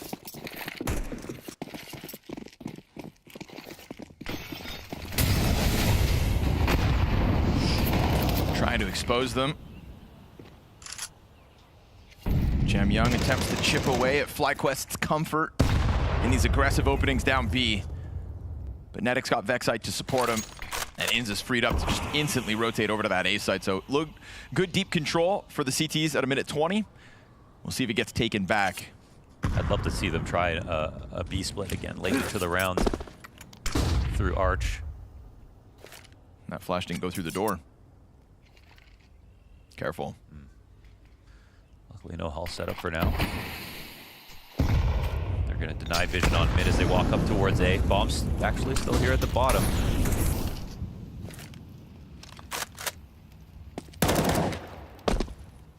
Maybe there is a world where they try it. What's the setup? Nedic and Vexite above one another. Okay. And they start to push down, but there's a bunch of players here. Oh, they almost still all line up for Vexite. Luckily, Nedic, similar angle, is able to pull back. No, this is a lurk that actually... Oh, they missed the CT. Two missed nades, man. Yeah, that's tough. Can't be affording this. The very tail end of this half. And then they just kind of squeak their way around a corner into a sharp and patient-looking Regali. Waits for that arrival. There is still this arch wrap going down for TYLOO. He's gonna pretend to fight. Trying to push in with an op, just gets straight up bested. It is a fight. And attackers smoked away from the bomb site with a 1v4 in 10 seconds. I don't think so. FlyQuest walk into the server today and send a message. No 4 series losses in a row is their hope. And a 9-3 half sure helps that.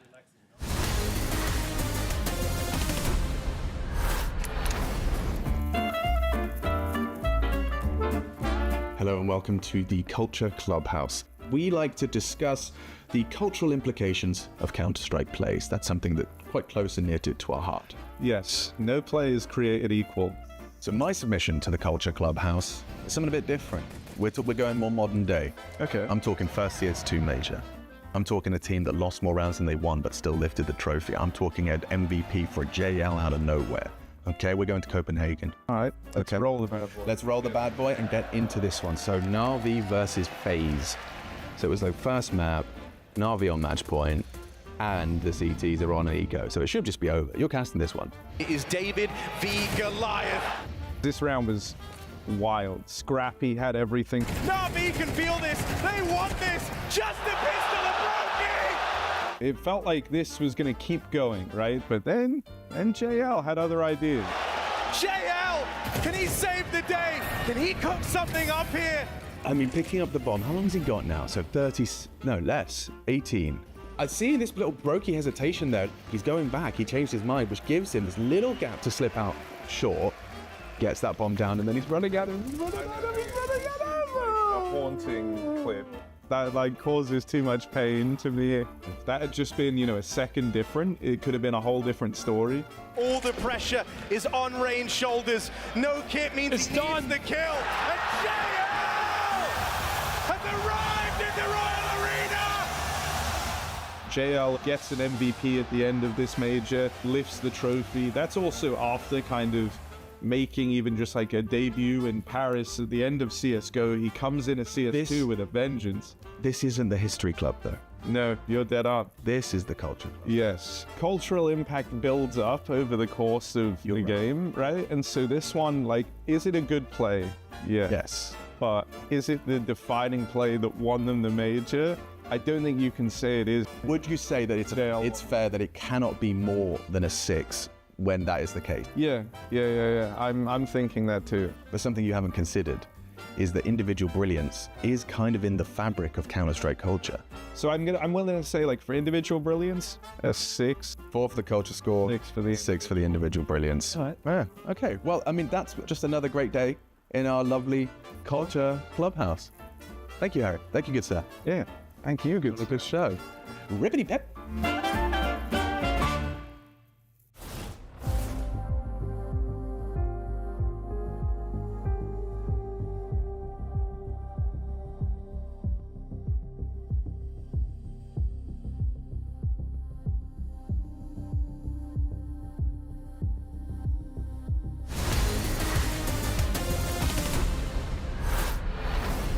Today could be the day if that first half of action is anything to go off of. FlyQuest looking to get a best-of-3 win over TYLOO for the first time in 2025. It has been very elusive, but it's starting to be pieced together because that first half, convincing. Very convincing. I mean, TYLOO were shooting. I mean, I thought G had some good rounds. There were some moments there, but like overall, FlyQuest, like the opening setups called by Ins. I think every anti-eco position looked so solid. They had the clutch. Nedic got really key kills, which is what you want to see from him. So there's no doubts in my mind about FlyQuest and how well they're going to play today. They've shown us some really good stuff. Now it's about the response here for TYLOO.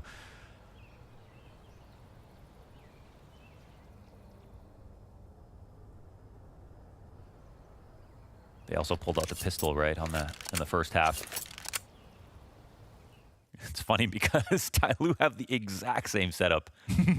They're to respond. They're playing retake on B. They're going to be ready to push down mid if there's attacks coming in, and it's going to be a B play.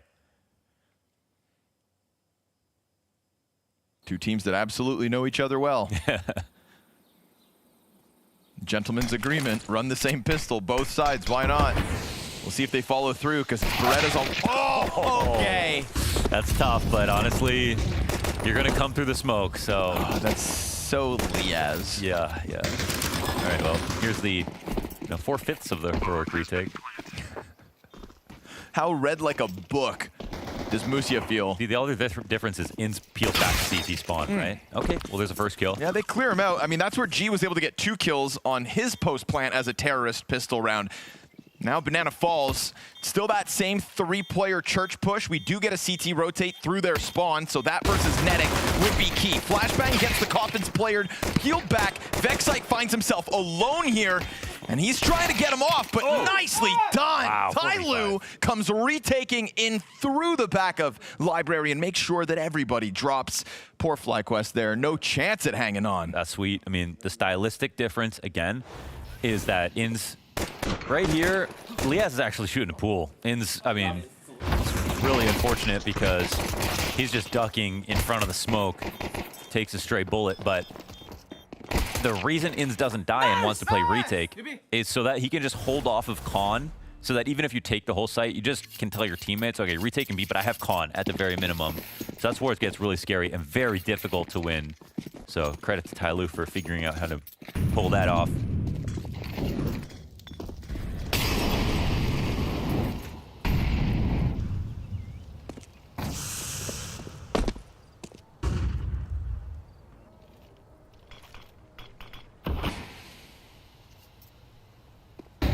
Very active. Very successful. It's got FlyQuest flying through the smoke. It's just a strong triple M4 crossfire. You got 3 rifles in this round, and all 3 of them inside of brackets. Nobody's taking nades out. It is just holding onto that smoke. Yeah. So Vexite and Ins slain. G right here to trade out. Only Liaz in terms of entry frag so far. And that Galil's going to find its target. The Desert Eagle will too. Is it all too little too late, though? That MP9 thinks so. Swings for the win. Make sure that one goes down smoothly. They'll save 2 M4s. So there's a bit of a cost here for TYLOO, but so be it. It's a round win nonetheless. Yeah. This call's a little crazy. Less criticism because it's only one after the pistol you lost or whatever. But there's an investment here. They come through the smoke. Yep. And they only do it with 2 players. So it's exactly what TYLOO were hoping for. So it's quite a good gift for them. Nade stack. At least they got them some kills. Oh yeah, the reverse offensive for HEs. Quad bombs. They get hit with it. 24 damage from 3 of the nades. Liaz actually held on to his a bit more. There you go. That's how you do it, boys. Always easier from the CT side. TYLOO bounce one off the backboard. There goes that last FlyQuest frag from Liaz. Now just his Deagle. Actually, a couple more out there. There's a certain rambunctiousness in this TYLOO CT side right now. The way they're swinging to close out that last round. The way Jam Young's flying down into these cubbies to make sure it all goes smooth. And that's what's important to remember, that it's still TYLOO. Yeah, of course. I think that they've gotten better. They've gotten better, but they're still TYLOO, and that's... No, you talk about how they've kind of evolved and adapted and brought in some of that European CS. It raised their floor, and then it's nice to still see them sprinkle in a little bit of that personality. You know, you don't want to lose sense of your own identity either.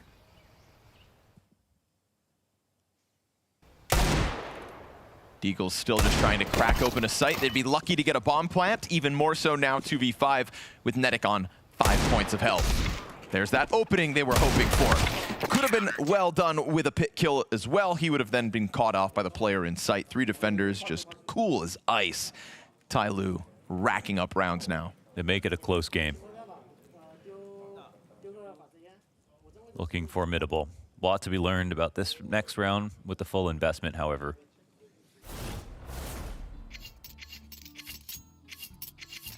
We saw some great calls on the setups from Ins, but now it's T side. G's got that op in play.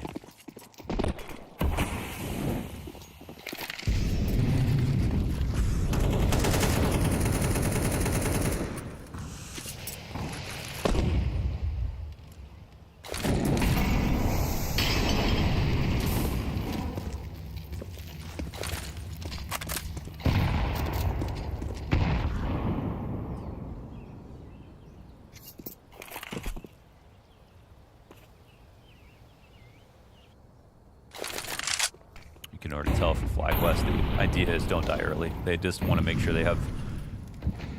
I think they're going to get some open space somewhere. They're not going to spend too much time searching. They just want to commit to some kind of attack with everybody alive. They see no one's in brackets. This is a lot of space given up from TYLOO. In's in position to lurk, and you know, that's on a very short timer. Ins can't stay alive there, so he'll actually peel out of mid. And now it's just one back in B.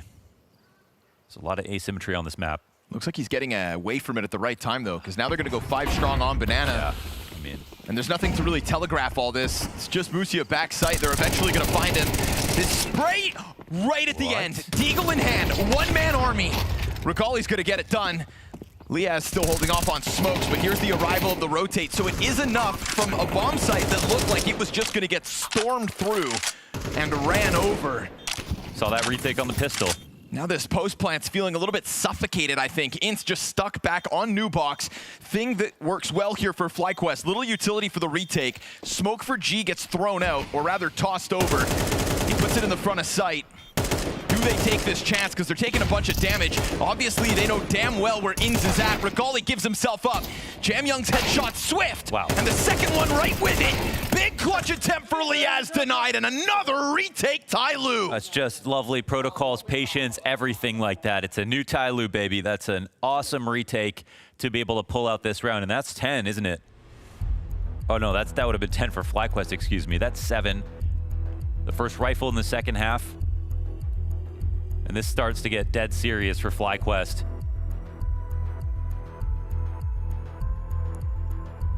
Or cast immediately into the timeout.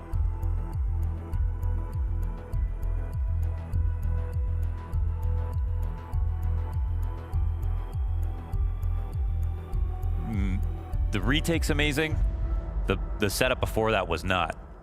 In the back of the site, Muzia's here. One person, last bullet spray kill on Nedic. If not for that, it's probably lights out. And for him to be an emo by himself in that position, TYLOO had no info on mid, no info on Banana. Ins was calling circles around the team at that point, faked a top bracket control, didn't go in for the lurk. That wasn't actually necessary. So I don't think, that plays like that are not going to win them the game. But immediately, TYLOO coming into this one, a lot more active on more parts of the map, even on the Halls crawl. They keep vision on car.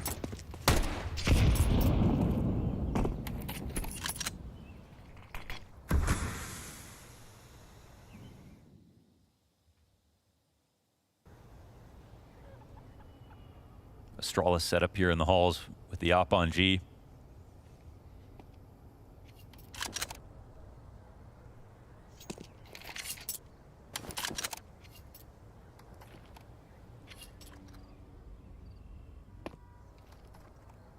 If it doesn't get tested at all, it's going to be kind of interesting. They keep coming back to spot middle. There's no arch smoke right now. If they're going to go B, Usually want to just smoke Arch because that's the easiest way for CTs to get back information. But they've at least scared Mercury. And the Halls players are now so far in terms of rotation across the other side of the map. Looks like it'll have to be 2v5 here.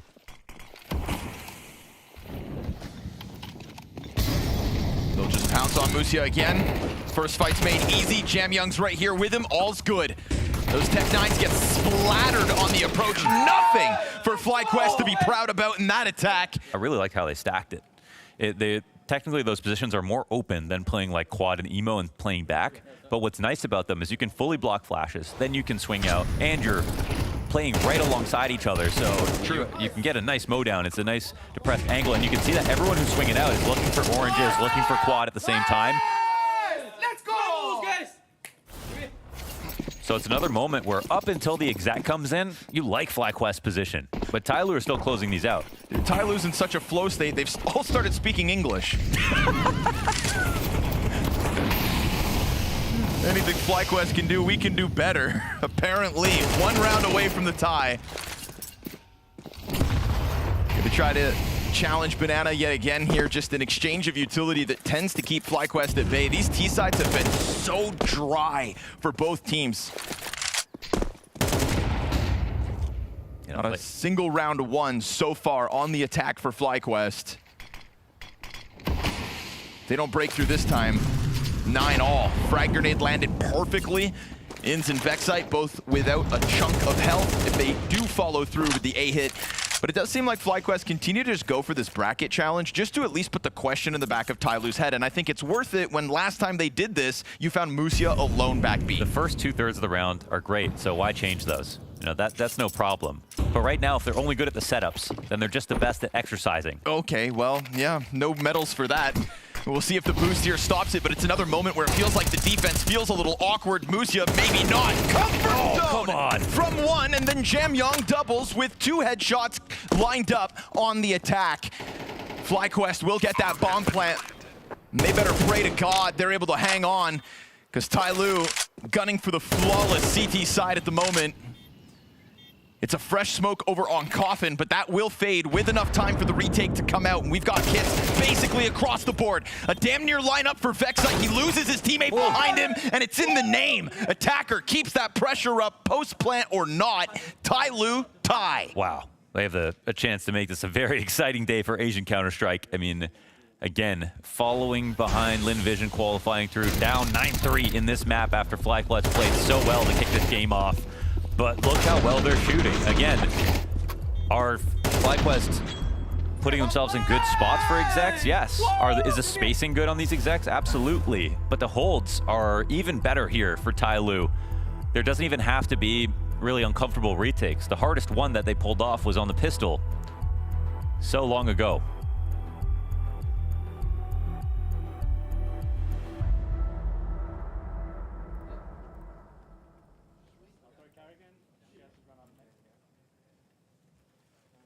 I don't even have notes for FlyQuest when we start this round. Oh, well, here's why they're losing. They're setting up all incorrectly. That's not even true. They're putting themselves in very formidable positions.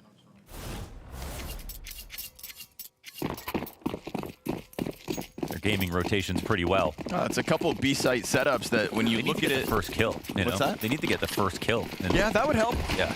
Yep. And then the 2nd, 3rd, 4th, and 5th. Frag grenades barreling up onto Banana. They're just going to try to play with faster tempo. Why give time for TYLOO to get anybody closer?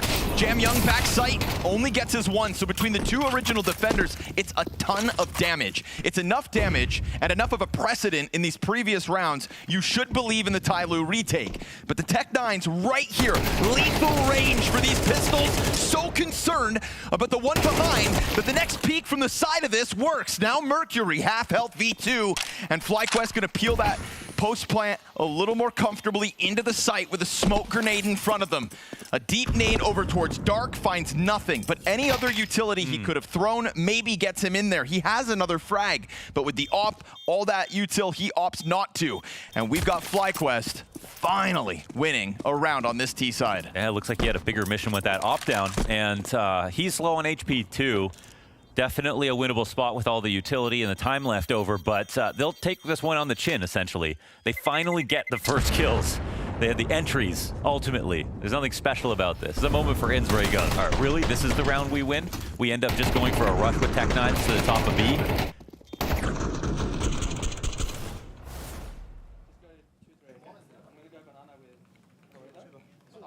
Now it's just about creating repeatable success here for FlyQuest. And for TYLOO, this is where the mental game comes in. Oh, we lost that round, sure. But we also just won 6 in a row before that. Yeah. We should be feeling pretty good. Ton of money, easy rebuy. And certainly the momentum. G's gonna post up. He gets a duel here. Beat the molly. Oh, no shot though. Misses a chance at early first blood. Meanwhile, his counterpart working his way ever closer. Regali on the ramp, looks for the trade, and he'll find it. Ops on the prowl. That was pretty crazy from Jamyong. He was actually a little late to pushing down and to get comfy inside a Bell. But still got his kills. His kill, excuse me. 4 players left up for FlyQuest. Ready to stage this attack on A. It's gonna be full commit here with the Halls players. Mercury loses his vision. Oh, never mind. He takes the chance to push around that. Nade doesn't actually land on anybody, and Regali's none the wiser that there was just an M4 posted on that corner. Attacker into the pit. Gets blinded in the process, so it's a clean entry from Liaz, but one that sections off balcony with fire and smoke. Then 2 defenders thrust themselves into the site itself. Dry swing out from Vexite gets them nothing. Man advantage here for TYLOO. Just hanging on, cool as need be. They sit inside this bomb site. You've lost pit control, but soon that smoke's gonna fade, and then there's a third CT, and Inns is starting to clear this corner. He gets the fight. Regali cleared the one in the further corner. Now Muzia's out in the open. What's he gonna do? The duels are right there. Sets the planter ablaze, hunts down the pit fight, burning both players. That health is now so low for Regali. The jump over top here from Muzia. How? When, if ever, does he get a chance to turn to the second? He's just so fixated. And Regali takes his sweet time for the fight, ends it for FlyQuest. They'll get that much needed second. Oh, make no mistake that round was actually close. Fighting back from the pit, basically having to go for a retake of the site as they got out before this round began. Kicked off 4v4. And a solid entry from Liaz and pit helps out a lot. And wow, that's a blinder.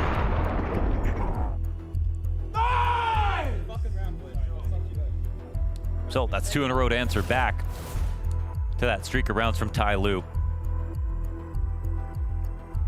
And now it gets really interesting.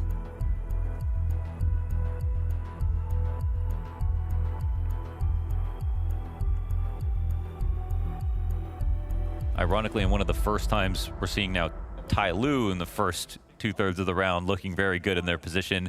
And it's actually the overwhelming power of the entry players from FlyQuest to bring it back. Sprinkle in a strong triple kill from Regali. And FlyQuest, 1 away from a slight sigh of relief. To just get to 12 at this point after having given up that streak, that's definitely worth something.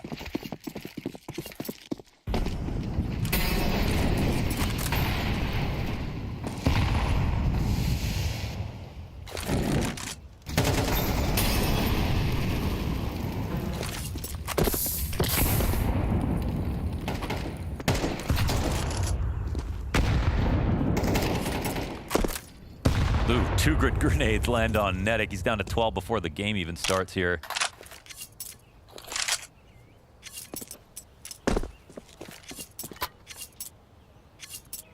It's unconfirmed damage, but even though TYLOO peel back without knowing it, they actually have a fine position to do so.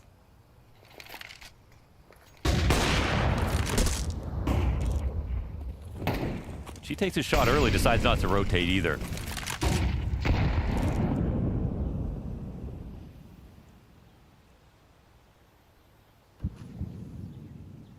Mercury's going to decide if he wants to take initiative in this moment.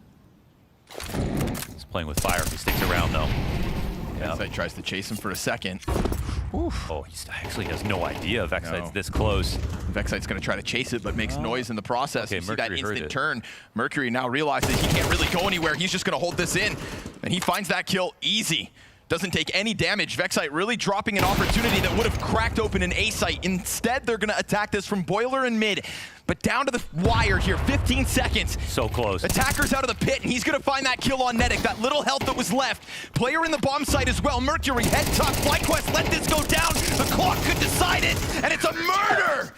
TYLOO slays them on the precipice of sight. Yeah, that's a massacre, and unfortunately for TYLOO, man, after all of these good rounds and good calls, it's the worst one so far. This one took too much time to do a lot of nothing. It got to the point where Vexite broke out of the structure just to go for a lurk into Arch. There was no supporting utility behind this. There wasn't a B play that was happening for him to split on. The A site was not being attacked yet, but he was right. They did need to go. Someone needed to make something happen. And it feels like, for once, the calling has broken down a little bit here for FlyQuest.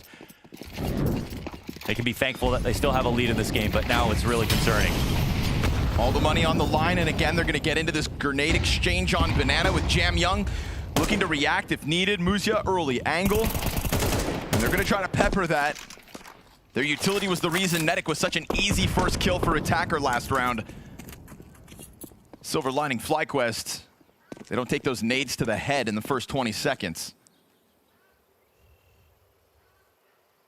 But you've got G on the angle, and there is no reason for him to move. That was a moment for Mercury where he only leaves the CT because it's so late in the round. Sure. They're not doing anything yet. Now maybe, like, what are the chances they even come to the archway? And then Vexite gives him a couple of footsteps. Got a couple of whiffs as well. Yeah. Yeah, that certainly doesn't help. There's that nade damage we were talking about. Ins dropped to half. And Ins getting pretty frisky here, up in middle. Again, they're just going to step into G's angle soon enough. If they set up the window flashes, this is what we're going to try to do, get G back and then start running him down. Yep, it could work, especially with the rotate getting cut off. There is nobody to come save him on the B site. But we have seen worse situations on B still stand tall for TYLOO. This cannot be another one for FlyQuest. They will body their way through, but spam damage off that smoke. So often, the FlyQuest squad is working with less. And yet they still stand man advantage. TYLOO have to... they've got to consider this. Wow, yeah. They're actually just going to walk away. It's calculated all and walk. Okay, so what happens here is, for this exact position, it's a very good time to go B with G on the half wall. He's got vision from far away, and he's got a great gun to hold on to. But when they group up without showing him anything, he's very vulnerable to that flash coming in and the quick attack. It's also an awesome shot. First rotator in to help out G. Gets killed by Ins on the lurk. On 50 health as well. Right. Ins takes the nade to the face and still finds that. So it's a scary round here for FlyQuest, but the call's still actually quite good. Terrorists win. And a huge part of that is Ins cutting off a rotation to make sure G does not have help at all. And that's what you're hoping for. The op at most gets one. He gets pre-flashed from stairs by the window flash. You run him down the half wall, he falls back to site, and that's it. Unless he gets a collateral kill, he's not going to be able to reload that op. And the plant comes in.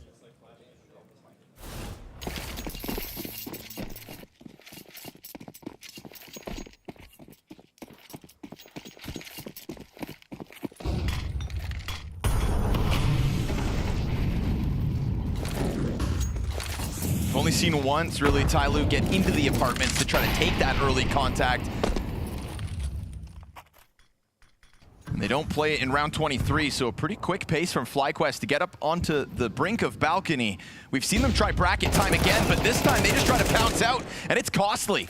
Both the apartments players dropped, and still they're going to try to flood in here. FlyQuest moving forward, rotate found. Vexite, double headshot, much needed. No wasted distance on those flicks. Bomb Instant planted. To the head, and now a 2v3 retake. Smoked off. FlyQuest, great first half. Stalled for a moment. Welcomes the spray through it. Musia, another nade comes down in front of him. He is going to feel like a shell of himself in terms of trying to help Jam Young get into the site. Jam Young with the last flash. Maybe that flash is enough to get Musia through the smokes, but instead the CT just takes this slow path. just trying to get around into the corner. I mean, this bomb is going to pop. You've got to go, and Jam Young's the one with the kit. He gets the trade frag, but the pit player's going to cut him off. By the time he gets in there, there's no chance. They'll take their time. They'll do it. FlyQuest robbed TYLOO's map pick, and they are taking this series to Mirage, something that we haven't seen in this head-to-head. After a 9-3 start for the side of FlyQuest, TYLOO attempts to be biting back, but it's the Aussies to push this one over the line. Whatever kind of worries we had about nerves, maybe that little choke factor you were mentioning, Moses, don't worry, they closed it out. Yeah, fair play. They had plenty of opportunities to choke in this one. It looked like it was coming. They had their chances. But, I mean, that's what's impressive about it, right, is that shows a quality that, you know, that's an issue they've had in previous tournaments, and it's great to see them overcome it, at least in this first map. Ince just pulled off a Heimlich on himself, okay? He just got the chair and just, like, leaned himself over it to dislodge whatever was in there. No, that was a FlyQuest that we don't usually get to see because usually they collapse in those kinds of situations. They put themselves in winning positions in terms of round score, and then Ince actually found the answers in terms of the calling at the end there. I feel like we'll get on to, you know, there's adaptation moments later on in the game, but let's start off with the good because, you know, we'll talk about this first half, 9-3 for the side of FlyQuest. Nedic off to a flying start as well. Nedic had a great start. He definitely cooled off in the second half, but in terms of the way that he was playing around and slowing down TYLOO, I mean, this is mechanics on display, okay? This moment right here where he's just jiggling around the pillar, just dodging all of these bullets. Like, Jam Young right now feels like no amount of aim training is ever going to get him out of that situation. Yeah, and I mean, just smart play too, because even if you end up going down in that situation, you've delayed so long that it's now harder for them to win. I mean, it's just good understanding of the situation that he's in. The game sense was there for Nedic, so yeah. Those little moments are those ones where we just see, I don't really see other people from that region pulling stuff like that off, okay? Like JKS is a rare example, but even people that are on FlyQuest probably could learn a thing or two in terms of just how to position yourself, how to move around objects like that. Yeah. Anything else that was instrumental for you guys in terms of that really hot start from FlyQuest? Total. I mean, the way that they were giving up B, but still able to defend it, because they lost Banana a lot of the time, but then they were still pelting them with utility. Regali was actually at B a lot, which I feel like was a big counter for the fact that they knew, TYLOO, you got Banana, but if you're going to exec, it's going to be into our best defender. I feel like that's probably, that first half was probably the best example of FlyQuest playing as a team as well. I like it, you know, previously when they won games, it was like, oh, we just saw Nedic pop off, like rush B on Mirage and get 4 kills, and now you see them having some protocols. Now you see the nades coming out, the utility usage as well. I think this is probably the most focused and on the same page I saw them at this event. And then we flip over into that second half, and that's when, you know, TYLOO, they start to put things together, they start to make it a lot more of a competitive affair. And that's where you felt the choke coming. That's where you felt it. It was almost happening. I mean, round number 18, right? We talked about the familiarity between these two teams. What are you highlighting in terms of that here? Well, this is one where every smoke timing, every nade timing, I mean, both teams were so familiar with each other. On the FlyQuest side, they throw a arch side smoke, and G's like, I've played you guys a million times. I know where you're exactly where you're standing. It's a call out in terms of the utility, and FlyQuest, they get called out with that nade, and they just get pushed all the way back. But the setup too from TYLOO is so strong. They push through the smoke. They know the way that they want to scale. Like, everything about this matchup just felt so determined that both teams were just aware of what the other team was doing. So it came down to little moments of execution. Yeah, and I think down the stretch, I think that's one of the reasons why TYLOO ended up losing it, is those little moments of execution. I think in the last like 2 or 3 rounds saw plenty of miscues in terms of like team play from the TYLOO side of things that really ruined them. Let's dive into round 22. I feel like that's a kind of example of it being in the reverse, right? FlyQuest managing to, you know, read TYLOO very well. The familiarity is now just in the favor of Ince and FlyQuest. Round 22, we see them flashing off G. They knew the exact setup that TYLOO were running in this one, so they flashed the Opera off of the angle. Ince is on alert towards the arch side. He cuts off the rotation immediately. It's a nasty shot. And look at how that just slows everybody from TYLOO down. And look at this, FlyQuest, they take a big risk jumping through a smoke because they know when it's just G at the top of Banana and Ince has already cut a rotation, it's one defender in the bomb site. So this was a great read from Ince and great execution from the FlyQuest players. Yeah, Ince straight up wins that round, because I think otherwise, if he doesn't get that kill in the rotation, I think they second guess. They might wait behind that smoke, right? Or they might pause a little bit and break it open. But once you kill that rotator, yeah, floodgates are open. Let's rock and roll. Shout out to Vexlight in what was the ending round of that as well. I feel like second half, he really kind of came alive. And that was one of the miscues from like TYLOO. Like the attacker double swing as he's getting these kills from Pit was like 2 seconds too early. And as that Pit player, your teammate's like rotating over to double peek it. it, and you're supposed to be like kind of tracking. You're supposed to be tracking him so you can time the peak because you can't communicate. It just goes way too early. But this is one of those great games from Vexite. Like we were talking about this too. He's very young, 20 years old. Exactly. I mean, and it's crazy to think about. He's already been at a couple majors, so a really good performance from here in a big game, and that's something that maybe you can build on in the future.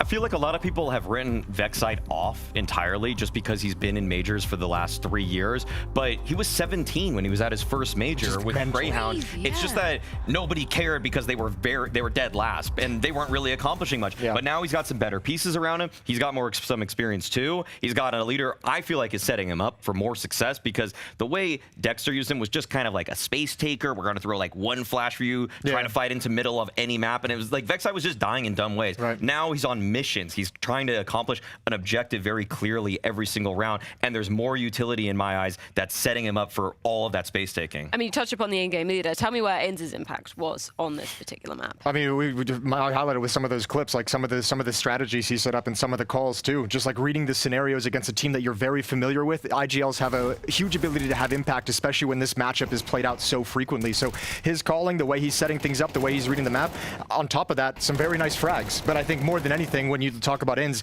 I think you got to give him credit when he calls a good game because he is so new to the IGL position that it's super impressive when you're able to do this, especially down the stretch. Remember, we mentioned like new IGLs, you get into these pressure situations, they can freeze up. This game, not at all. I feel like they were freezing up and then he just unchoked them. You know, like it was just having to get all of the downloads. Which is almost more impressive. Yeah, like it's almost just thankful they had enough runway because they had such a good CT side. If that was like an 8-4, I'm thinking this is overtime, actually. Yeah, that's fair. Yeah, let's talk a little bit about the other side of the equation, unfortunately, for TYLOO. It's a loss on their own map pick, but shout out to Jamyoung, right? Involved in some of the most, opening duels, had the most multi-kills in the server as well. He was putting up the numbers. It's just a shame that it didn't really matter at the final hurdle. Yeah, it's a big performance that kind of goes to waste, doesn't it? I think the cool thing about it is it's matched by FlyQuest, not by an individual, but by the collective of the whole team. They had like 3 or 4 people at the same frags, but Jamyoung just continues to have really good form, continues to show how dangerous he is inside the server on the rifles, Tech 9's here, but just a beast for this team that causes a lot of impact and creates a lot of opportunities.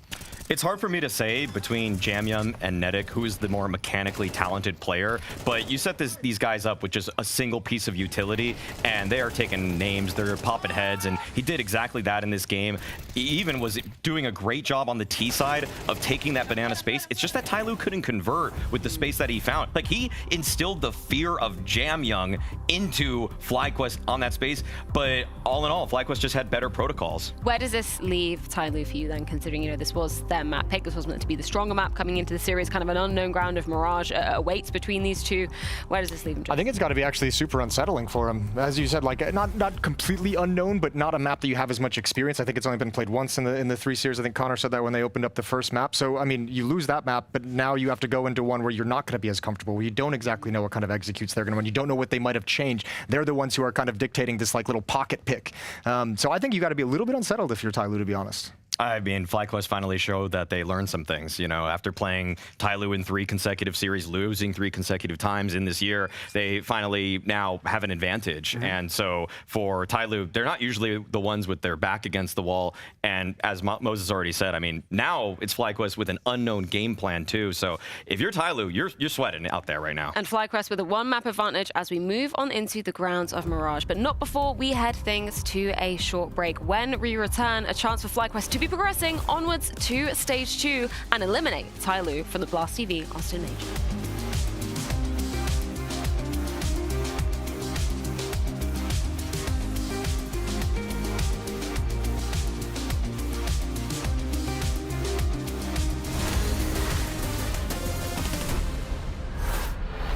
An iconic major needs an iconic trophy. And after the reaction to the last Blast Major trophy, we figured we might need to do some focus group testing. So we've got a little bit of a backstage peek that we're gonna be doing here. We're gonna be letting some of the players, some of the talent in to take a look at the trophy to let us know their honest thoughts. Let's go, let's get it started. We've got a little bit of a secret for you here. We got a little bit of a teaser. So we want to know your raw, unvarnished take here. This bin is the trophy. It's the bin. You figured it out. Damn, Blast did it again. Wait. Waiting. 3, 2, 1! What the fuck?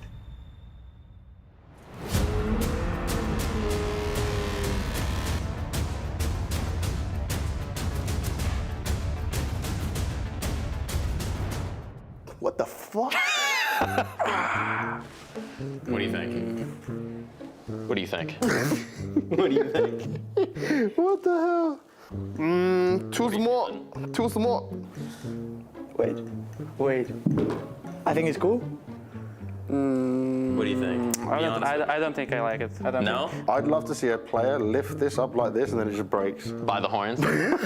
Moo! Yes. And why is this? It's because of Texas or what? The Longhorns. I think it's cool. I think it's really different from what I have ever seen. I don't know if you remember the reaction to the Paris Trophy, but we're maybe looking to avoid some of that.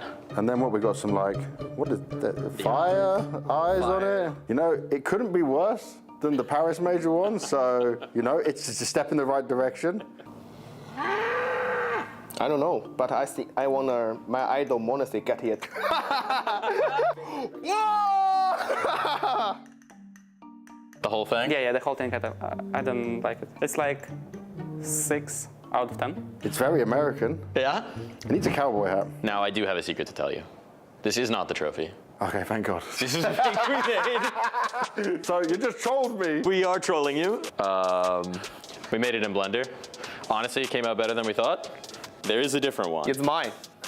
It's mine. You can't keep it yet, but maybe after the event we'll give it to you. It's mine. I'm the Austin major champion. Is this like the city of Austin? Yeah, it's the city of Austin skyline.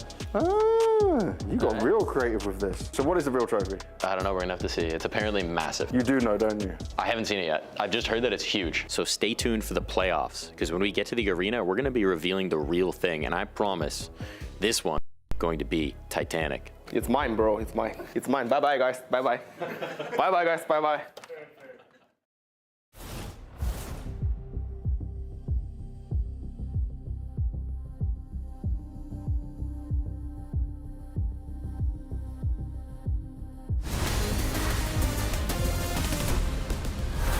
Now, fourth time could be the charm for FlyQuest in this head-to-head versus TYLOO, because they've been knocked down by them 3 times so far this year, but now the ultimate prize awaits. That is a spot to the final one in Stage 2 of the Blast TV Austin Major. It comes down to Mirage, a map that was the decider last time around, wasn't needed. Prior to that, it was required.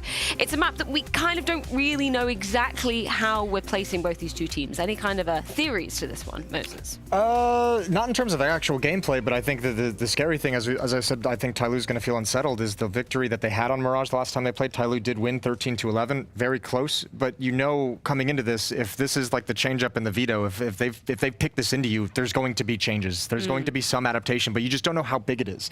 You don't know if it's a big tactic, you don't know if it's a general philosophy, you don't know if it's a certain tweak of a play, but clearly FlyQuest saw something in that 11-13 loss and said, man, if we fix like 2 or 3 things, this changes. I feel like they've already shown a pretty good face here. Yeah. I'm not going to say it's been a flawless face here at Austin, but for the FlyQuest side, we saw them take down BetBoom in very convincing fashion. The way that they wanted to do B splits with Nedic just sprinting up short, like but that was also a beast mode day from Nedic, wasn't it? I mean, that's the next thing. That's the next thing. That's the thing. Like, he went crazy in that game. I don't even feel like his spacing was that good with his teammates. I don't even feel like they were supporting him with their bodies or anything that well. He was just popping heads, and so I don't know if that's the most replicable in terms of performance.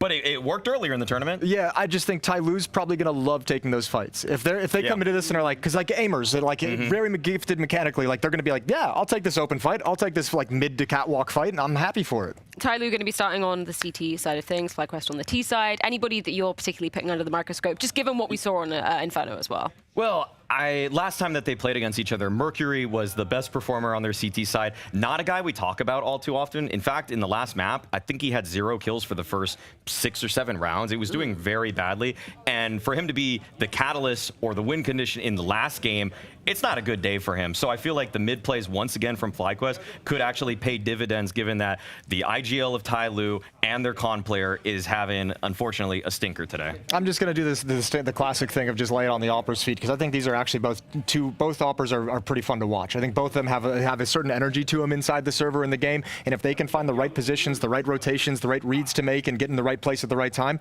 fireworks come out of those ops. Regali can lay it down, so can G. So I want to see both Operas have impact for their team, and on a map like a Mirage, it's critical you're able to grab some angles to cover your teammates. Well, only one more spot in Stage 2 remains, and a chance for FlyQuest to secure it on Mirage.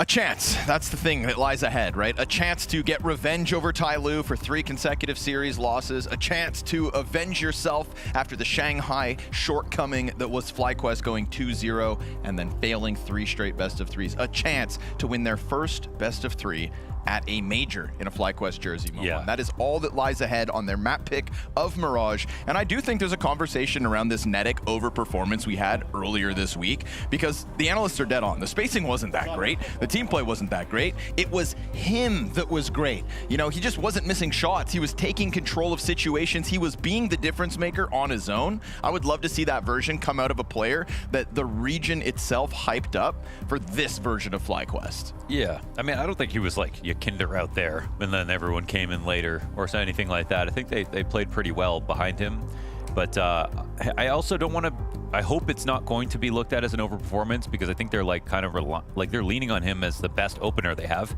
and maybe Vexite as to be one of the best closing player at the end of the round, and Regali to somehow help out within that. But he's new, obviously, so it's going to be somewhat up and down, but so far it's been pretty good here for Netic. Superstar form might be necessary to be able to take out this win, but I'm not even sure that is the case. TYLOO were a good team last game. I think their better rounds were a little bit more individualistic, some solid retakes. But now Mirage, they're going to have to go to a new level. And here is Mercury with 2 out-of-this-world shots. Ooh, third one, okay. Right to the top of middle. Bit of a bloodbath. Gets gushed for 99, and he can run for the hills. Whoop. You got a sitting duck perched up top, but Jam Young stays light on his feet and holds off the bomb carrier top middle. So unfortunately for Inns, who's the only guy to come at this from a different direction, it's not that his part of the play fell flat, it's that everything else did around him. Minute 10 to try to piece together a 1v4. You gotta know somebody out there is very gushed. That would be Mercury. Ah. There goes 2/3 of what was left of his health. It's about as hard as it gets right here. Done. Oh, got a kill in the end. But great round out of Mercury right there from the bottom of middle. Nothing special about this. Didn't even get started up into their exec. It was going to end up being a connector split. It barely crossed the starting line here at mid. Nice. Humble. Nice indeed.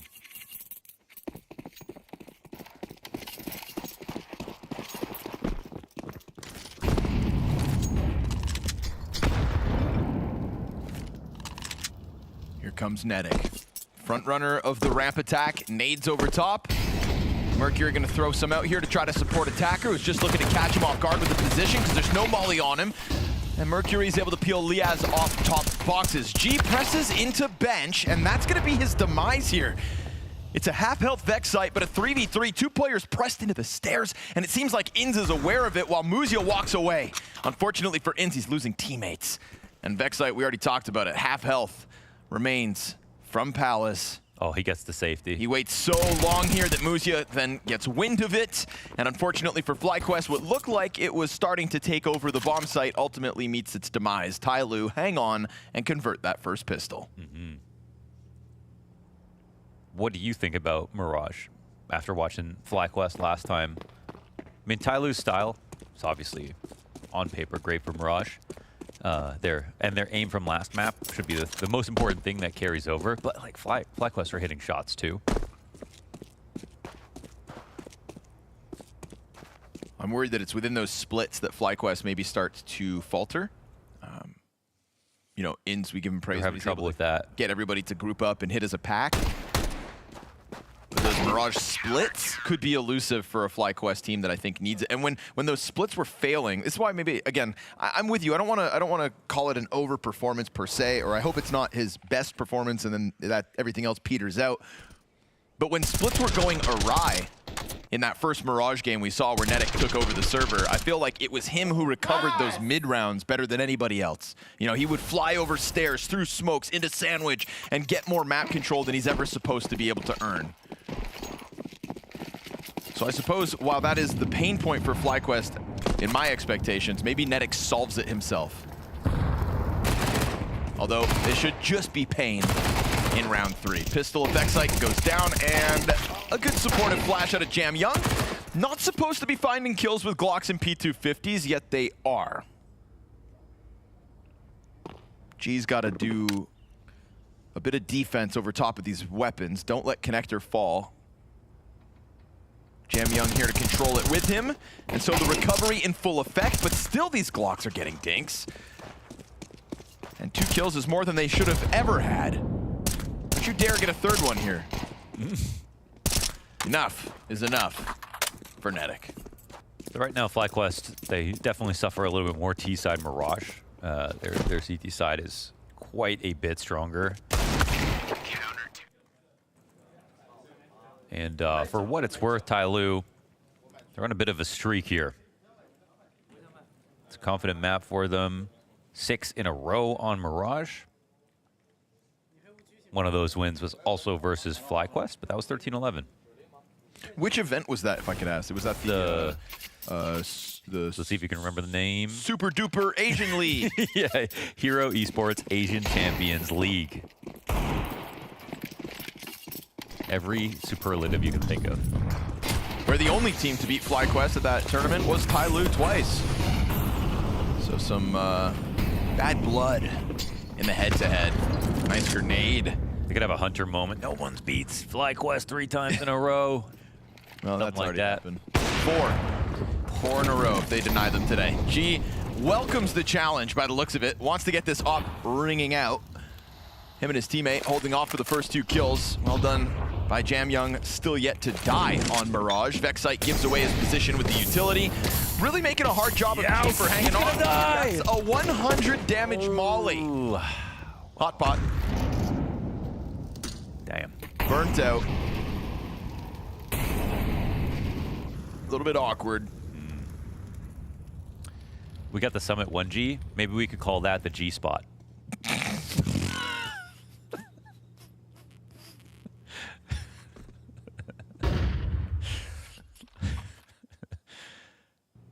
Not in his happy place. Yeah. So. Yeah. It's funny because he was looking for somewhere safe to stand and just couldn't find it. Hey, we ain't judging. Regali's got one from bottom middle. CT peek from ladder room will find him, and now it's just all in from the ramp play. So again, a little bit of a recovery here. Muzia can give them the wiggle room. You can take that sight. He swings. Oof, misses a chance at striking them down. Now they're on high alert, but he's supported by the flashbang. Good team play. And they're going to lock down a majority surviving situation here for TYLOO versus Guns. And it's set up by G, who gets a kill before burning to a crisp. The fact that he wasn't even necessary in this round is a little scary for FlyQuest, for sure. Well, I guess he got his kill first, so that helps out a ton.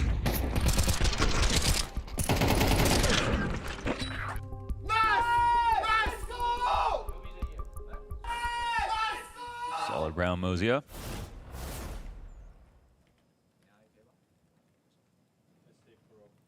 Got the notes right on the keyboard. Right where you need them. That's priority.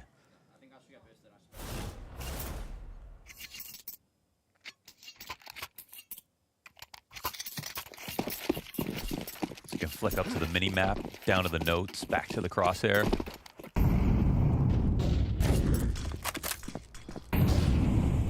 T-sides have left a lot to be desired so far this series. Yeah, that's true. What's up with that?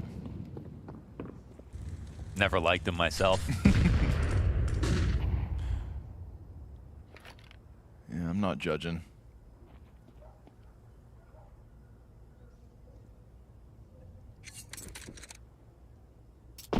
No challenge for defense underpass. No, for FlyQuest, it's just in general an issue for them. Just slightly. I do think like Inns is getting better every time we watch. Calling these T-sides, but yeah. Mirage remains unsolved. That's an M4 picked up as well, bottom of middle. Netic's got the Kevlar to go with it. But again, all these attacks just ultimately come in from one direction. Bomb's still over towards T-spawn too, so Netic's not even playing for the clutch. That's a little awkward. Really just playing for some kills, and you know, it's awkward because let's say they get that additional window kill. Let's say they follow through. A splits on, ramp guy comes out, tickets open. Yeah, your bomb's still in T-spawn. So maybe you're lucky that you didn't find openings, or else you would have been made to look foolish. FlyQuest concede another on the attack.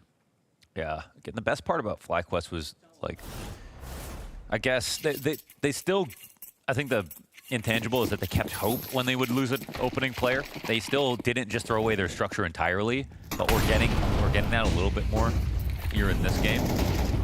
But still 5-0. It's never too late.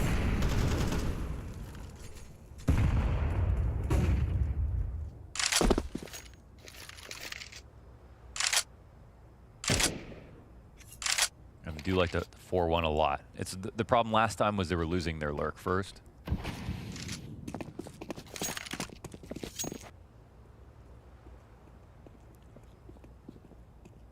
So it's going to be about trying to get into connector for this split. TYLOO give them space like they did on Inferno to go forward with their game plan. That's one thing that we've seen consistently from them. They're not pushing huge flanks very often. Very vanilla positions, but G's open, man. If he takes he has a free shot here, and he has Palace smoked as well, but he misses. Ooh, flash is good. Wow, great spray. G in with the assist for Attacker's double. And again, this is one of those moments where one half of your attack's gone south. Oh, Attacker's gonna triple up on this one. Only 16 health left for Netic. He gets swarmed from the site. 6-0 straight from the TYLOO defense. And it comes down to some just minute moments of great utility usage, even in the round prior. Was it G's flash? Yeah. Yeah, it was G's flash. So G is really orchestrating everything right here. I mean, no one's spotted anywhere on the map. They don't have mid vision. There's no B push. But we have G with the op jump spotting from Ticket. That's the one guy who can take active information. And even when he misses a shot, he says, okay, now we squeeze to cut off the other half of the push, and he throws the flash. So even though he missed that one opportunity, he still made a greater game plan out of that moment, and that's why they won this round. Otherwise, with that perfect B split coming in, A ramp getting attacked, connector now unharmed, the jungle player would have got smoked out. G would not have been able to fight from anywhere on the top of connector, on the top of CT. They needed someone from A ramp to push.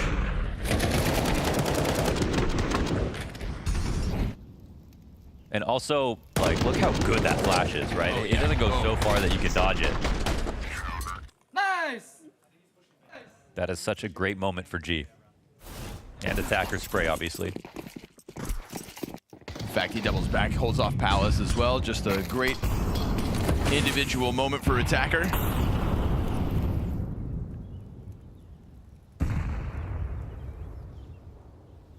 Now they're going to free him up to play within ramp. How long does he stick around here?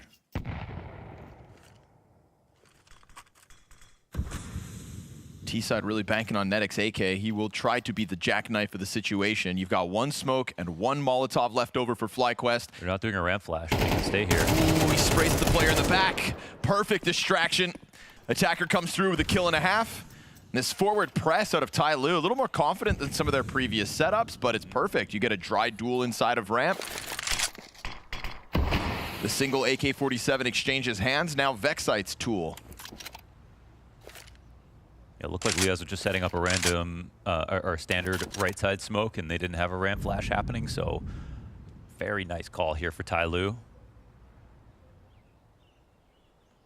Felt like they had a good read of the buy patterns from FlyQuest 2. Get a little closer.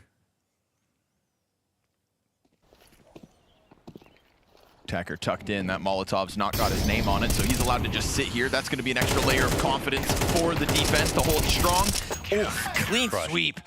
Majority pistols, of course, for the FlyQuest squad, but still, that one AK, you hope that you at least get a kill or something. After going down so many rounds with not one on the board yet, you got to get something going here, boys. Yeah, you do. I mean, FlyQuest have a 60% CT side. It's great, but they don't get any rounds. These numbers don't, these numbers don't add up.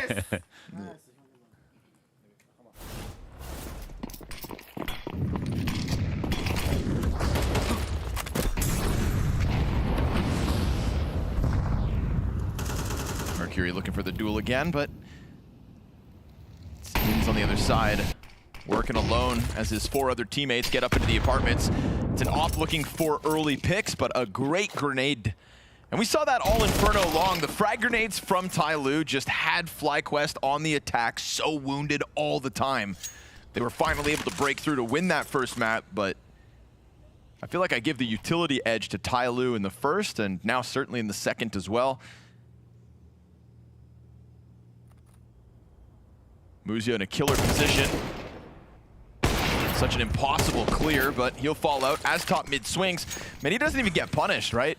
I love that. Missed cover, still just gets out of there. And that's gonna let everybody for TYLOO lean back somewhat. Up on the prowl in Regali. He's trying to pull a player off A site so that something can get unlocked here.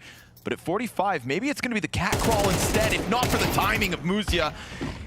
He'll find Vexite, G gives cover, and then Regali, who is looking for an opening, gets nothing. No bomb control, no chance at this clutch. He'll be lucky if he dies before time expires. You know they're gonna go hunting at this point because it's a phenomenal 8-0 TYLOO CT side. I'm not sure if it's a game where like FlyQuest are looking lost or TYLOO are looking prescient, because here's another setup where TYLOO punished their first player for free. We have the A ramp play on that last round. We have the reactive flash and A ramp push the round before that. And now we've got the cat setup that's perfect for the way that they want to come out mid. You know, the idea is you don't let your underpass players come out before top mid starts to clear things out for you.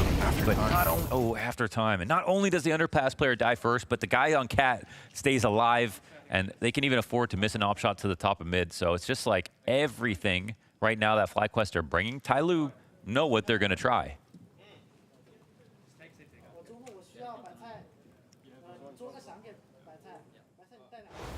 Play each other 4 times in 5 months. Yeah.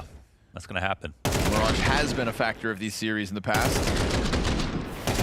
Like you said, 13-11 win for TYLOO last time they met. Here we go, throwing caution to the wind. Not a lot of work with, but they'll try to charge forward. We saw them win a round like this on Inferno FlyQuest. When everything else starts to dry up, just get hyper aggressive. And what do you know? That much needed bomb plan for the Aussies. Still though, low health on 3. There's an AK floating out there in the hands of Netic. That's going to be kind of between all the other pieces of FlyQuest. So the pistols take contact, the AK looks to clean up and hopefully close it. Jam Young's gonna find his headshot. 3 players strong from spawn. There's Netic's chance right here, right now. And it comes up a little short, but time is still ticking quickly. Mercury comes out with yet another kill, and Inta's position is well known. He's gonna have to spray, and he's getting some damage, but it's not enough to stop them. 9-0 TYLOO. Man, that's amazing. They got organized so quickly. This is definitely a round that FlyQuest could have won. The flashes that they kept lobbing in succession over top of stairs were all so effective. They had all the CTs blind, they got their trades. Lovely. But obviously, post-planning without all the great guns that were that are on the other team, that makes sense that they can't pull it out, but it's still, with the amount of time left over, the fact that they had to go back around through window all the way to CT and still had enough time to get that bomb defuse is pretty special. So FlyQuest now, 1 timeout remaining. TYLOO obviously don't have to burn through theirs. They're chilling.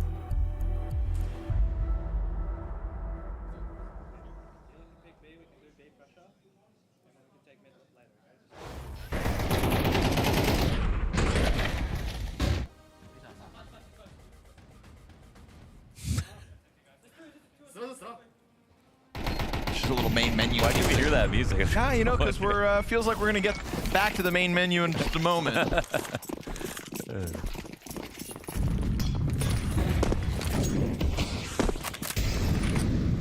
Potential for an underpass fight. We saw how cautious FlyQuest have been about underpass in previous rounds, but now this time, because they're looking for B early, guess what? This is the moment that TYLOO throw out this double push, and the bomb is sitting in T-spawn. Insta-kill for Ints. You've got a B site, but you don't have the bomb to go with it. They're coming to watch it. They don't know if the bomb's here, but if this goes on a little longer, then they're going to get suspicious about the fact that no plant comes in. However, Mercury completely leaves. There was just a play towards top middle for a second. Ooh. Attacker in the process of taking sight back already. But this no- is an awkward stall here for FlyQuest, and do TYLOO figure out that there's no real control behind it, and no bomb needed even, because by the time that it gets closer, TYLOO have retaken a site before the plant could ever happen. Total recovery of B before Vexite can walk that bomb up.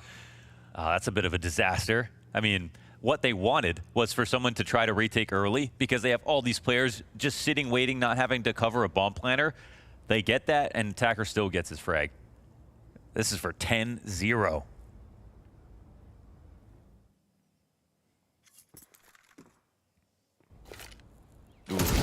Done. 4 alive, 10-0 here for TYLOO. Flawless CT side. I mean, sprinkled in that lower aggression perfectly. Couldn't have asked for a better timing on a change-up like that. Right here, it's like, well, okay.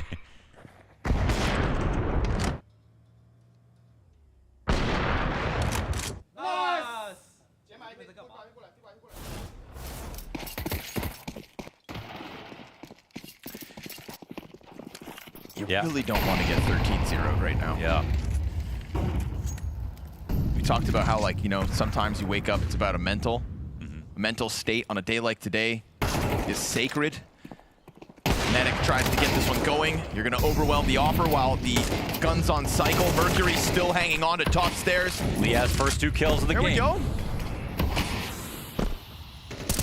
The oh-so-elusive first round win from FlyQuest. By the looks of it. You know what? I'll give them the benefit of the doubt. I think they're going to win this one. Really annoying that you had to change it, Connor. You know the rule. You know, bring it up.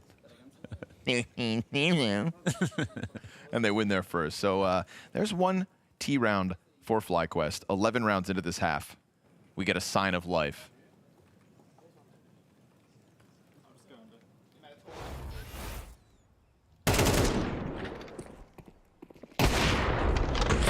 Despite what your eyes may tell you, there's a pulse here for FlyQuest.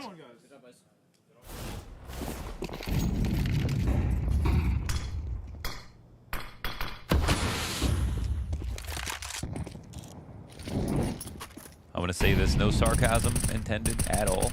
2 rounds is a world of difference. I'll take that seriously. Okay.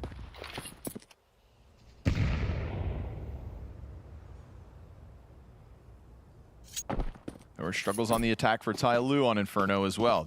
They had a 3-round T side. That was with pistol, a conversion, and only 1 additional round in that first 12. I mean, everything's backwards in Australia. This is a good scoreline over there. Oh, is it?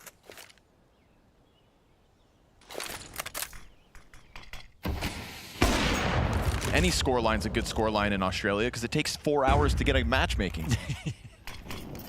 Beggars can't be choosers. Mercury slips into bottom con, and he hears that jump up from Netic, so there was rumblings of a climb up into the window. Obviously, jungle player is going to stay fixated on it, and Mercury will have a choice. To push through is his decision, and unfortunately for him, Inns was sitting around waiting for that kind of activity to come out from TYLOO. And that's in a 5v5 as well at 40 seconds. So you put a little more pressure on the bomb sites to hold themselves. G's gonna feel fully exposed on ticket with nobody covering ramp, but I love the reposition and the reaction. Snaps it over to Liaz, then the jungle defender comes out, and all of a sudden the life of FlyQuest gets sucked out of this final round of their half. You said 2 rounds is a world of difference, but that second round, no guarantee. 11-round response from TYLOO after failing to close Inferno. It's stage 1 of the Blast TV Austin Major, and that means we've got a whole lot of major rookies. So let's get to know them. We're going to do some introductions. It's time for Hello, My Name Is. Hello, my name is Komisu. Hello, my name is Spook. How would you define yourself as a player? Quite versatile, I'd say. High energy, but also calm. Surprising. Just surprising player all around. I'm young, a little bit talented, spend lots of time more than normal people, I guess. Now, when did you start playing Counter-Strike? 2017. I started playing CSGO in 2015. Oh, 2007. I didn't take it seriously until like 2018, but before that, I was playing casually, you know, when I was like 7 years old probably. 2016. I first started playing when I was like, first time I played I was 7 years old. And where does your nickname come from? SUE, like SUE, is from like a museum in Chicago. It's like the biggest T-Rex fossil you can find on the planet. It's called SUE. Also, my last name is Sue, like SU, so I just went by like call me Sue. Oh, my nick is just my name. Fair enough. It's quite a long story. Back when I played Dota 2, there was a streamer called Admiral Bulldog, and then I made my name Admiral Kitten, and then somehow I just flipped the kitten backwards and just kept it. Thought Nidic was cool. It was like my father's idea. It wasn't mine. It came from Xbox when I was looking for a 4-letter gamer tag, and I just started searching up some, and that's when I found. It actually comes from a League of Legends skin, Spooky Gangplank, it's called. What's the first thing you ever won? I think I've only won one LAN. It was like Philadelphia, Kansas City, a couple months ago, or a few months ago. I haven't really won anything, to be honest. Philadelphia. The first tournament was probably King of Nordic, I think. ESCA IM division. I won the final. As a major rookie here, what's your experience? How are you feeling the event? I was feeling pretty good before the match, but now after the first match, feeling even better, and we're stepping up a lot from how we played in Dallas, so I'm happy about that. The path was very easy for me. I thought it would be a lot harder, but I've only been practicing with the team like 2 months, and then we made major. I don't really care what I play, I just play Counter-Strike, which I want, so... It's been pretty good so far. I just treat it as another event. I try not to overthink it or put extra pressure on myself. So far so good, we're 2-1 now, 2-1 up, so yeah, I feel good. Is that it? That's it. All right, you're welcome. Nice, thank you. Yep, that was good.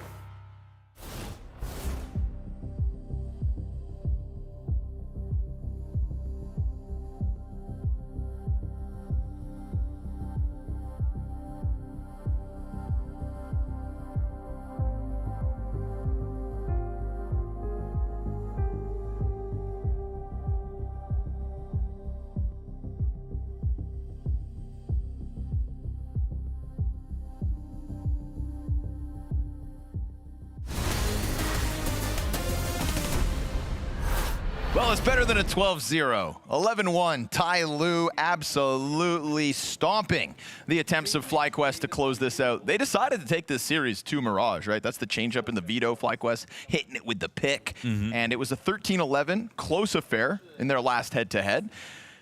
Safe to say that's not the case today. Well, maybe it's not too safe, actually. 13-11 could still happen, but it would have to be something absolutely spectacular. 11's all they get, is what they say when they're on the break. Just feeling that way about the wildcard game as well. That didn't really go on too much longer. TYLOO played awesome just now. If you missed it, really solid, especially from G. There on the op performance. All they got to do is stick the landing. That site burning. Tries to swing off the flash. Can't see Jack, but still can't shoot. A triple kill from those Berettas? That's insanity. Jam Young stuck on the bomb site. I think those flashes were doing some heavy lifting right there, even though they tagged him as well. Vexite just doubles his kills with one wild spray down of the Berettas. Jam Young. And they're going to come dunk a nade on his head. So 17 health left for Jam Young, 1v4. And what do you know, FlyQuest, I'll call it what it is, a much-needed pistol round win. Yeah, I mean, 2 and a pistol, I'm like, okay. But it's just so close. Yeah, but it's 1 and a pistol. 1 and a pistol, it's just wildly different. It's wildly different.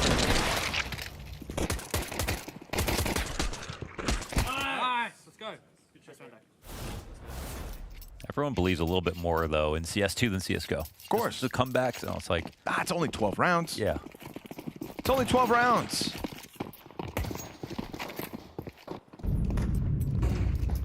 What else you got to do? You got to go more specifically. It's only 10 for overtime. Then we just reset. I'll go even better. Okay. It's only 11 to the win. Wow. What would you play for, 10 to overtime or 11 for the win? I just change it up when we get 10. That's true. Yep. All right, boys, change your plans. It's the last 2 minutes on the treadmill. You know, you turn the speed up.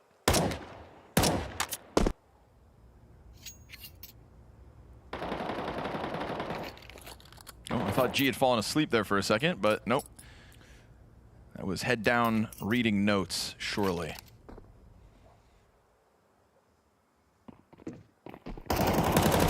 Liaz and Vexite with the M4s on the windowsills. Nobody's supposed to get in, and Vexite keeps it relatively clean. 1 death, not the end of the world.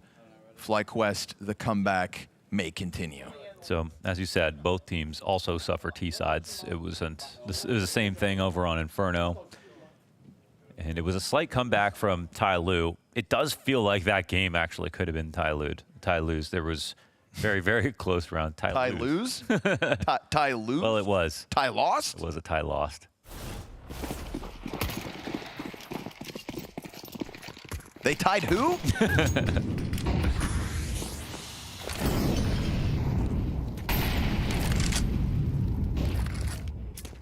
Tie me, tie you. Okay. Smoke down to meet attacker.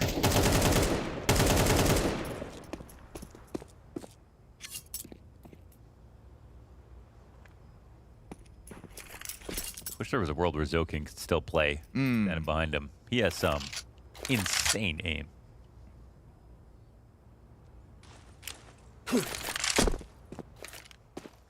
That's not what they're thinking about right now, though. This 5 getting close to a map 3. Head down, here comes the attack. It's fast. Liaz just trying to dive into cover. You got nobody to help you yet. Vexite, a little bit of late arrival on the cat play. He will still fight back though, and it's that bench control from attacker that clears out the site. Retake needed, 2 versus 4. TYLOO not gonna waste much more time. You can have a pistol, you can have a sigh of relief, and then it's a snap back to reality. You see why G was reading those notes last time. That exec was perfect, and Liaz's struggles obviously matter now. That's 5 kills for Liaz. Second to the last round, he had 0. So it's a little bit of a comeback, but now tons of pressure to defend. Again, at least 1 kill, if not 2. No rotations in place. Yeah, just the speed of all that, huh? And unfortunately, it isn't Netic. Netic with a 5-kill game so far. Unable to replicate what he did at the very start of the major. Terrorists win.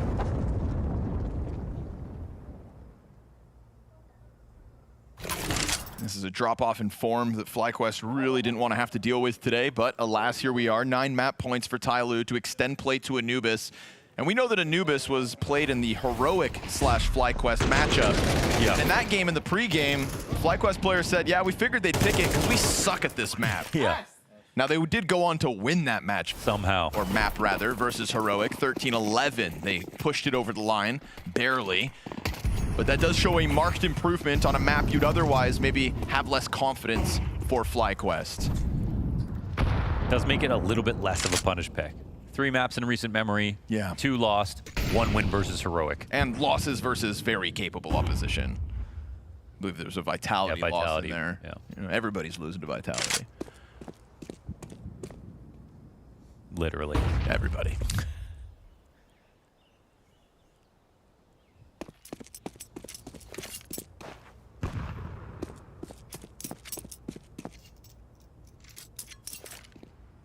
All right. Call's going to be an A play. Very simple. Jamyoung at a minute's going to throw the window smoke himself. They're going to come try to search this inside of middle. 3 are going to be spotted. This will be huge for TYLOO, though, who could speed up the ramp. Now FlyQuest have to be extremely careful. They're going to try to spread back across the site. They're given time to do so, however. Netic still floating between positions. Triple. I mean, they're not going to know he's here, but... Yeah, you'd need a quad. Him and Netic. Kill a pop so far, slows down TYLOO for a second. Jamyoung still has an activated top middle, and you know Muzia's going to be a little more timid because he's low health. Now cleared off that Tetris climb up. You've got damage done to the stairs player. Attacker is on the prowl. And here's the lurk. And he's bought up just enough time for Jamyoung to eventually come through. He's still just single-handedly peeling these players off. Bomb's gonna have to get picked up at 15 seconds. This is a murder of a Mirage game here from TYLOO. But shot just the right amount of cover. Attacker, 3 kills to his name. And he goes for the wall bang onto triple, dropping Rigali to 60. You said double, triple? Here's his quad.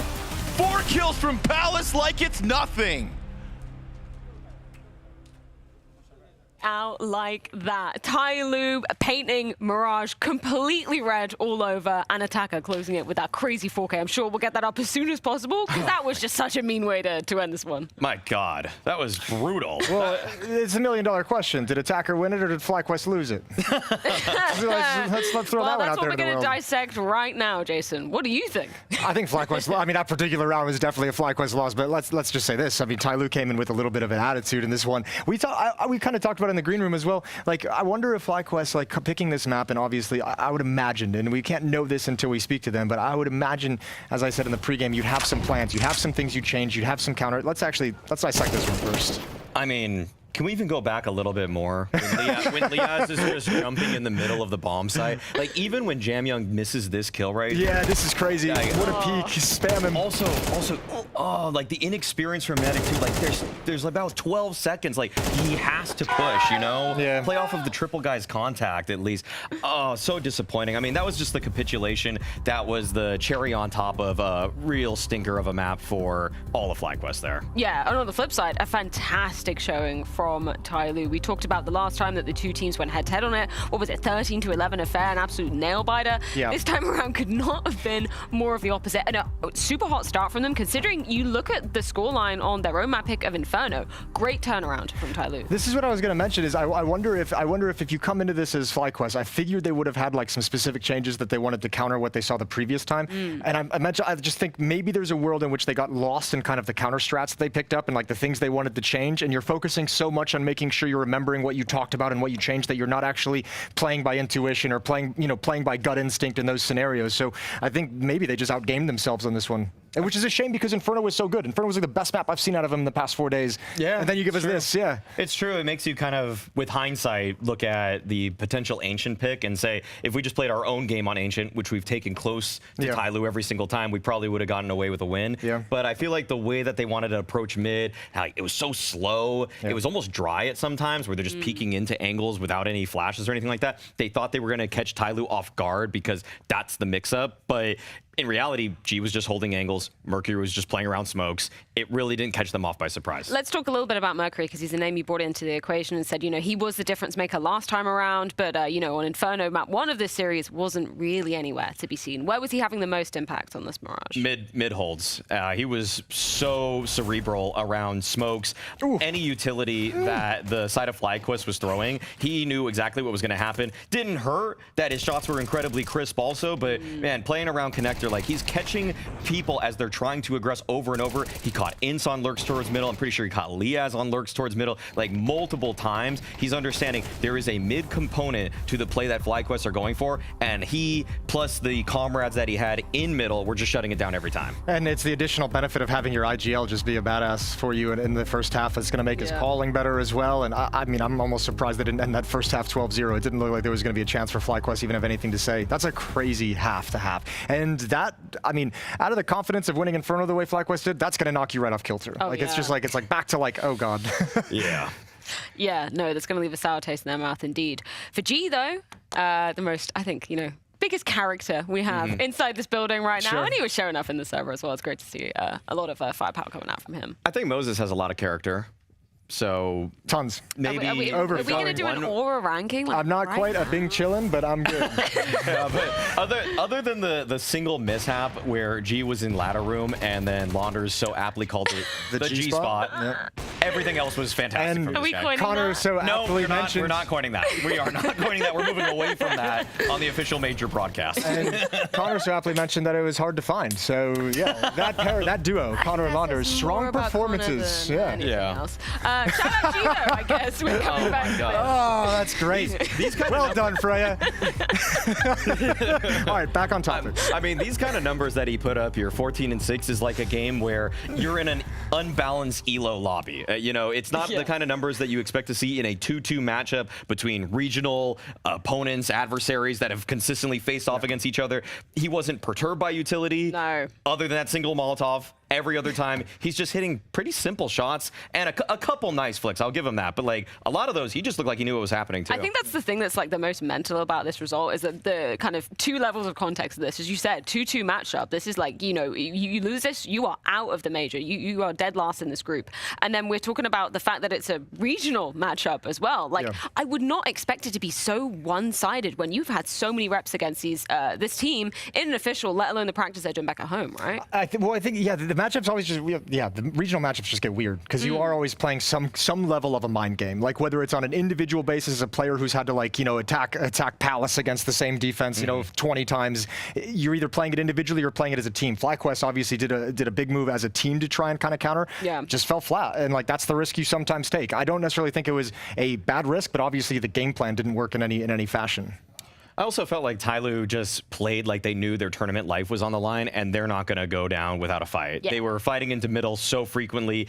If they were losing space in middle for a second, they were starting to push close to ramp. You know, all the ideas that they have as a team were fully on display here. Like they weren't going to just let FlyQuest run all over them. And I'm glad that they stood up and made this a 1-1 series. Obviously, we saw that amazing moment from Attacker to be rounding out the map. Any other kind of highlights you saw from him throughout this Mirage? I mean, Attacker was really good towards A. I mean, he obviously closed the game out with a really sick clutch, but again, like the movements that he had by playing close ramp, kind of fighting right into the faces of FlyQuest, I mean, right on cue here, you know, he's not playing a standard just jump spot from Tollbooth the entire time. Like he was always playing wherever he wanted to play, regardless of almost sometimes whatever is going on across the map. He just wanted to take fights on his own terms. Yeah, this is a cool sequence too. He's taken so many risks, but he knows in a 2v4 he's got to take a couple of them. And this is also, I mean, it goes down to as well, like we mentioned when Netic is taking his fights in the way we've seen him play in Mirage, like TYLOO's gonna love these fights. Like these guys want fights. They want you to peak because they want to peak too. And I think that's something Attacker just took complete advantage of. He's just so bold and so confident. And he's also just been in the Chinese scene for such a long time too. For him to be one of the longer standing members here, like, I'm pretty sure he was on that roster that upset SK back at DreamHack. Sure, you're talking about Malmo. Yeah, Malmo, that is. Like, for him to be still pulling off these kinds of performances against teams that have a core age of 24, you know, like, it's really cool to see that he's just really, he's holding it down for the old guys. Also that he's been able to find ways to like improve and adapt his game while everyone around him in the teams have been changing out over the years. Like to be around this long and still kind of find ways to have this level of impact.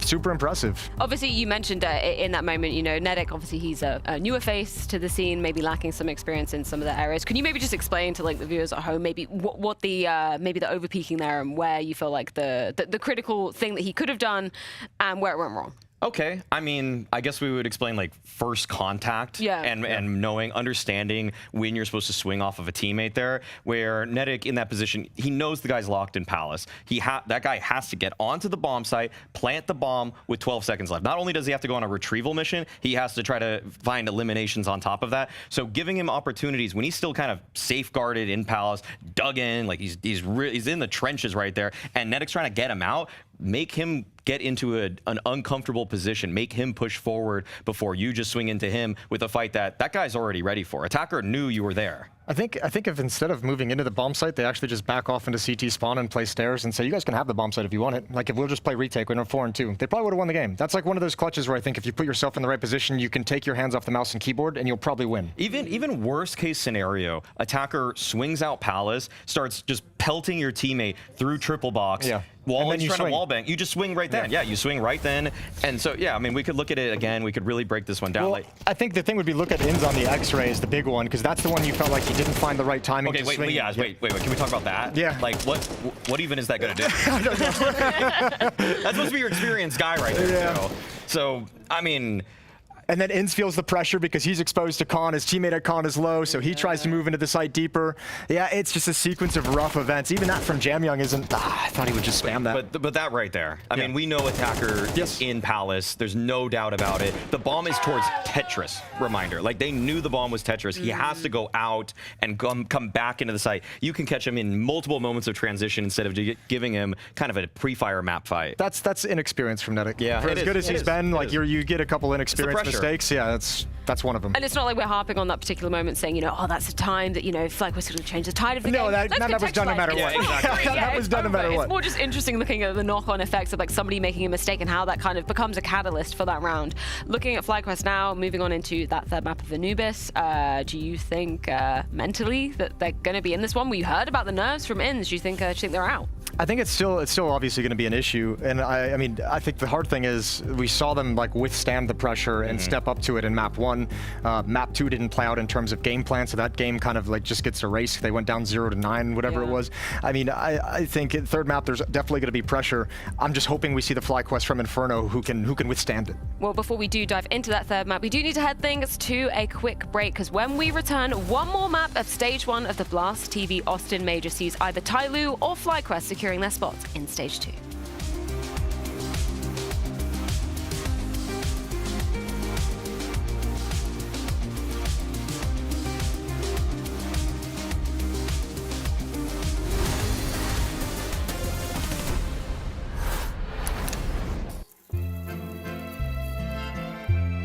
Counter-Strike, like a fine wine, has aged well.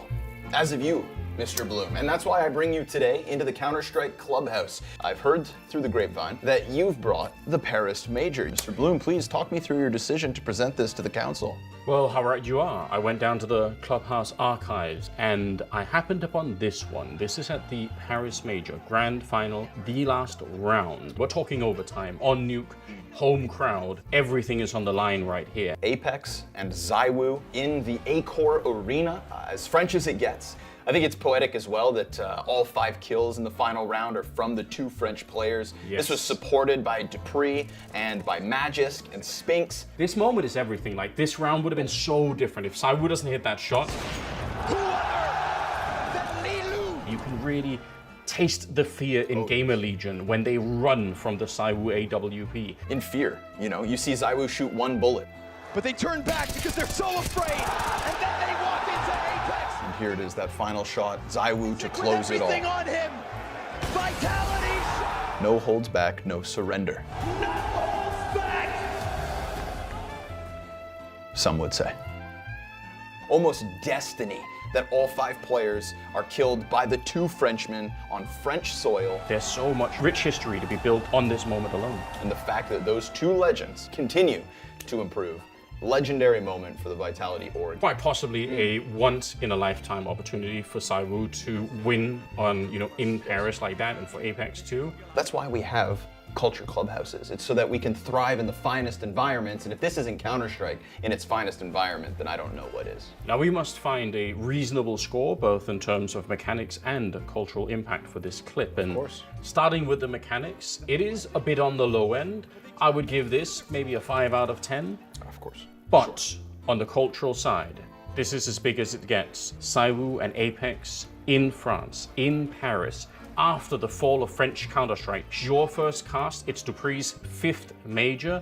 I don't think it gets much bigger. I would say this is about an 8.5 out of 10 for me. Mechanically speaking, I'll raise it just to the 6. But culture, this was a CSGO major for ZywOo. Now ZywOo, they call him the CS GOAT, but if he never had his CSGO major, then that argument is absolutely blown out of the water. But this was a crowning jewel in terms of his accomplishments. At the tail end of a game, he thrust himself into the pantheon of greats. And for that reason, I'll take your 8 and I'll crank it to a 10. Bottle it and keep it on the Culture Club's top shelf. Delicious. It all comes down to Anubis between FlyQuest and TYLOO. Now, if we look at the history between these 2 teams, as we've already prefaced, 3 head-to-heads in 2025 so far, this one being the 4th. They have played Anubis once, and it was a flying start for TYLOO on that T side of things. Right, and the thing is, though, that recent form shows FlyQuest should be good at this one. They took down Heroic at this event on Anubis. Regali told me before that they sucked at Anubis, so they obviously worked on a lot. And on that T side, they just A-exec 5 times, okay? Like, it was A-exec, A-exec, A-exec. They ran it 3 times in a row at one point in that half. Oh, the snack strategy. That's what you got to look out for if you're TYLOO. Like, that singular A-exec propelled them that entire half. So watch out, TYLOO. Yeah, man, take that. They played the map twice in the last 3 months. You got one good performance on it, which like maybe indicates, yeah, you put some work on it. Let's see, prove it. Win 2. Very quickly, FlyQuest, TYLOO, who's taking it? TYLOO. FlyQuest. Okay, we've got a split desk. We've got to see how this one is going to be panning out. One more spot in stage 2 remains. Let's dive into Anubis. All right, what are you taking? TYLOO. TYLOO. You? TYLOO. TYLOO. Although that FlyQuest win over Heroic on Anubis, I think, is a reason to believe if you are one of the Aussies who are still tuned in with the high hopes that your team won't let you down again. Because if you're still cheering for Australian Counter-Strike, I want to reiterate, Shanghai was a nightmare for this organization. 2-0 start. Same as Austin. Into a 2-3 defeat there. Can you survive that as a core in consecutive majors? We've seen them play well in Anubis, but the battle right now is mental. We saw it just now versus Wildcard. They should have beaten Legacy. Legacy weren't even supposed to be here. Legacy played so well because their mental was in the right place. Like, they played out of their minds with so much energy. TYLOO showed us that just now. They showed us even the ability to have closed out Inferno, which would have already been impressive. But Mirage was straight up masterclass. FlyQuest fell apart. That's why right now I'm having trouble believing in their victory. They have to really channel their recent performance. Their best of 1 form so far. FlyQuest looking for a single win. Best of 3 win in a major. If the fact that it also comes with qualification in the next stage. Yeah. Oh. If they lose this one, it is, I'm going to call it a failure of a season. They have a single best of 3 win over any European competition, despite some of the most outings as an Australian/Asian team. TYLOO, the bane of their existence regionally. Jam Young taps into 3 and 5. Baby! Unbelievable! 5 on the trot, slain step by step. That's the best crosshair placement in Asia. Jam Young. Oh, the adjustment on the first kill was enough to elicit reaction, and then this. One of the best clips we'll see at this major, period. Done early. They don't get past the front door. You can play out of your mind if you can get out of your own head, but that feels like it is the prison for FlyQuest in this series now. You celebrate stealing your opponent's map pick, you get slapped around on Mirage, and you meet an ace on map 3. I made a whole video about Jam Young's crosshair placement. Nothing displays it like that. Just perfect. Crosshair moving horizontally across the screen like it's on glass. Unreal.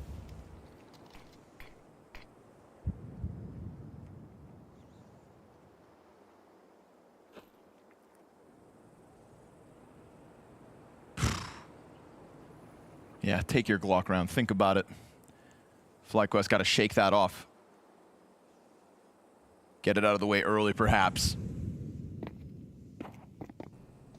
Line up for the MP9. You got dual Berettas after the fact, but it is still a Vexite E-box kill, met quickly by Attacker. That MP9 should be empty. Oof. Never mind, Vexite comes through, and there's a bomb plant right here with it. M4 to be picked up as well. You've got TYLOO scrambling in here. Everything at this point forward's just damage control.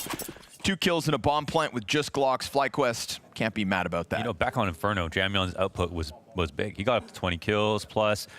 It's just more like mid-round fragging with him. So the kills feel a little bit more quiet, you know, the way that he's getting them, but his average consistency in these rounds was really high. A bit more flashy from like G, what we saw on Mirage with the op and the way that he plays. Jam Young, more of that Axel presence.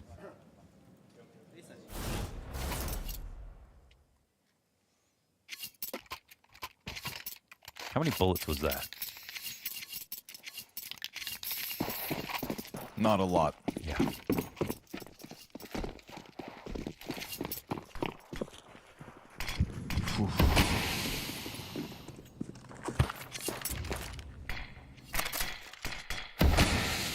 Well done. Doesn't matter. It looks like just enough to make you nervous when you come to take over mid, but they're not even walking down into canals. They're just trying to guise this mid crawl. There's no one here to watch it. I mean, Jamyeon passively has an angle through camera. And he's not preempting the utility, though. Oh, he missed it. Awkward. They flood down. Jamyeon lets him out. It's a good amount of damage, so G is able to clean up what the other two defenders started, and they lock off A main as well. Not a single player for the defense dropped out of this one. Regali sent packing. Look at his wounds already. 55-second save. I'm afraid on FlyQuest's behalf. Yeah, man. We've seen starts like this before. Regali 1 on 5. Okay. Regali 1 on 3. You make it a little easy when you line up like that. Turn 2 to Kebab here. First shot skewers. Looking for that third kill instead. I mean, considering like at one point he thought he was going to get run down and not be able to save, I think you've done a good job of keeping that op in your hand. And he'll find some refuge here in CT spawn. The irony of doubling up to guarantee one person gets the kill and then die to the same bullet. Like this, he can't win. And they are right, he can't win. Regali, the op is your prize for that shot.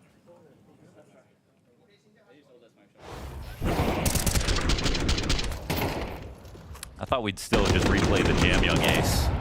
Yeah, I'm going to watch that again on. Yeah. Oh, don't worry, you'll see it all day long. Yeah. We got to figure out who's moving on in this major. But it was genius. I hadn't thought of that. Lesson learned. Be careful, Regali's out there. Or maybe throw caution to the wind. G meets Regali in the opening fight of the round. All that effort into saving an op, and it hits the ground in the first 10 seconds of the follow-up. It'll change hands. We'll see if Inns can catch somebody slipping up, taking a duel when maybe they shouldn't. Mercury shoots a bullet down from E-Box, but that op will continue to hunt out middle. There's nobody home. TYLOO hitting those bomb sites hard and giving some wiggle room to the FlyQuest attempts to take mid. Flashbang comes out from camera. That's not going to be enough to deter FlyQuest by the looks of it.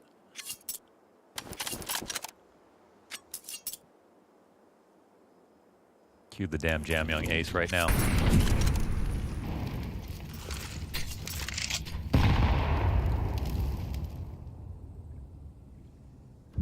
This one's going to take a second.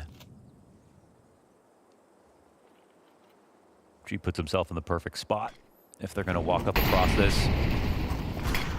Oh, and an intriguing kill here for Inns.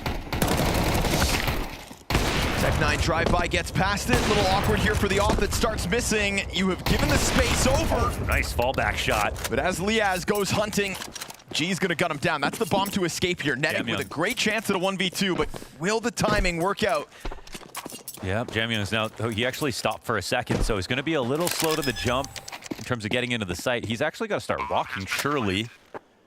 Netic watching this, doesn't know if they've played together, but didn't hear it. Muzi is still super far off.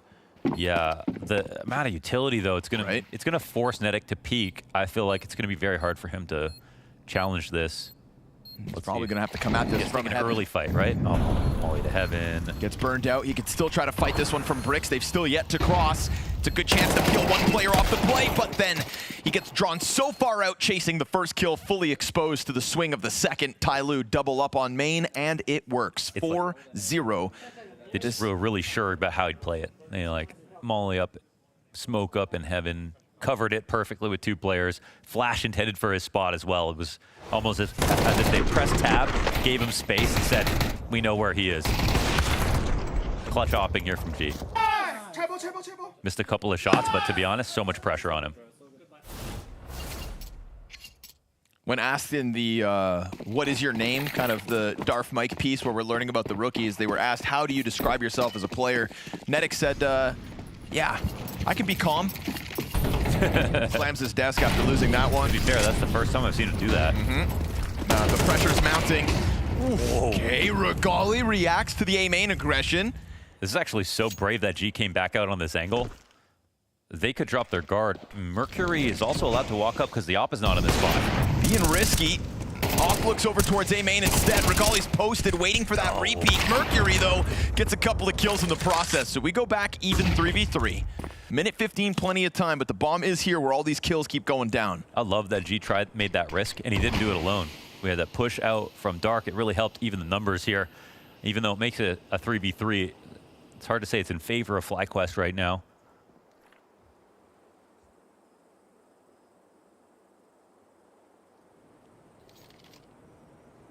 CTs haven't been rotating over just yet. I think you want to leave one in mid, bring one back to the B site. Yeah, and have one push. Ooh. That nade as well is going to slow him down. A molly too. Yeah. But the molly gets extinguished, so it looks like the bomb plant could be made a little easier, and they just noticed this flank already in position. Ooh, not able to stop that plant. G will find the wall bang, so that's Nedic dealt with. Attacker can look further on. Regali's able to hold off that flank, so he's now turning back to site to help. Gunning for that first round, already on the defuse. He's got to clear him, but G sticks it. Bomb's the priority. My God, they didn't waste any time. Able to hang on. Both players get away from it, but that defuse comes through quick, and it's another one, TYLOO. I can't believe they stuck that, knowing that last player had crossed. They knew, well, one had his back turned, but they should have surmised that he had gotten off into E-box. Damn. All right. Even though the flank fails and Regali gets one frag, it's not enough.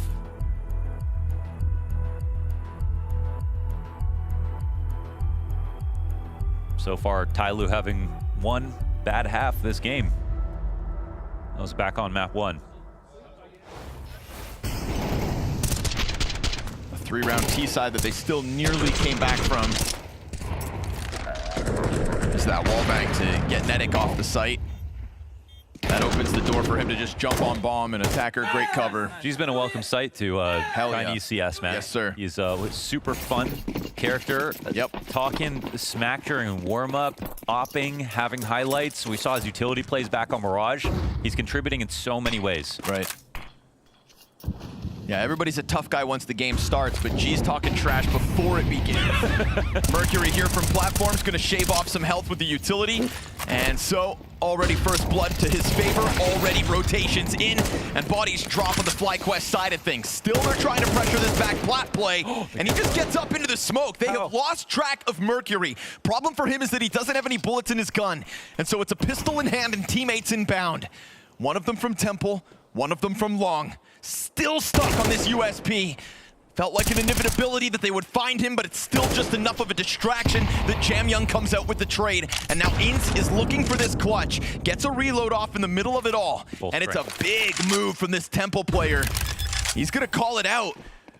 Fakes it once. Here's that jump down towards cave. So now he's got these positions figured out. Ince knows he could have just left. Tries to take the duel instead, but it's in those duels that TYLOO keep coming out on top. This game gets kicked off with Jamyoung's damn near 5-bullet USP ace into 6-0 now. No answers back. There's just some great fragging here from TYLOO within the site. It really just turns into a death match. A bunch of micro decisions are the things that actually make the difference.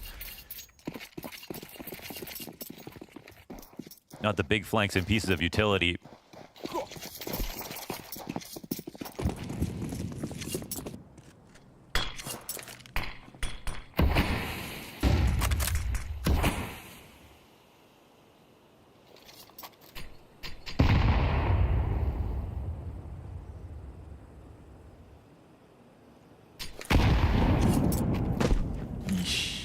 Makes noise, and so this close position from attacker on jail. That's all the info he needs. But it's not a follow-through. Yeah, got 3 defenders inside that B side, but now FlyQuest start to shuffle over. G extended here on Fountain. It's not much of a contest out of Netic, just comes around that corner to his death.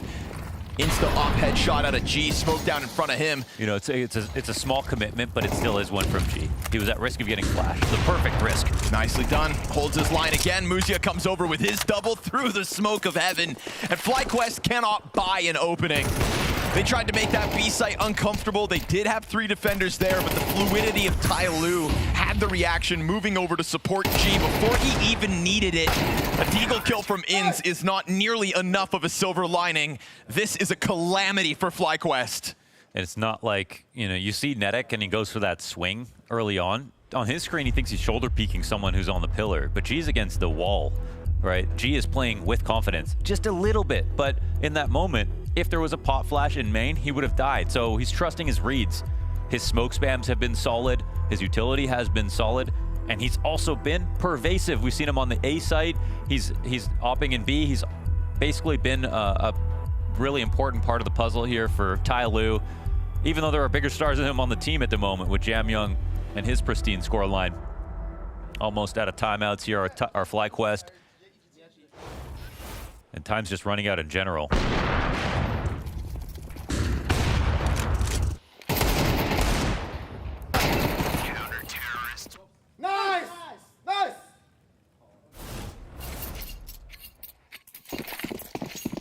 There was a lot of conversation about the mental coming into this matchup at the start of the day, and we talked about how G was getting everybody laughing for TYLOO's side of things before the game even got going.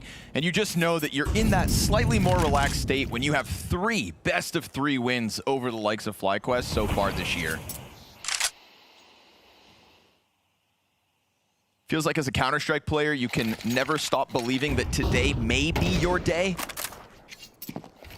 But that self-belief for FlyQuest has slowly been chipped away at all season long, and leading now to maybe the most important match of their first season in 2025. And it's damn near 2 13-0s in a row. You gotta turn it around, and it's gotta be now. And Jamyoung's having none of that. Him and Muzia, again, like you said, the setups on the Fountain, it's just that bit of confidence, that one extra step. And I think we get it again as they go aggressively into A main, freeing up a player towards middle. There's no pressure there for FlyQuest, and it feels like TYLOO are just playing in total control of this series now. Flow state. No one dies alone in this CT side so far. Here comes the B attack. We see the positions on B side. I mean, there's only one actually here. And a bunch of support. Now Jamyoung gets a bit closer. Flash is excellent. Info with that. Bomb spotted. Jamyoung's able to hold on to his angle. Jill challenge goes south. Luckily for the T's, Vexite trades that one out. He's now stuck behind Obelisk. And we've got Regali trying to give cover, but now all of a sudden his teammate gets picked off. Time and pressure. It's him who has to plant at 10. A shot that could have been, knowing there's a player up in Temple, but he's awkwardly trying to fumble to grab that bomb back from Jail. A much needed plant, and the 5-7's gonna run him down. TYLOO can do no wrong. Yeah, unfortunately, we're all seeing now moments from TYLOO's perspective because they're just winning all these engagements, but FlyQuest are swinging out into a duel and just losing. Like, they are aware of the spots they're trying to clear out, but they just don't have the finesse on the sprays at the moment. They're literally putting pressure on Jamyoung in the spot, and then he gets his kill on Liaz. Like, there has to be a bit more firepower. Nice! Let's go! Nice! Let's go!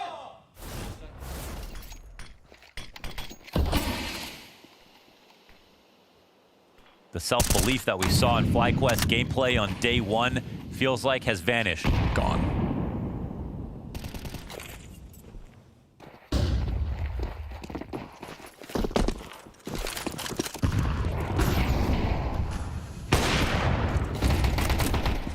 Charging past camera at the very least. If you can start to frazzle TYLOO, and if you can start to cut off their rotates in the middle of the map, then maybe, just maybe, you can sink your teeth for once into a post plant. The TYLOO collect themselves inside CT spawn. Muzia's position gets predicted. That Tech9 softening him up nicely enough, but at a moment's notice, Temple could just flood out into mid if it chooses to. to try and go help this A site that feels like it's under attack. The assault begins. Netic gonna lead the charge down. Tech9 streamlining at Muzia, who was taken low. And no scope from G. No chance at the follow through now. Regali's got his hands on a gun. Jam Young and Attacker both quickly out from camera. Can't be missing. Sniper's gotta connect. And now they all start swinging and they'll find it. The first round from FlyQuest. If there is a comeback to happen, it begins now. Yeah, it begins now. Unfortunately, it's T side, so no matter how many rounds they get, it's going to be disappointing. But the more they can get at the end of the half, will feel mentally better than starting very strong and then falling off afterwards. Okay, it's a half buy. They come through with a split. They get their entries. That's awesome. But for FlyQuest, they want to try to make this 2 in a row. G was very close to getting that shot in heaven as well. Pretty much the only good thing about that hold. Scope was on target, no denying that. Just didn't have enough time to get that next left click out.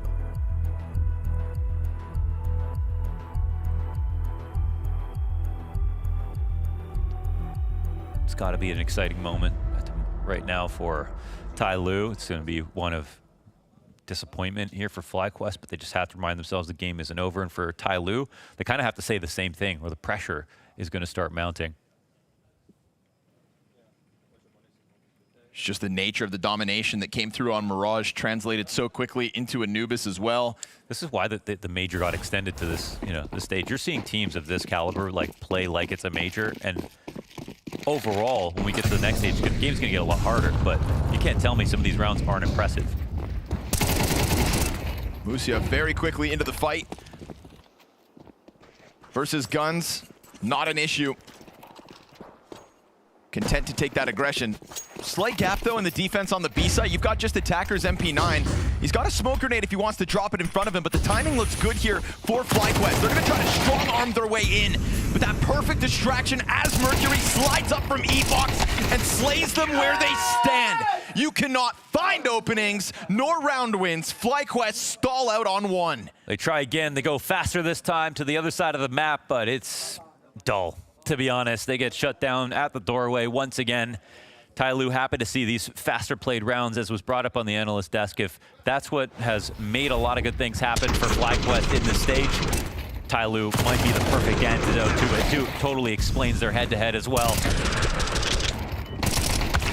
If I can take the conversation back to what you just brought up about how this has replaced the RMRs and we're getting this level of competition at this stage of the major, people always said, right, what if all the RMRs came together? Wouldn't Europe just dominate and take all the slots? And at this replacement of the RMRs, the inaugural stage 1 of a major at a 32-team event, guess who dominated? Europe, all the way through. Every European team barring Metasport. But what other region steps up in the space left by Mongols?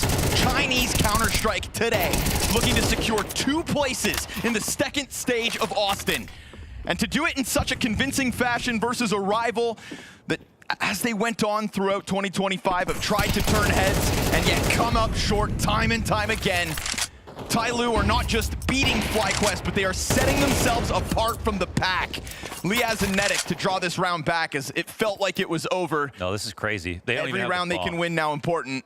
They have fought back. They have fought all across the map. It feels like almost no intention to win the way that they're playing, just out of pure frustration. And there's Mercury to almost see somebody. Bomb's going to go mid, which means they could lead it through camera if they want to. Total guessing game here. Yeah. It's actually another position that TYLOO had in the bag. Played it a little loose and fast, and Netic punished that camera opper.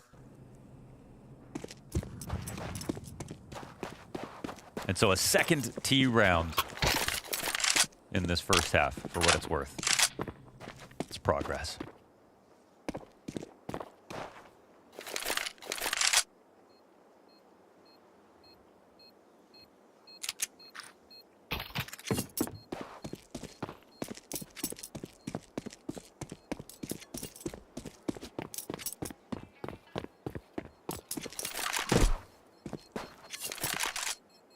If you take the level of competition, I mean, even compare TYLOO today to TYLOO like 5 years ago. It's terrorists win. There's like night and day, and then there's otherworldly in terms of difference.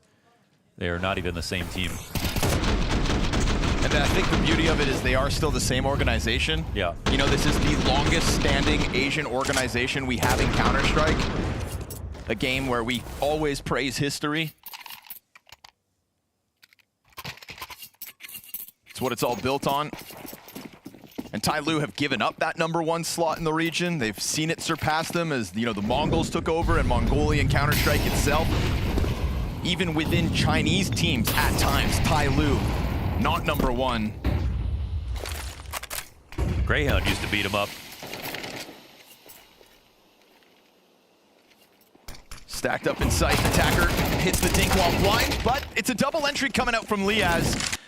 And we got to start taking this bit of a T-side a little more seriously, because in the final closing moments, it felt like a total domination. FlyQuest have found a response. Like you said in that last round, kind of playing it as if they weren't even trying to win, just getting through the motions of these last couple T rounds. But you said it back on Mirage, I'll say it this time. There is a big difference with just 3 rounds of a half. Pistol Wing mean everything at the start of the next one. A Hail Mary of a retake here between Muzia and G. 2 high-performing players, but that bomb's so far gone. They don't have a kit. I mean, this is already unwinnable. Just go for it, guys. Last round of the half, we're sticking around until it's ended. 3 for FlyQuest, but long gone are the smiles of the Aussies. It is desperation on the other side of this. Only one team moves on.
Mirror rounds between FlyQuest and an absolute travesty of an outing here in Austin. The slightest smiles here for Vexite, but the sad reality of their situation is 3 rounds collected on that T side of Anubis, a map that previously they've said they suck on. They showed us some promise against Heroic with that upset win, and just enough rounds to maybe give you what could end up being a false sense of confidence. Can the Aussies actually bring this all the way back from down under?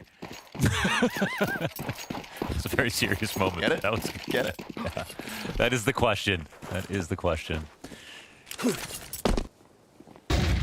Ince to be given a chance to lock this down. You've got majority of FlyQuest on the site. Flashbang stalled them for a second. Then all of a sudden, TYLOO recover vision, recover the push, trying to clear out platform. They'll do just that, and this bomb plant is theirs for the taking. Jamyoung goes deep, and as he does so, Regali may be kicking off this 2v4 retake in a swifter fashion. Smoke goes down to try to cut off any kind of vision over towards Long. We're getting a mid-wrap to Temple, but the bomb is planted on the other side of this.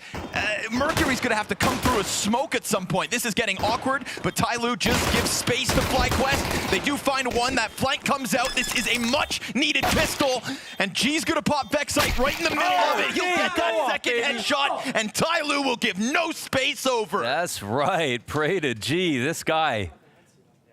He is stealing the show, man.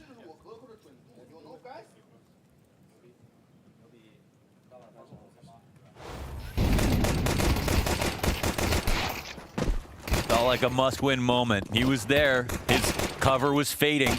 That smoke that he's playing over top of, you think that is, you know, he's meant to die in this spot. Just take one with him if he can after Mercury gets spotted, but no.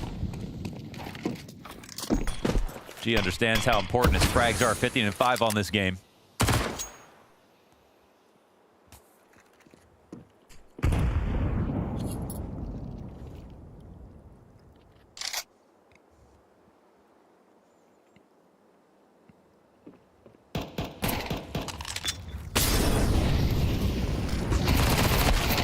It's away from Regali as the only MP9 on the field this round. Oh, I missed that flex. Looking to be their solution. Hold back mid, and then maybe the A defense can stand as that bottleneck holds back the attack. Liaz will find one elsewhere on the map as we see Inns under a world of pressure. Lucky to be even alive at this point. And it's not like he's too far from death. 4 points of health as he falls back through storage. Mid-control, they try to press their luck down camera. TYLOO one step closer. Yeah, there's one team playing to win, one team crumbling before our eyes. Unfortunately, FlyQuest, the team that started 2-0 again, you actually can't write it. You actually cannot write it. And to play against their biggest rivals and not show up like this on map 3, it's got to be heartbreaking. It's a heartbreak that you're privy to watch live in real time.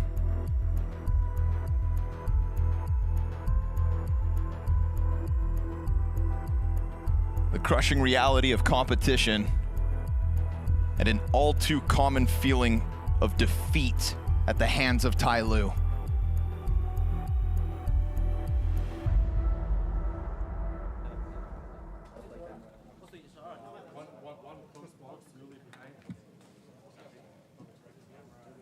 Essentially the most frequent head-to-head that FlyQuest plays this season, and it dictates their fate in Austin. You don't get a chance to bully some Brazilians. You won't be one of the few to knock North America out of their hometown event. It is TYLOO that stands in front of you, and they will try to, at the very least, run this fight into TYLOO. The aggressive 5-7 baits them into the USPs, but as you'd anticipate, just a bit more damage. Still, that dink, if anybody wants to be a hero, your time is running out. Liaz's grenade, if well placed against Jamyoung, could have done the job, but it's not the case. Still, at least it's upgraded pistols. But the better of the timing here for TYLOO is they will secure themselves 9 map and match points. Tell me when they're going to slow down. This is an attack that comes in full strength. They got the punch, the follow through, the aim, the belief right now, and nobody around to try to slow them down. At the moment, FlyQuest, it feels like they're just letting fate come their way.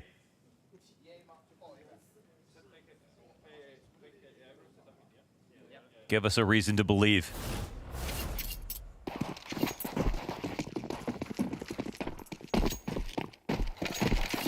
Their last hope, a full buy.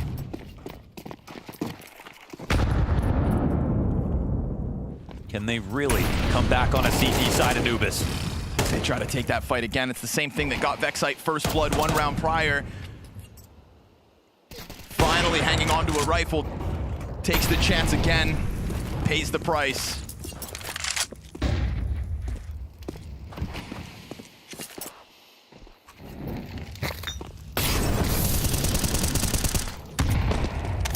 Almost a trap laid there by Jamyoung.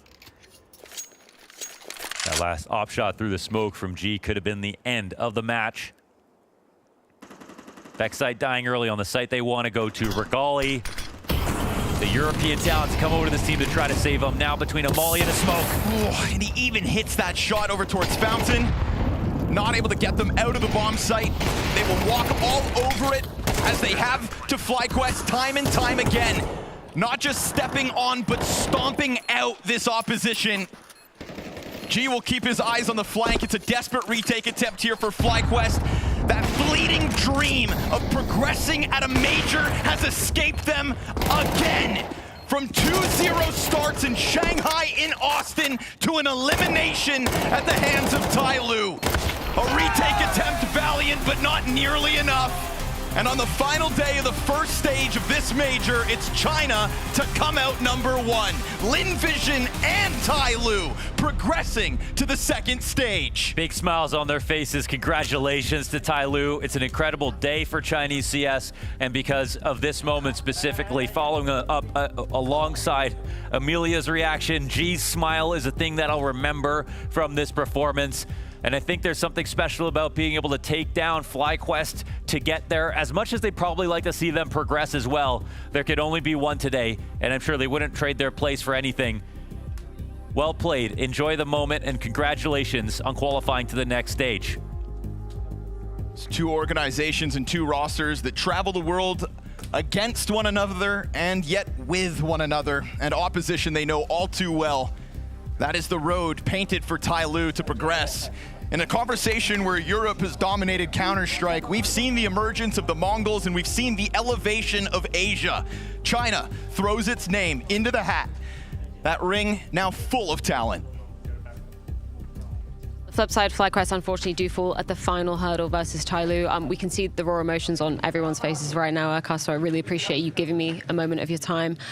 When you're coming off, such a strong Inferno to start off a series, can you tell me what goes through your head when, you see the subsequent 2 maps just kind of slip away from you? I think same with the same major, we were 2-0 up, and then just happened again, and then I think there's just something in our mentality that we somewhat can't close things out, especially in best of 3s, and it happened a lot, and we've been leading a lot, and then not this series, but in general we've been a lot of leads in this during major when we were in general during tournaments, but we're just struggling to close it out, and then I think we just have a very big mental block because how we practice is very different from how it's performed in official. And I think that lack of there's some issue, and then confidence issue, and then that's just making us very weak. And obviously without confidence, this game is just full of confidence, and without it, it's you can't beat any team here. Can you see it? Obviously you're the coach standing behind the guys. Can you see when that mentality is starting to slip? Was there a particular point in this game where you thought, okay, this is going into dangerous territory, which we've seen it happen before? Yeah, I can see just the way we are moving and communicating during the game, and yeah, for me it's very obvious. In terms of expectations for FlyQuest, I think most of the community had you guys progressing into stage 2. I imagine that was the expectation from your side of things as well. Can you tell me just initial reactions to not making it to that stage? Oh, sorry, I wasn't concentrated. No, I imagine there's so much going through your head right now, just in terms of not moving through to stage 2. A lot of people had expectations for you to do exactly that, right? Was that your expectation as well? Yeah, we wanted to take it step by step and then go to stage 2. That was the first goal, but we didn't make it, and yeah. Anything you want to say to the FlyQuest community out there?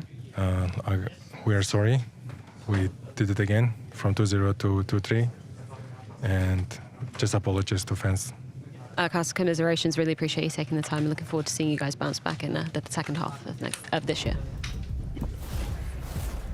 Well, the other side of the coin, faces of joy as TYLOO qualify onto the second stage of the major here in Austin, the Blast Major in Austin. And for me, when I went through the notes, if I recorded things correctly, this is the first time we've seen TYLOO eliminate a Australian team in terms of like progression through the major process since the E-League Atlanta major, the Asia minor.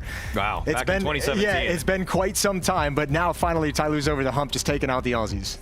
Man, I feel like it was incredibly deserved too, the way that they played in the last 2 maps, giving up 6 rounds. I mean, that's just ridiculous. And the usual stars that we wanted to see perform, the guys we build up in the pregame segment, Jam Young and G, I mean, they absolutely delivered. G joins us up here. Congratulations, man. Thank you. Tell us Thank what's you going so through much. your head. What? Hand? Head. Through your head. Through your head. What? Through your head. My hand? Yeah. What are you What are thinking? you thinking? I know. Yeah. I feel very happy because, this is a major. It's our team first time to play the major. We don't want to go home.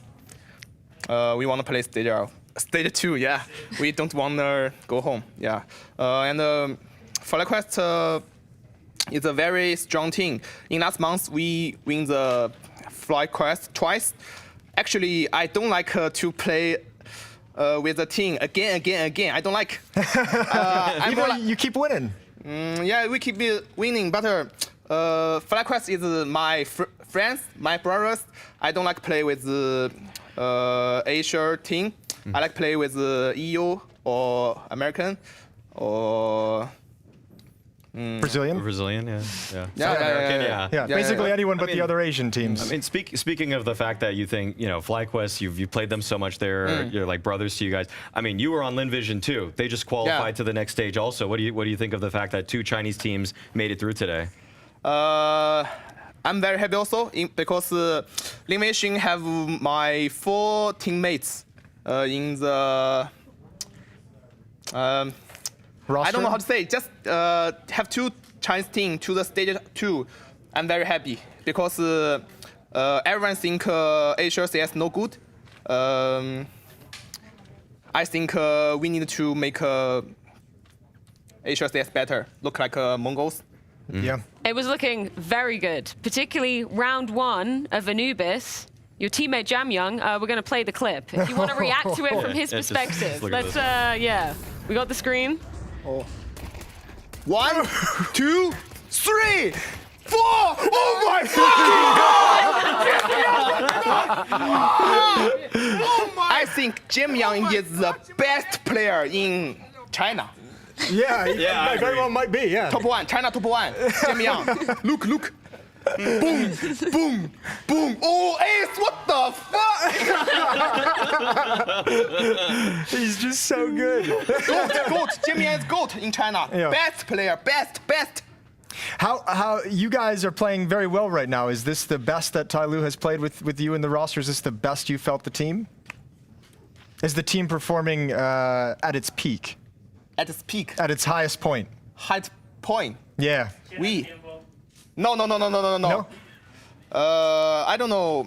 We just need to more hard. 怎么 more harder 怎么说啊？更加努力怎么说啊？啊 ？Work hard. Yeah. More. We need more time to 怎么说？ Fuck. More time to improve. Okay, G, one more question. Stage 2, you're qualified. We've got FaZe, we've got Falcon. Yeah, Alex focus. Monesi is my idol, Monesi is my best love player, best op. Monesi is my idol. I want to play with Monesi. You want to beat Monesi? I want to beat Monesi? No. No. Do you want to beat him? Beat? Yeah. Win versus Monesi. Of course. Yeah. My idol, Monesi. Well, G, there we go. Some beautiful pictures of Monesi. Monesi, oh my God. That's not Monesi. My idol. No. Not your Kingston, not your idol. Kingston is my friend. In EPL 21, we fly to the home together in the same plant. Plane, yeah. Nice. Well, you're my idol. I want you to know that. Thank you. You have a lot of fans. You have a lot. Really? Of fans. Yeah, man. Yeah. Don't leave me hanging. Congratulations. Thank you. Yeah. And have some ice love cream this. to celebrate tonight, G. You deserve it. We're gonna bring you ice cream. Really? Yeah. We're gonna find you ice cream. Yeah, I got you. Ice cream sandwich or a cone? What are you looking? What are you thinking? What? Bing chili. You want a sandwich? Sandwich? Bing chillin'? Bing chili. Yeah. Okay. Yeah. You're welcome. You're my brother. You're my brother and my friend. Thank you so much. You too. Thank you so much, G. Yeah. We'll let you get on your You're way. welcome. Yeah. Good stuff. Congratulations. I mean, anything you want to say to fans? You can speak Chinese. Yeah. 我不知道有没有人在看啊，反正就是就是希望就是中国 CS 能越来越好吧，就是我们跟 LVG 也好还是 I 也好，就是我们都会一直努力，一直 keep going， 然后去就是创造更好的成绩，然后我们会带着你们的期望跟梦想，就是一起去作战，就是非常感谢，就是国内现在也凌晨几点？凌晨4点钟开打，我也不知道国内现在几点了，反正就是非常感谢你们能熬夜看我们的比赛，就是每个主播都是我好朋友，什么，不一一点名了吧，太多了，就是非常能感谢，中国 CS 的粉丝吧，就是我们会更加努力去创造更好的成绩 ，Yeah。 Most beautiful sign off. Thank you so much, G. Oh yeah, one more. We'll be so You're a great hugger. He likes the whole. Great stuff. Great stuff.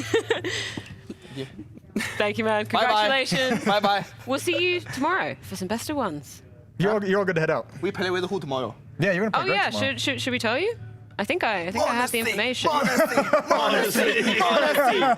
I'm into it. Modesty. Oh god, I don't want to disappoint. You play M80. Simple. M80. M80 Americans. tomorrow. Yeah. Amazing. M80. M80. American team. Who? Yeah. Perfect. Exactly. That actually couldn't have gone any better. M80. Yes. Oh, Yeah. my friend. M80. Maybe no friend.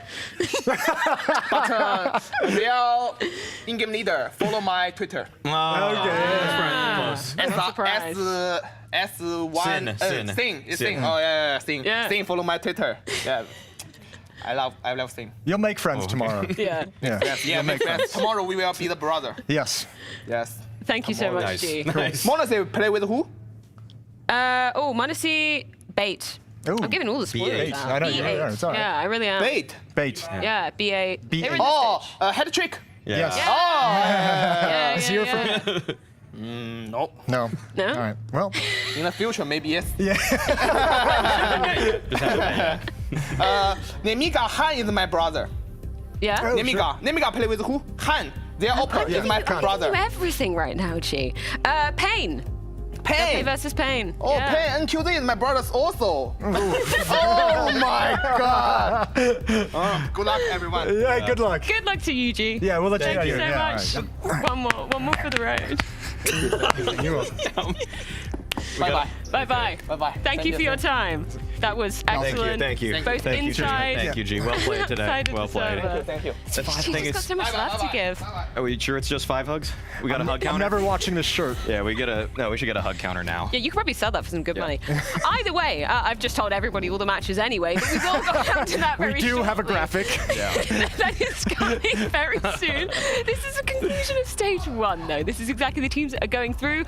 Sadly, FlyQuest going to be going home. Obviously, a lot of emotions going through that camp. Understandably, the expectations for them were so much higher than what they delivered. But TYLOO, I can't wait to see him in the next stage. I know. I'm actually. I mean, how could you not want to see him in the next stage after this? I mean, after that, I just want to see them win every single game and win the major. I want G interviews for the rest of time. It might be. G might have. I mean, more or less cultural impact than ZywOo.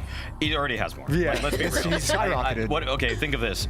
ZywOo's first interview. No. G's Hey. first interview. I love you, Monasi. I love you. Who? I love everybody. Yeah. He hugged like 15. Every team has a brother on it. Yeah. And if he doesn't, then they're future brothers. It's just, we haven't gotten there yet. Exactly. You promised us some ice cream, though, and I promise you guys at home to take a look at what the matches will be and the 8 teams that are awaiting. Of course, maybe the big surprise in terms of being in stage 2 rather than stage 3 might be Falcons, obviously, second best team in the world regarded at the moment. Obviously, that was just down to the VRS points when all the seeding and stuff was done for this particular major. But that is super exciting that we've got Manasi and Nico waiting in the wings to be taking on some of these teams. There is quite a bit of star power that is entering the building, and I'm not talking about G. Okay, like the Falcons in phase, we got some serious players here now. Yeah, I mean, look, you say Monasi, I'll raise you as simple. Like perhaps like the most exciting to see what it's going to look like coming into this now that they've had some practice after Dallas, that long boot camp. They stayed in Dallas to just hit the game and see what they can pull together. So I'm excited to see what Simple brings to the table. How did you like Simple in Dallas in terms of what he showed? I told myself I was not going to have any conclusions about the performance in Dallas. I didn't care whatsoever because I knew the boot camp was coming in. First day of Dallas, Kerrigan came up and was talking to us and he was just like, let's see how it goes. So from that point on, I was like, all right, I'm waiting until the major to pass any judgment on anything. I liked him. I thought Simple was good. I thought Simple was good for the first 2 games. Come on, dude, he was trying to carry their asses against Liquid. He absolutely bodied BC game, and in the 3rd series that they played, unfortunately, his A anchor was selling him. Okay. That's fair. Okay, yeah. Sure. I guess higher expectations moving into this stage as well, as Jason obviously mentioned. A lot of boot camping time for the side of FaZe straight off the back of Dallas. I believe they were at like the Cowboys facility or something. I don't know. Well, they were at the Complexity facility, which is now the FaZe facility. That's true. That's actually very true. Which is right next to the Cowboys. Yeah, you got a nice view over there. It's not bad. I was going to call it a pitch. Is it a field? It's a field. It's a field. It's a field. Okay. I've just exposed myself. Anyway, let's take a look at the matches. Obviously gave G a few little hints there, but anything really standing out? Yeah. Go for it. Take it away. FaZe versus Heroic. You got the 3-0 team from the first stage against fan favorites in FaZe. I mean, I don't want there to be heartbreak from the very first matchup, but you got to prepare yourself, Simple, for that one. Yeah, you really do. You're gonna get challenged, so that'll be a fun first test to watch. I like MIBR versus Legacy. Go on, tell me what. That's cap. There's no way. That's what you're picking. No, right low-key, actually, though, like a real one that I'm actually kind of intrigued by. Maybe not the most exciting matchup on paper, but 3D Max versus BetBoom, because I'm curious what 3D Max is going to look like. They've had some improvements and they've had some regressions. BetBoom had their improvements. Yep. I'm just interested to see what kind of a 3D Max we're going to get here, because I feel like this might be the last test to say, this lineup that once felt promising just isn't anymore. I like it. That's a nerdy pick, Jason. Yeah. It is a nerdy Counter-Strike pick. It's a proper good Counter-Strike. Of course, it's going to be best of ones going down tomorrow, so we'll have 2 rounds of that. So this is just the first round scheduled for the A and the B stream, which you, ladies and gentlemen, will be covering tomorrow. But I do have a certain challenge for you both. You are aware of this challenge, but over on Blast TV, obviously, we've got the fantasy draw to build your fantasy team. Now that we have all of the teams set, you can head on over to Blast TV to do it yourself. But we are going to be tasked, or rather you two are going to be tasked for building one for our wonderful producer-director, Martin. So this is Martin's fantasy team, right? You can't fumble the bag on this. So I'd like you to pitch me kind of 1 player each from each of the categories. We've got Diamond all the way down to Bronze, and then I guess I'm the judge and I get to decide which one has convinced me the most. Look, Mara, I don't want to see that mouse hover over electronic again in this whole segment. For the Bronze? That's one we can agree on. Yeah, let's scroll down a little bit here. I feel like I saw a couple names that I've already liked. Okay. I mean, what are you working with? It's ridiculous that Axile is Bronze, even though he's been bad. He's been bad, but I just feel like there's got to be one day where he just powers up. Oh, so, you are not. No. I'm close to it. I'm gonna veto Axile. We've seen enough games. Let me see them all again. Is that the very last one? Okay. Oh, how can you not go with Attacker? Oh my God, After what we just saw, the recency bias is crazy. That's actually so unbelievable. Oh man, I might just buy into the recency bias. Okay, you know what? Yeah. Yeah. After what we saw today, Attacker definitely Let's merits go. it. Give it to Attacker. Yeah. I can't believe you agree on that. He was ownage. He was actually ownage. I didn't see Martin, the bottom of this. you We have don't agree on Attacker. much, Lock but him in. TYLOO has united us. Yes. This has been, such In G just we emotional time. Silver category. I mean, you got a little in-game leader prospect in there. Oh my lord, the Rain major buff. I mean, he's had a baby I'm feeling as well. that. Rain major He's buff. got like the dad buff Dad times buff 2 and now. major buff all in Can one we go. scroll all the way down? I'm pretty sure I'm gonna stick with Rain also here. Okay. Love it. Ooh, love G's it. down there. We can't do a TYLOO. Double TYLOO. I This know. would be insane. I kind of regret having now gone with the Martin, TYLOO. blink twice if you want double TYLOO. Yeah, my God. Let's see. Can you go back up really quick? Yes, please. Please up. Up. Big Uzera's not a terrible choice. He's been struggling lately. Sure. He's been struggling to find his You place. believe in Yukinder in this Furia lineup? Okay, I feel like my 3 picks would be between Rain, Lucky, and that guy G. Well, so Rain is a little. How much of a gamble do you feel that is? Because like it hasn't been great, but they've had a lot of team issues. That's the thing. I mean, he just had another kid. Yeah. I mean, in your professional dad experience, does that make you better or worse for the first game after? I think he's coming to this. I just saw him in the elevator. He was a very happy man. He looks very comfortable with how things are going. Yeah? So Okay. I think Rain's gonna have a nice performance here. But it is a roll of the dice that you're relying on this non-quantifiable major buff and dad Exactly. buff. Go on. I think it's a safe enough pick. though. Okay, I let's think go it's with a Rain. safe Let's enough go with pick. Rain. Yeah. If there's I one like thing that Rain. Rain's been over the years, it's a safe pair of hands. It's a safe pick. Amen to that, brother. Okay, Yeah. gold. Who we got? Oh, my God. Magis has snuck into the gold Oh my category. God, Alicia's in gold and not platinum? I would take Alicia in a heartbeat here. You might have to. I would just take Alicia in a heartbeat here. Anybody else? You wouldn't even look. No, none of these are going to be better. No? None of these are going to be better. There's no way. No shot. Sold. Yep. Okay. You are no shot. correct. Actually, yeah, we can handle that one easily. That's a very Give it an Alicia. very That's the good. easiest pick by You guys far. are agreeing way more than I thought you would. We're agreeing way more than I thought we would as well. We're watching the same games. We're on the same chapter, right? Platinum now. We can't get another phase players because we already have two. Yep. Okay. Ooh, it's a little thinner. I don't know. thought. Tessus is not a bad Sun shout. Pius. Sun Pius is not a bad Sun Pius and shout. Tessus are nice for this category. Ooh. Is that the end? I'm trying to think. I'd probably take Tessus just because I feel like Falcons are 3-0ing this portion of the tournament. I don't think I'd take Tessus. Ooh. Wait. Okay, what you got? What you got? Can you scroll back down really quick? For me, it's Sun Pius or Tessus. Yeah, that'd be the other one. I don't mind either one. To be honest with you, Maui, if you want to make the executive decision, Freya, you make the executive. Freya. You're the Tez is adjudicator. 100%. Tez is 100%. Okay. Yep. My favorite Falcon. That's my favorite Falcon right there. Tez, lock him Yeah. in, Martin. And Monacy. I mean, there's no doubt. Yeah. There's actually not even a comparison in the category. Monacy.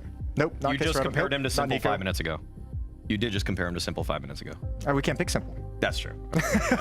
Why are you hovering over Nico does, Martin? Yeah, get out of here. What are you saying? The 1.3.08 rating just like changed, it warped everyone's It sold brains them. completely. There it is. This is actually pretty sick. Pick our captain, Freya. You have to pick our captain for the extra multiplier. Yeah, because we get that. What is it when you get like a platinum? It's like so Well- diamond's like 1.2, platinum's like 1.4. You can see right Oh there yeah, I at can see the right bottom. there. Yeah, Yeah, if I could just read. You have to do a leash.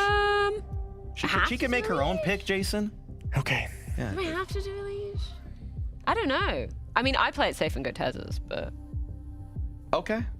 is You that sounded okay? disappointed with that, Maui. No, Maui. you could veto me. She can make her own decision. can right? I mean, make her own I let women do what they want to do. Sure. Clearly you do.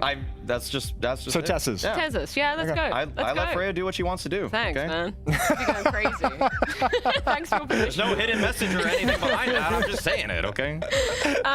Martin, are you happy with that? Can I get a yeah? Yeah, he's actually really happy. He says, thank you go. so much. Let's go. Thank you so much for your advice. You're welcome. Thank you for joining me up here on the desk. Stage Been a one pleasure. concluded. Stage one How concluded. happy are you with stage one and overall? Because obviously it's a new stage of the major. I'm upset. My pick'ems are already done. Yeah, true, actually. It's cooked. So I'm upset. I thought Wildcard was going to make it personally, but I am happy on the other side of things because Chinese CS has shown me a lot of good stuff. It's true. I call me Sue, by the way. I mean, watch out for him. Watch out for him too. Okay, we've been talking about a lot of G and Jam Young. But I'm giving a shout out to Call Me Sue. Call Me Sue's got some game. Yeah. I like from stage one, I like seeing Bait and BetBoom make improvements from the last time. We've seen them Namiga as well. All three of those team making improvements is really cool. I think, unfortunately, for the other side of things, for the North American side and most of the Brazilian sides, it's just yet another massive disappointment. Those are my emotions on stage one, where I'm like, cool for these underdog teams that got the experience and learned from it. Less cool for these teams who just didn't perform when they needed to. Yep. M80 is the North American hope now. I guess. We're doomed. We have a leash. we have a leash. We're done. No. We have a leash. Yeah. Okay, and then there's Liquid. And then there's Liquid. Then there's Liquid waiting. Exactly. Yeah, Who yeah, still yeah, is just yeah. in a North American team by default. It's true, yeah. Not technically, They're but I grandfathered. guess... They're grandfathered. Yeah. I guess they are. Thank you, gentlemen, so much. Thank you, guys at home, for joining us throughout stage number 1. We'll be back with stage 2 action tomorrow. Same time, same place. We'll see you there.